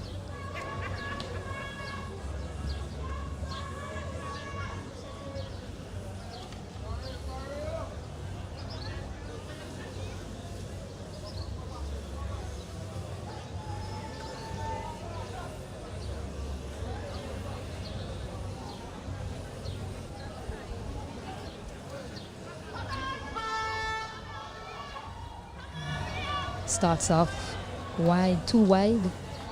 If you take a look at the scorecard, Stacey, and Navin Stewart on 47 not out, the team total is 56. So it has really been a lone hand from him thus far in the innings. And the explorers need to be careful that they are not too sedate at the other end. And when he goes, with him goes the momentum and the impetus. Good delivery, but oh my, it's gone through the legs of Jahil Walters, and they pick up 4 byes. It's not the easiest one to take or to gather there from the keeper, but really should have gotten more of his body behind it. Not a lot of body to get behind the ball. He's a small man, but still, really should have avoided those extras. He's looking to angle it across the right-handed batter, Ryan Williams. Successful. They pick up 4 byes. Angle it across this time. Doesn't pick the gap. Goes straight to Acme Lewis on the mid-wicket boundary. And we have some drizzle here with us. Hopefully it doesn't stay very long at the Arnoldville playing field. We have had some days without any rain interruptions in the last few days. So hopefully this one stays away.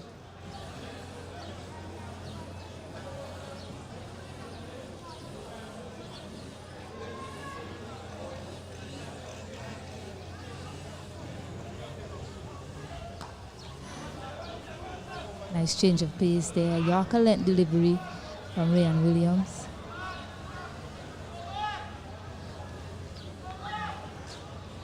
That's good bowling there from Ryan Williams.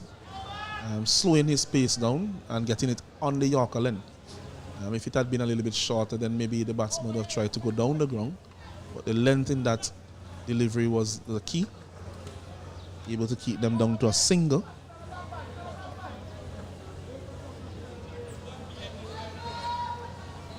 Seems to be favouring that left side. Ryan Williams as he runs into bowl. Goes again. Can't get a hold of it. So turning out to be a good over for the last two free hikers. No pace to work with on that occasion. So Ryan Williams is favouring that left side there. I hope that he is okay. He's a key man in this setup for them. He may have done himself some mischief when he was hitting those big shots. Bit of a concern because he's one who is known to be injury prone.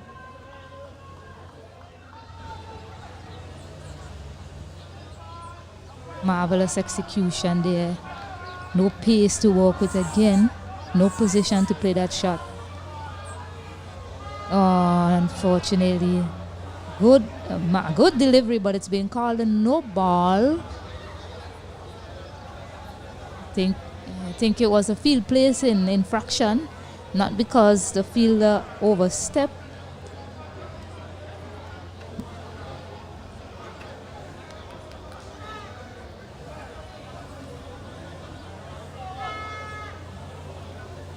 So it's a free hit for Shadrach Descat, and they'll welcome that because this over has been well executed from Ryan Williams so far. Let's see what he has for this free hit delivery.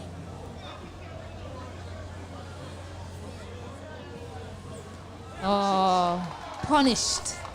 That was smacked over mid-wicket for Hyrule Maximum.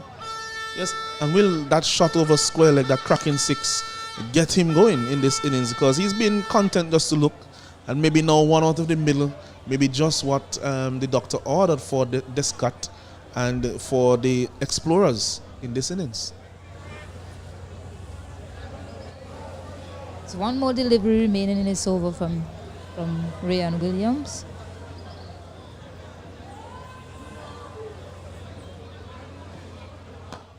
Gets back that Yorker length that he was operating on so well.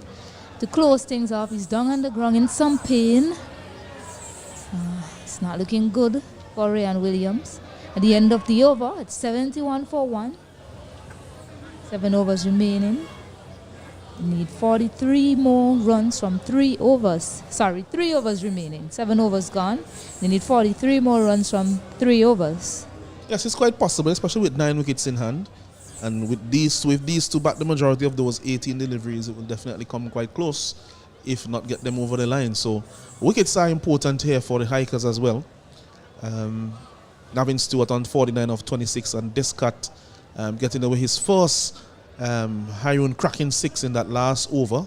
So 43 needed from 18. Some concerns as well with Williams. Seem to be favouring his left side.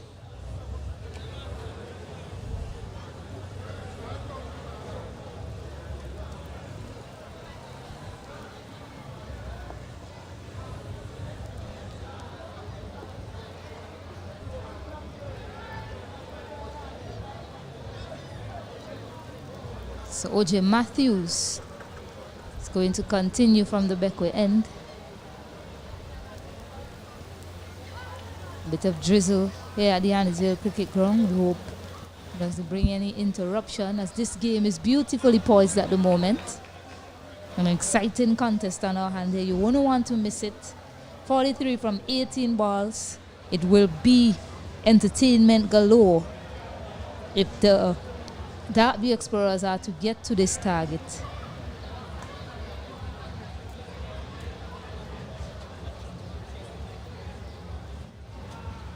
Oh, it goes across the stump and the bowler fired it down the leg side.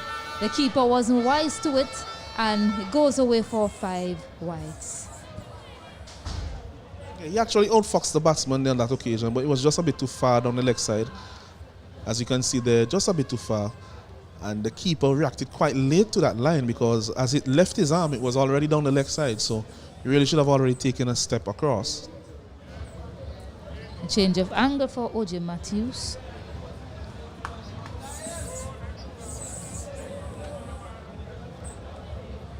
Now it's over the wicket to Shadrach Descat. He launches it down the ground, and that'll be a high run maximum.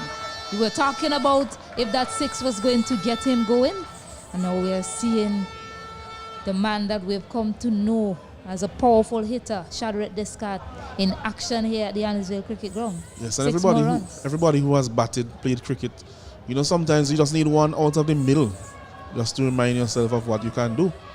And that was Descat a few deliveries ago, and now he's on his way.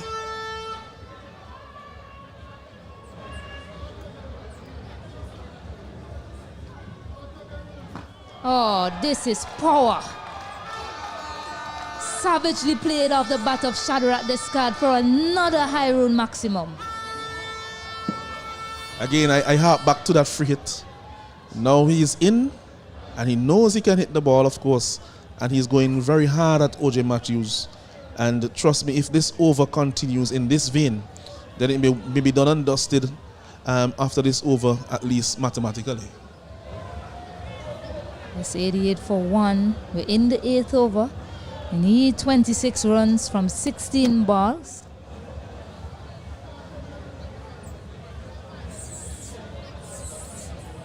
Senior member of the SVG Hikers, they're having a chat with the young man OJ Matthews. He's been hit for 2 powerful 6s. So he needs to get his lines right to Shadrach Descat here.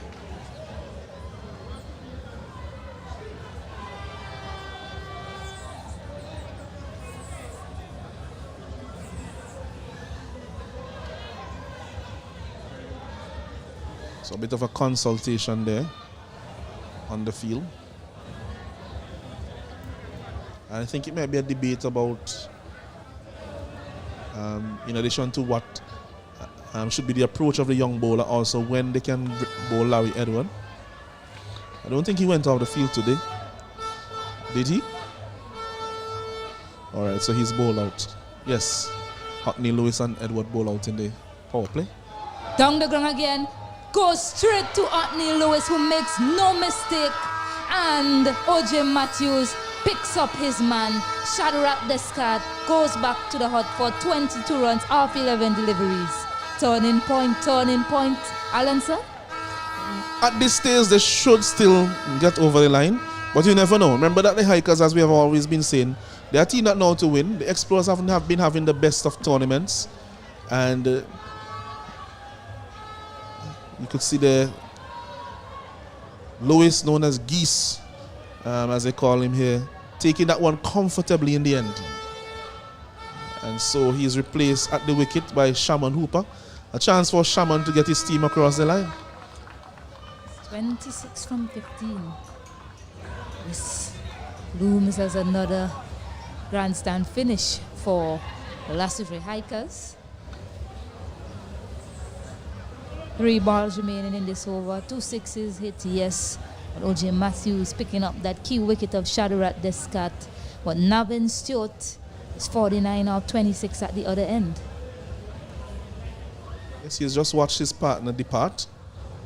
And I think that the plan was always in this over to go very hard at the young Matthews to see how many they can get in this over to break the back of the chase. Matthews showing the wherewithal to get the wicket in spite of that approach. So he has a new batsman to bowl to now, Cooper, who will be very familiar with him. They will be familiar with each other from the same part of the country. I think both maybe from Pittibodel. Yes, the West Coast.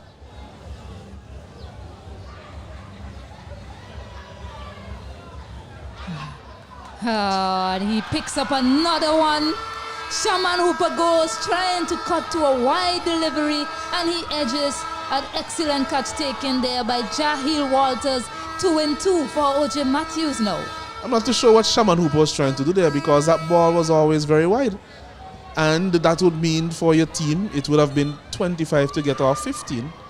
Just leave that alone. Oh my goodness. Oh my. Denson Hoyt, once a hero with the bat for his team. In their encounter against the Grenadines Divers, he smoked 16 runs of that over to take them to victory. He bowled, picked up 3 key wickets when they bowled.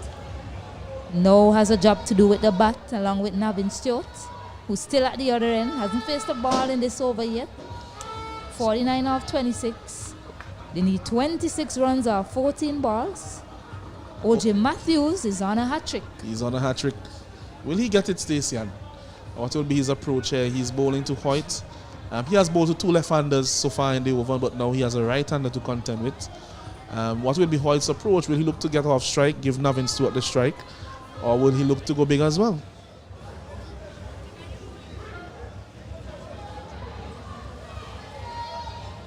It's 2 balls remaining in this over.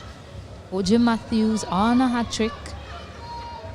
The ball into Denson Hoyt.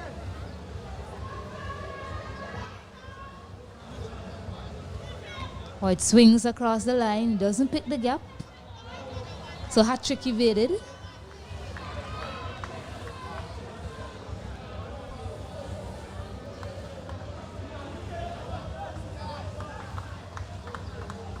So Stewart comes back on strike for the final delivery. Matthews is spell. He goes down the ground. He swings it into that square leg area, but just one. He didn't time it well, and he gets a 50 as well, his first for the tournament. 50 up 27, Navin Stewart. Yes, and he may be saying to himself, he has been off the strike for a while, and he might be saying to himself, I hope that doesn't mean that I've gotten cold. Because he has been striking them quite well. Yeah, he has been striking them quite well so far in this innings after having a very pedestrian knock in the last game. And so he'd want to take his side over the finish line in this game, with them needing 12 runs and over 24 from 12 deliveries. Yes, 24 from 12.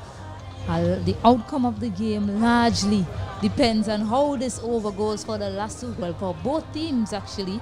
Last two hikers, they'll be hoping that Ryan Williams could give them something to defend in the last over. And the Derby Explorers, they might be looking to get things finished in this over. Ryan Williams bowled a good first over in this match so far. Denson Hoyt just getting a helmet on his head. Ryan Williams, they're 90 for 3. 8 overs gone. Need to be scoring. Need 12 runs per over from here on out. Navin Stewart looms as keys. 50 off 27. He has Denson Hoyt there as well. He's 1 off 1 delivery so far. It's coming down to another tight finish here in this game. We thought it may have been so, and we are getting it. Stacey, close finish seemingly on the horizon. Looks to swing it down the ground. Doesn't make proper contact. So Stewart off strike. Hoyt now on strike.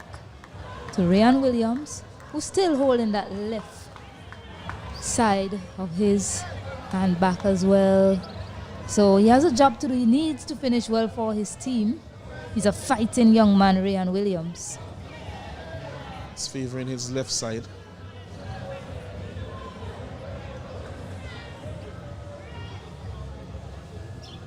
Pitches it up, and oh my, it's an inside edge that races away for a high run smashing 4. 95 now for 3. I always think that when you're going to bowl Yorkers, it's fraught with danger to not have a fine leg. An inside edge will always get the batsman 4 runs. And there you see it on the crease. Inside edge beats the stump, and always 4 without a fine leg. Yes, small margins here. I could have easily gone back onto his stump, but he got an inside edge that went for 4. Pitches it up again, better delivery, away from the batter. Slower as well from Ryan Williams. Yes, good delivery to follow up there. 19 now needed from 9 deliveries. And they would need at least another boundary in this over, and also to avoid any dot deliveries. Williams struggling there with his side. You could see him grimacing on the screen.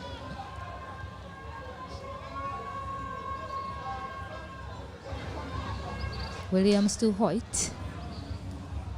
Tries to go across the line. Connection isn't there, it's just one. But Navin Stewart is back on strike. They're 96 for 3. They also need to be careful here, because if this injury is something that may keep him out of the rest of the tournament, they have to be very careful, because he has been a very important bowler for them at the death and also in the middle overs. So it's something that the Lassie Free Hikers have to be mindful of here, because they have already qualified. So it is something that they need to be aware of. Yes, 2 more balls remaining. Ryan Williams can just look to execute them properly, and then he can get off and have a rest. Goes down the ground, he pitches it wider, but too wide on that occasion. So an extra run added to the Davy Explorers tally. Yes, they now need 18 off 8.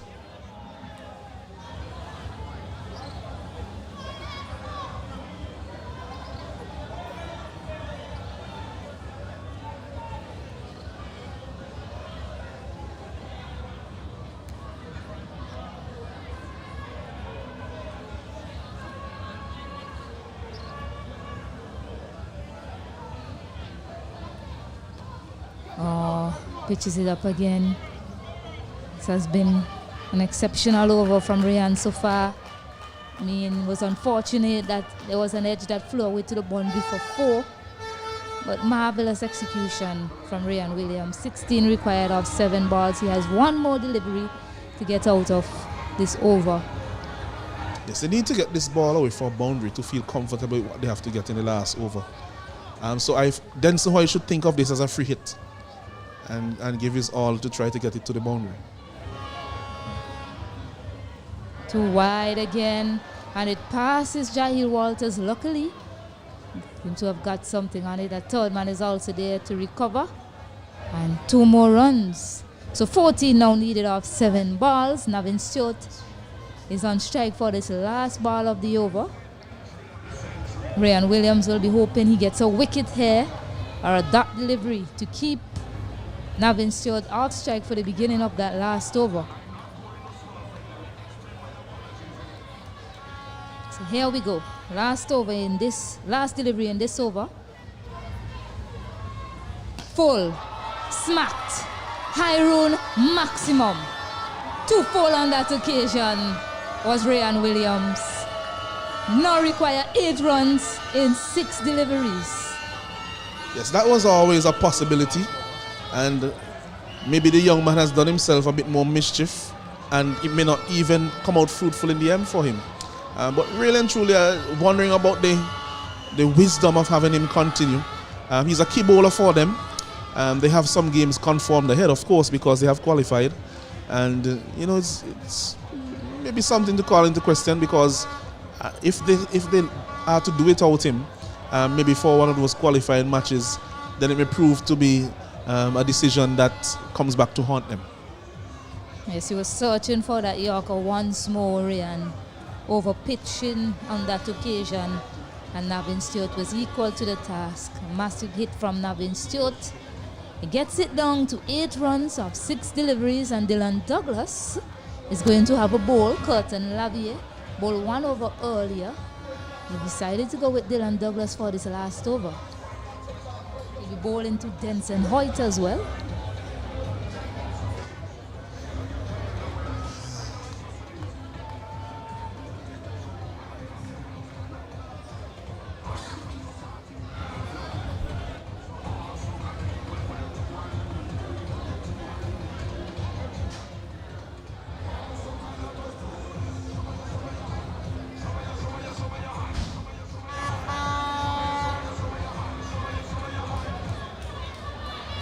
So 8 required, 1 over remaining. Dylan Douglas to bowl for the Lassie Hikers. Denson Hoyt on strike. a stimulating contest we have in our hands here at the Annisville Cricket Ground.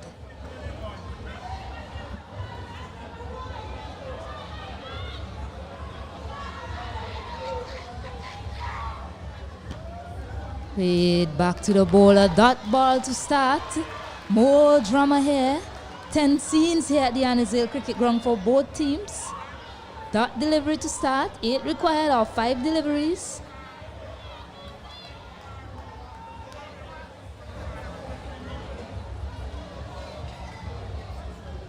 Into the surface, down the ground, and this is put away.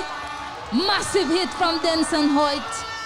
6 runs, 2 runs required from 4 balls, and the Derby Explorers are on their way. Yeah, that one was an error there from Douglas. Went into the pitch too short, and we have seen that length disappear off the bat of Denson Hoyt already in this competition, where he scored 16 of the last over to win the only victory up to this point for the Explorers. Will he repeat that in this over?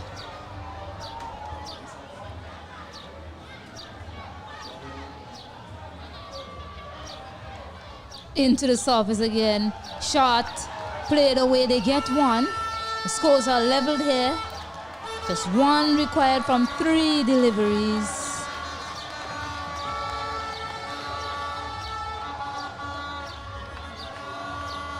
Navin Stewart back on strike. It'll be fitting for him to score the winning runs if they manage to do so, as he has really carried the team with his bat today. Yes, you would have thought that he owed the team one after the last performance. Just plays it into the covers eclipsely. Sweetly played there to pull off a victory for the Derby Explorers. Navin Stewart, he is ecstatic for his team. The Lassufre Hikers players are dejected after losing here. They had an eye on the top 2. Now, oh my, the Derby Explorers has pulled off a victory for their team here. Navin Stewart carrying his bat. 59 runs. The Derby Explorers winning here at the Annisville Cricket Ground. Lassufre Hikers, a lot of questions for them heading into the playoffs. Yes, a good win there by the Derby Explorers, taking themselves off the cellar position. And it's a team, as we have said before, they have just basically beaten the team that was at the top of the table. And it's a team that we have said throughout the tournament has underperformed. So to the Divers. So the 2 teams who are not going through, they will feel aggrieved and feel that they really should have done better in this tournament. And it would have been interesting if all 6 teams hit their straps, what would have been the results of all the games thus far. But this is a very good win for the Derby Explorers. 114 for 3, winning by 7 wickets. And Stacey, and all in all, we said at the beginning of this game when we were speaking before in the preview and also off air, that these are 2 strong batting teams. Their bowling hasn't really hit the straps so far. And we saw on this occasion the 113 actually being chased fairly comfortably in the end by the Derby Explorers batting. Yes, a wonderful display, good planning from the Derby Explorers in today's match in terms of their bowling rotation, the bowlers they decided to use on the surface.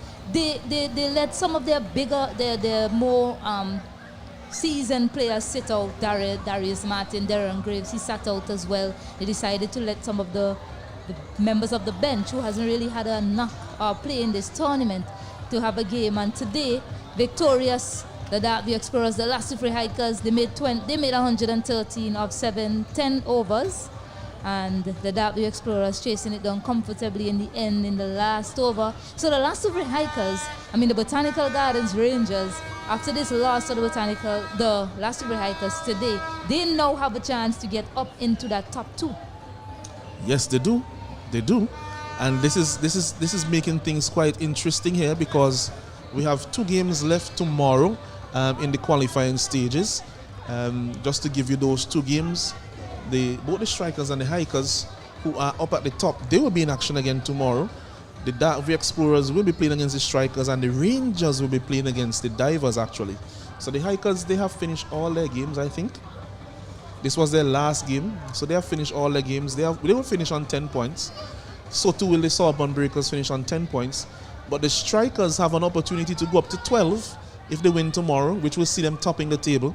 And the Rangers, if they win tomorrow, depending on how big they win, they can also see themselves going up to second. Yes, they have nothing to lose, the Rangers. They have to go out there and play with an eye on the net run rate. So whether they win or lose, they'll still remain.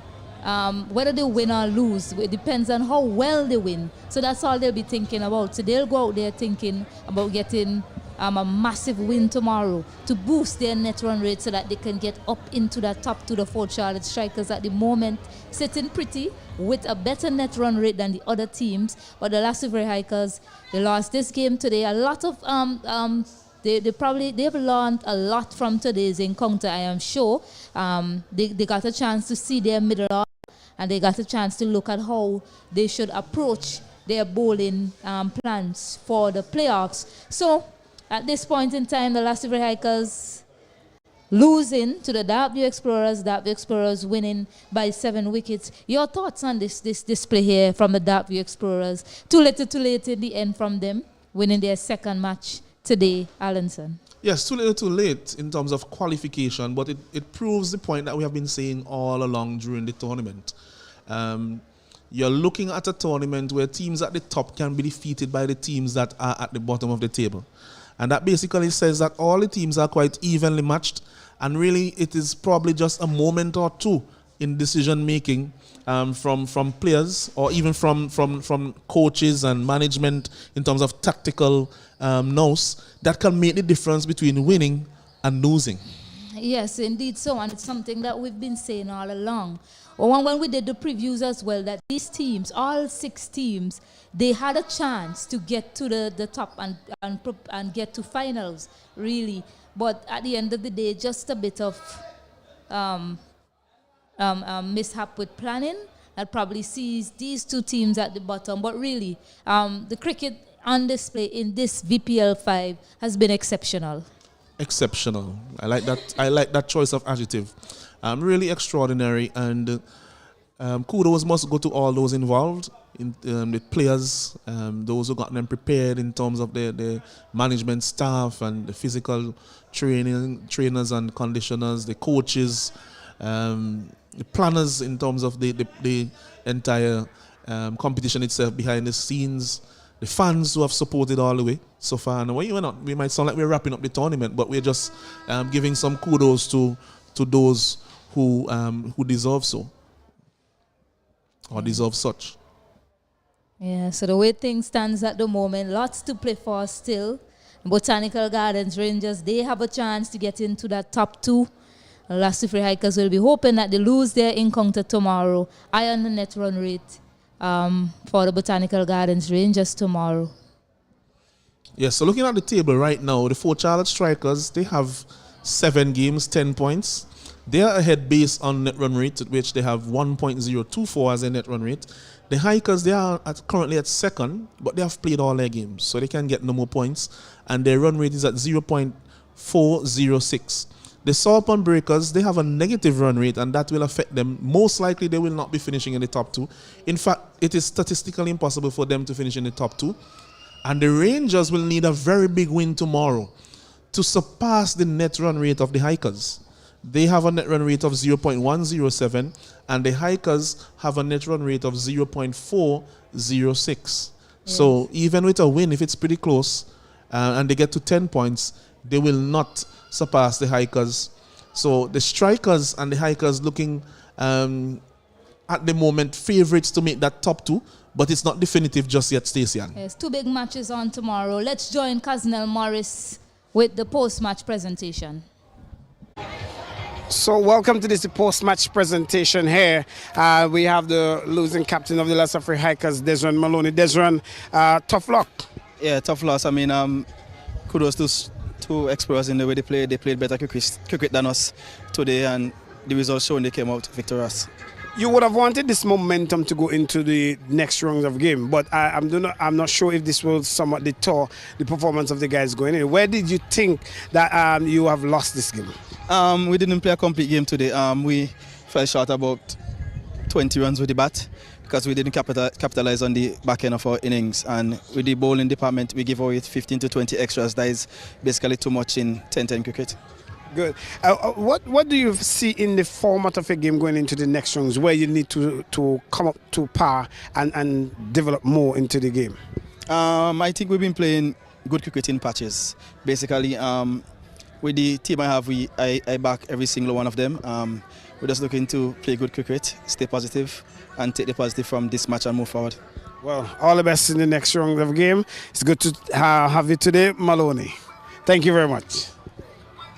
Good. So that's Maloney, the losing captain there for the Leicester Free Hikers. We will welcome now the winning captain from the Darkview Explorers, Mr. Romano Pear. Mr. Pear, it's good to see you coming to this in a smiling mood. Huh? Yeah, man. Yeah, you see, the guys them went out and they played good cricket, and I was very happy that we crossed the line today. So just to show people that cricket is still have to be played on a day. Right. It is. You played an all-round cricket where from the time you came onto the field, you look ready for cricket. It went straight through the game. Navin Stewart, you changed your batting order this last match. How did it work for you? And what did you said during the innings break? Well, as I told you guys, we just still have to play positive cricket, and we went out and we execute our bowling performance. You say kudos to the guys who bowl well. As the batting, we did everything correctly. So that is why you see we crossed the line today. So just want to say thanks to the guys, and come next game again, we're doing the same thing.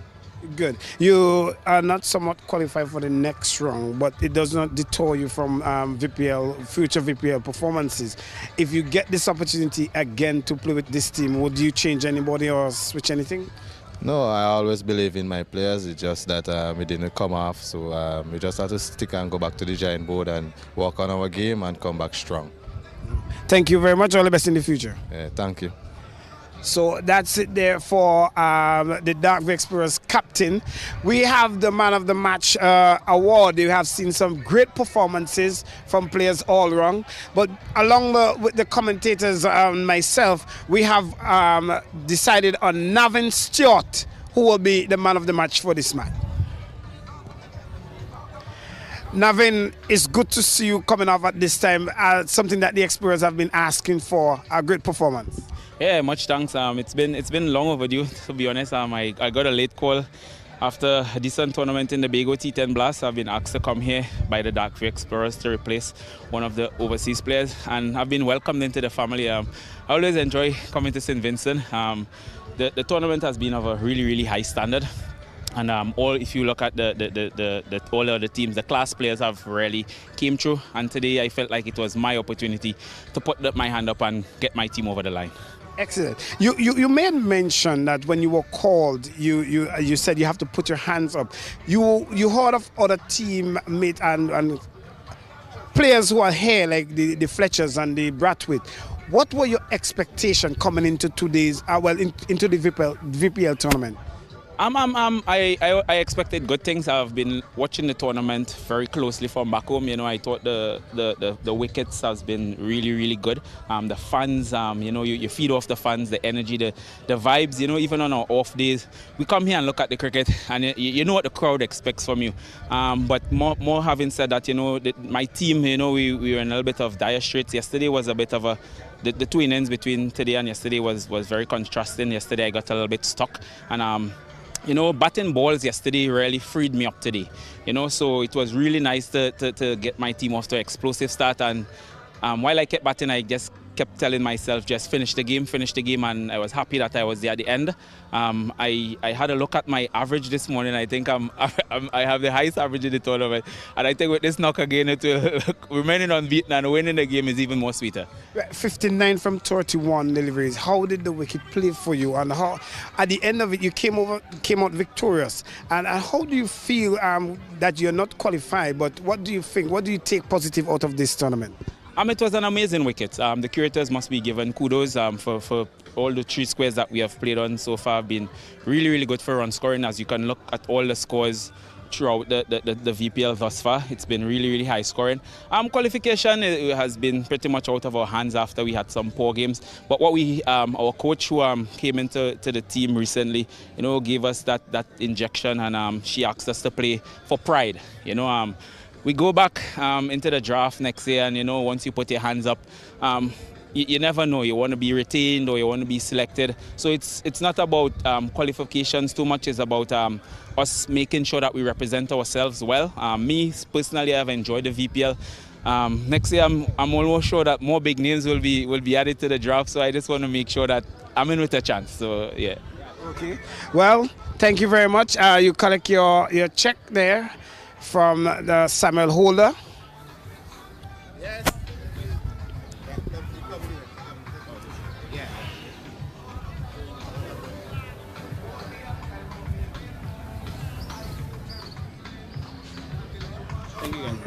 Yeah, thank you. So that brings us to the end here of this post-match presentation. Remember, tomorrow's game is a match that is scintillating and ready to go. So see you tomorrow. Back up to you guys. All right, well, ladies and gentlemen, man of the match, Navin Stewart there, had a lot of good things to say about this tournament, and he wants to come back, Alanson. Tomorrow, we have two important games, especially for the Botanical Gardens Rangers.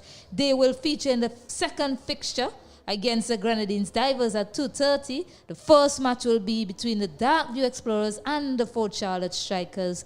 So, it was good. Yeah, so it was good that you, thanks so much for viewing us today. And we hope you come back tomorrow for more exciting cricket at the Annisville playing field. Stacey and Adams here signing off until tomorrow. Let's go! It's cricket. VPL cricket. And you know we love it. It's cricket. VPL cricket. Everybody coming home. Hey, we fancy and we bro. Show me the team that you're rapping. Bacala, down in the middle. Cricket, cricket, cricket, cricket our way. Cricket, cricket, cricket. Look at 6 over there. Cricket, cricket, cricket. Umpire where you say. Cricket, cricket, cricket. VPL our way. ITFX. Be bold. Be loud. Go live. Anytime, anywhere.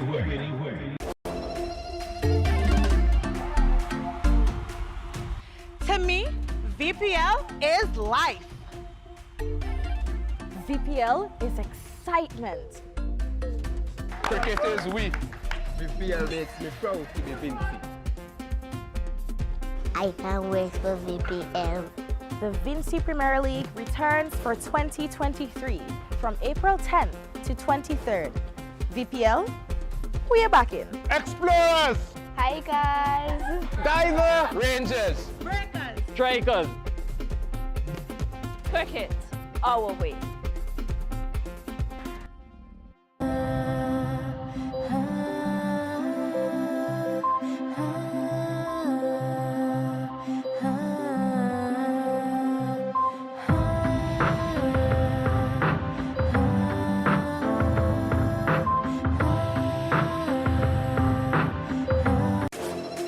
Let's go! It's cricket. VPL cricket. And you know we love it. It's cricket. VPL cricket. Hey, everybody coming home. Hey, we fancy and we bro. Show me the team that you're rapping. Bacala, down in the middle. Cricket, cricket, cricket, cricket our way. Cricket, cricket, cricket. Look at 6 over there. Cricket, cricket, cricket. Umpire where you say. Cricket,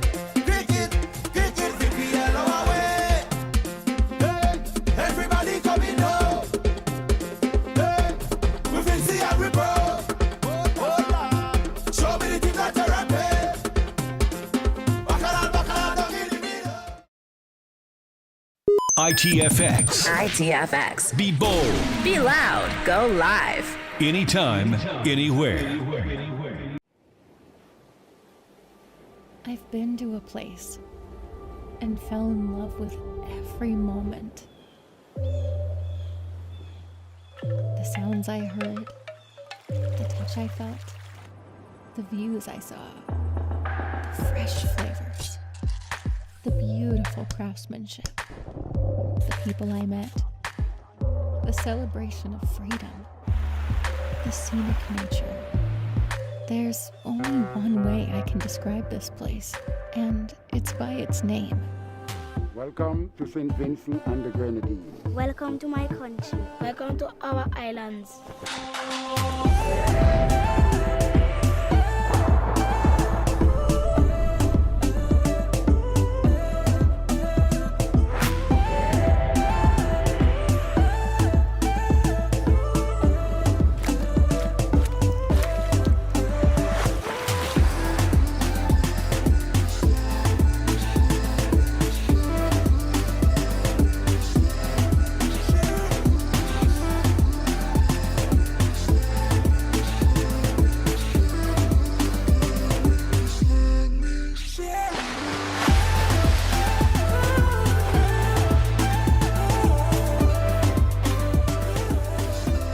St. Vincent and the Grenadines.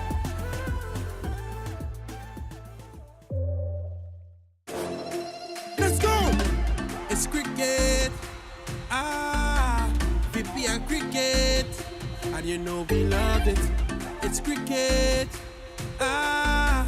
VPL cricket. Hey, everybody coming home.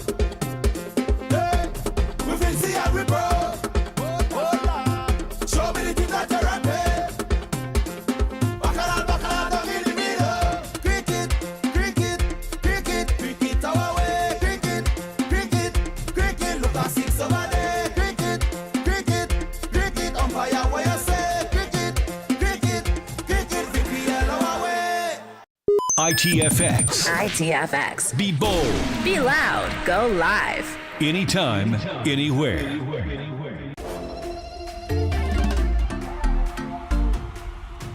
To me, VPL is life. VPL is excitement. Cricket is we. VPL makes me proud to be Vinci.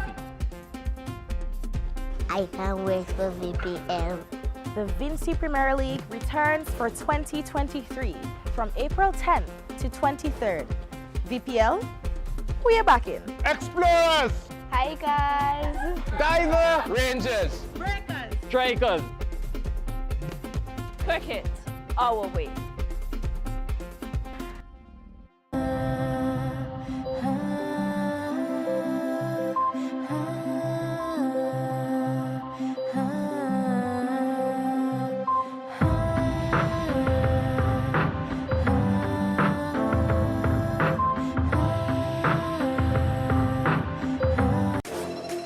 Let's go! It's cricket. VPL cricket. And you know we love it. It's cricket. VPL cricket. Hey, everybody coming home. Hey, we fancy and we bro. Show me the team that you're rapping.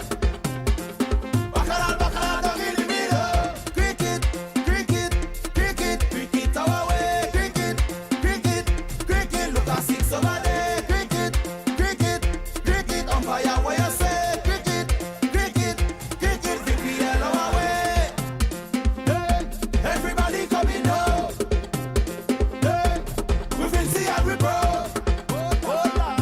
Show me the team that you're rapping. Bacala, down in the middle. ITFX. ITFX. Be bold. Be loud. Go live. Anytime, anywhere.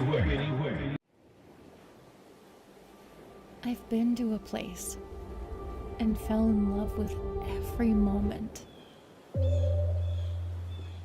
The sounds I heard, the touch I felt, the views I saw, the fresh flavors, the beautiful craftsmanship, the people I met, the celebration of freedom, the scenic nature. There's only one way I can describe this place, and it's by its name. Welcome to St. Vincent and the Grenadines. Welcome to my country. Welcome to our islands.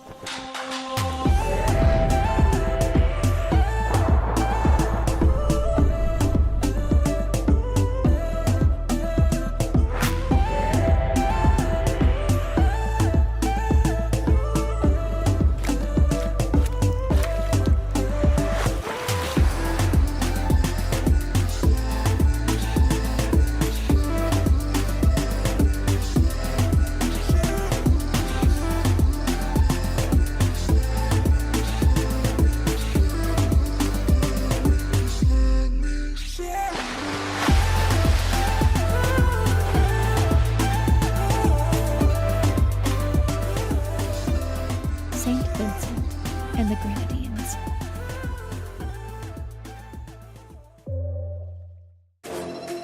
Let's go! It's cricket.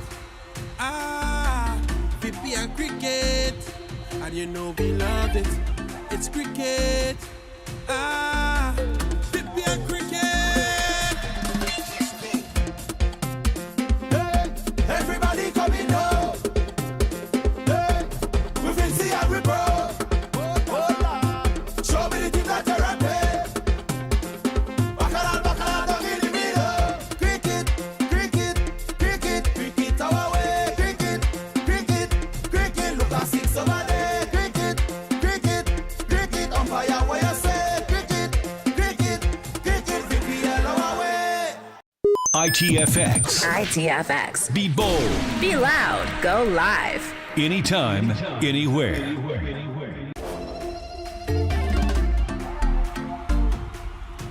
To me, VPL is life. VPL is excitement. Cricket is we. VPL makes me proud to be Vinci. I can't wait for VPL. The Vinci Premier League returns for 2023 from April 10th to 23rd. VPL, we are back in. Explorers! Hi guys. Diver! Rangers! Breakers. Strikers! Cricket, our way.